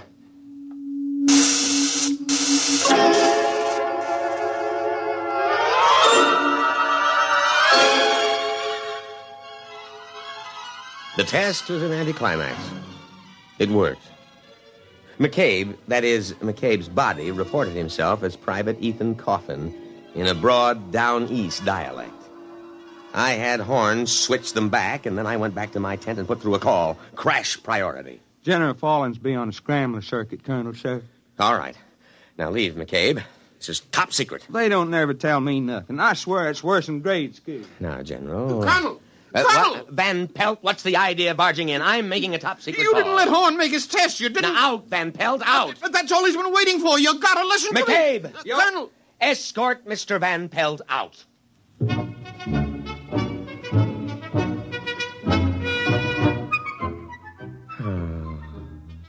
I was floating on a cloud of pure joy.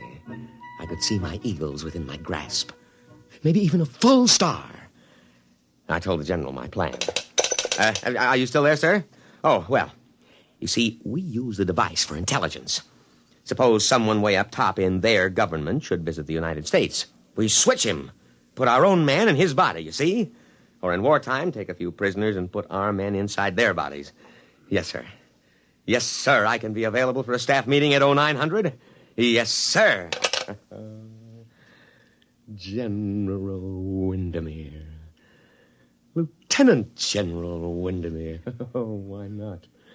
General of the armies. Colonel, sir. Oh. What is it, McCabe?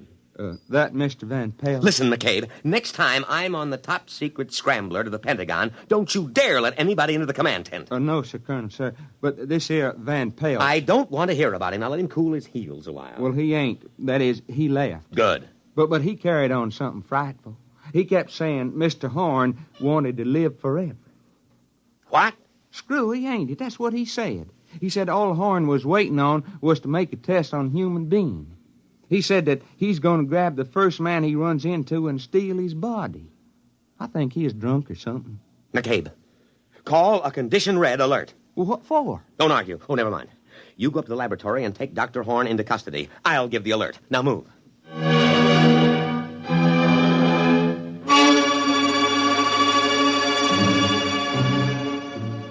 I could see it all immediately. I grabbed my sidearm and buckled it on. And I threw the switch that signaled a red alert throughout the unit. Just what you'd expect from a selfish civilian like Horn. He'd take an invention like this and use it to steal other people's bodies to prolong his own nearly senile existence in a younger body. And if that happened, there goes my General Star. Because he'd surely smash the machine and we'd never be able to trace him or switch him back, and we wouldn't know which body he stole. I was held up at the inner perimeter for 5 precious minutes while some idiot insisted on a password. I just happened to forget it, although I had issued it in the morning. Luckily, while I was swearing at him, I accidentally hit the right combination and let me through. Van Pelt had gone into the laboratory. I knew that. Probably to try to stop the old man. But the effect would be to supply him with a body. He'd have to swap immediately. He couldn't take the chance of a heart attack. I ran into the laboratory, my sidearm drawn. Horn! Dr. Horn! Tripped over a human body, still warm. Dr. Horn, his cast-off cocoon, abandoned. And then in front of me, I saw him. Van Pelt! Too late! Too late! Now, wait, listen. Oh, McCabe, what happened to you? He slugged you, did he? Too late! Now, wait, don't smash the machine. Van Pelt, I know it's really you, Dr. Horn, and Van Pelt's body. Now put down that gun. I'll smash it! Smash it! Stop. Don't wreck the machine. Listen, Dr. Horn, I'll help you. I'll see you get a good, healthy body as long as you want it. Dr. Horn, think of the safety of our country. Think of security. No, I'm not Doctor. Who shot that? McCabe, put that pistol away, you fool! Oh, Horn. Dr. Horn, speak to me. Now, I know it's you in Van Pelt's body. Now speak to me, Dr. Horn. Oh, he's dead. McCabe, you simple-minded... Why did you kill him? Oh, everything is gone. My General Star, everything. All right, McCabe, report to your quarters. You'll get a court-martial that'll make your hair curl.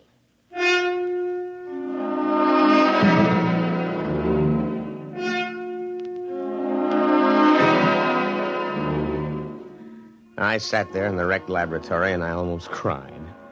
Everything gone, the machine, the brilliant mind that knew its secret.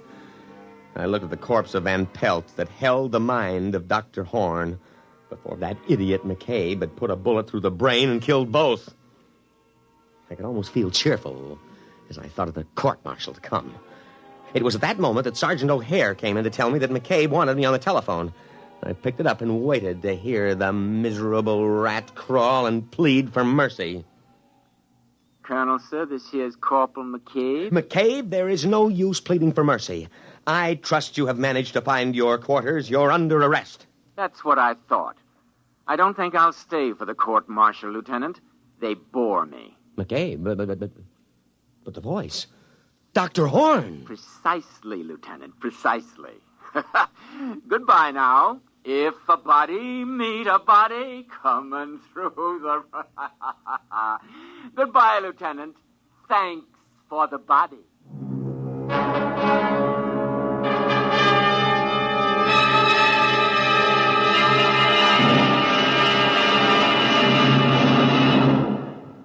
Fred Collins again, and I'll have another word about X-1 in a moment.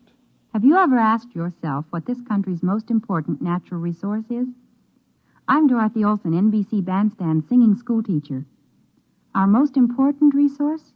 Well, you might consider it our mineral deposits, or our tremendous sources of water power, or maybe our great forests. Well, these are all very important natural resources, but there's one resource that's more important than all these combined: our children.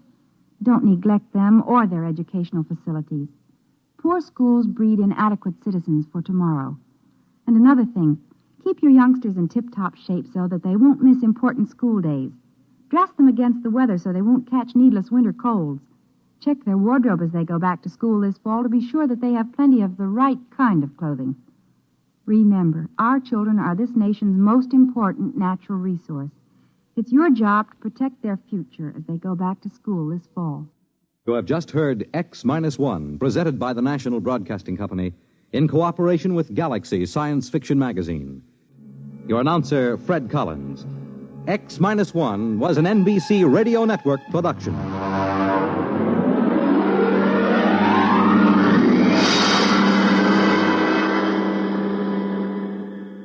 There's excitement in the air at night, and Nightline brings it to you.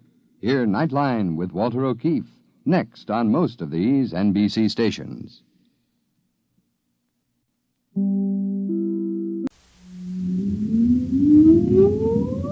Countdown for blast-off. X-5, 4, 3, 2, X-1, fire.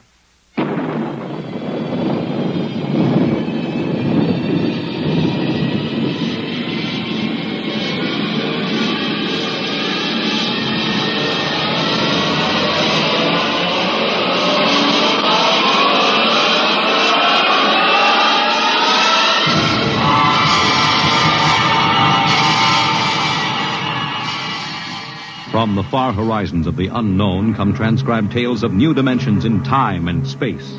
These are stories of the future, adventures in which you'll live in a million could-be years on 1,000 maybe worlds. The National Broadcasting Company, in cooperation with Street and Smith, publishers of astounding science fiction, presents X-1.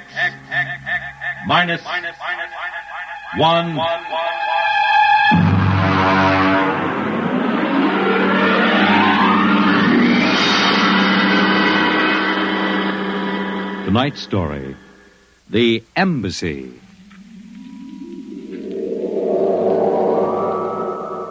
Out of the infinitude of stars and planets in the solar system and other systems in the universe, it is almost mathematically certain that other forms of life exist on other worlds.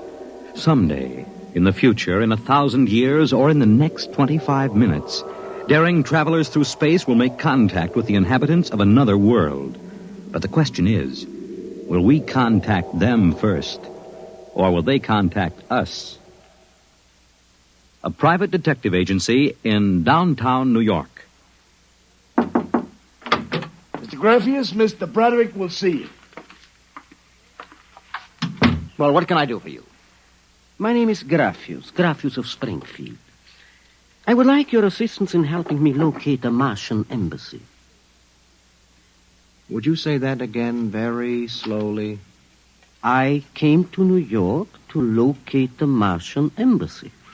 I assume you were joking. On the contrary, I am completely serious. As it happens, I am interested only in Martians at the moment. I see. Okay, shoot.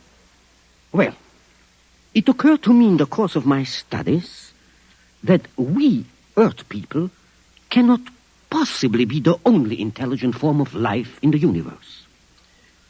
Since Mars is older geologically, and since it is also an atmospheric planet, its evolutionary history could easily be similar to ours. Do you follow me? Well, so far I can't say no.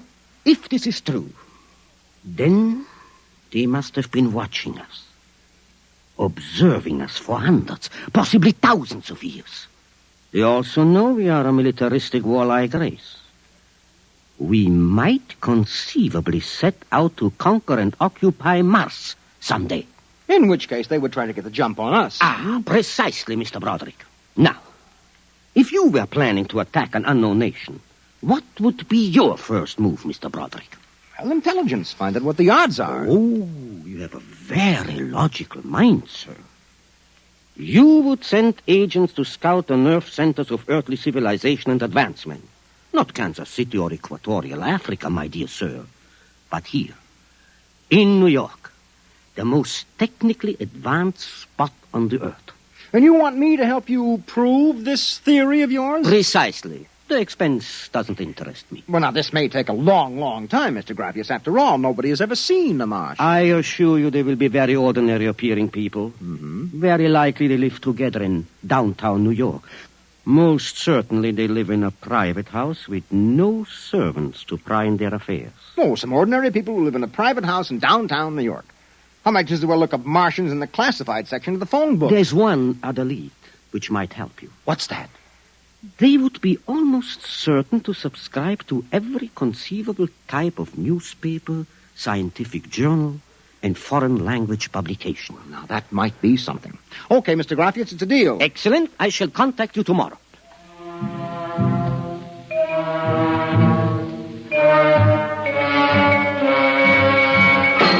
Boss, here's an address. Takes everything from Pick Magazine to the Manchester Guardian. Here, listen to this here. Pick, Look, Scientific America, the Daily News, Daily Worker, the Police Gazette, Journal of Engineering, a Scientific Quarterly, American Psychiatric Journal. Let me see that. Yeah. Oh, Doolin. Sometimes I wonder, what is the address on this? Well, it's 9 West 124th Street. Which happens to be the Harlem branch of the New York Public Library. Oh. Now, listen, Noodlebrain, what we're looking for is a private house. Oh, boss, what is the sense of all this? You know there ain't no Martian embassy in New York. This crackpot is paying us $100 a day, and we got to keep him happy. Do you understand? Yeah. Also, I have a hunch that Mr. Grappius is not looking for any Martian embassies. He is looking for something quite different. So we are going to find it for him.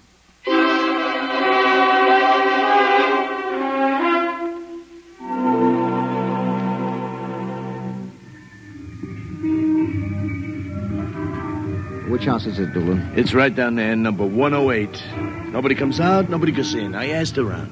You haven't been blabbing around the neighborhood that we're looking for the Martian embassy, have you? Boss, I'm stupid, but I ain't that stupid. Who'd you talk to? I struck up what you might call a casual acquaintanceship with those two girls standing with the baby carriages up the street.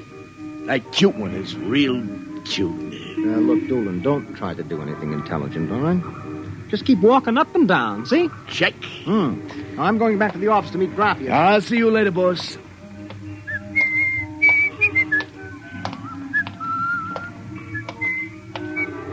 Hiya, beautiful.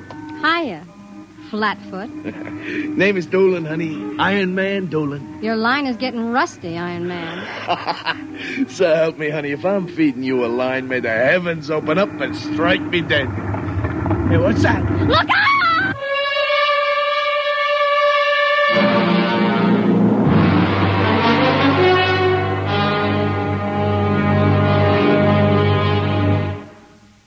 I'm sorry to have kept you waiting, Mr. Grappius. Thank you. But I've had Doolin casing our first lead for a week now. It's a house down in Greenwich Village, privately rented, number 108 Conklin Street.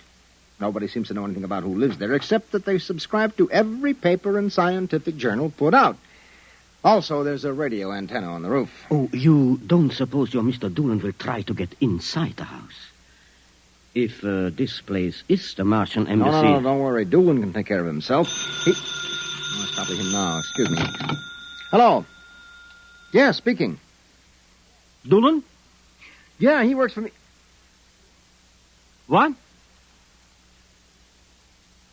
No. No, I can't think of any. Yeah, sure. Okay, I'll be right down. Okay, Lieutenant, yeah. Yeah, right away. Something the matter? Doolin is dead, Mr. Grappius. All right, come on, we get a cab. I have to identify the body.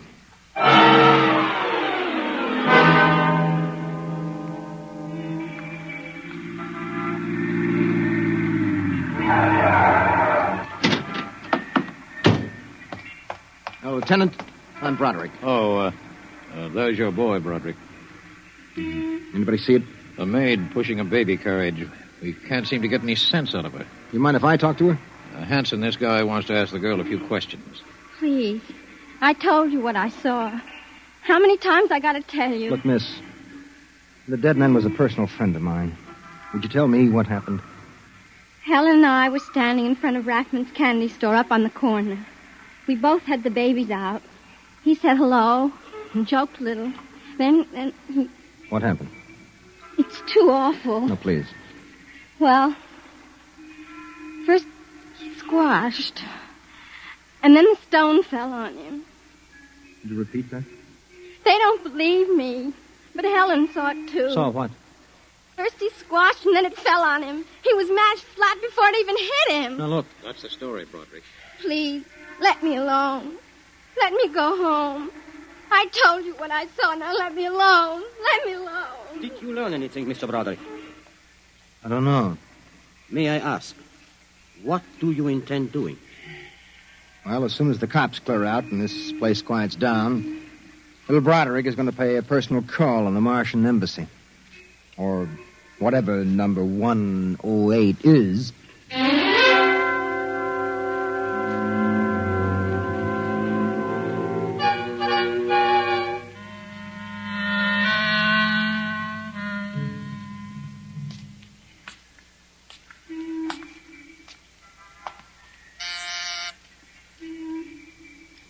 Whatever you are, open that door. Yes? Oh. Well, young man. Oh, excuse me, ma'am. Is the lady of the house at home? I'm the lady of the house. Oh, well, my name is Broderick. I represent the Manhattan Child Adoption Center. We're soliciting funds and clothing for stranded and unadopted children. I Won't wondered you if... come inside? Well, we don't. Usually Oh, we... nonsense. I'm old enough to be your grandmother. Besides, my son Lauren is working at home. Your son? Oh, he's a bibliographer. He writes summaries of articles and books from scientific journals and publications for libraries and universities. Oh, I see. Sit down, Mr. Broderick. Let me pour you a cup of tea. Oh, thank you. Well, you know, I'm not much of a tea drinker, but seems to have a strange taste. Oh, it's my own recipe. Uh-huh. Well, I think that I'd better be running along but now. You haven't finished your tea, Mr. Broderick. No, really. I feel a little funny. I'll call Lauren. No. It's all right, I'm leaving. I just feel kind of dizzy. Well, I'm sure Lauren would like to hear about the adoption center. I'll call him. No, don't No, bother. but I must. Besides, you aren't well. Tea. Lauren! I've got to get out. Lauren! Lauren, hurry! Look out. Get out of my way. No. You must stay. Yes, Mother. You drugged my tea. You let go of my arm. Lauren! Let go. No! Oh! I've got to get out. The front door. Open. What happened? The other one, that Broderick, he was here. I drugged his tea. He got away? He was suspicious. Fool! Idiot! Go after him. Risk another murder on our doorstep. Are you insane? But he suspects. Well, we'll have to take our chances. We'll have to think of some other way. If he goes to the authorities... Oh, they'll laugh at him. How did they find out? I don't know how. But I'm certain someone else sent them. Who? I don't know. I'm afraid to let myself think. It might be. It just might be them.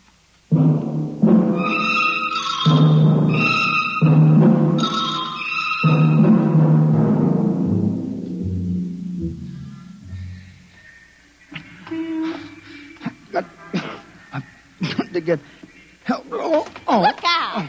Miss, please. All right, miss. We'll take care of them. Come along, mister. I'm going to give you a break and take you back to the wife and kids. No, you can't. I'm sick. Sick, is it? What's the matter? I'm drugged. They drugged me. Who drugged you? The number 108, the Martians. Who? The Martians in 108 at Martian Embassy. Well, I've seen them with pink elephants, rabbits, and mice, but you're the first one that's got Martians. Oh, it's true, I tell you. Come along. Listen, don't take me back there. They'll kill me. I've got to make you understand. Here, I'll help you up the steps. What was my name? My name is Broderick. I'm a private dick. We'll find out about this. No. Here, don't try any tricks. Officer, listen, please. I'll give you anything, $1,000, but please, listen. For God's sake, listen. Yes, officer? Oh. Why, Broderick. You know this lush, Granny? Oh, why, that's my son, Broderick. No, she's Martian. He's in pretty bad shape. You better get him to bed. Oh, dear, and he was doing so well at the Alcoholic Society. He must have gotten off again. Looks like he's ready to pass out. Lauren! What is it, Mother? Oh, Brod. Your brother Broderick has been drinking again. No, officer, please. Look out. He's passed out. Oh, I'll take care of him, officer. We've handled this sort of thing before. Can you manage okay? We'll be fine. Thank you. Oh, you've been very kind, officer. Nothing at all, Granny. I know how it is with these alkies. Well, I'll be seeing you.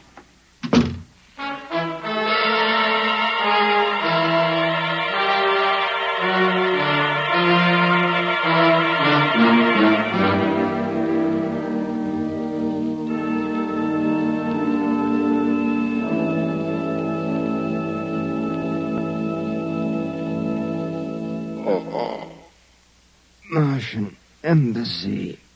Martian. Oh, my head. Our Mr. Broderick is regaining consciousness, Mother. What happened?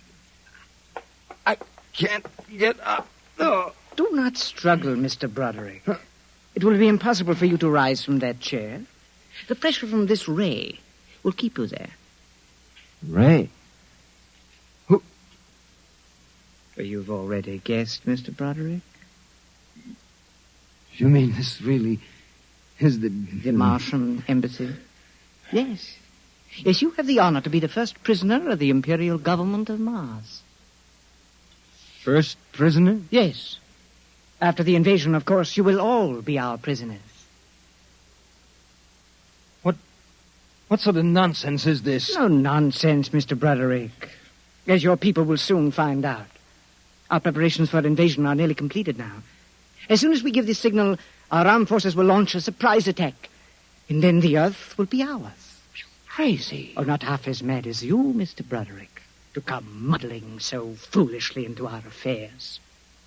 It was a mistake, Mr. Broderick. A fatal mistake. So Doolan's death was no accident, then, huh? Oh, assuredly not. We found it necessary to use a pressure ray on your friend.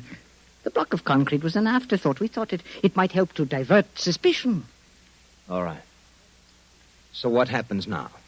If you cooperate, you can look forward to a quick, painless death. Like your friend, Mr. Doolan. If not? Well, this pressure ray has many delicate adjustments. It can move a pin, or it can crush a boulder. Let me demonstrate. Oh! You see, Mr. Broderick, as if an invisible vice were crushing you. What do you want? The name of your client. We are interested in knowing who is so anxious to locate the Martian embassy. The names of my clients are confidential. Well? All right, all right. Turn it off, Mother. Mr. Broderick has seen the wisdom of speech.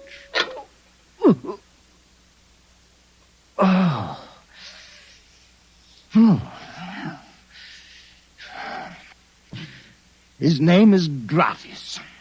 Graphius? Yes. An unusual name for an Earthman. Describe him. Well, I don't think I really can. Describe him.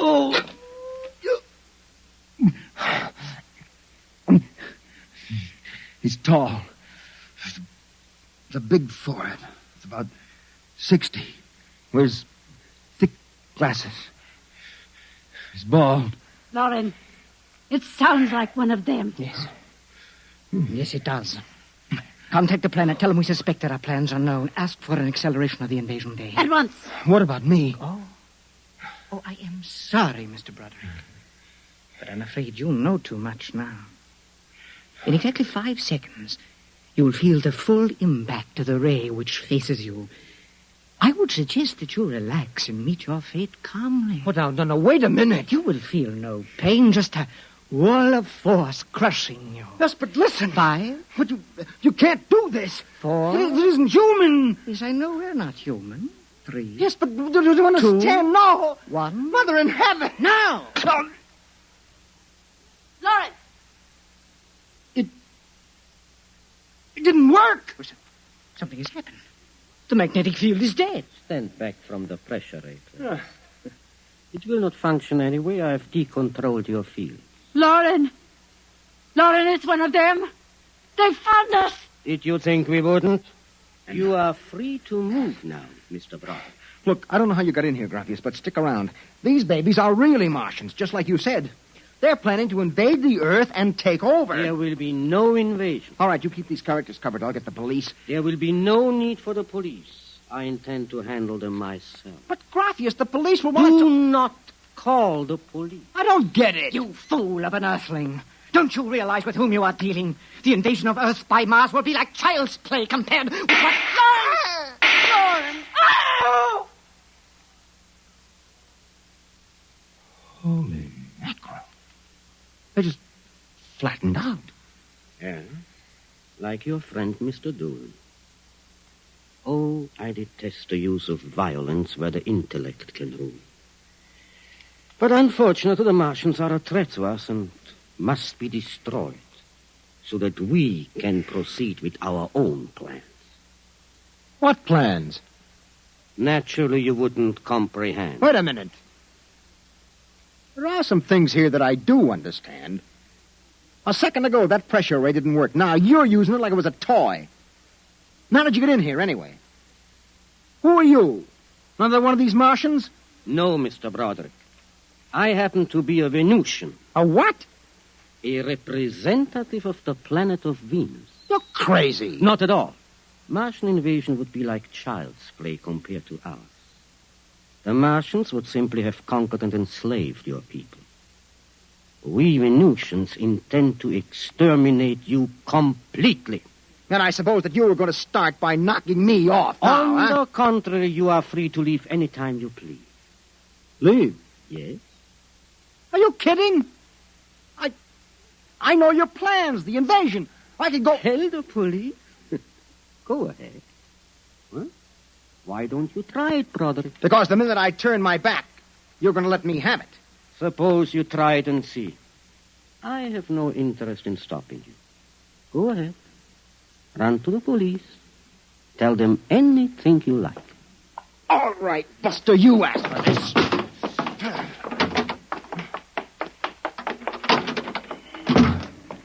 I'm alive. You let me go. Here. Where do you think you're running to? Officer, listen to me. Oh, it's you again. The one with the Martians. Listen, that story is true. You've got to believe me. You've absolutely got to believe me. They're inside that house, inside number 108. He killed them. Who killed him? Graphius, the leader of the Venusian invasion. Venusian invasion. Look, they're going to take over the Earth. Listen to me. Go in that house. Martians, now Venusians. Okay, brother, I've heard enough. You're batty as a bedbug. Come along. Please, where are you taking me? Bellevue Psychiatric Ward, my friend. Come on. No, but you... Come along. You don't understand. Why are you such a fool? Let go of me. There's going to be an invasion. The Venusians are going to invade us.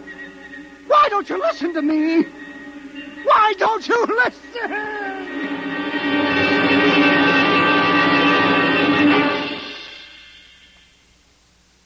You have just heard X-1, presented by the National Broadcasting Company in cooperation with Street and Smith, publishers of astounding science fiction. Tonight, by transcription, X-1 has brought you The Embassy by Donald A. Wollheim, adapted for radio by George Lefferts. Featured in the cast were John Larkin, Theo Getz, Bill Zuckert, Audrey Blum, Virginia Payne, Clark Gordon, Jack Orison, and Reese Taylor. Your announcer, Fred Collins. X-1 was directed by Dan Sutter and is an NBC Radio Network production.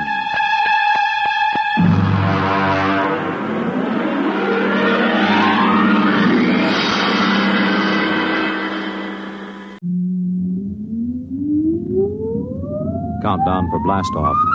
X minus 5, 4, 3, 2, X minus 1, fire.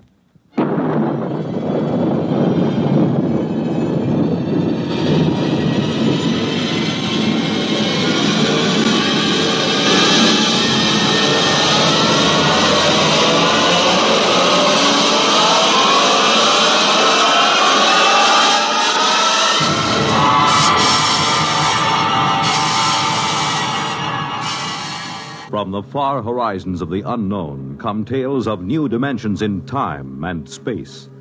These are stories of the future, adventures in which you'll live in a million, could be years, on 1,000 maybe worlds. The National Broadcasting Company, in cooperation with Galaxy Science Fiction Magazine, presents X minus 1.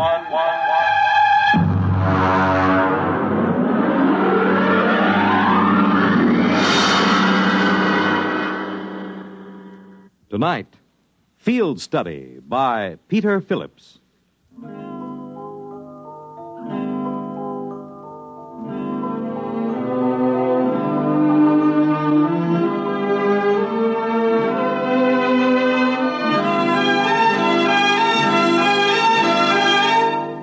You might put down that newspaper for just a minute, Frank. Oh, of course, dear. See, this is good coffee, honey. Now, what is it going to be? That's what I want to know. Overtime or that big night out you promised me? Well, I just can't say for sure, honey. I'll phone you during the day. Look, you've been working on that Mitchell embezzlement for 3 months, day and night. Now that it's over, I think you'd want to celebrate. Well, I do, dear, I do. But I don't know just what this new assignment will involve. Oh, this is it. This is absolutely the end. You can change your job or change your wife, Frank. Oh, no, I thought I married a man, not an accounting machine.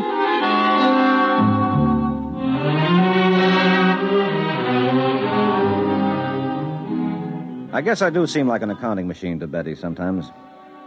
Maybe she should have married a different kind of guy. Someone who likes to go out dancing and to parties all the time. And who has some kind of romantic career. The quiet life she had with me made her tense and nervous. No, more than that.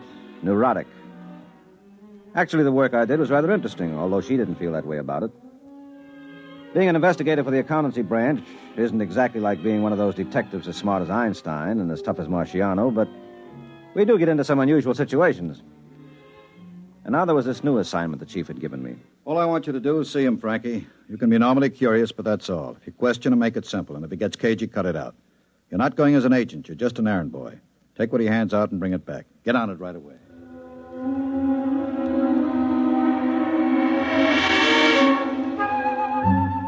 Although I got there early, the waiting room was filled with about 40 people. 40 people who seemed to have everything from Parkinson's disease to muscular atrophy.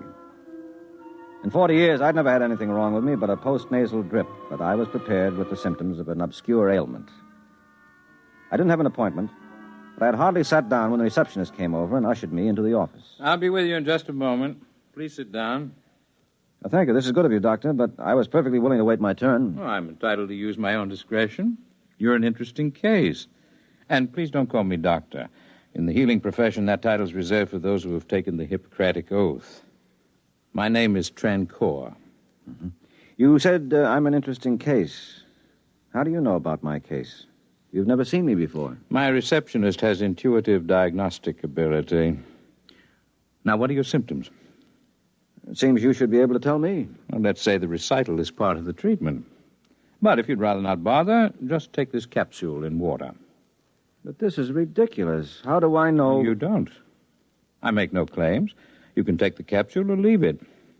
How many tokens, how much money do you have with you? Now, listen, Doctor. No, I'm not a doctor. How much? Oh, about $50, I suppose. Well, give me $25 for the capsule, which you take on faith. If you take it, well? All right, I'll take it.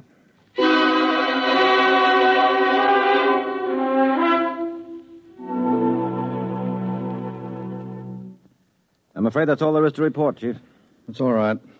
All we really wanted was the capsule. Have you gotten a report? Yes, and it took the laboratory 5 hours to break it down. Just a harmless protein solution. 2 other investigators got the same thing. What about the genuine patients? They get a solution of water and a vegetable dye. They're both useless, but when he spots an investigator, he tries to give our lab men a headache. Well, if he prescribes useless medicines, can't Trancor be booked for fraud? How? He doesn't make any claims for the blaster thing. How come he's on our level? Why the accountancy branch? Could be anybody's case. But every time a direct law enforcement agency has tried to investigate, the man has disappeared. They think we may be more discreet. What else do we know? A great deal. Then again, nothing. We have reports from law agencies and medical societies in London, Paris, Berlin, and Prague. Oh, that reminds me. Miss Hance, please ask Sir Greville to come in now. He sets up in business. Word of his cures gets around, he becomes a sensation, and then disappears. Thank you for waiting, Sir Greville. This is Frank Pake, who will be in charge of our investigation. How do you do? Frank, this is Sir Greville Gray, chairman of the English Medical Association. How do you do, sir? Suppose you tell Pake your own experience with Trancor, Sir Greville. Well, after conferring with my colleagues in other countries, I managed to have an interview with him when he set up shop in London. He's an impudent little devil, called me the chief witch doctor. When I said we'd prosecute, he flatly denied that he practiced medicine at all. What about the capsules? He said he simply offered the capsules because people expected something material. He said it made no difference whether they took them or not. In a word, he disclaims everything, even success. Perhaps legally he's in the clear. You mentioned his success. Do you credit him with success? I think he's a faker and a fraud. But some reputable doctors report that their own patients seem to have been cured of advanced leukemia, peritonitis, and appendicitis. That's why we must investigate these fantastic rumors as a professional and public duty. Just what do you want me to do, Chief? Find out all you can. Have him watched. Check with patients and stay with it. He may disappear at any time. This is a fine time for an assignment like this. My wife is about ready to get a psychiatrist or another husband. I'm sorry, Frankie, but you're the only one I can trust on a thing like this, and it shouldn't take long. Okay, Chief. You have a cigarette? Mine seem to be all gone. No wonder. You smoked half a dozen while we've been talking. Here. Thanks. I guess I do smoke too much. Probably what causes this post-nasal drip. Say, that's funny. What? My head is cleared up. My nasal drip is gone. Since I saw Trancor this morning. Yeah? Oh, it probably cleared up by itself. But I've had it for years. Well, I hope you're right.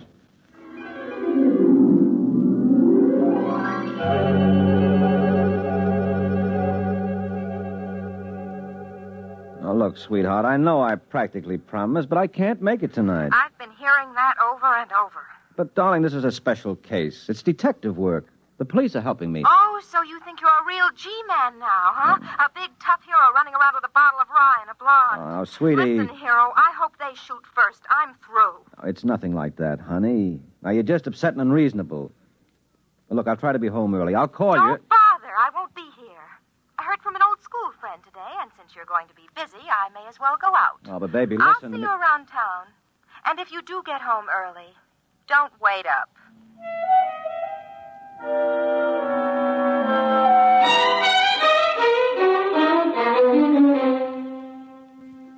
I was alone in the office all evening, thinking about Betty, thinking about Trancor.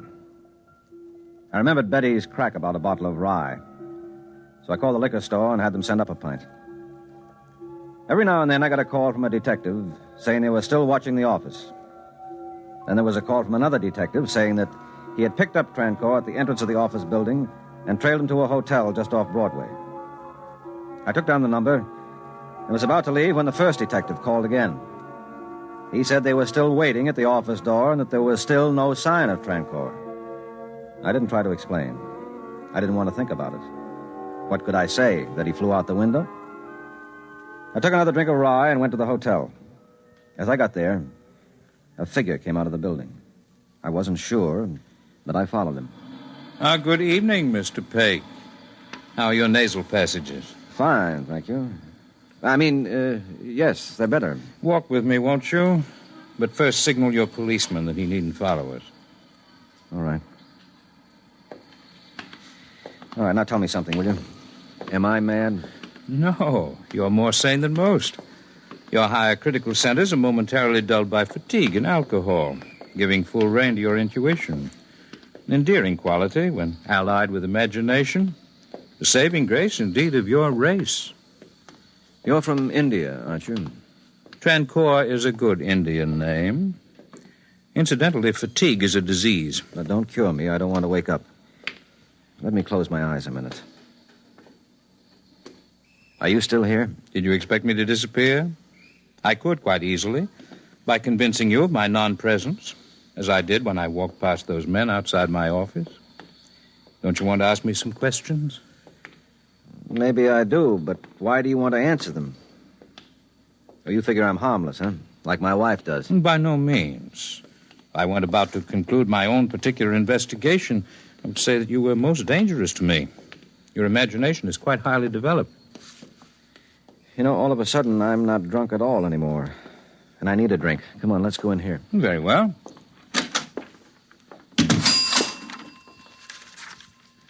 A double rye, please. The same. Oh, just leave the bottle.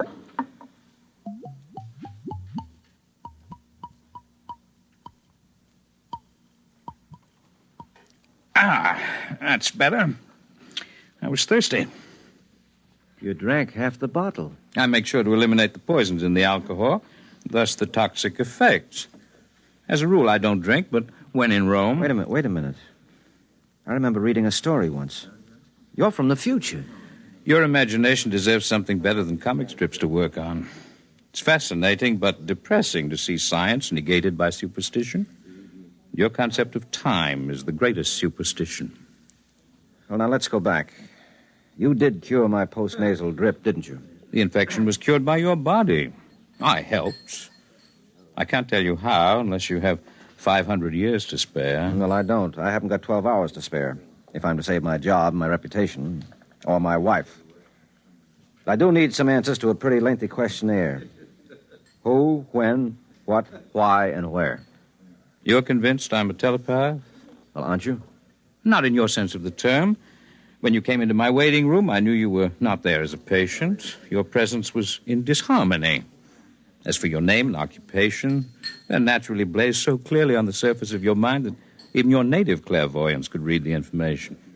Well, that takes a load off my mind. Are you too big for me to understand? We'll see. I'm just looking at that girl over there. What a pity. 3/4 of her right lung is gone. Yeah? Well, you could put her right. Well, I could stop the infection. But she would return to that back room full of smoke and dust. She'd still travel on a crowded subway to an overheated office. She'd still starve herself to buy clothes to keep in fashion. I don't have a cure for those things. Well, that's the first time I've heard you admit you have a cure for anything. What are you, Mr. Trancorn? A healer. That is my profession. Why do you bother to do anything? Even a healer must eat, you know. And field research is expensive. Of course, I could obviously earn sufficient of your tokens for subsistence by gambling. But that would not be ethical. You could teach. What? Run afoul of your witch doctors? Besides, these techniques have taken me 500 years to learn. Well, that's why I thought... That I was from the future? Well, I might be in terms of possibility. We are no older than you are as a race, in terms of universal evolution, but as individuals we are longer lived. The biggest single advance you will make as a race will be when you increase the lifespan of the individual. You could help us. We could, but that must be achieved by your own efforts. Are we so contemptible in your eyes? Of course not. Would we study you if you were? Our architects, our musicians, even our fiction writers do field work in this territory and write scholarly theses when they return. Anthropology, in our sense of the term, embraces all the arts and sciences. We're scholars. Occasionally, we innovate, and you benefit. Why do you want to tell me this? Frankly, I like you. You have imagination enough to control your terrestrial chauvinism, your natural resentment of being studied. It may comfort you to know that in the physical sciences, your race is considered quite well advanced. Well, thank you. And come to think of it, I do resent being a bug under your microscope. I hate it. I could kill you. But you won't. Others would. Now you understand why our visits are unannounced. Will be until all men are as essentially civilized, that is to say, non-aggressive, as you are. How do you come here? I know what you're wondering. But no, I don't have a spaceship garaged anywhere. You see, we don't travel. We we arrive. Afraid the distinction is not clear to you, but it'll have to do. Now, I must go to work. I have only 8 hours. Will you be my guide? What do you want to see? The city at play in the pre-dawn hours. I think my wife would suit you better in the role of a guide. She's playing pretty hard right now. This situation makes you unhappy? Oh, yes, of course it does. I guess I'm not overly emotional, but I do love Betty. I want her to be happy. With me. Oh, she frets and nags, and she's hard to please, but she's not really like that. She keeps herself busy with trivial things. It's as if she were afraid of important things. And what are the important things? Well, I don't know exactly. Helping people some way or other, I guess. You have any idea where your wife might be? Well, there are a couple of nightclubs she likes. Could we go there a little later? No, don't worry. I promise there'll be no unpleasant consequences if we meet. But now, let's get going.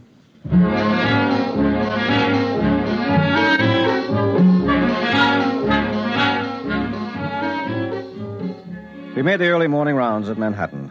The bars, nightclubs, penny arcades. We played a pinball machine, and I watched the steel ball hit the prize number 25 times. We quit bowling after his second straight 300 game, and I didn't even bother to pick up a cue in the billiard parlor. Then we went to the Clover Club, where I saw Betty at a table in a low-cut evening gown. She was sitting with a big curly-haired guy who looked like an ex-football player who was wearing shoulder pads under his jacket. You see her? Yes, there she is, in that practically non-existent dress. Would you consider me uncivilized if I poked that big dope in the eye? Let's go over. And remember, you're not altogether without blame in this development. You make insufficient allowance for her. You're reasonably well adjusted. She is not. Hi, Betty. Frankie, where did you come from? Who's your friend? Excuse me, please. I have to make a phone call. I think I have... Frankie, please get me a cab so I can go home. Go home? All right, dear. I'll be waiting for you. Hurry as soon as you can. I mean, when you're finished with your work.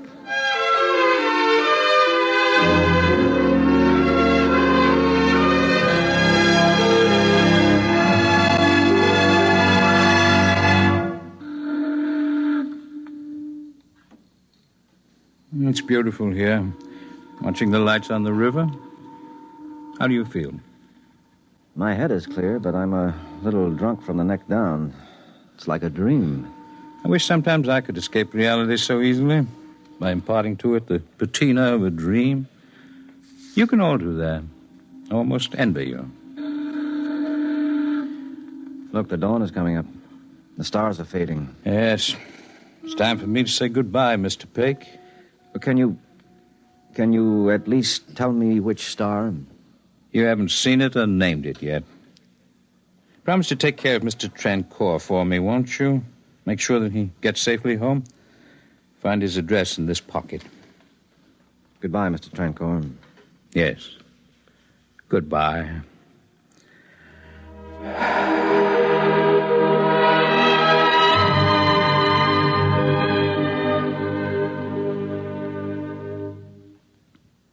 That's the way it happened, Chief.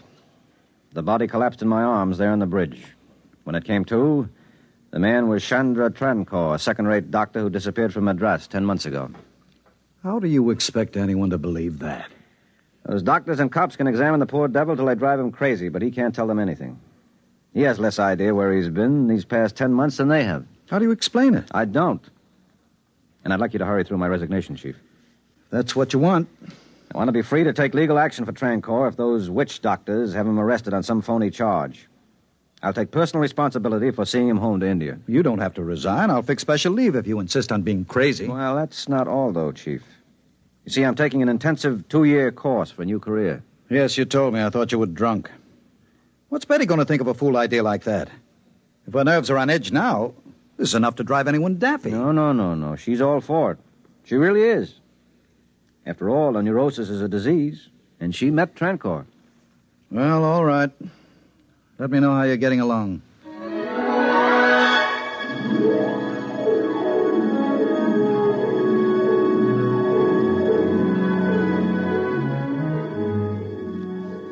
A letter from Peck, Miss Hance. From the Mabello Medical Mission, Upper Congo.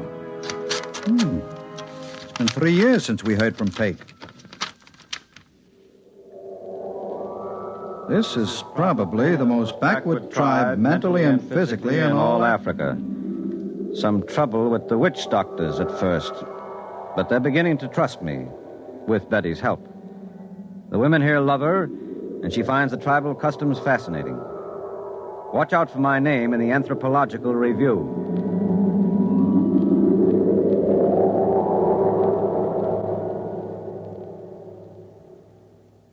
You have just heard X-1, presented by the National Broadcasting Company in cooperation with Galaxy Science Fiction Magazine, which this month features Operation Stinky by Clifford D. Simak. What is man's best friend? The answer was so vital that every possible resource that could be found had to be poured into this one great project. Galaxy Magazine, on your newsstand today. Tonight, X-1 has brought you Field Study, a story from the pages of Galaxy written by Peter Phillips and adapted for radio by Jack Wilson. Featured in our cast were Terry Keane, Les Damon, Santos Ortega, Alfred Shirley, and Kermit Murdoch. Your announcer, Fred Collins. X-1 was directed by Daniel Sutter and is an NBC Radio Network production.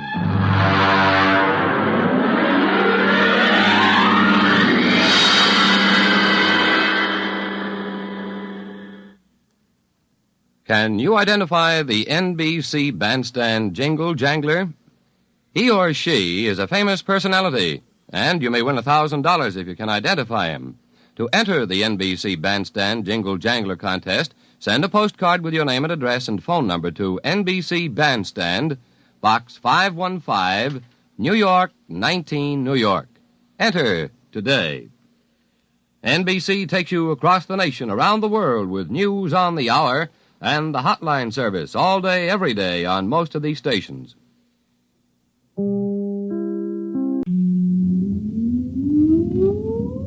Countdown for blast-off. X-5, 4, 3, 2, X-1, fire.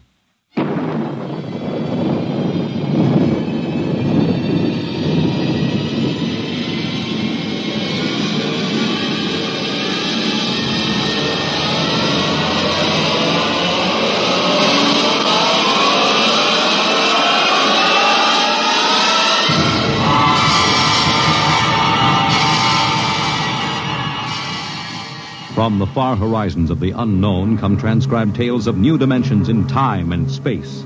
These are stories of the future, adventures in which you'll live in 1,000,000 could-be years on 1,000 maybe worlds. The National Broadcasting Company, in cooperation with Street and Smith, publishers of astounding science fiction, presents X-1.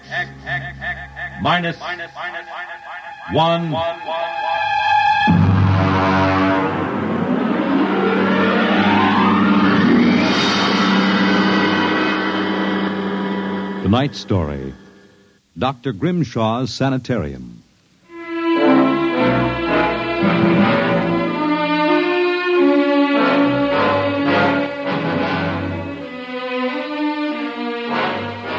What you will hear in the next half hour represents either a magnificent hoax or the true explanation of the famous Grimshaw Sanitarium scandal which made the headlines back in 1947. The manuscript upon which this account is based was removed by the New York State Police from a fountain pen cover found in the doorway to Dr. Grimshaw's study. We offer this manuscript as evidence only. Whether it is authentic or not, you must judge for yourselves. My name is John Dougherty. I'm a graduate of Hamilton College, class of 34, a member of Theta Alpha. I'm one of those fools who wanted some excitement in life, so instead of going into my father's shoe business, I became a private detective. These are facts. You can check them if you like. The rest of what I write here is so fantastic that I don't expect it to be believed. If anyone should find this manuscript and read it, all I ask is that you notify Miss Millicent Armbruster of 299 Wallace Avenue, Buffalo, that Johnny Dougherty is dead. On the evening of July 1st, Miss Armbruster and I were driving to a wedding. Not our own, although I wish it had been. It was Sunday, and in order to avoid traffic, I took the Old Mill Road, a single-lane dirt affair that runs past the Gowanda Cemetery. Johnny, aren't you going too fast? Not for this road. There isn't a thing around except some tombstones and... Johnny, the gate to the cemetery. Well, what about it? That hearse, look out! Look out! We skidded for about 20 feet and slammed into the back of the hearse. The two rear doors buckled and snapped open. It was a freak. A huge oak coffin with brass handles tipped up and began slowly to slide back toward us. Oh, how horrible. You stay right here, baby. You okay, Mac? You don't pay much attention to speed limits, do you, Jack? Now, look, let's not get hung up on who was right and who was wrong. I was going too fast, and you were traveling without lights after dark. Let's see your driver's license. Right here. Oh. Private eye, eh? Now, if you don't mind, who does this joy wagon belong to? Go on to funeral service. It's being rented to Grimshaw. Who? Grimshaw from the private sanitarium. Mind if I ask what you were doing after dark coming out of a cemetery with a wooden kimono? We're moving one of Grimshaw's patients to a new grave. They always travel like this? Look, Hawkshaw, how about skipping the third degree and giving me a hand getting this box back in the wagon? A pleasure. You better screw on that cover again. It's going to slide off. Let's get it in the hearse first. Okay, Junior. You get on that end. Okay.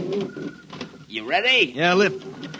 Now just slide it. Oh, brother, who's in there, King Kong? Look out for the cover. I told you that would happen. What's the guy's name, Junior? Oh, why don't you ask him, Sherlock Holmes? A real wise guy, huh? I've got half a mind to report this accident. Yeah, well, go ahead. See where it gets you. Now, if you'll pardon me, I'll deliver the body.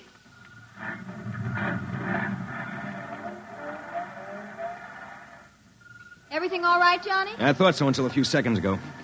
Listen, Millie, can you sit here in the car for another 5 minutes? Where are you going? For a stroll through the cemetery. Oh, Johnny, stop making jokes. When we lifted that coffin back on the meat wagon, I got a good look inside it. Ugh. Yeah, exactly how I felt.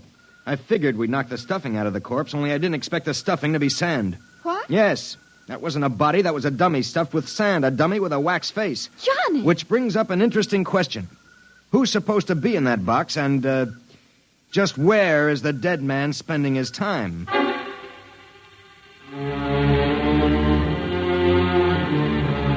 Sometimes in my business, when things drop off, you have to go out and, dig up new clients.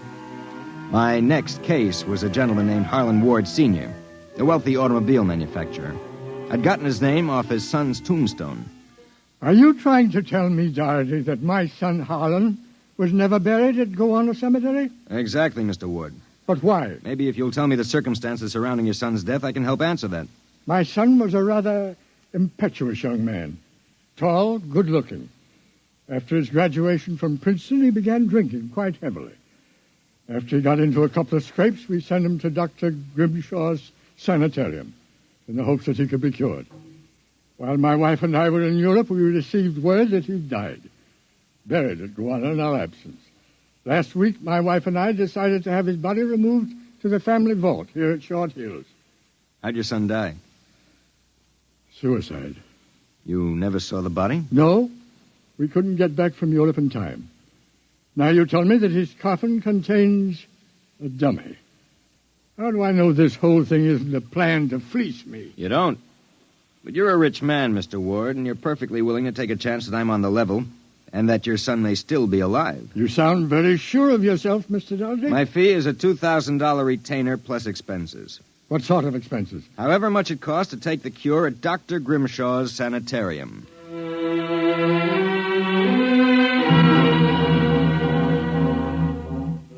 Dr. Grimshaw's sanitarium was just outside Gowanna. Most of the cases were nervous breakdowns and alcoholics. I committed myself as a dipso, and just to make it convincing, I stopped at 5 or 6 bars on the way over. I was interviewed by Grimshaw himself, a small man with a fringe of white hair. You understand, Mr. Doherty. That's not my real name, of course, social reasons. We understand. Our paid clientele is very select, and our rates are very high. You'll be paid in cash and in advance, Dr. Grimshaw. How long does a cure usually take? That, of course, depends on the degree of alcoholism. This is my assistant, Dr. Boyna. How do you do? How do you do? We are accepting Mr. Doherty as a patient. Better place him in the ward with Mr. K and Mr. Keiki.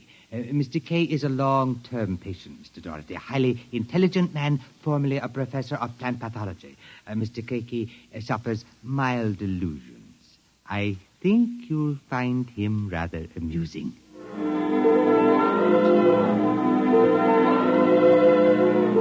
After about 3 days, my roommates Arthur Kay and Crakey got used to me. And we even began to play three-handed bridge. Kay was a chronic dope addict, an intelligent, sensitive man. Crakey was nothing but a clown. He kept a big black cat named the Professor, which he talked to as if it were human. And so I said to her, my dear Countess, if you don't like the company of my cat, then you don't like me. She looked at me as if I were insane. But of course the joke was on her because I was. Professor? The professor is very sociable. Excellent company. Except when he kills birds and deposits them in your bed. He's nothing but a feline murderer as far as I'm concerned. Ah, see? You have insulted him, Mr. K. Come here, Professor. Let's make friends. How about giving me your paw? Oh! Scratched me, you black devil. You insulted him. You hurt his feelings. Well, just keep him away from me. It will be a pleasure. I would advise you not to insult him again. Good afternoon and evening. Is he always as nuts as that? Ever since I've been here. What's his problem? Manic depressive. And a little paranoid, too. How long have you been here, Arthur? At Grimshaw's 2 years. I left for a while, but I couldn't stay away from the junk, so I committed myself again. Did you, happen to know a patient here named Harlan Ward? Why do you ask that? Did you know him? I met him socially a few times. I understand he died here. So the newspapers said. I wouldn't know. Suicide, wasn't it? Was it? You're being pretty careful, aren't you? Mr. Doherty, what would you say if I were to tell you that I don't believe Harlan Ward is dead? What makes you so certain? He used to share this room with us. He slept in the same bed you now use. I see. He was an alcoholic, doing quite well, too, from what I could observe. We all expected him to go home soon. Then one evening he had a violent fight with Crakey. Crakey accused him of snooping or something. Later that night, Grimshaw and Voyner took him out. Where? Where they take all the special treatment cases to the charity clinic. It's that small building on the other side of the stone wall. A few days later, we read about his death. Suicide, they said. Just what makes you think he's still alive, Arthur? This. About a month ago, I was in the garden next to the wall that separates us from the charity clinic. Suddenly, I thought I heard a sound, like a child whimpering. It stopped. And a moment later, this note came over the wall, wrapped around a stone. What's it say? Help me, for God's sake, Harlan Ward. Arthur, how would you like to have some fun? Like what? Like sneaking out tonight and going over the wall to the charity ward? What do you say? It would break the monotony a little. I suppose there's no real harm in it. Of course not. I'd go alone, but I'll need help scaling the wall. Will you do it? All right. I'll go with you.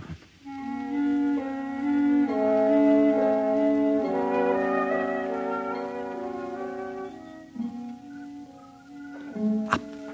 All clear. Give me your hand and I'll lift you. Be careful when you drop. Ready? Go ahead.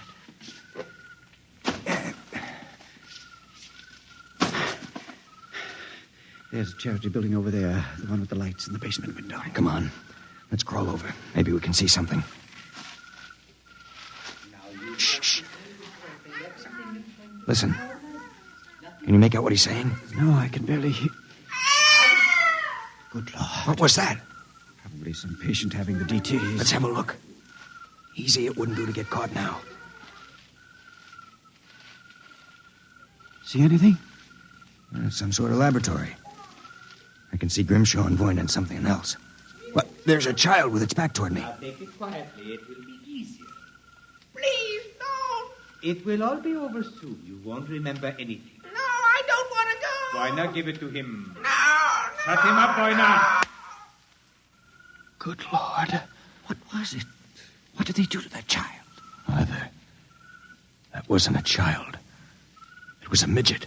The smallest midget I've ever seen. What were they doing? Trying to give it some sort of injection. When it resisted, Voyne knocked it out. What do you suppose they were doing to it? I don't know, Arthur. All I know is that when it fell, it had the face of Harlan Ward.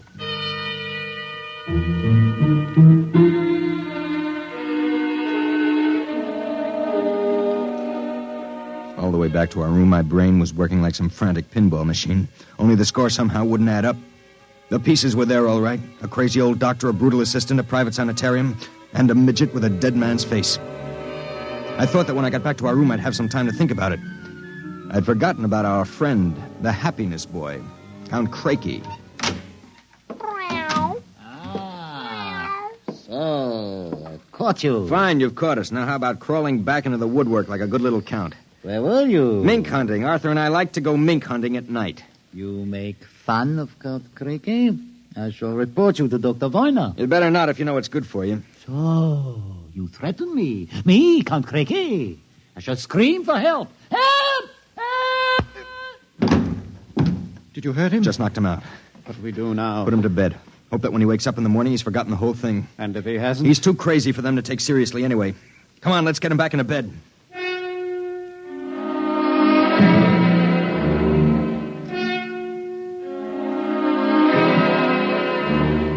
I went to sleep in my own room.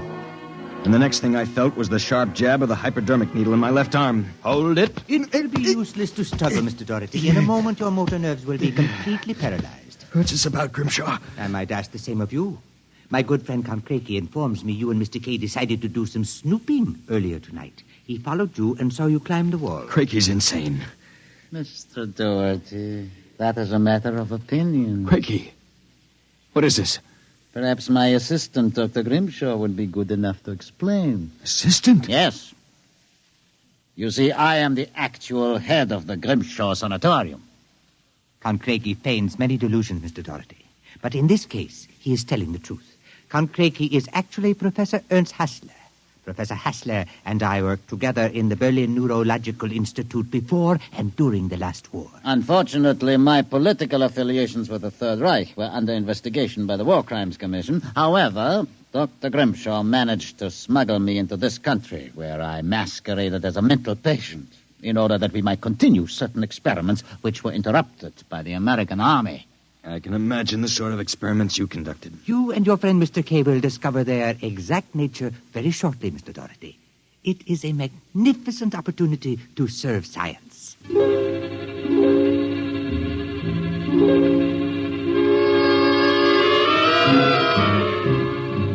passed out. And the next thing I knew, I was coming to in a different room. And hearing the voices of Voyner, Grimshaw, and Crakey, as if from a great distance. Pituitrin. Pituitrin. 4 cc's. 4 cc's. How are the measurements? Reducing rapidly. We'll operate at once. Have Voyner start the anesthesia. Very well, Doctor. Come back.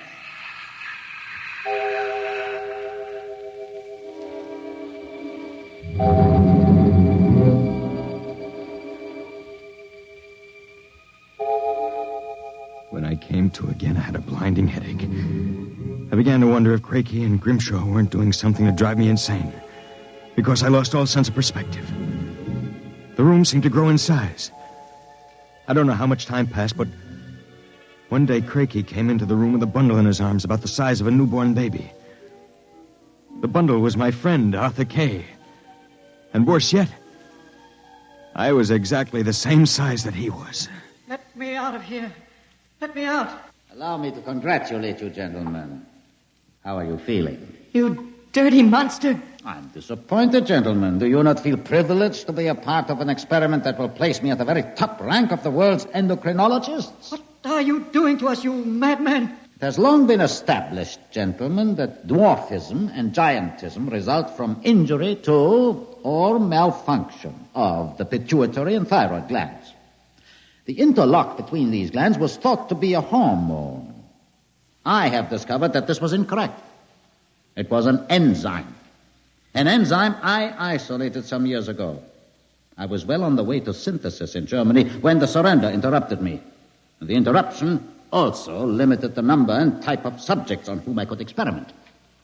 I was forced to find others. Such as Harlan Ward? Mr. Ward was only a control experiment. I suppose you planned the same for us. No, gentlemen. For you, I have reserved a special privilege. You gentlemen will be the first to test the full effects of the enzyme. In short, I intend that you, Mr. Kay, and you, Mr. Doherty, when the experiment is completed, will emerge as perfectly healthy, normal individuals. Except, of course, that you will be only 5 inches tall.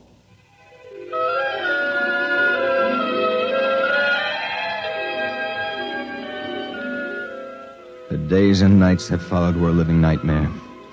A nightmare from which Arthur and I awoke for brief periods to find ourselves in a strange new world. A huge, frightening world where everything seemed enlarged 100 times. When we finally emerged, we found ourselves imprisoned in a tiny mouse cage. Judging by the relative size of things, we could not have been more than 5 inches tall. Now we realized the experiment was at an end.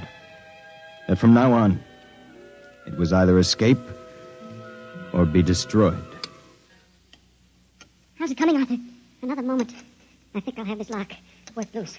And if we escape, then what? We'll worry about that after we get out of this mouse cage. Suppose we don't make it. At least you've written the story on that scrap of paper. Someone may find it and read it. Nobody will believe it. Then why did you bother to write it? I don't know. I suppose I want the world to know what happened to me. That does it. Help me push the door open. Now what? The first job is getting down to the floor. I think we can make it by sliding down the telephone cord. Are you game? Go ahead. I'm right behind you. Easy now. Look out! That does it. Now, if we can figure out a way to get out of the room, well, that should be... Uh-oh. Listen. Somebody's coming. It must be Crakey. We've got to hide. Here. The grate in the fireplace. He'll kill us if he finds us. Stay quiet. Well, my friends, time for feeding. I trust that you... So, you have managed to break out. It won't do, you know. There is no way you could have gotten out of the room with the door and window locked. I know you are in here. I would advise you to save yourselves trouble and give up. Very well, my tiny friends. If you prefer to play the game of cat and mouse, then I shall be happy to furnish the cat. There is no way you can get out. What now? He's gone for the cat. If that monster ever gets in here, we're goners. There must be... Wait a minute. What? You see that thin strand of wire running along the molding? What about it? It's the automatic fire alarm. When the alarm is tripped by a fire or short circuit, all the locks are sprung so that the patients can escape from their rooms. If I can short that wire before Crakey lets the cat into the building, let's go. There's a tiny sliver of steel from the cage on the floor. I'll work with that. You keep an ear to the door. Go ahead. This insulation is tough as rawhide. Nasty stuff. Hurry up, Arthur, for God's sake. There it is. Stand away. I'm going to short it. Ready? Okay. We made it. There goes the door. Let's make a run for it down the hall. If we can get to the garden, we've got a chance. I smell smoke. The short may have actually started a fire. Come on. Wait a minute. I have to go back. The manuscript. Don't be a fool. There's no time. Come on. You go ahead. I'll catch up. Hurry up. I'll wait in the hall. Only a second. I've got it. Come on. There's nothing to stop us now. Arthur? Where are you? It's funny. Arthur? Arthur? Arthur, what's happened to you?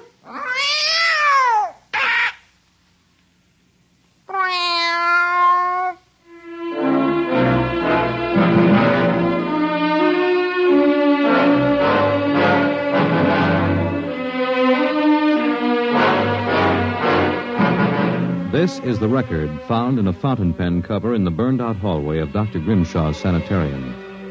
There's nothing to add, except that the fire which destroyed the sanitarium and killed so many of its occupants, including Dr. Grimshaw and Dr. Voyna, was definitely of incendiary nature. It is believed by the fire chief that some small creature, possibly a mouse, chewed the insulation off the wire and short-circuited the system. The two patients, John Doherty and Arthur Kay, vanished completely after the fire, and their remains were never found. Whether the manuscript which you have just heard is authentic, or whether it was the work of one of the more demented inmates of the sanitarium, we leave to your judgment.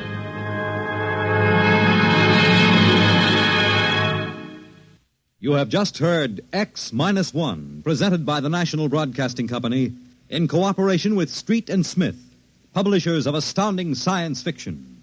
Your announcer, Fred Collins. X-1 was directed by Fred Way and is an NBC Radio Network production.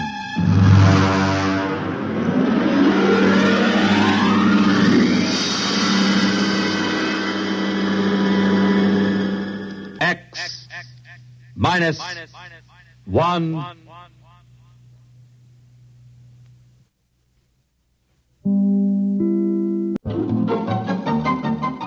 This is Nightline, your open door to people and places, and this is Walter O'Keefe. Nightline invites you to listen in on NBC's award-winning science fiction series X-1.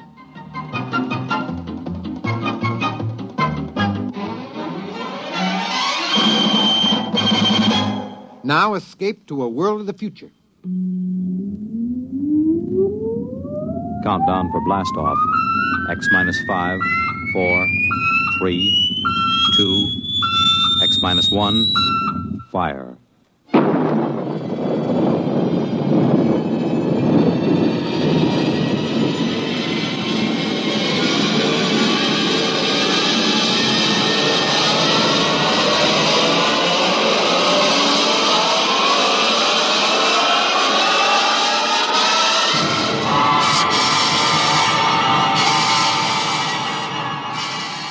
From the far horizons of the unknown come tales of new dimensions in time and space. These are stories of the future, adventures in which you'll live in a million, could be years, on 1,000 maybe worlds. The National Broadcasting Company, in cooperation with Galaxy Science Fiction Magazine, presents X-1.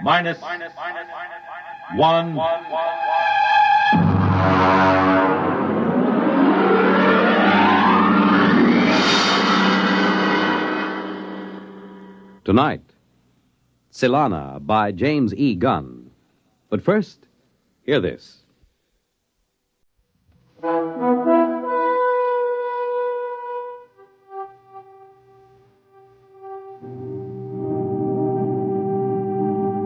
Now, X-1. Our story, Tsylana by James E. Gunn. My name is Norman Blake, statistician, first class. At 2:30 p.m. on Monday, October 21st, in the year 2055, I became a deviant. I left my job an hour early. To deviate from the norm was unheard of in a perfectly adjusted society such as ours. Thanks to the great psychologist Kinder, we had a society where everybody's job suited his talents and needs, where children were raised scientifically, and where everyone lived happily on an even keel instead of swinging back and forth from gloom to ecstasy. Then I noticed it, the single flaw in the perfect system. Come in. Yes, Norm. Henry, I'd like to talk to you for a moment, privately. Close the door. It's rather unusual for me to see one of my statisticians privately, but since we're old friends... Something rather serious has come up. Oh? As you know, my duty is to check the computers to make certain there are no deviations. Yes? This morning, I ran over the figures for our district. Here is the sheet. The deviation is near the bottom. 1,037 gallons of water purified, 1,037 gallons consumed, 9,328 births, 9,328 deaths. I see nothing wrong so far, Norm. Read the next item. One candy bar taken from baby. Well? But don't you see? A baby can't consent. Therefore, it must have been taken without consent. Henry, that is theft. We haven't had a case of theft in this society for almost 29 years. I see. It's got me so upset I can't think of anything else. You're a little edgy, aren't you? Well, wouldn't you be if you knew there was an antisocial being walking the streets of your own city? I don't think I'd quite go to pieces like that. Maybe, well, this is just a suggestion. Maybe you ought to see an analyst. Perhaps it would help you deal with this problem. I've been analyzed. How long ago? 8 years. Well, unless you're prepared to handle this problem, I'd advise you to get some help. Meanwhile, take the rest of the afternoon off. Off? Deviate from the schedule? As director and as an old friend of yours, I order it. I consider you to be in extreme upset. That's your order? That's my order.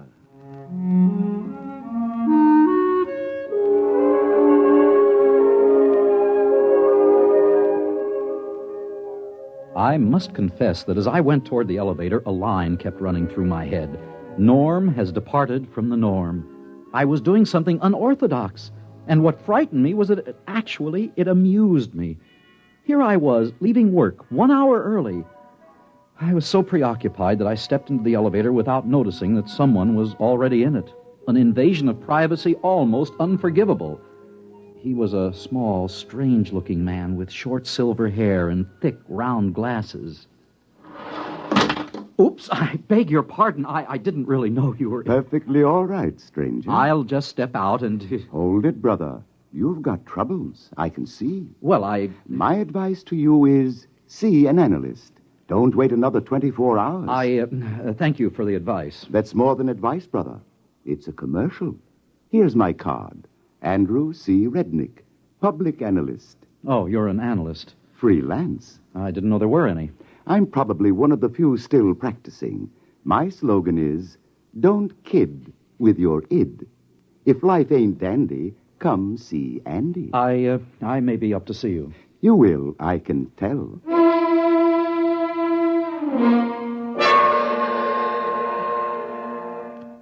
I put on my public face, the mask we wear on the street, and rode home in the proper manner, my arms and hands folded. When I got home, my wife, Nada, was in her room. I signaled on the intercom in case she was, entertaining. She wasn't. She never did. Sometimes I wondered if Nada was quite normal and well-adjusted. Hello, darling. Is something wrong? Why are you home so early? I just uncovered a crime wave. A what? A crime wave. A theft. Candy. From a baby. Well, is that serious? It threatens the entire structure of our society. We have a delicately balanced mechanism here. We're not ready for crime. We don't even know how to catch a criminal. Isn't there an old saying, it takes a thief to catch a thief? It takes a...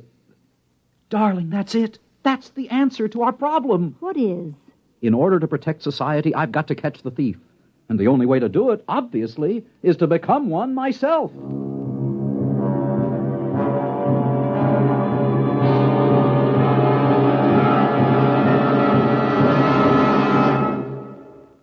You're listening to Tsylana, tonight's attraction on X-1.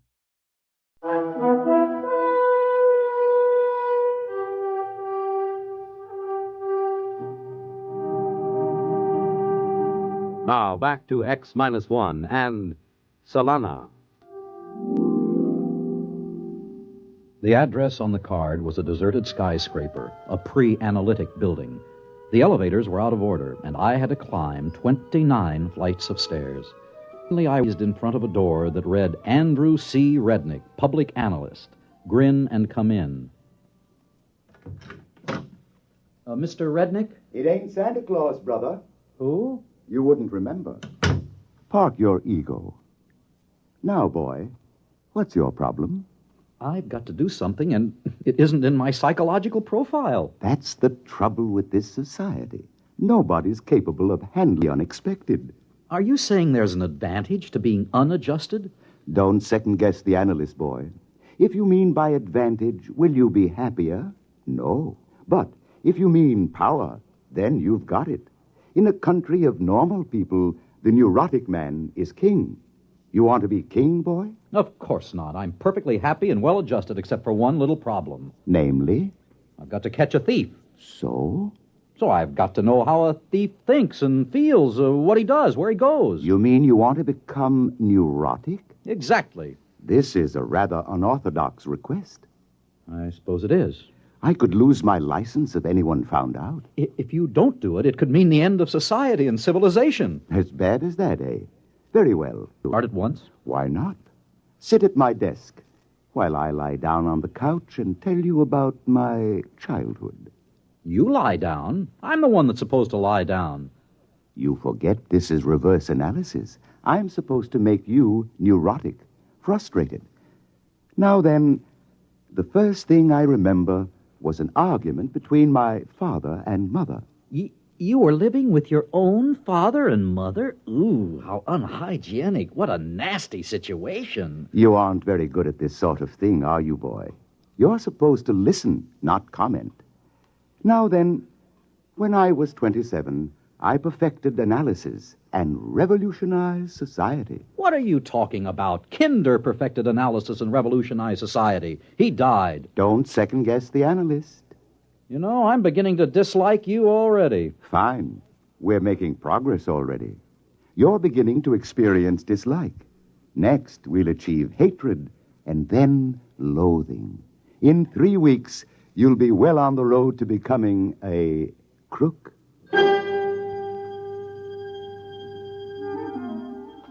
Every day for the next week, Rednick lay comfortably on his red leather couch, rambling about his childhood and his problems, while I longed to tell him about my own.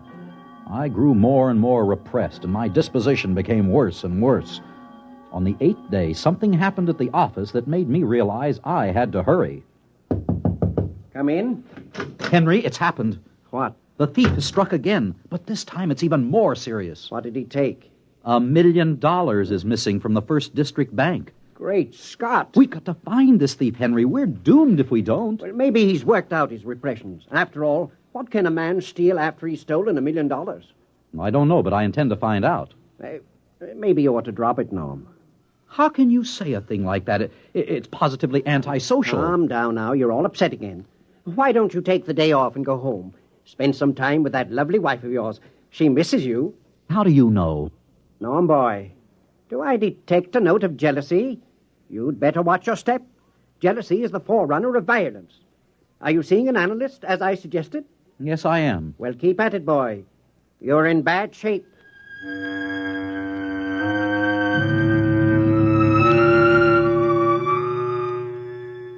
I kept at it. By the time the annual status examinations were due, I was a complete wreck. I hated Andrew Rednick with a passion. I was ambitious and jealous. I had even sunk to that basest of all passions. I had fallen in love with my own wife. And still I had not been able to ferret out the thief. He had not struck again. Ah, you're early, son. So I'm early. You'll have to wait. I have another patient. What? You'll have to wait. I have another patient in the other room. He'll be leaving in a minute. Just sit down. Another patient. I could have killed him. Never occurred to me that Andrew C. Rednick would have another patient. After a few moments, a man emerged from the inner office. He was wearing a silver mask or public face, and naturally I couldn't see his features. As I had my own mask on, he didn't see my features either, but I sensed a certain hostility as he brushed by me. Come in, son. Who is he? Take it easy. We don't reveal the names or identities of patients. I hate him. You're jealous. Jealous? As a matter of fact, I've been thinking of quitting the analysis. Good. This is your last session anyway. My last session? But it can't be. The annual examinations are coming up tomorrow. I am not ready. I'll be demoted to a menial job. I doubt it. I told you I'm not ready. What can I do? Have you ever thought of cheating? On the examination? That's horrible. Only a monster could suggest such a thing. What kind of man are you? Who are you, Rednick? Let me close the door. Now, look through the glass at my sign. You can read it backwards with the door closed. Andrew Rednick. Rednick backwards. Kinder? You? Oh, it's impossible. He's the founder of our whole society. Besides, he's dead. He died in an accident. All staged. I just decided to duck out. Why? Because, my friend, I found I had created a Frankenstein, a perfect society. It was like paradise, a Garden of Eden. The same silly people, happy, not wanting anything, not going anyplace, and not changing. So I decided to create a little sin and thereby give the creatures change, growth, misery, ecstasy, and free will. In a sense, I made them creative. Well, son, au revoir. But am I really finished? You're just beginning. Your frustrations are like rabbits, boy. They just keep breeding. I'm the one who's finished. He clapped his hat on his head and walked out, leaving me alone in his office. When I walked over to his desk, I found a gun lying on top of it. I put it in my pocket and returned to my office. The next 5 hours were spent in statistically predicting the questions I would be asked on the annual examination and in finding out the answers in advance. Then I went home. Darling, how did it go? Nada, take a good look at your husband. See anything different? Well, I've been noticing a change for the past few weeks. You're going to notice a much bigger change, sweetheart. Tomorrow, the new appointments will be made based on the results of the annual examination. Did you do well? Did I do well? Read this card. The enclosed card has a magnetic reproduction of your new psychological profile. It indicates you are in the 99th percentile of leadership with the second highest altruism rating ever scored. Therefore, a new position has been created for you. Beginning tomorrow, you will be deputy mayor of the district. Deputy, darling, it's wonderful. Yes, I dare say it is. Only one thing troubles me. What's that? I can't understand how anybody scored higher than I did. I'd counted on becoming mayor. The following day, I reported to the office of the new mayor of our district, the only person who had scored higher than I on the annual examination. I was ushered in promptly. The new mayor was seated behind a huge desk. He wore his public face mask. Mr. Mayor, I'm Norman Blake, the new deputy. Yes, we've met, you know. Oh, I'm afraid I Let don't... me remove my public face. There. Henry Foreman. I'm amazed you didn't guess sooner. How? Quite simple. You and I, dear fellow, have unstable patterns. With me, the first break came the day I took that bar of candy from the baby as I was passing the nursery. My own act frightened me so that I sought an analyst. The same analyst you sought. Rednick? Rednick, Kinder, it's all the same. And you were the thief, and I never... It takes one to know one, Norm. You cheated on the exam, too. Using the computer, just as you did. Are there any others like us? I don't know. We'll find out, though. We're ambitious, you and I. That means we'll be moving up, heading for the governorship, perhaps even the presidency. And then we'll collide with the others, if there are any. As Rednick said, in a world of normal people, the neurotic is king. The only trouble with that is there can only be one king. That's right. And only one mayor. The look he gave me then sent chills up and down my spine. In spite of my high position, I haven't had a moment's peace or relaxation since. Neither, I suspect, has Henry Foreman. There were imbalances in our world which had to lead to the destruction of one or all of us, and we knew it. There was one saying that Rednick Kinder had forgotten to tack up on his wall. Uneasy lies the head that wears the crown.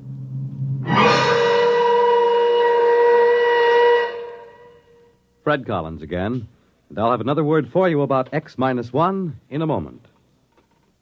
The attention of the nation is focused on Los Angeles and New York, the cities where two long-awaited World Championship boxing matches will take place. The ears of the nation will be tuned to Cavalcade of Sports on NBC Radio, the only network that will bring you both these championship bouts. Friday night, Archie Moore versus Tony Anthony for the light heavyweight crown. Monday night, Sugar Ray Robinson versus Carmen Basilio for the world's middleweight title. And you'll hear them both direct from ringside only on Cavalcade of Sports on NBC Radio. Yes, Friday night, light heavyweight champ Archie Moore pits his skill and experience against the youth and stamina of Tony Anthony. Monday night, Sugar Ray Robinson, one of the greatest boxers in history, defends his middleweight crown against Carmen Basilio. Two great championship fights, Friday night, Moore versus Anthony, Monday night, Robinson versus Basilio. Both brought to you direct from ringside on Cavalcade of Sports, exclusively on these same NBC radio stations. You have just heard X-1, presented by the National Broadcasting Company in cooperation with Galaxy Science Fiction Magazine, which this month features Morning After by Robert Sheckley. What was Pearson doing here? Would he live or die? For the answers to these and other questions, he had to keep tuning in on a hangover. Galaxy Magazine, on your newsstand today. X-1 has brought you Tsylana, a story from the pages of Galaxy written by James E. Gunn and adapted for radio by George Lefferts. Featured in our cast were Walter Black as Norman Blake, David Ross as Andrew C. Rednig, Adele Ronson as Nada, and Guy Rep as Foreman. This is Fred Collins speaking.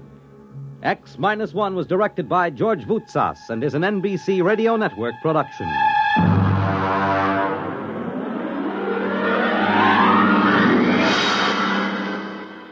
There's excitement in the air at night, and Nightline brings it to you. Hear Nightline with Walter O'Keefe, next on most of these NBC stations. In just a moment, X-1, but first... Boy, that kind of music went out with a handlebar mustache, didn't it? But the kind of wonderful melodies you'll hear on NBC's Bandstand are guaranteed to remain popular throughout the years.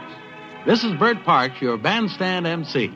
I'd like to invite you to spend 2 full hours each weekday morning with America's top-name bands.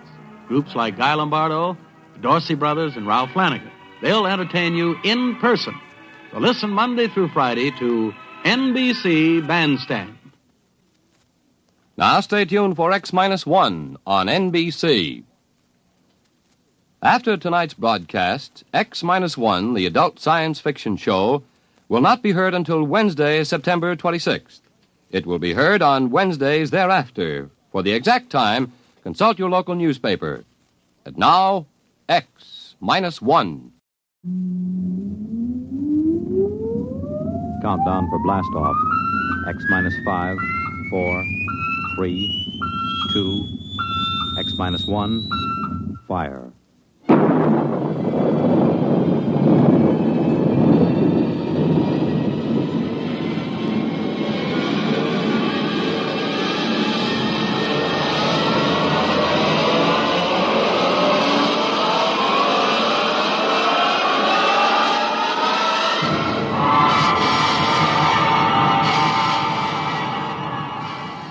From the far horizons of the unknown come transcribed tales of new dimensions in time and space. These are stories of the future, adventures in which you'll live in 1,000,000, could be years, on 1,000 maybe worlds. The National Broadcasting Company, in cooperation with Galaxy Science Fiction Magazine, presents X-1.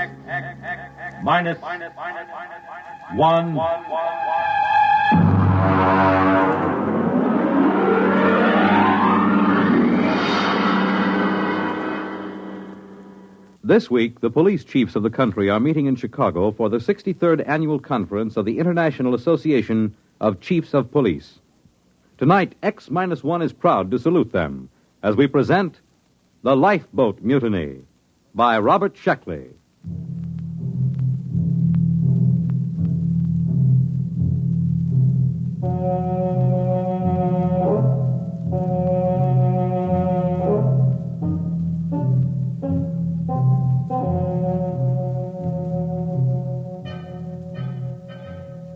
Of course, we should have known better.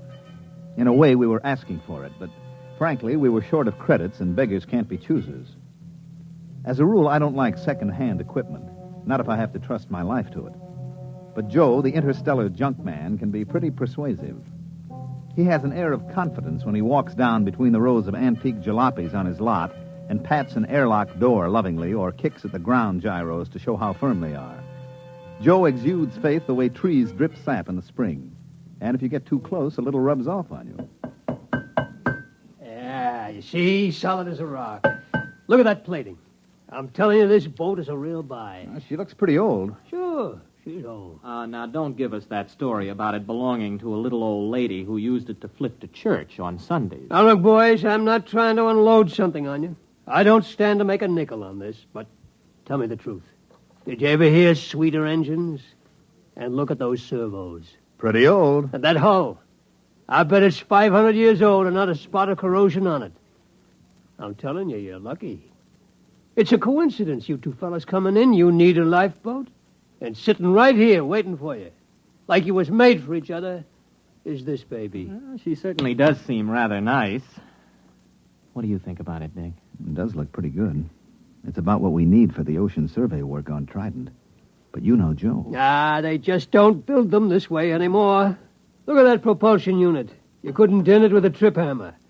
And note the capacity of the cooling system. It looks good, but some of these old machines, I just want to make absolutely sure it's safe. Safe? Safe. He asked me if it's safe. Is it? Now, step inside. Go ahead. Step inside. All right. Push that button. Right there on the instrument panel. This one? Yeah. I am Lifeboat 324A. Hey, the darn thing talks. Yeah, and in English, too. It's equipped with a universal translator. It's completely automatic.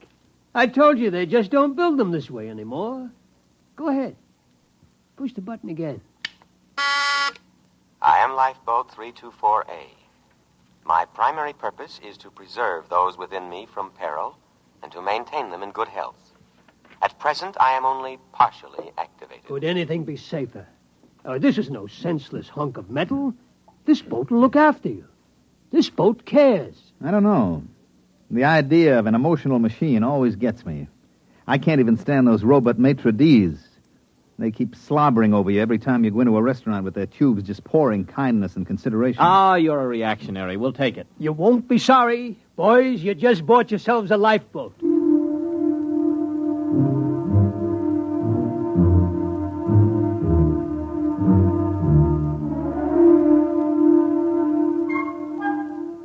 Joe delivered this assurance in the frank and open tones that had helped make him a millionaire several times over. It wasn't that he was dishonest. Far from it. All the flotsam he collected from anywhere in the universe worked. But ancient machines often had their own idea of how a job should be done. They tend to get peevish when forced into another routine.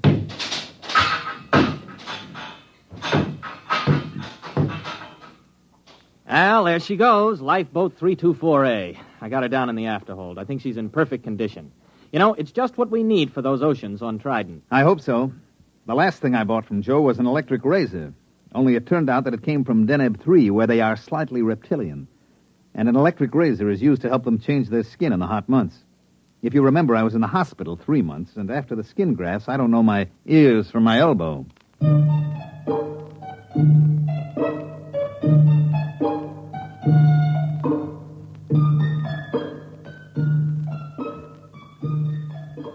This job we were on was to survey the planet Trident for a real estate speculator who bought it for subdivision. Trident was about the size of Mars, but with a far better climate. There was no native indigenous population, no poisonous plants, and no germ-borne diseases. As a matter of fact, apart from one small island and one small polar ice cap, the entire planet was covered with water. There was no real shortage of land. You could wade across some of Trident's several seas. Our firm had been hired to survey and plan a little mountain raising because the sector council frowned on selling building lots under 4 feet of water. We landed on Trident and launched the lifeboat.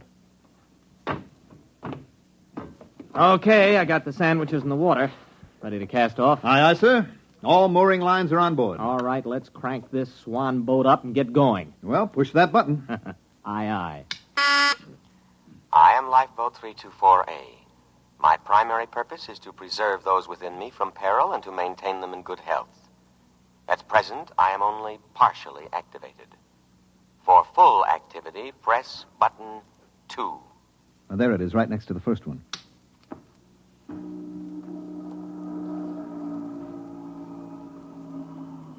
Well? Something's going on back there. Sounds like motors warming up. Hey, that sounds like a short circuit somewhere. You know there's no wheel on this thing? Oh, wait a minute. There's got to be some kind of tiller or control. Well, you look. That's all there are, 2 buttons. Well, then maybe she controls telepathically. I'll try it. Hey, 324A, go ahead slowly.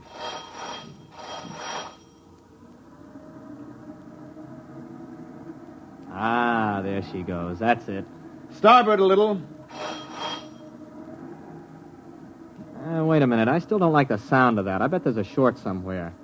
I'm going down to look for it with a circuit tester. Don't louse anything up. I like a boat that works this way. Gives me a sense of power. Hey, 324A, full speed ahead.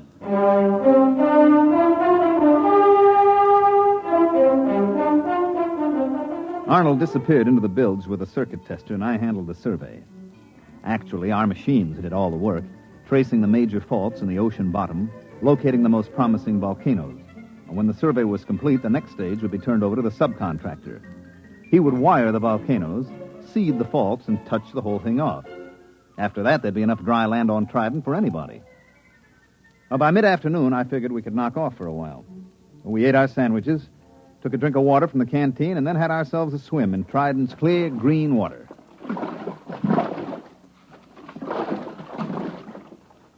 Hey, give me a hand up.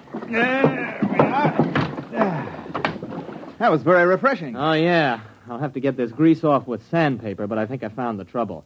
You see, the leads to the primary activator have been removed and the power cable's been cut. Well, why would anyone do that? Well, it might have been part of the decommissioning, but I got it hooked up now. Go ahead, hit the second button. Might as well have this thing working right. Okay, here she goes.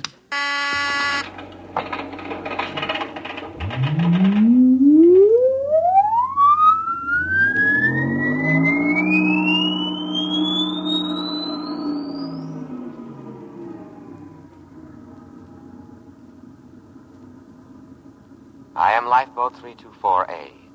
I am now fully activated and able to protect my occupants from danger. Have faith in me.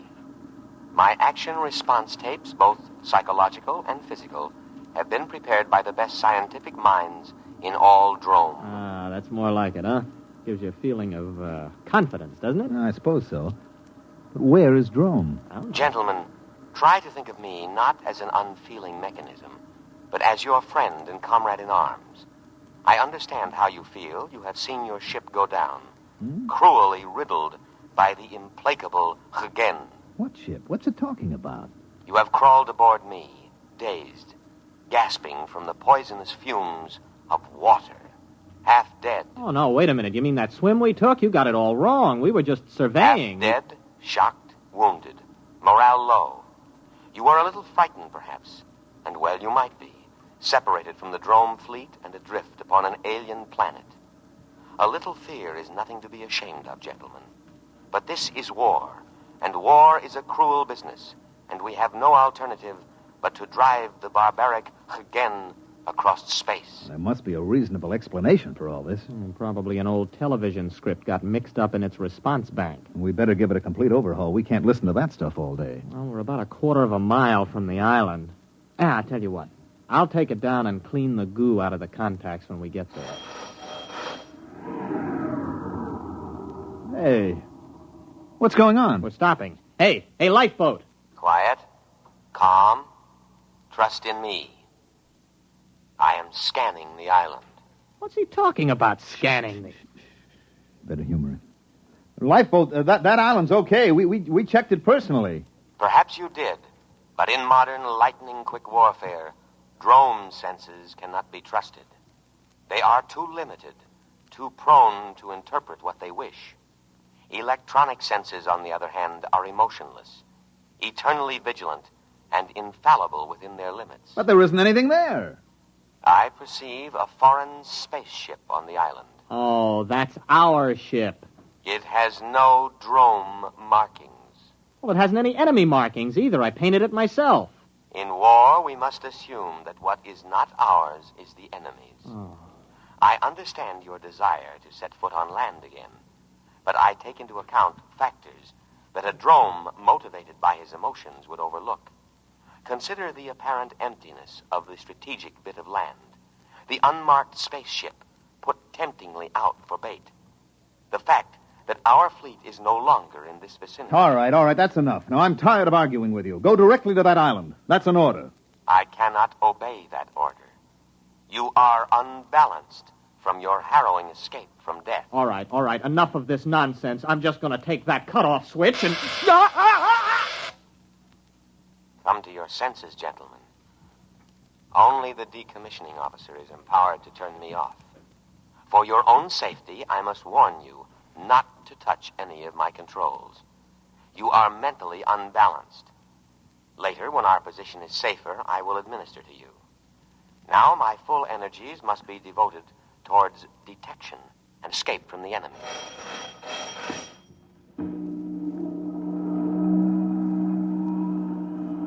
Where are we going? To rejoin the drone fleet.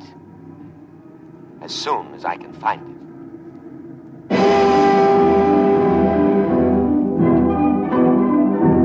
We sailed over the empty seas of Trident for the rest of the afternoon and far into the night. At about midnight, we sat in the cabin sharing our last sandwich. The lifeboat was still rushing madly over the waves, its every electronic sense alert, searching for a fleet that had existed 500 years ago upon an entirely different planet.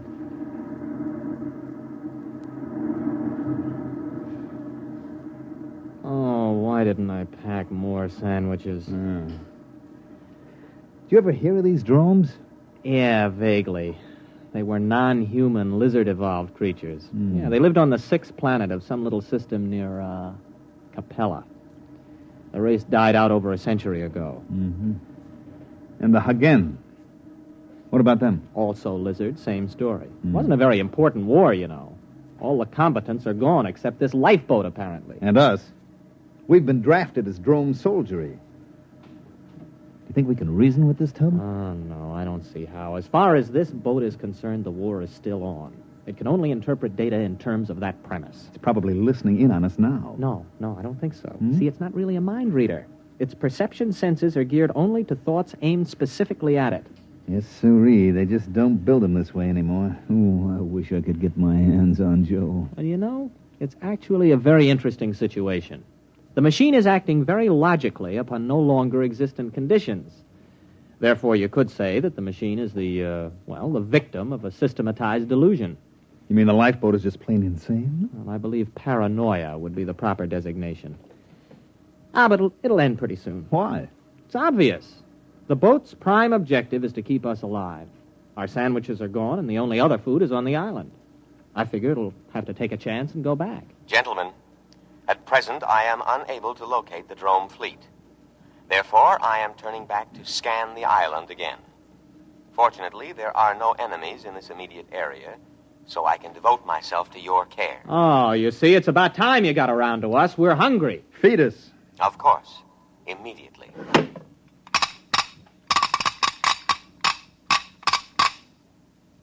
There you are. On the tray. What's that? That looks like clay. Oh, it smells like machine oil. Hey, what's it supposed to be? That is giesel. It's the staple diet of the drone people. I can prepare it in 16 different ways. Oh, try it. All right. Ew. It tastes like clay coated with machine oil. We can't eat that. Of course you can. An adult drone consumes 5.3 pounds of giesel a day and cries for more. Now listen, we are not drones. We are humans, an entirely different species. The war you think you're fighting ended 500 years ago. We can't eat giesel. Our food is on the island. Ah, yes. Your delusion is a common one among fighting men. It is an escape fantasy, a retreat from an intolerable situation. Gentlemen, I beg you, face reality. You face reality, or I'll have you dismantled bolt by bolt. Threats do not disturb me. I know what you've been through. Possibly you've suffered some brain damage from your exposure to poisonous water. Poisonous? To drones. If absolutely necessary, I am also equipped to perform physical brain therapy. It is a drastic measure, but there can be no coddling in time of war. You see, you need not worry. All my scalpels are razor sharp and ready for immediate action. Oh, scalpels, huh?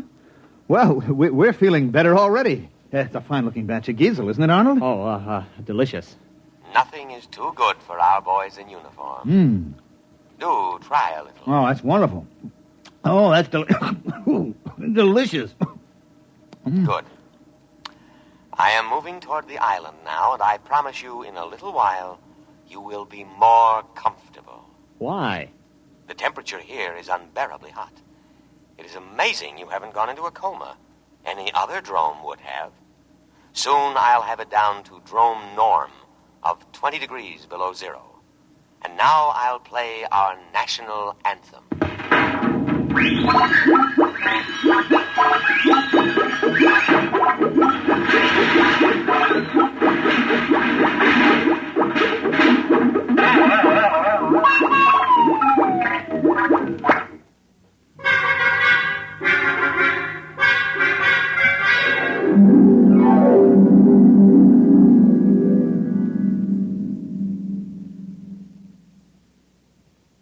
Arnold. What? I'm cold. Well, you should be very comfortable. Drones live at 20 below zero. We're drones and no back talk. Those cooling tubes are all frosted up. Yeah, I just wrote my name in frost in the porthole. Hey, wait a minute. Wait a minute. I got an idea. Just follow my lead. Why not? Lead on, fellow drone. Give me the canteen. What are you doing? Just gonna get a little exercise. Gotta stay fit, you know. That is true. Here you are, boy. Catch. Look out, that canteen's heavy. Just throw it right back, boy. Just heave it right in. Come on, let's see your curve. Be careful with that receptacle. It's filled with a deadly poison. Water. Oh, we'll be careful. Here we go. Bad shot, old man. Oh, how careless of me. I seem to have broken the cooling tubes. Cooling fluid all over the floor. I should have taken precaution against internal accidents. It won't happen again. But the situation is very serious. I cannot repair the cooling tube myself. I'm unable to properly cool the boat. Say, that's tough. Now, if you'll just drop us on the island... That is impossible. My first duty is to preserve your lives, and you couldn't live long in the climate of this planet. But I'm going to take necessary precautions to ensure your safety. What are you going to do? There is no time to waste. I will scan the island once more. If our drone forces are not present, we will go to the one place on the planet that can sustain drone life. What place? The southern polar ice cap. The climate there is almost ideal. 30 degrees below zero. And of course, I must guard against any further internal accidents. So, I will lock you gentlemen in the cabin.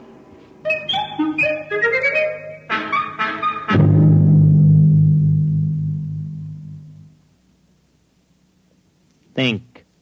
I am thinking. Nothing's coming out. Well, we've got to get off when he reaches the island. It'll be our last chance. Now, look. We know his internal scanning isn't very good. When we reach the island, maybe we could cut his power cable. Oh, you couldn't get within 5 feet of it. He's got an electric charge on all the controls. I am now scanning the island. Place looks fine today. Oh, sure does. I'll bet our forces are dug in underground. They are not. I scanned to a depth of 100 feet. Well, under the circumstances, I think we should examine it a little more carefully. It is deserted. I cannot let you endanger your lives by going ashore. Drome needs her soldiers, especially sturdy, heat-resistant types like you. We like this climate. Spoken like a patriot. I know you must be suffering, but now I am going to the South Pole to give you veterans the rest you deserve. Wait a minute. You don't understand. We're operating under special orders. We weren't supposed to disclose them to any vessel below the rank of super dreadnought. We're a suicide squad. Yes, that's right. Especially trained for hot climate war. Our orders are to land and secure that island for the Drome forces. I didn't know that. You weren't supposed to. After all, you're only a lifeboat. Land us at once. I couldn't guess, you know. All right. We'll head for the island. Arnold, it's going to work. Why not, as long as we tell him the truth? The beach is only 50 yards away.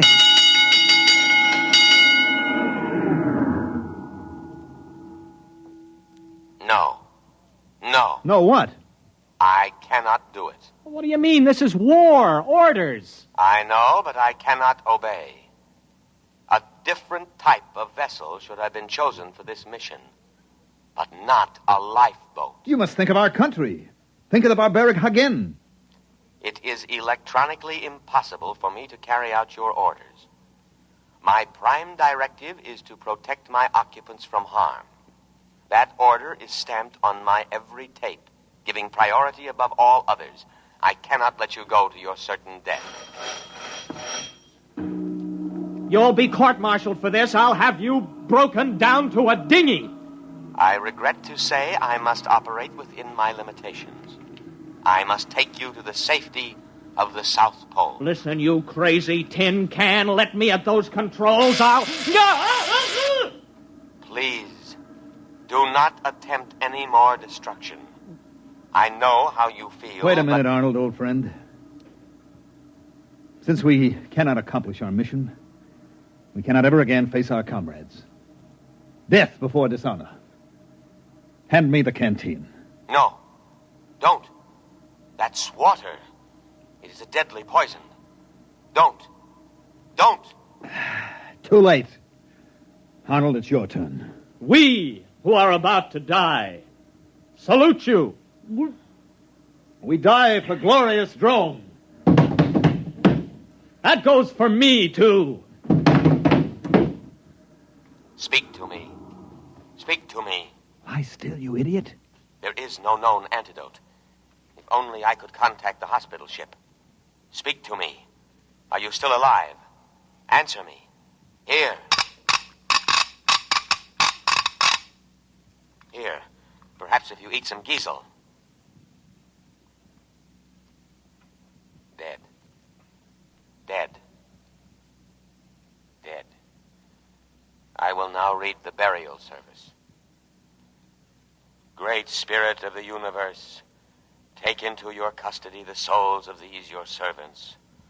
Although they died by their own hand, still it was in the service of their country, fighting for home and hearth. Judge them not harshly for their impious deed. Rather, blame the spirit of war that inflames and destroys the spirit of all Drome. And now, by the authority vested in me, by the Drome fleet, and with all reverence, I commend their bodies to the deep. Ow! Shut up. Accept them, O ocean, for many brave hearts are at slumber in the deep. Float quietly. What's the lifeboat doing? It's still hanging around. Just pray the Dromes didn't believe in cremation. Sleep quietly, brave spirits. I will now play the Drome National Anthem.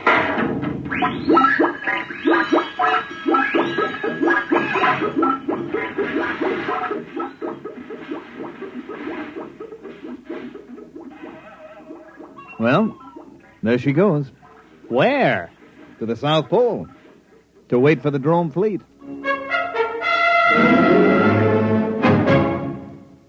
You have just heard X-1, presented by the National Broadcasting Company in cooperation with Galaxy Science Fiction Magazine, which this month features The Man Who Ate the World by Frederick Pohl.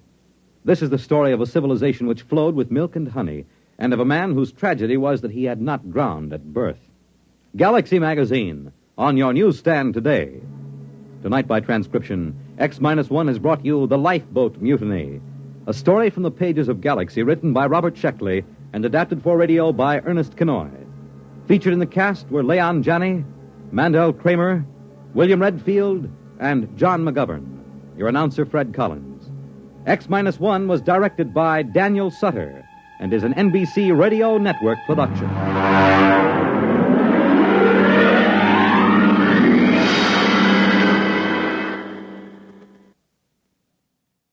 A special announcement to the audience of X-1, the adult science fiction show.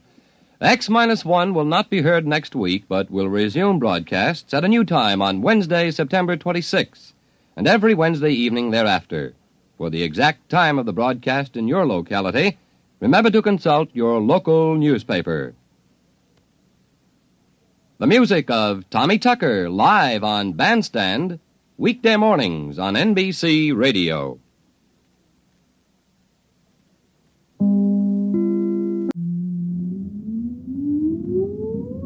Countdown for blast off. X-5, 4, 3, 2, X-1, fire.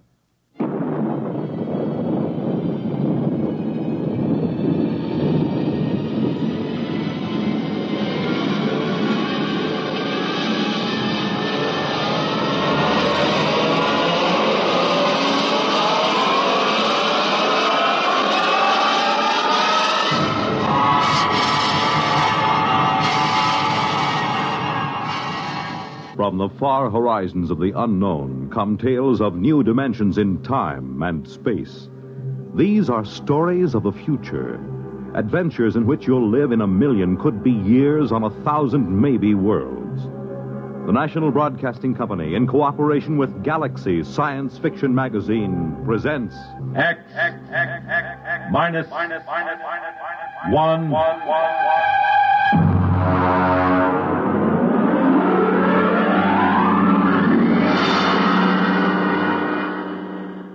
Tonight, the time 150 years from now. The place, a luxury spaceship en route to Venus. The story, Venus is a Man's World, by William Tenn.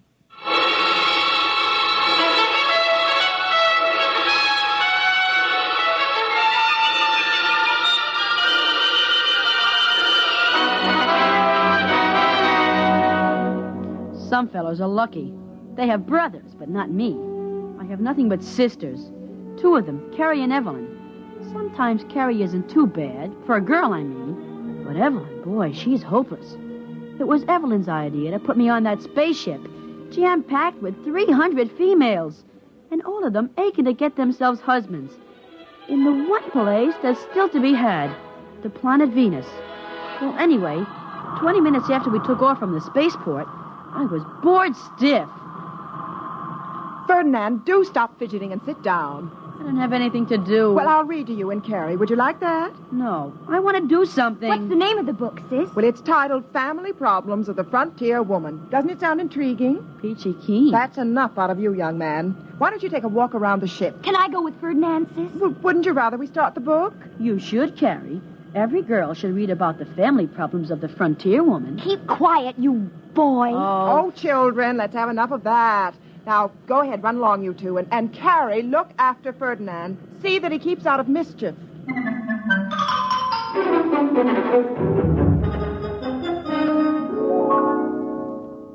Gee, this is one big ship, isn't it? Uh-huh.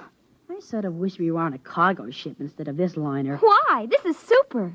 On a cargo ship, we could go climbing from deck to deck on a ladder. We could even go to the bridge or the forecastle and talk with the crew. That's silly. Why would anyone want to do that? Because ship's crews are men. Only because we women are too busy with important things like government to run ships. Says you. Hey, what are you looking at? This sign. In the event of disaster affecting the oxygen content of the companionway, break glass with hammer upon wall. Remove spacesuit and proceed to don it. Boy, I hope we have that kind of a disaster. I sure would like to get into one of those. Oh, you're silly. Hey, let's go exploring down this way. I see some portholes. And I see a sign that says, notice, passengers are not permitted past this point. Come on, there's no one around. And besides, I'm not really a passenger. Ferdinand, you say you're not really a passenger. Well, what do you mean? You have to be a citizen of a planet in order to get a passport, right? I'm not sure. Well, I'm telling you. Ever since they passed that Male Suffrage Act, only women can be Earth citizens. You and Evelyn are passengers, all right. But me, I'm just a male dependent. So when a sign says, off limits for passengers, doesn't mean me. I'm not a passenger, see? Keep away from that door, Ferdinand. Can't you see the sign? You and your old signs. Ferdinand, let's go back to the cabin. I want to see what's behind this door. If you don't come back with me this very minute, I'll tell Evelyn. So what? Hey, this looks like a sonic clock. I wonder if it works by knock or voice. Ferdinand, I'm going. Say, I remember one voice key. I wonder if it'll work. 2023, open sesame. Ferdinand!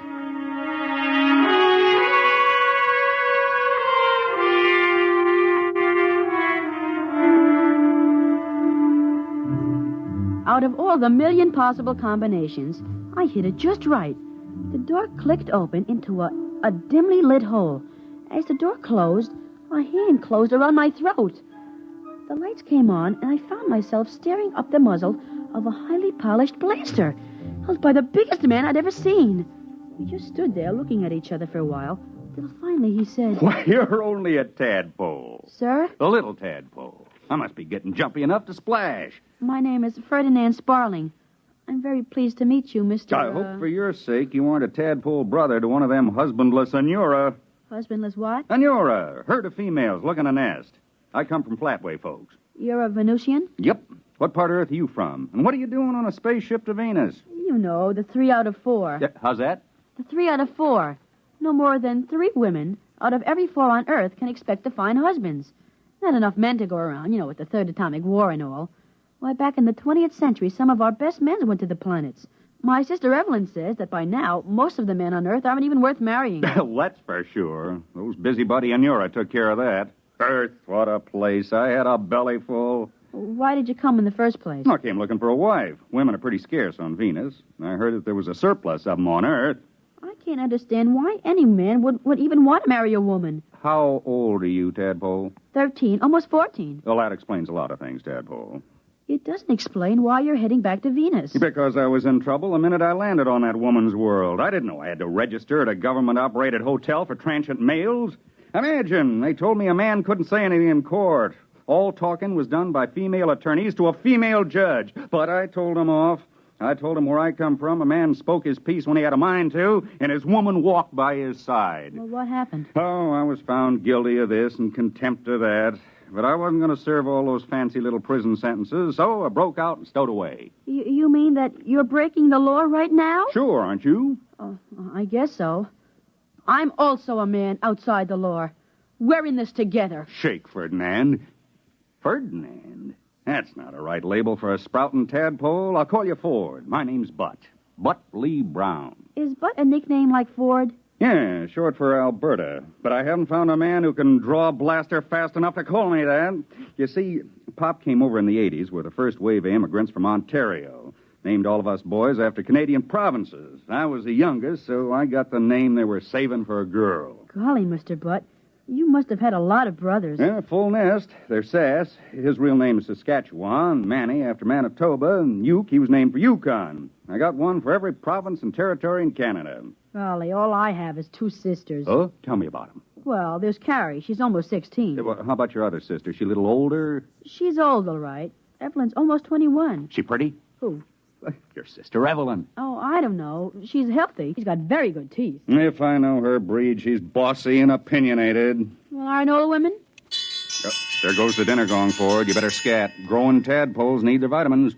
Could I bring you some chow? I could stuff it in my pocket and sneak it back here. No, thanks. I've stashed away enough provisions. I got plenty of kelp and Venusian mud grapes to last the trip. Oh, you better shove off, Ford. They'll start looking for you. Guess I had better. Well, I'll see you right after dinner, Mr. Butt. Just plain butt to you, Ford. Oh, okay. I'll be seeing you. 2023. Open sesame.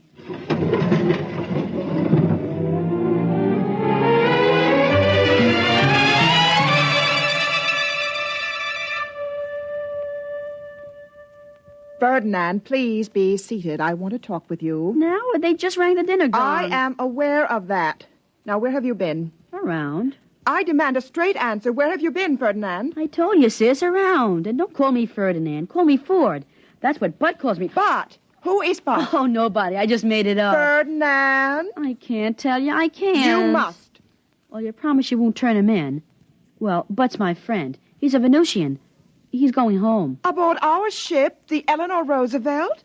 Ferdinand, don't you realize you've been consorting with a stowaway, a criminal? What sort of antisocial ideas has this warmongering masculinist been putting into your head? Butt's a nice guy. He asked about you. Oh, indeed. I told him you had very good teeth. Really? Well, take me to this man. I will if you promise not to turn him in. No, I promise.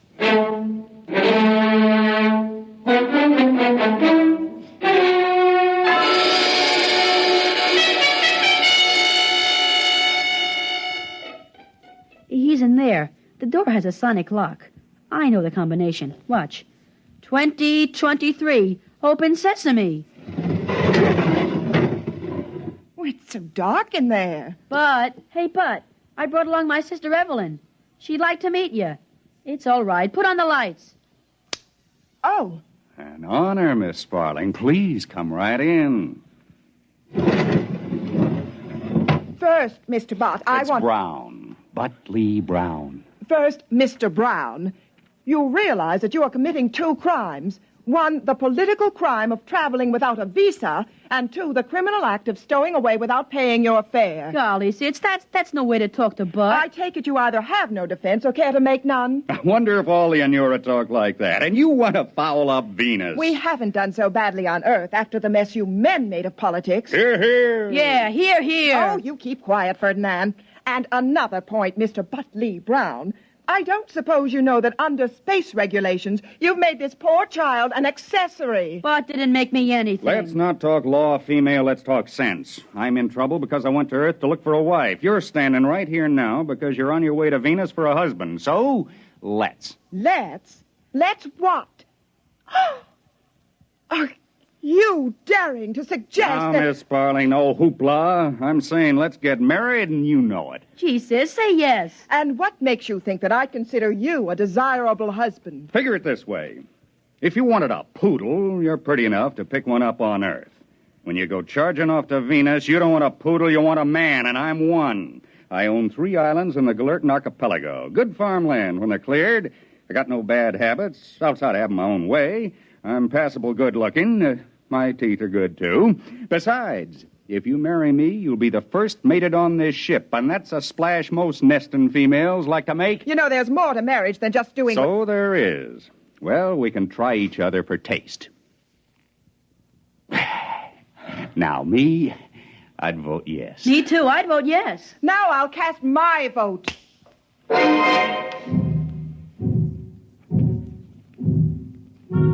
Well, you guessed it. She broke her promise.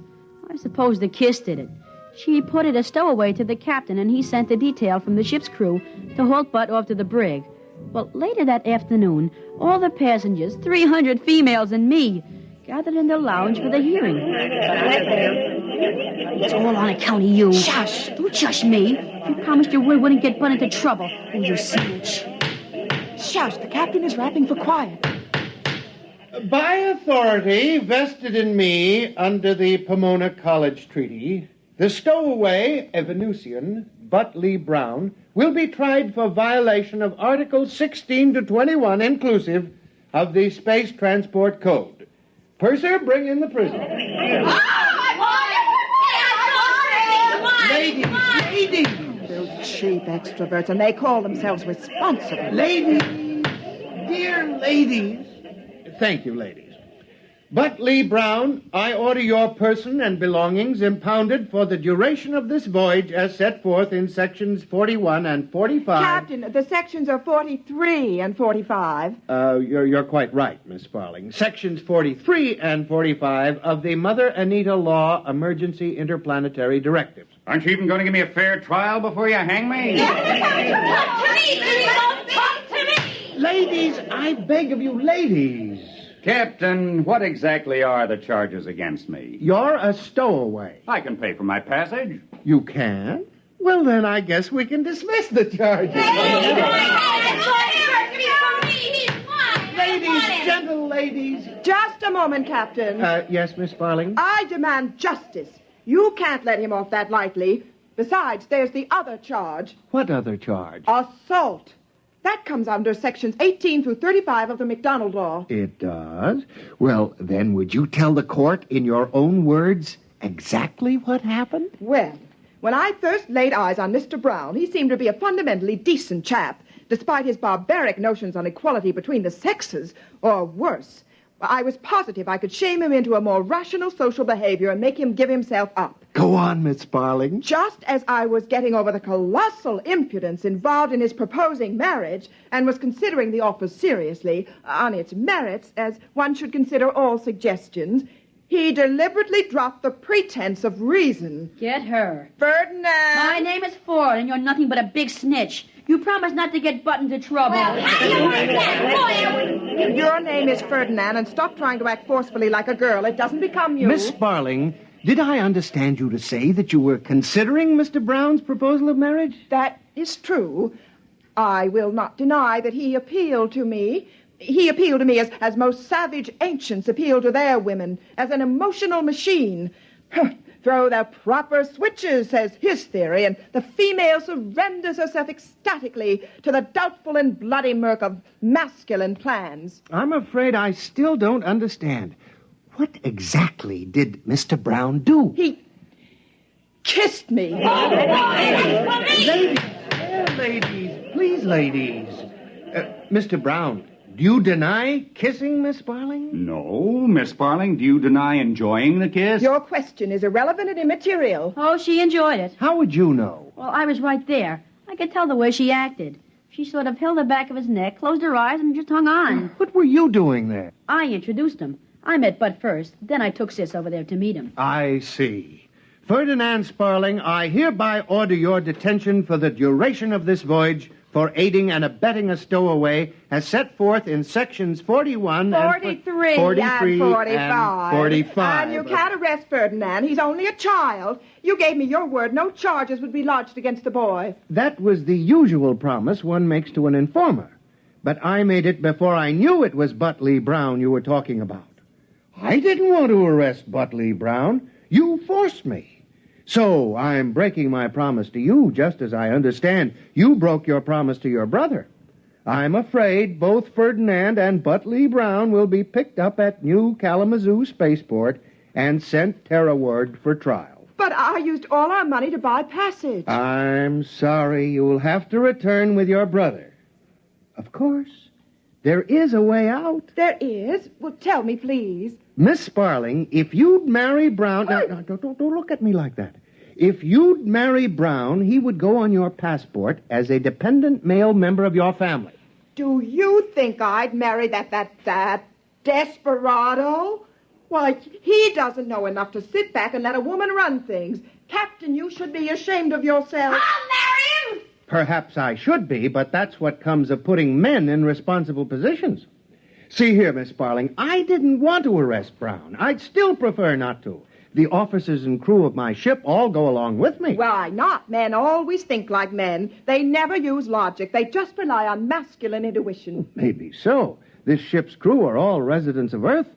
But our work requires us to be on Venus several times a year. We wouldn't want to cross any member of the Brown clan.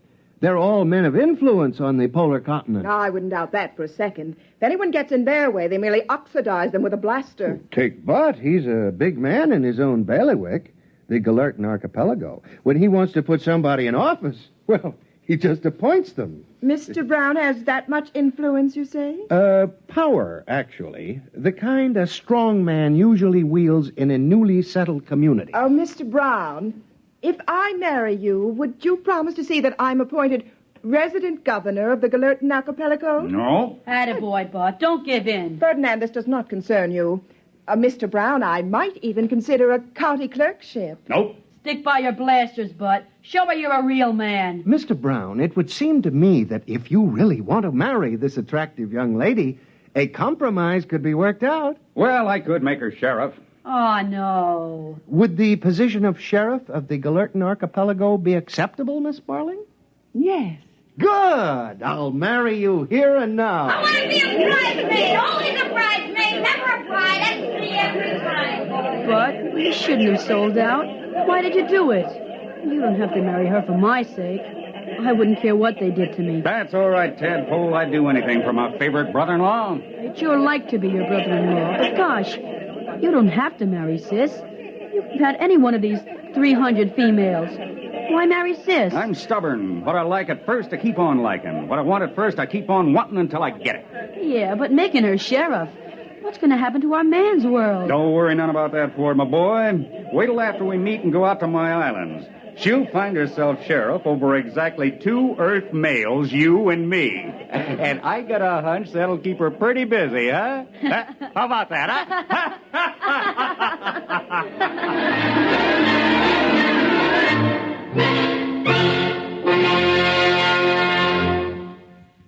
You have just heard X-1, presented by the National Broadcasting Company in cooperation with Galaxy Science Fiction Magazine, which this month features An Eye for a What?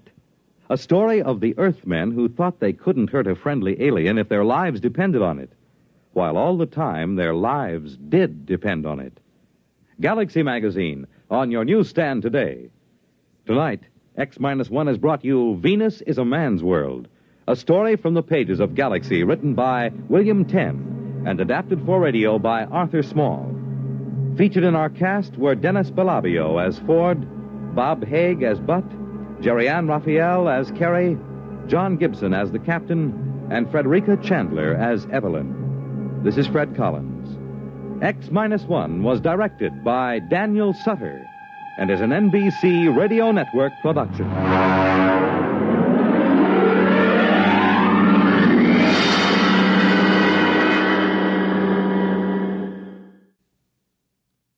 Next week, X-1 presents Trap by Finn O'Donovan. Fur hunters tangle with a bottle of firewater and a new kind of trap which catches more than they bargain for. We hope you'll be listening next week at this same time. This week, the Boy Scouts are celebrating their 47th year of service to American youth. Throughout the country, there will be open houses, courts of honor, indoor and outdoor campfires, cub circuses, scout expositions, explorer events, and other special activities.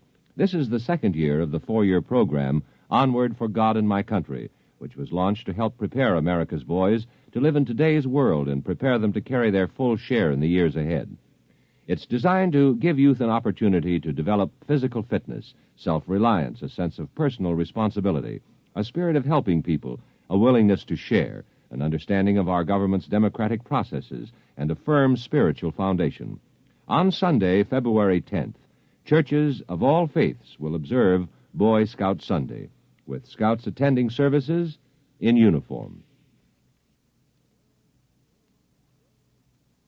The world on a new hotline. Listen for news on the hour and the exciting hotline service all day, every day, on most of these stations.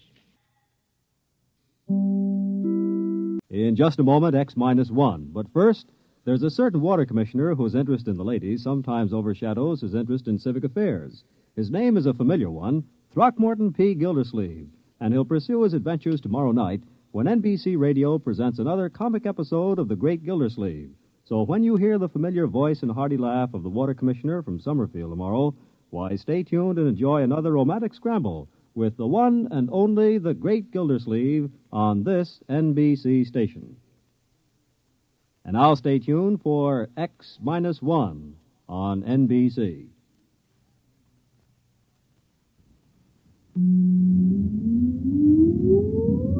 Countdown for blast-off. X-5, 4, 3, 2, X-1, fire.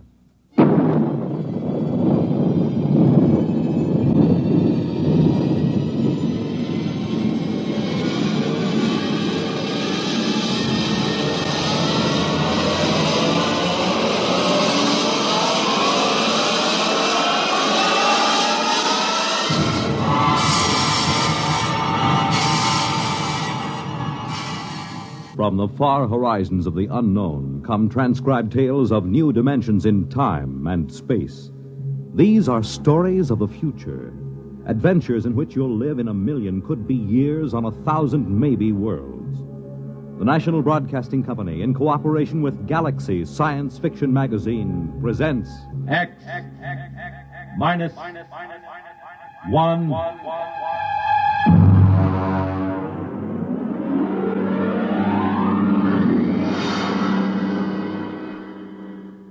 Tonight's story, The C-Chute, by Isaac Asimov.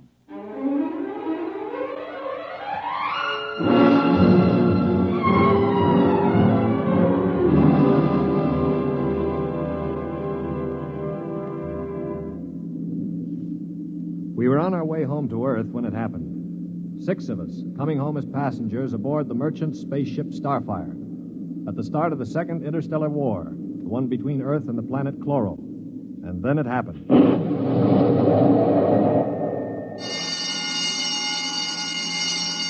Now hear this. Condition red. Condition red. We are under attack from a Chloran battlecruiser. All hands forward to battle stations. Passengers will remain confined to the after cabin. Condition red. We are being attacked. The interception by the Chloran cruiser, the murderous running duel of energy blasts and force field defenses.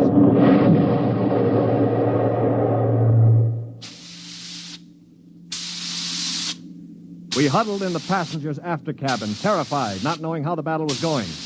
We could hear the desperate bursts of steam through the steering tubes as the Starfire maneuvered to dodge the enemy attacks. And then...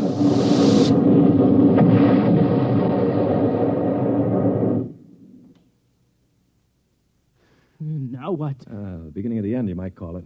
Well, what does it mean, Stuart? You were a space pilot? It means our generators have been drained of energy. We can't fight back. But, All right, monsieur, don't worry. They won't destroy us. They need our ship too badly. They'll simply board us and take over. But what about the crew? The crew, Colonel? If they have any sense, they'll surrender. If they choose to fight, they'll... Now, they're coming aboard. Now, be very still. Oh, Mother in heaven, help us. Be still. If only those fools on deck will surrender without a struggle. They are fighting. Yes, it's the end. We've got to help them. All right, don't open that door. We just can't let them die. You can't help them. I'm going. Stop him. All right. Aristide. Shut the door quickly. Aristide, my brother. That poor fool. I'll get them. My brother, I swear to you, I'll get them. Yeah, you better cover his body. The brutes. The monstrous green-skinned brutes. They're no more brutes than we are, Colonel. This is a war. Are you defending them? I'm merely pointing out the facts. I ought to strangle you. Why not save it for the chloros? I will. I promise you I will. Well, they're probably deciding right now what to do with us. We might as well settle down and wait.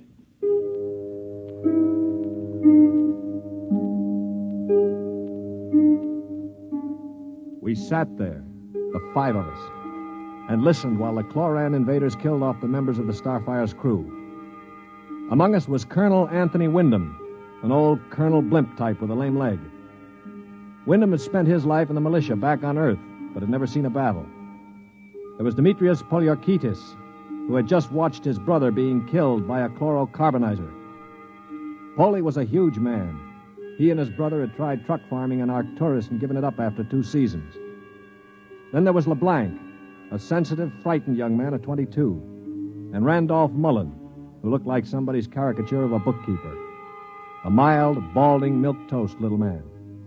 And there was myself, John Stewart. I was the only one who'd ever had contact with the Chloro people. I had a pair of artoplasm hands to prove it. It is quiet now. Yeah, they've finished with the crew. Mr. Stewart? Yes, Mr. Mullen. What do you think will happen next? Well, they'll put a prize crew of 2 aboard and take us to one of their home planets as prisoners of war. Only 2 of the Chloros will stay aboard? Well, 2 is all they'll need. Why, Colonel? You're thinking of leading a gallant raid to retake the ship? Well, simply a point of information, Dasher. All right, then let me give you another point of information. If you want to commit suicide quick, just open that bulkhead door. 3 steps inside, you'd fall on your face. But why? Don't you smell anything, LeBlanc? Get close to the door. It smells like gas. Yeah, it is gas. Chlorine gas. They breathe it like we breathe oxygen. They've chlorinated the whole crew's compartment. One big whiff of that and we'd all be dead. So just forget about rushing the chloros. How do you know so much about their habits, Stuart? I lived on a chloro planet for 6 months. You see these hands? They were mangled in the oxygenating machinery of my own quarters. They grew these artoplasm things and operated. They're weak, but at least I have hands again. Monsieur Stewart. Yeah. Will they kill us? No. Why do you say that? Because, in their own way, they're gentlemen. Probably will be interned for the duration. You call them gentlemen. After they kill my brother in cold blood, you call them gentlemen. You know, Stuart, you sound more and more like a blasted Greenie sympathizer. Blasted, man. Where's your patriotism and loyalty? My loyalty is where it belongs, with honesty and decency, regardless of the shape of the being it appears in. This is a ridiculous war. Why are we fighting these people? We can live only on planets with oxygen, and oxygen is poison to them. They can live only in chlorine atmosphere, which is deadly to us. Yet we're fighting them over a bunch of worthless asteroids that neither of us can live on comfortably. Well, it's a matter of principle. It's a matter of stupid pride and greed. I don't like what you say, mister. Why not? Because you talk too nice about these greeny scum. They're good to you, eh? Well, they weren't good to my brother. They killed him. And I think maybe I'll kill you, you rotten greeny... Holy... Mullen, grab him. I can't break his hold. They are coming in. Holy, let him go. They saved your life this time. But when I'm finished with them... Quiet. I think they're opening the lock. Well, don't get between us. Foley, don't lose your head. They'll kill us all. I greet you, Earthmen.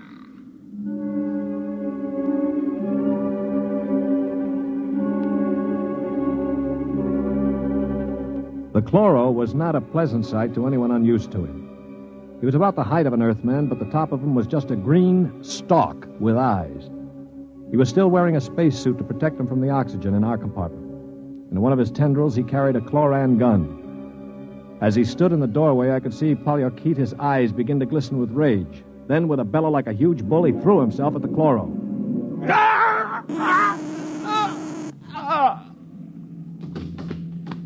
He is not dead, merely temporarily paralyzed. You five will remain together as prisoners of war. We expect to reach our own planet within several weeks, your time. There you will be interned for the duration of the war. If any of you attempts to leave this compartment, we shall be forced to destroy you. That is all I have to communicate.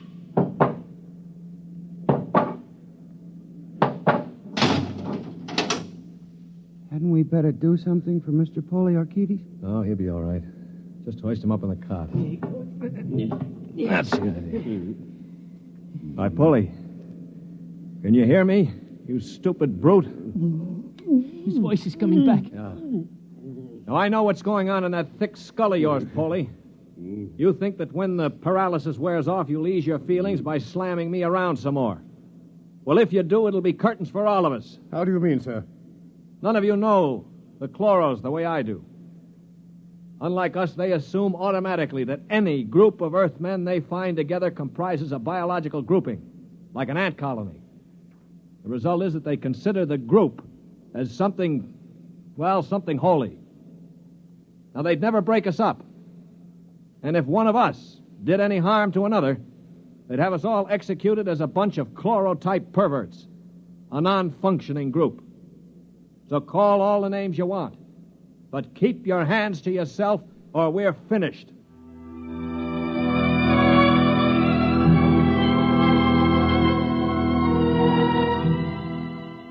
My little speech had a sobering effect on the group. For the next 24 hours, we did little besides eat our rations and think. I tried to evaluate them. The colonel I had figured for an old windbag. Polyarchetes was a hate-filled brute. LeBlanc would crack first. He was like a frightened child. Mullen was a nonentity, a mouse instead of a man. Everything he did seemed prissyish. His voice had the quality of furtively rustling underbrush. How long did you say the trip would take, Mr. Stewart? Well, the chloro said about 2 weeks. Gentlemen, if I may interrupt. Colonel? Now, it has occurred to me that perhaps you know of some weakness that might enable us to overcome these chloros. The only weakness they've got is that they can't stand oxygen. Oh, but there must be some way to get the best of them, man. After all, there are only now, look, two. Before I answer, Colonel, I have to know your motive. Is it to save your own skin or help Earth win the war? Oh, dash it, man, to help our side, of course. What we're looking for is the way to save the ship for Earth without losing our lives, yes? Well, all right, let's take a vote then. LeBlanc? I have a wife waiting on Earth, Mr. Stewart. I do not want to die. Uh-huh. Hero number 1. What about you, Mullen? I don't see how we could accomplish it without... Hero number 2. Well, Polyarchetes? When I kill Chloros, it will be with my bare hands. On their planet, I will kill dozens, I promise you. 3 down. Well, Colonel, don't you want to march to glory, an old militiaman like you? Your attitude is very cynical and unbecoming, Stuart. I see. Well, then I'll have to blow the ship up myself. Stuart! Don't worry, Colonel. I don't intend to be a dead hero. Of course, there is a way we might do it.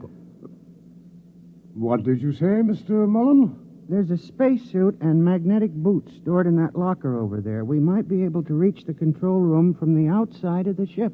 The outside? But how would we get outside? Well, this compartment has a C-Chute. It must. What is a C-Chute? A C-Chute, my boy, is a casualty chute. It doesn't get talked about much, but all the main compartments have them. They're just little airlocks down which you slide a corpse. Burial in space. Oh, blast it, Mullen. Suppose you did get outside. How could you re-enter the ship? Through the steam tubes, the ones they use to guide the ship. Wait a minute, Mullen. What do you know about steam tubes? I thought you were a bookkeeper. Well, on Arcturus, I got interested in spaceship models. I studied all about them. On my own time, of course. Yeah, naturally. At any rate, I learned that the steam tubes have an access vent directly to the control room for repairs and so forth. And the chloros, they are in the control room. What do you think, Stuart? Well, it's a video sort of idea, but it might just work. We could get permission from the chloros to open the C-Chute and bury Paulie's brother. And one of us could slip into it, work forward, and climb up through the steam tube. The question being, which one? What about you? You with your loud talk and your sneers. I'm no hero, Paulie. I've already said that. My object is to stay alive. The steam tube let go while you were in it, you'd be broiled like a lobster. Well, how about the colonel here? If I were younger, blasted, I'd trounce you. You know very well with my injured leg. Yeah, of course. Not to mention my artificial hands. Well, now, what unfortunate deformities do the rest of us have? Paulie? You just keep talking, Mr. Big Mouth, and pretty soon we'll kick your teeth in. Of course, that's your standard reply to everything, isn't it? LeBlanc, will you do it? I cannot. Not even to get back to Denise? Please, I cannot. LeBlanc needn't go. I'll do it. What? After all, it is my idea. Wait a minute. Are you serious, Mullen? Yes. Well, how?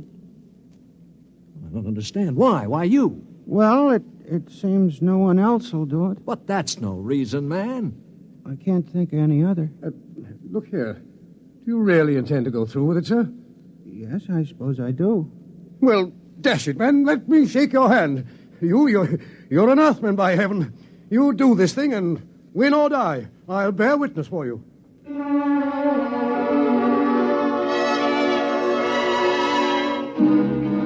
It was quite a moment. Mullen the mouse had suddenly turned into a man. He just stood there awkwardly while the colonel puffed his hand. Poliorketis seemed stunned. LeBlanc was wide-eyed. And I? Well, I was in a peculiar position, one in which I rarely found myself.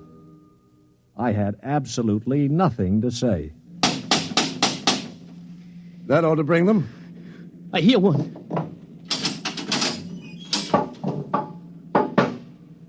What is it, Earthman? One member of our unit is dead, as you know. We request permission to jettison his body out of the casualty chute. You may do so. You'll have to open the chute lock from the control room. I will do so. Is there anything else? No. Nothing else, thank you.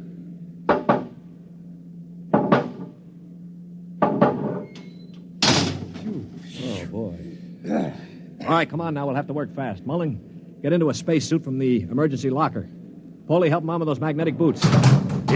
Hurry. I'm working as fast as I can. The arm. There. All right, give me the helmet. The helmet?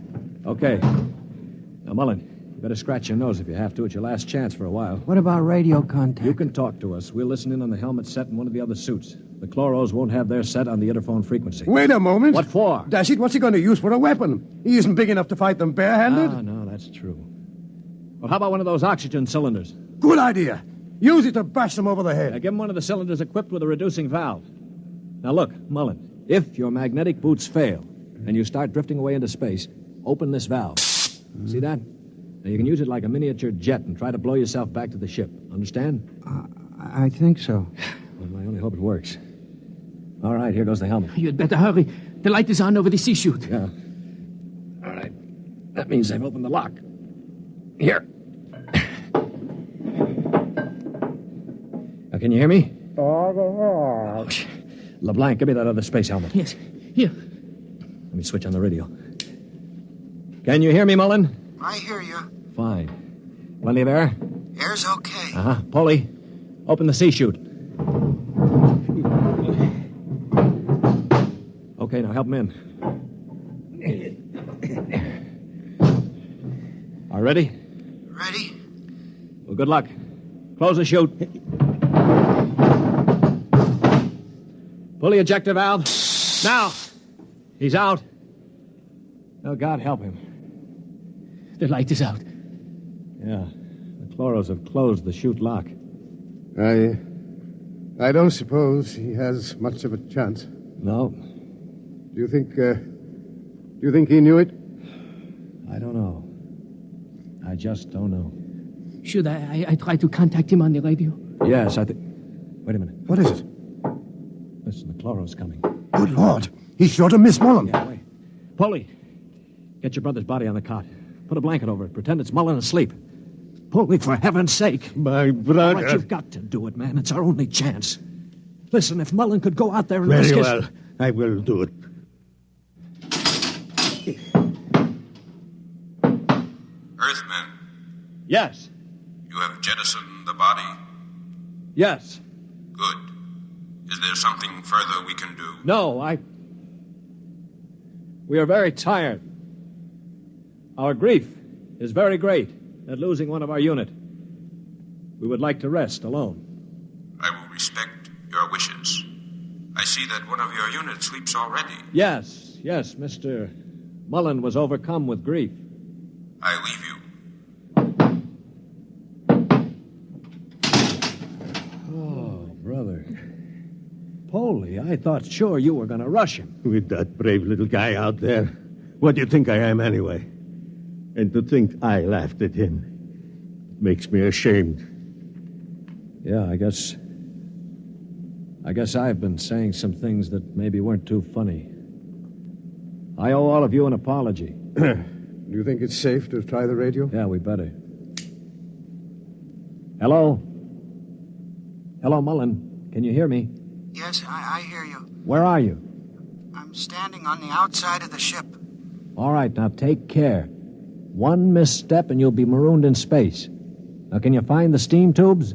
I think I've found one of them already. I can feel the rim. I just hope it doesn't let go when I get inside. Be careful. I'm going into the tube now. I can feel the ladder rungs they use to repair the inside. Yeah, well, keep in contact. I'm in the tube now. Good Lord. They've let go with a blast. Yeah, well, it may be the starboard tubes. Mullen! Still here. They use the other tubes, fortunately. Now, if they don't try to correct for over-deflection... Yeah, keep moving. I seem to be... Wait.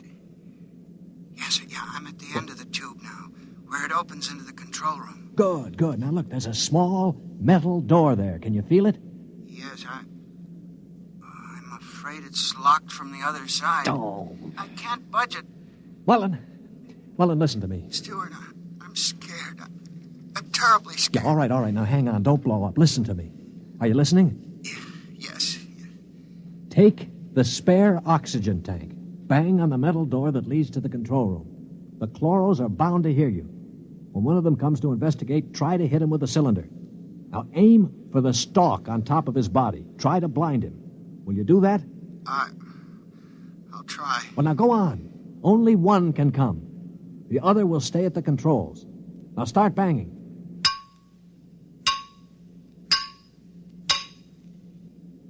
Any luck?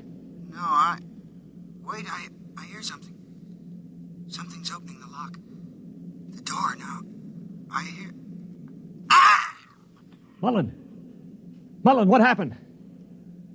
Mullen, can you hear me? Mullen!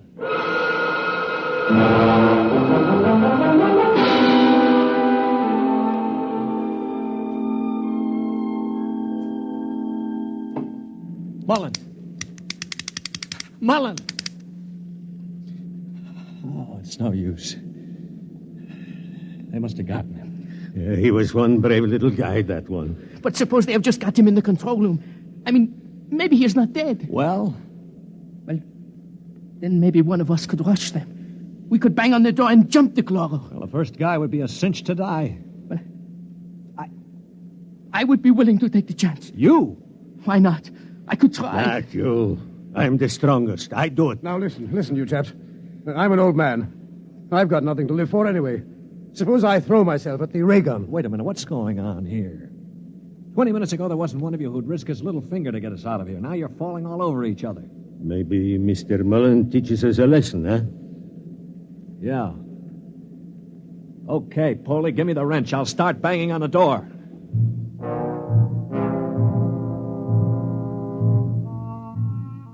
They say that selflessness is contagious. I guess maybe it is. I'd been a cynic all my life, a man who believed in nothing. Well, I'd come face to face with 4 human beings who proved that I'd been living a lie. I knew what I was going to do now. When the chloro came to investigate our compartment, I had it all planned. If only my poor, weak hands would hold out long enough. Ready? Ready. Here goes. That should bring him. Try again. Wait, listen. Shh.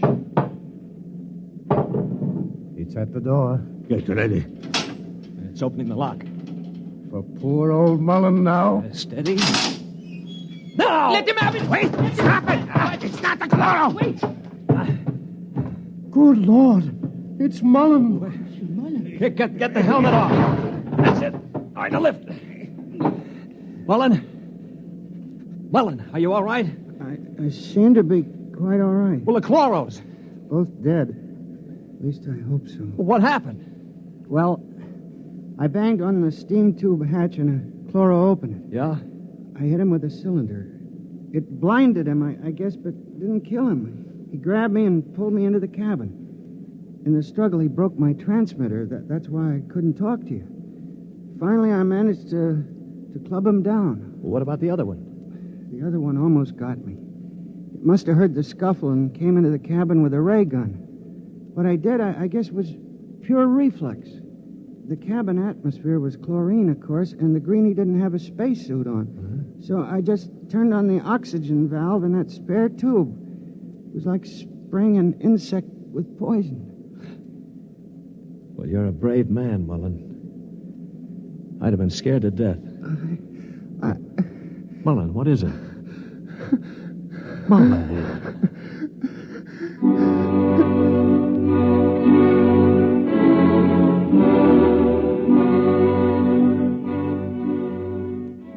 An hour later, false hands and all, I was at the controls of the ship, headed for Earth. We'd gotten rid of the chlorinating equipment and restored the oxygen naturally. Mullen was asleep in the cabin under a sedative, or so I thought until the cabin door opened. Mullen, for Pete's sake, get back to bed. No, I'm quite all right now, really. Do you mind if I watch how you operate the ship? No, not at all. Sit down. You know, I guess I owe you an apology. I didn't think too much of you. That's your privilege. No, it isn't anybody's privilege, Mullen, to despise another. For years now, I've abandoned hope of finding any decency in human beings. I owe you a vote of thanks. You embarrass me, Mr. Stewart. I didn't do it for any heroic reasons, I assure you. Far from it. Well, why did you do it, Mullen? That puzzles me very much. Well, Mr. Stewart, I'm a bookkeeper. 17 years ago, I left Earth to work on Arcturus. I never made much impression on anybody on Earth, although I wanted very much to have people like me. Well, about a year ago, I started to write to my family again. Don't ask me why. And then I asked for a leave of absence to go home after 17 years. Well, I still don't understand. It wasn't patriotism or love of a woman or money or any of those things. What was it? Mr. Stewart, haven't you ever been homesick?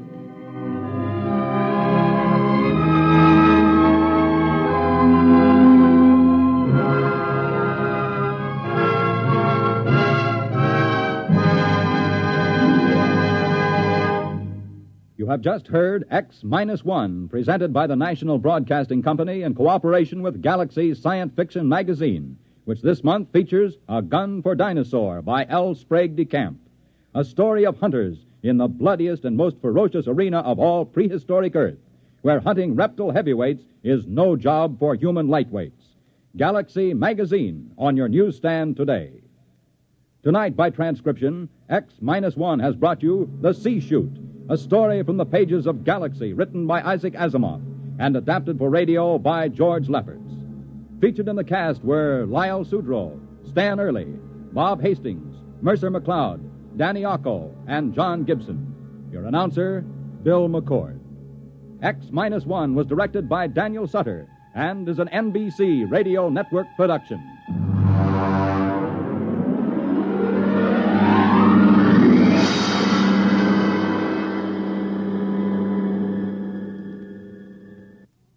Next week, on a distant planet in a forgotten colony of Earth, a man is ordered to commit a murder. Listen to Skulking Permit on X-1 next week.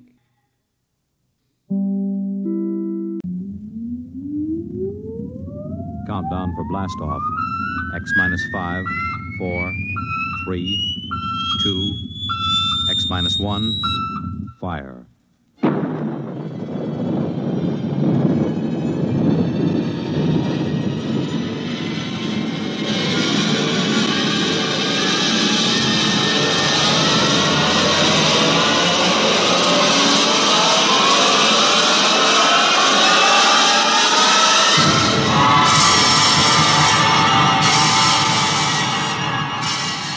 From the far horizons of the unknown come transcribed tales of new dimensions in time and space. These are stories of the future, adventures in which you'll live in a million, could be years, on 1,000 maybe worlds. The National Broadcasting Company, in cooperation with Galaxy Science Fiction Magazine, presents X-1.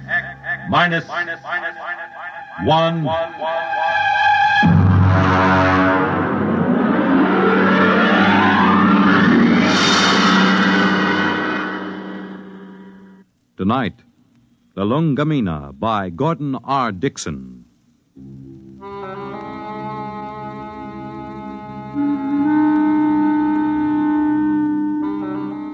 Blame Clay Harbank, if you like, for what happened at Station 563. Or blame Bill Peterborough, the one we called the Kid. I blame no one. I'm a Dorsai man. That means I was brought up on one of those tiny planets a million light years from nowhere. Being a Dorsai man is quite a responsibility. We are a very polite people. We have to be. Because when we get angry, we fight to the death.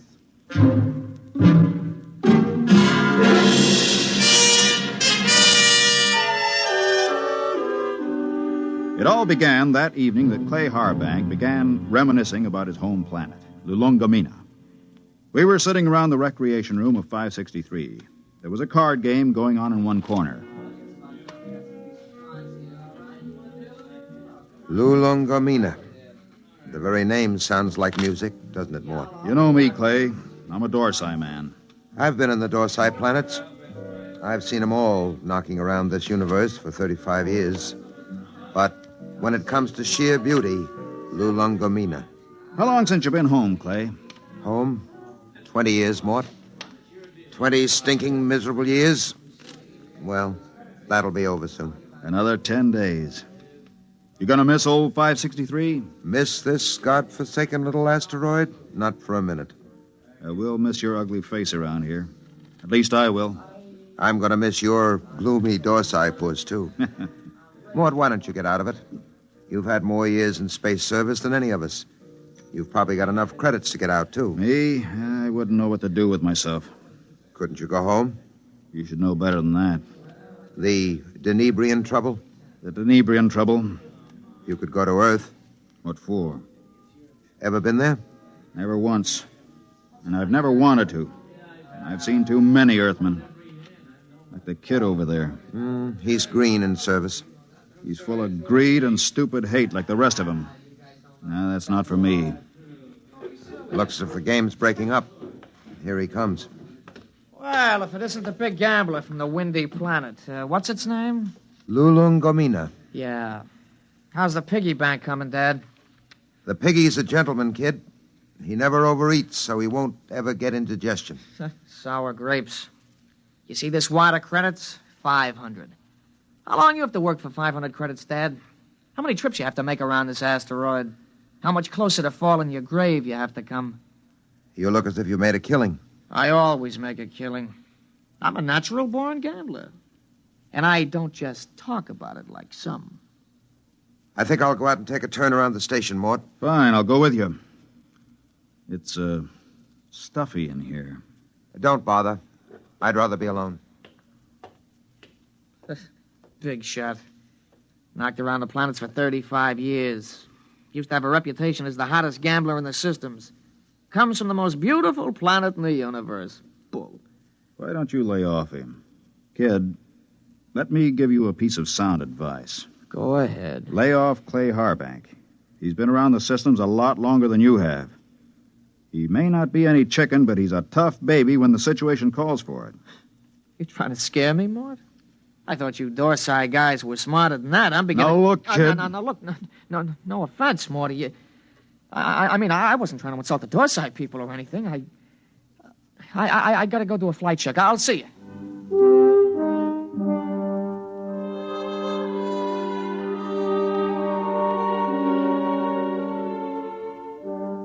We were in bad shape.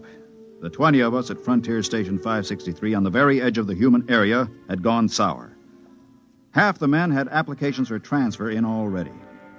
What I told the kid about Clay being tough, well, that was a bluff to keep him off.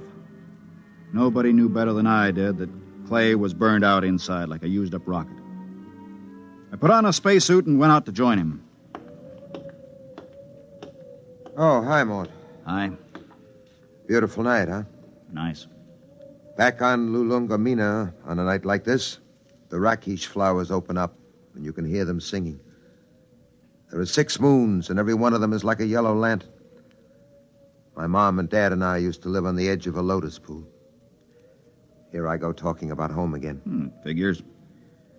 A guy who's been saving up for 10 years to get home is bound to start thinking about it when the time comes. I wish you could come with me, Mort. Clay, tell me something. Yes? Do you ever get the urge to gamble again? Do I get the urge to gamble? Mort, you ever watch a man who's been on PON for a while? When he's broken the habit, you can't get him near the stuff. He despises it. And yet, the same man is liable to go back on with no provocation. Well, that's the way it is when you've gambled all your life. I figured. Maybe that's why I keep talking about home. Every time I hear the kid flipping those cards in the recreation room, I start talking about home. Have you noticed? I've noticed. But this time I'm going to make it, Mort. I tried 3 times before. This time I've got the dough, and I know I'm going to make it. I think you will, Clay. You know what did it? No. Lulungomeena. That's what saved me this time. The thought of that beautiful planet. Well, when you get there, you can send me a photo tape. At the rate we get visitors, it should reach me in 5 or 6 years. You'll be out by then. You'll be home. I'll never go home, Clay. Never. Well... That's Red 4. Screens must have picked up a ship in the galaxy. Maybe we'll get a visit. Keep us from going loco anyway. Coming in? No, I think I'll stay out a while.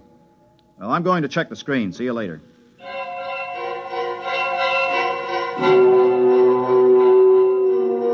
Red 4 meant simply that a ship was entering the galaxy. The chances of it touching down on 563 were pretty remote, unless it happened to need a clearance for Earth or Mars. The screen was black by the time I got there, but the kid was filing a report. Oh, hiya, Mort. Hey, what's a Hixabrod like? Why? We're having one for a visitor. You don't say. I just came in over the receiver. What'll he be like? A Hixabrod? Stiff as a poker, proud as Lucifer, honest as sunlight, and tight as a camel on his way through the eye of a needle. What do they look like? Oh, they're kind of humanoid, but they have a deadpan face that never changes, like a mask. Well, they're a little scary, I hear. That's the green skin and the scales. Also, they run about 8 feet tall. I wouldn't tangle with one if I were you. Back on Denebria once, I saw a Hixabrod rip a man to ribbons with its claws. Why? The man made the mistake of insulting Hixa. That's one of the twin planets they come from. Pretty touchy, aren't they? Not really. They're a very level-headed race. You know the Hixabrod reputation, don't you? No, you didn't hear much about them on Earth. Well, they're the first and only mercenary political arbitrators in the known universe. A Hixabrod can be hired, but he's absolutely incapable of being influenced or bribed. He tells the cold truth and nothing but the cold truth. And, brother, when a Hicks abroad tells you the truth, it's plenty cold. It really lets you have it, huh? They're a small race and very much in demand. If some kind of political dispute comes up from planetary to inter-alien, both sides hire a Hicks abroad to represent them. That way they know the other side is being completely honest. Oh, that's very interesting, you know. Very interesting.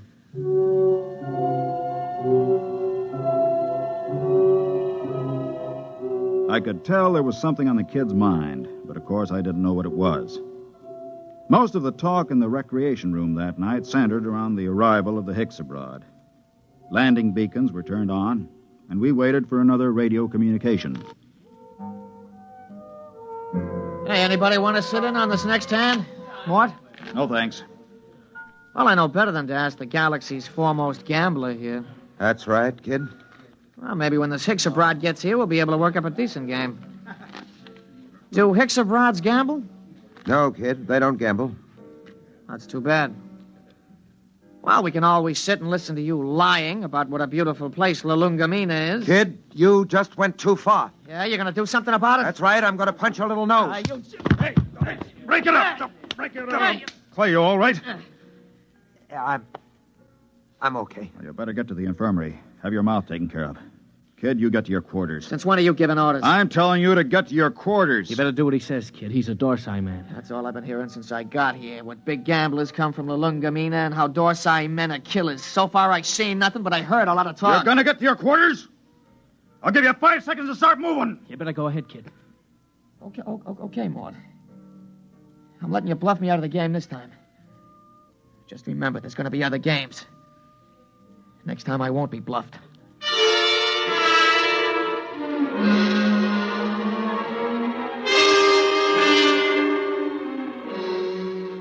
He left the recreation room. I felt a slight and not unpleasant shiver run down between my shoulder blades, and my eyes were still hot. I'd almost lost my control that time, and my senses told me I'd better be careful. For the next 3 days, the tension of 563 was almost unbearable. Clay Harbank seemed to age 20 years after the kid knocked him down. Now hear this, all personnel. Now hear this, all personnel. A ship is approaching for flight check. A ship is approaching for flight check. Report to Central. Report to Central. Well, this is it, Clay. We're getting the Hicks abroad. Seems almost like home having a Hicks abroad with us. They're all over the Tarsian system, you know. You speak Hicks abroad? You have to on Lulungomeena. Oh, I didn't know that. I picked it up during the 3rd exploration. Long time ago, huh? We're not getting younger, Clay. Yeah. I found that out. Ah, don't take it so big. He's just a punk kid. Sure. And I'm just a dumb old man. Ah, forget it. Ah, that's touchdown. You ought to be here in a minute. That does it. He's down. Look at that ship, huh? Let's go. You'll need some help with his baggage.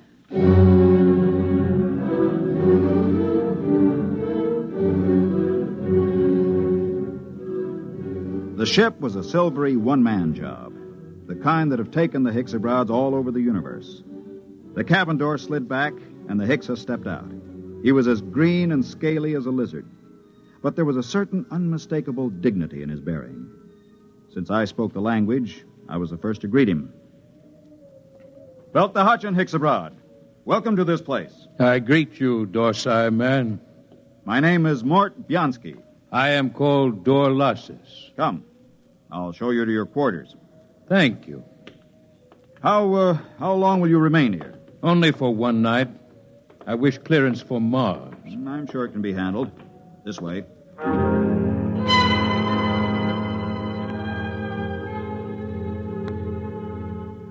I wondered how he knew I was a Dorsai man. And then it seemed obvious. My broken nose, the scars, the lined face. Nobody could mistake a human from the Dorsai planets. Still, it scared me a little. I kept wondering if he had anything to do with interplanetary police. I tried to put it out of my mind. It was no use.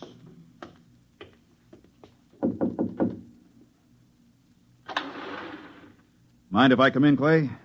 Sit down. Have a smoke. Thanks. Where's the Hicks-abroad? In his room, getting cleaned up for dinner. Strange guys, aren't they? Well, there's something even stranger going on. What's that? The kid's in there with him. With the Hicks? Mm-hmm. What do you suppose they're talking about? I don't know. I wish I did. Kid's probably trying to get the Hicks into a dice game. I doubt it. What's on your mind, Mort? Clay, you've been around. Are there any Hicks-abroads in interplanetary police? A few. Why? I don't know. I just had a feeling, you know. You're dreaming up bogeymen. Maybe. Besides, you're not in any trouble outside the Dorsey system. I killed a human, Clay. Not deliberately? In a rage. Happens all the time on Dorsey, doesn't it? Not to an officer of Intergalactic. Besides, that was 25 years ago. There's no statute of limitations in the systems. Nobody knows but me, right? You don't have to be clairvoyant to wonder why a man hasn't been back to his home planet for 25 years. You, think the kid... I don't know. He's got no love for me. Still, he doesn't know anything. How would he know this Hicks-abroad is an agent, if he is? Couldn't say. Where are you going? Well, I think I'll take a look at that message the kid filed. The one we got when we first picked up the Hicks-abroad on the screens. Let me know what you find, if anything.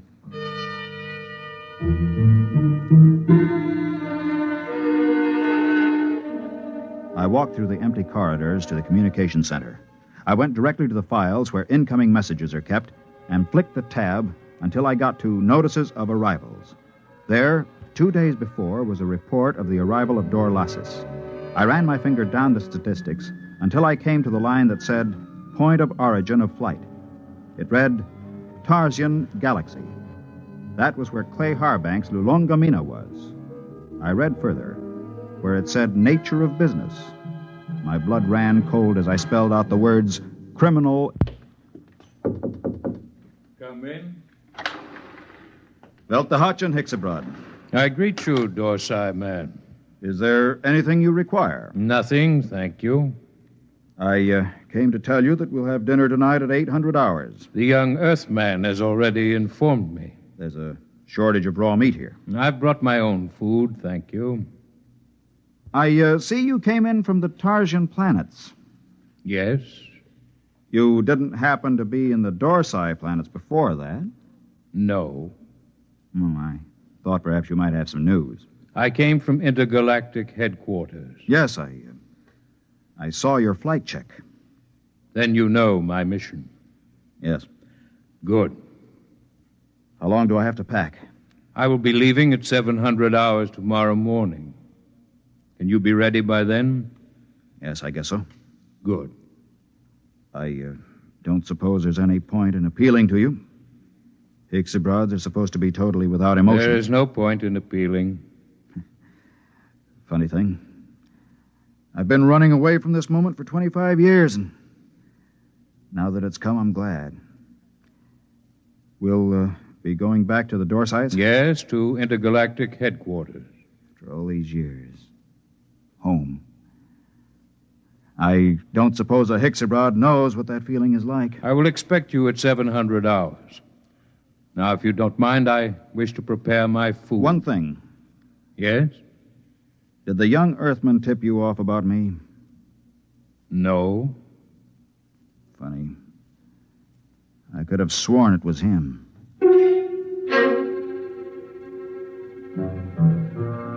That was that. When a Hicks-abroad tells you no, you can bet your life he isn't lying. I began to wonder how they located me. I began to wonder what he and the kid had talked about. I began to wonder a lot of things. Well? He's an agent for Intergalactic. Well, that doesn't prove he's after you? He is. How do you know? I just talked to him. Lord in heaven. It isn't so bad, really. Just think, I'll be going home. I'm going to kill that kid. Clay. I'm going to kill him. Clay, listen to me. The kid didn't turn me in. You said... I said he was talking to the Hicks. I just asked him. And the Hicks told me it wasn't the kid. They don't lie. So don't go blowing off. It's going to be hard. 10 days. It doesn't have to be 10 days. What do you mean? How many credits do you need to buy your way out? Another 500. Next payday. Don't wait. Don't wait. I have over 900 credits. I'll turn them over to you. Mort. Listen, I don't need them. You can pay off tomorrow and fly as far as the Tarzan chain with me and the Hicks. It's a very nice thing, Mort. Will you do it? I'll think about it. Let you know after dinner.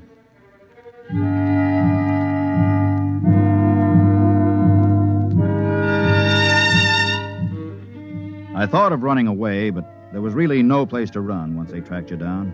And the Hicksabrods were utterly relentless once they'd agreed to bring a man in. Since they had no feelings, they made no judgments. They were absolutely certain that a man would get a fair trial. I packed my stuff and went in to dinner. The Hicks-abrod was at the head of the table eating his raw chinsu meat. Pass the gravy, please. Dorlasis. Yes? They tell me that the Hicks-abrod home planet is a very beautiful place. It is true. Well, I'm from Earth myself. Yes. I'm curious to know what this beautiful planet of yours looks like. The kid's pretty talkative tonight. What's cooking? I don't know, but I don't trust it. The flora and fauna are maintained in excellent natural balance. No local surplus has exceeded 1% of the normal population for the last 60,000 years. Life on Hixa is predictable. The weather is controlled within the greatest limits of feasibility. The symmetry of the landscape is without parallel in the universe. Very pretty picture. Very attractive home world.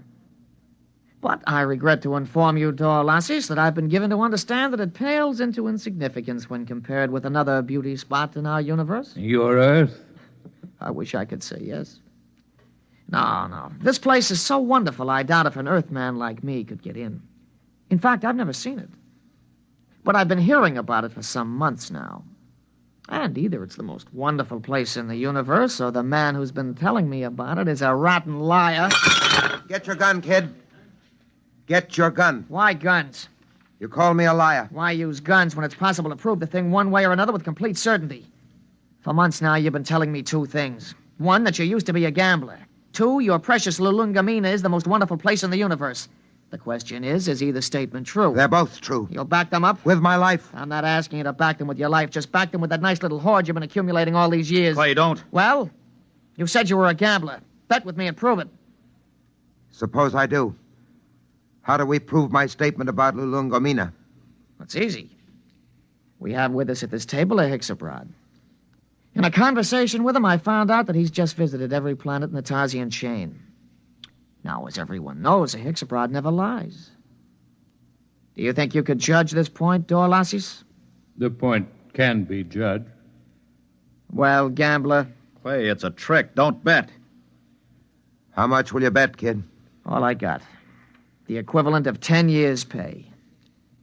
Well? You're on. Dorlasis, okay if I question you? Proceed. You've been to the planet in the Tarsian chain, which this man calls his home? I must ascertain the position of the planet. The fourth planet. Ah, yes. The one with 6 moons. That's it. I've been there recently. As you well know, since we spoke of it only this afternoon. We did speak of it, that's true. Now, will you tell me, you know the planet? Yes. You know its geography? I do not repeat myself. Is it a large planet? No. Is it a rich planet? No. Was there not a rain of radioactive fallout from an explosion of a nearby star only 5 months ago? There was. Did it not destroy every piece of vegetation and leave this planet a gutted, smoking ruins, charred and ugly? It did. Well, gambler? You haven't asked him the main question yet, kid. Would you like to ask him? All right. Hicks-abrod, the question to be judged is this. Is Lulungomeena the most beautiful and the most wonderful place in the universe? Yes. It is. What?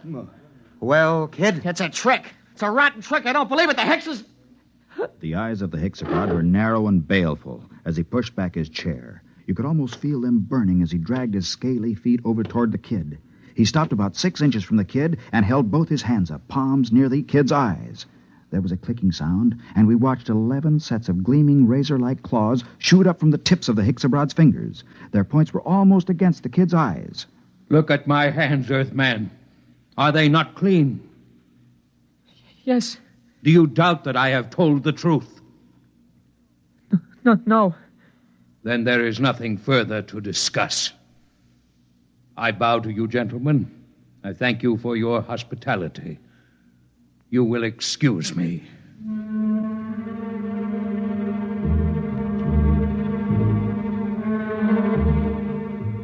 We stood around and watched that proud, frightening figure drag itself out of the room. The kid was trembling like a leaf as he drew a bank draft for 10 years' pay and handed it to Clay Harbank. The next morning, Clay and I boarded the Hicks Abroad ship, and 4 days later, we touched down at the outer planet of the Tarsian chain. Well, this is where I get off, Mort. I don't know what to say, really. I guess you know how I feel. Think I do, Clay. Let's just say so long. There will be no need for goodbyes. What? Both of you are leaving the ship here. But I thought I intend to return to intergalactic headquarters empty-handed. Empty-handed? But they'll question you. What will you tell them? The truth, of course. But you have told me nothing. But I assumed... I am not interested in your assumption. You asked me my mission. I told you it was a criminal investigation. You said you assumed you would go back with me, and I told you when my ship was departing. There is nothing more to be said. But surely you know Mort, don't say anything. The Hicks Abroad deals only with facts, what is absolutely known. They're the most literal beings in the universe. Let it go at that. Goodbye, gentlemen. I am grateful for the pleasure of your company.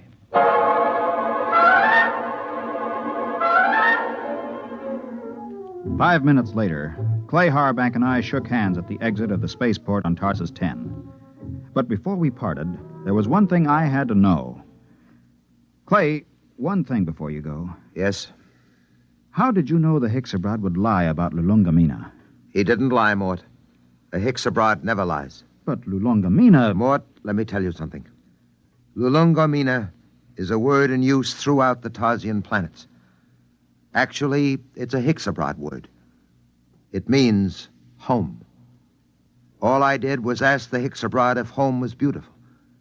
He simply said yes. And the Hicks Abroad, as everybody knows, doesn't lie.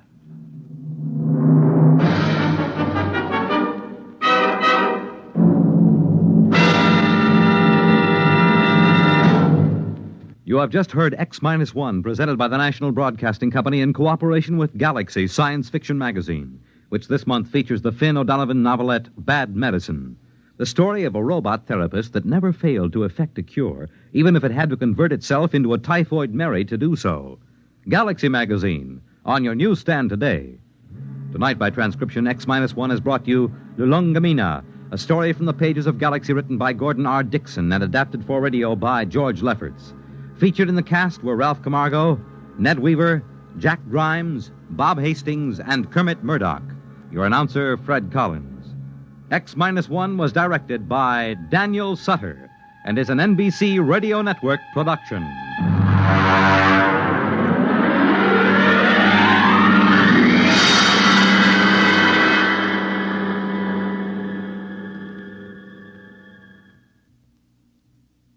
X-1 came to you from our Radio City studios in New York. Next week, listen to Project Mastodon, Clifford Seamock's story on X-1. Follow the news with Chet Huntley tonight on the NBC Radio Network.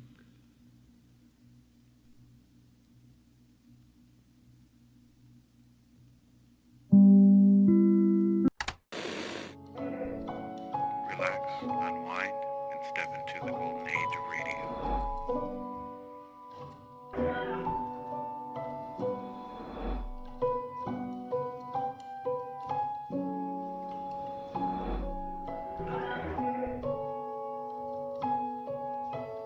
You're now listening to Golden Radio Hour.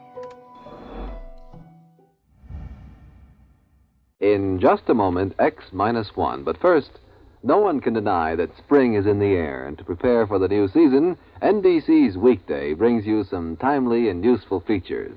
One is a new series with Phil Lampe on gardening tips for both city and country dwellers. The second feature brings you hints for the best use of leisure time. And you can also bet that Joe Copeland, famous dress designer, will enlighten you on the spring fashion picture when she appears on tomorrow's show. Listen in and hear it all on NBC's weekday tomorrow morning. And now stay tuned for X-1 on NBC. Countdown for blast off.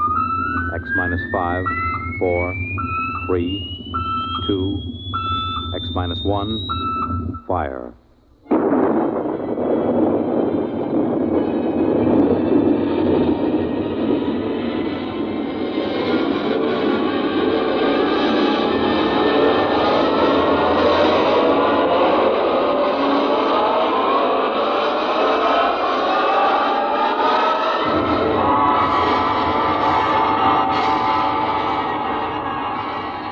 From the far horizons of the unknown come transcribed tales of new dimensions in time and space. These are stories of the future, adventures in which you'll live in a million, could be years, on 1,000 maybe worlds. The National Broadcasting Company, in cooperation with Galaxy Science Fiction Magazine, presents X minus 1.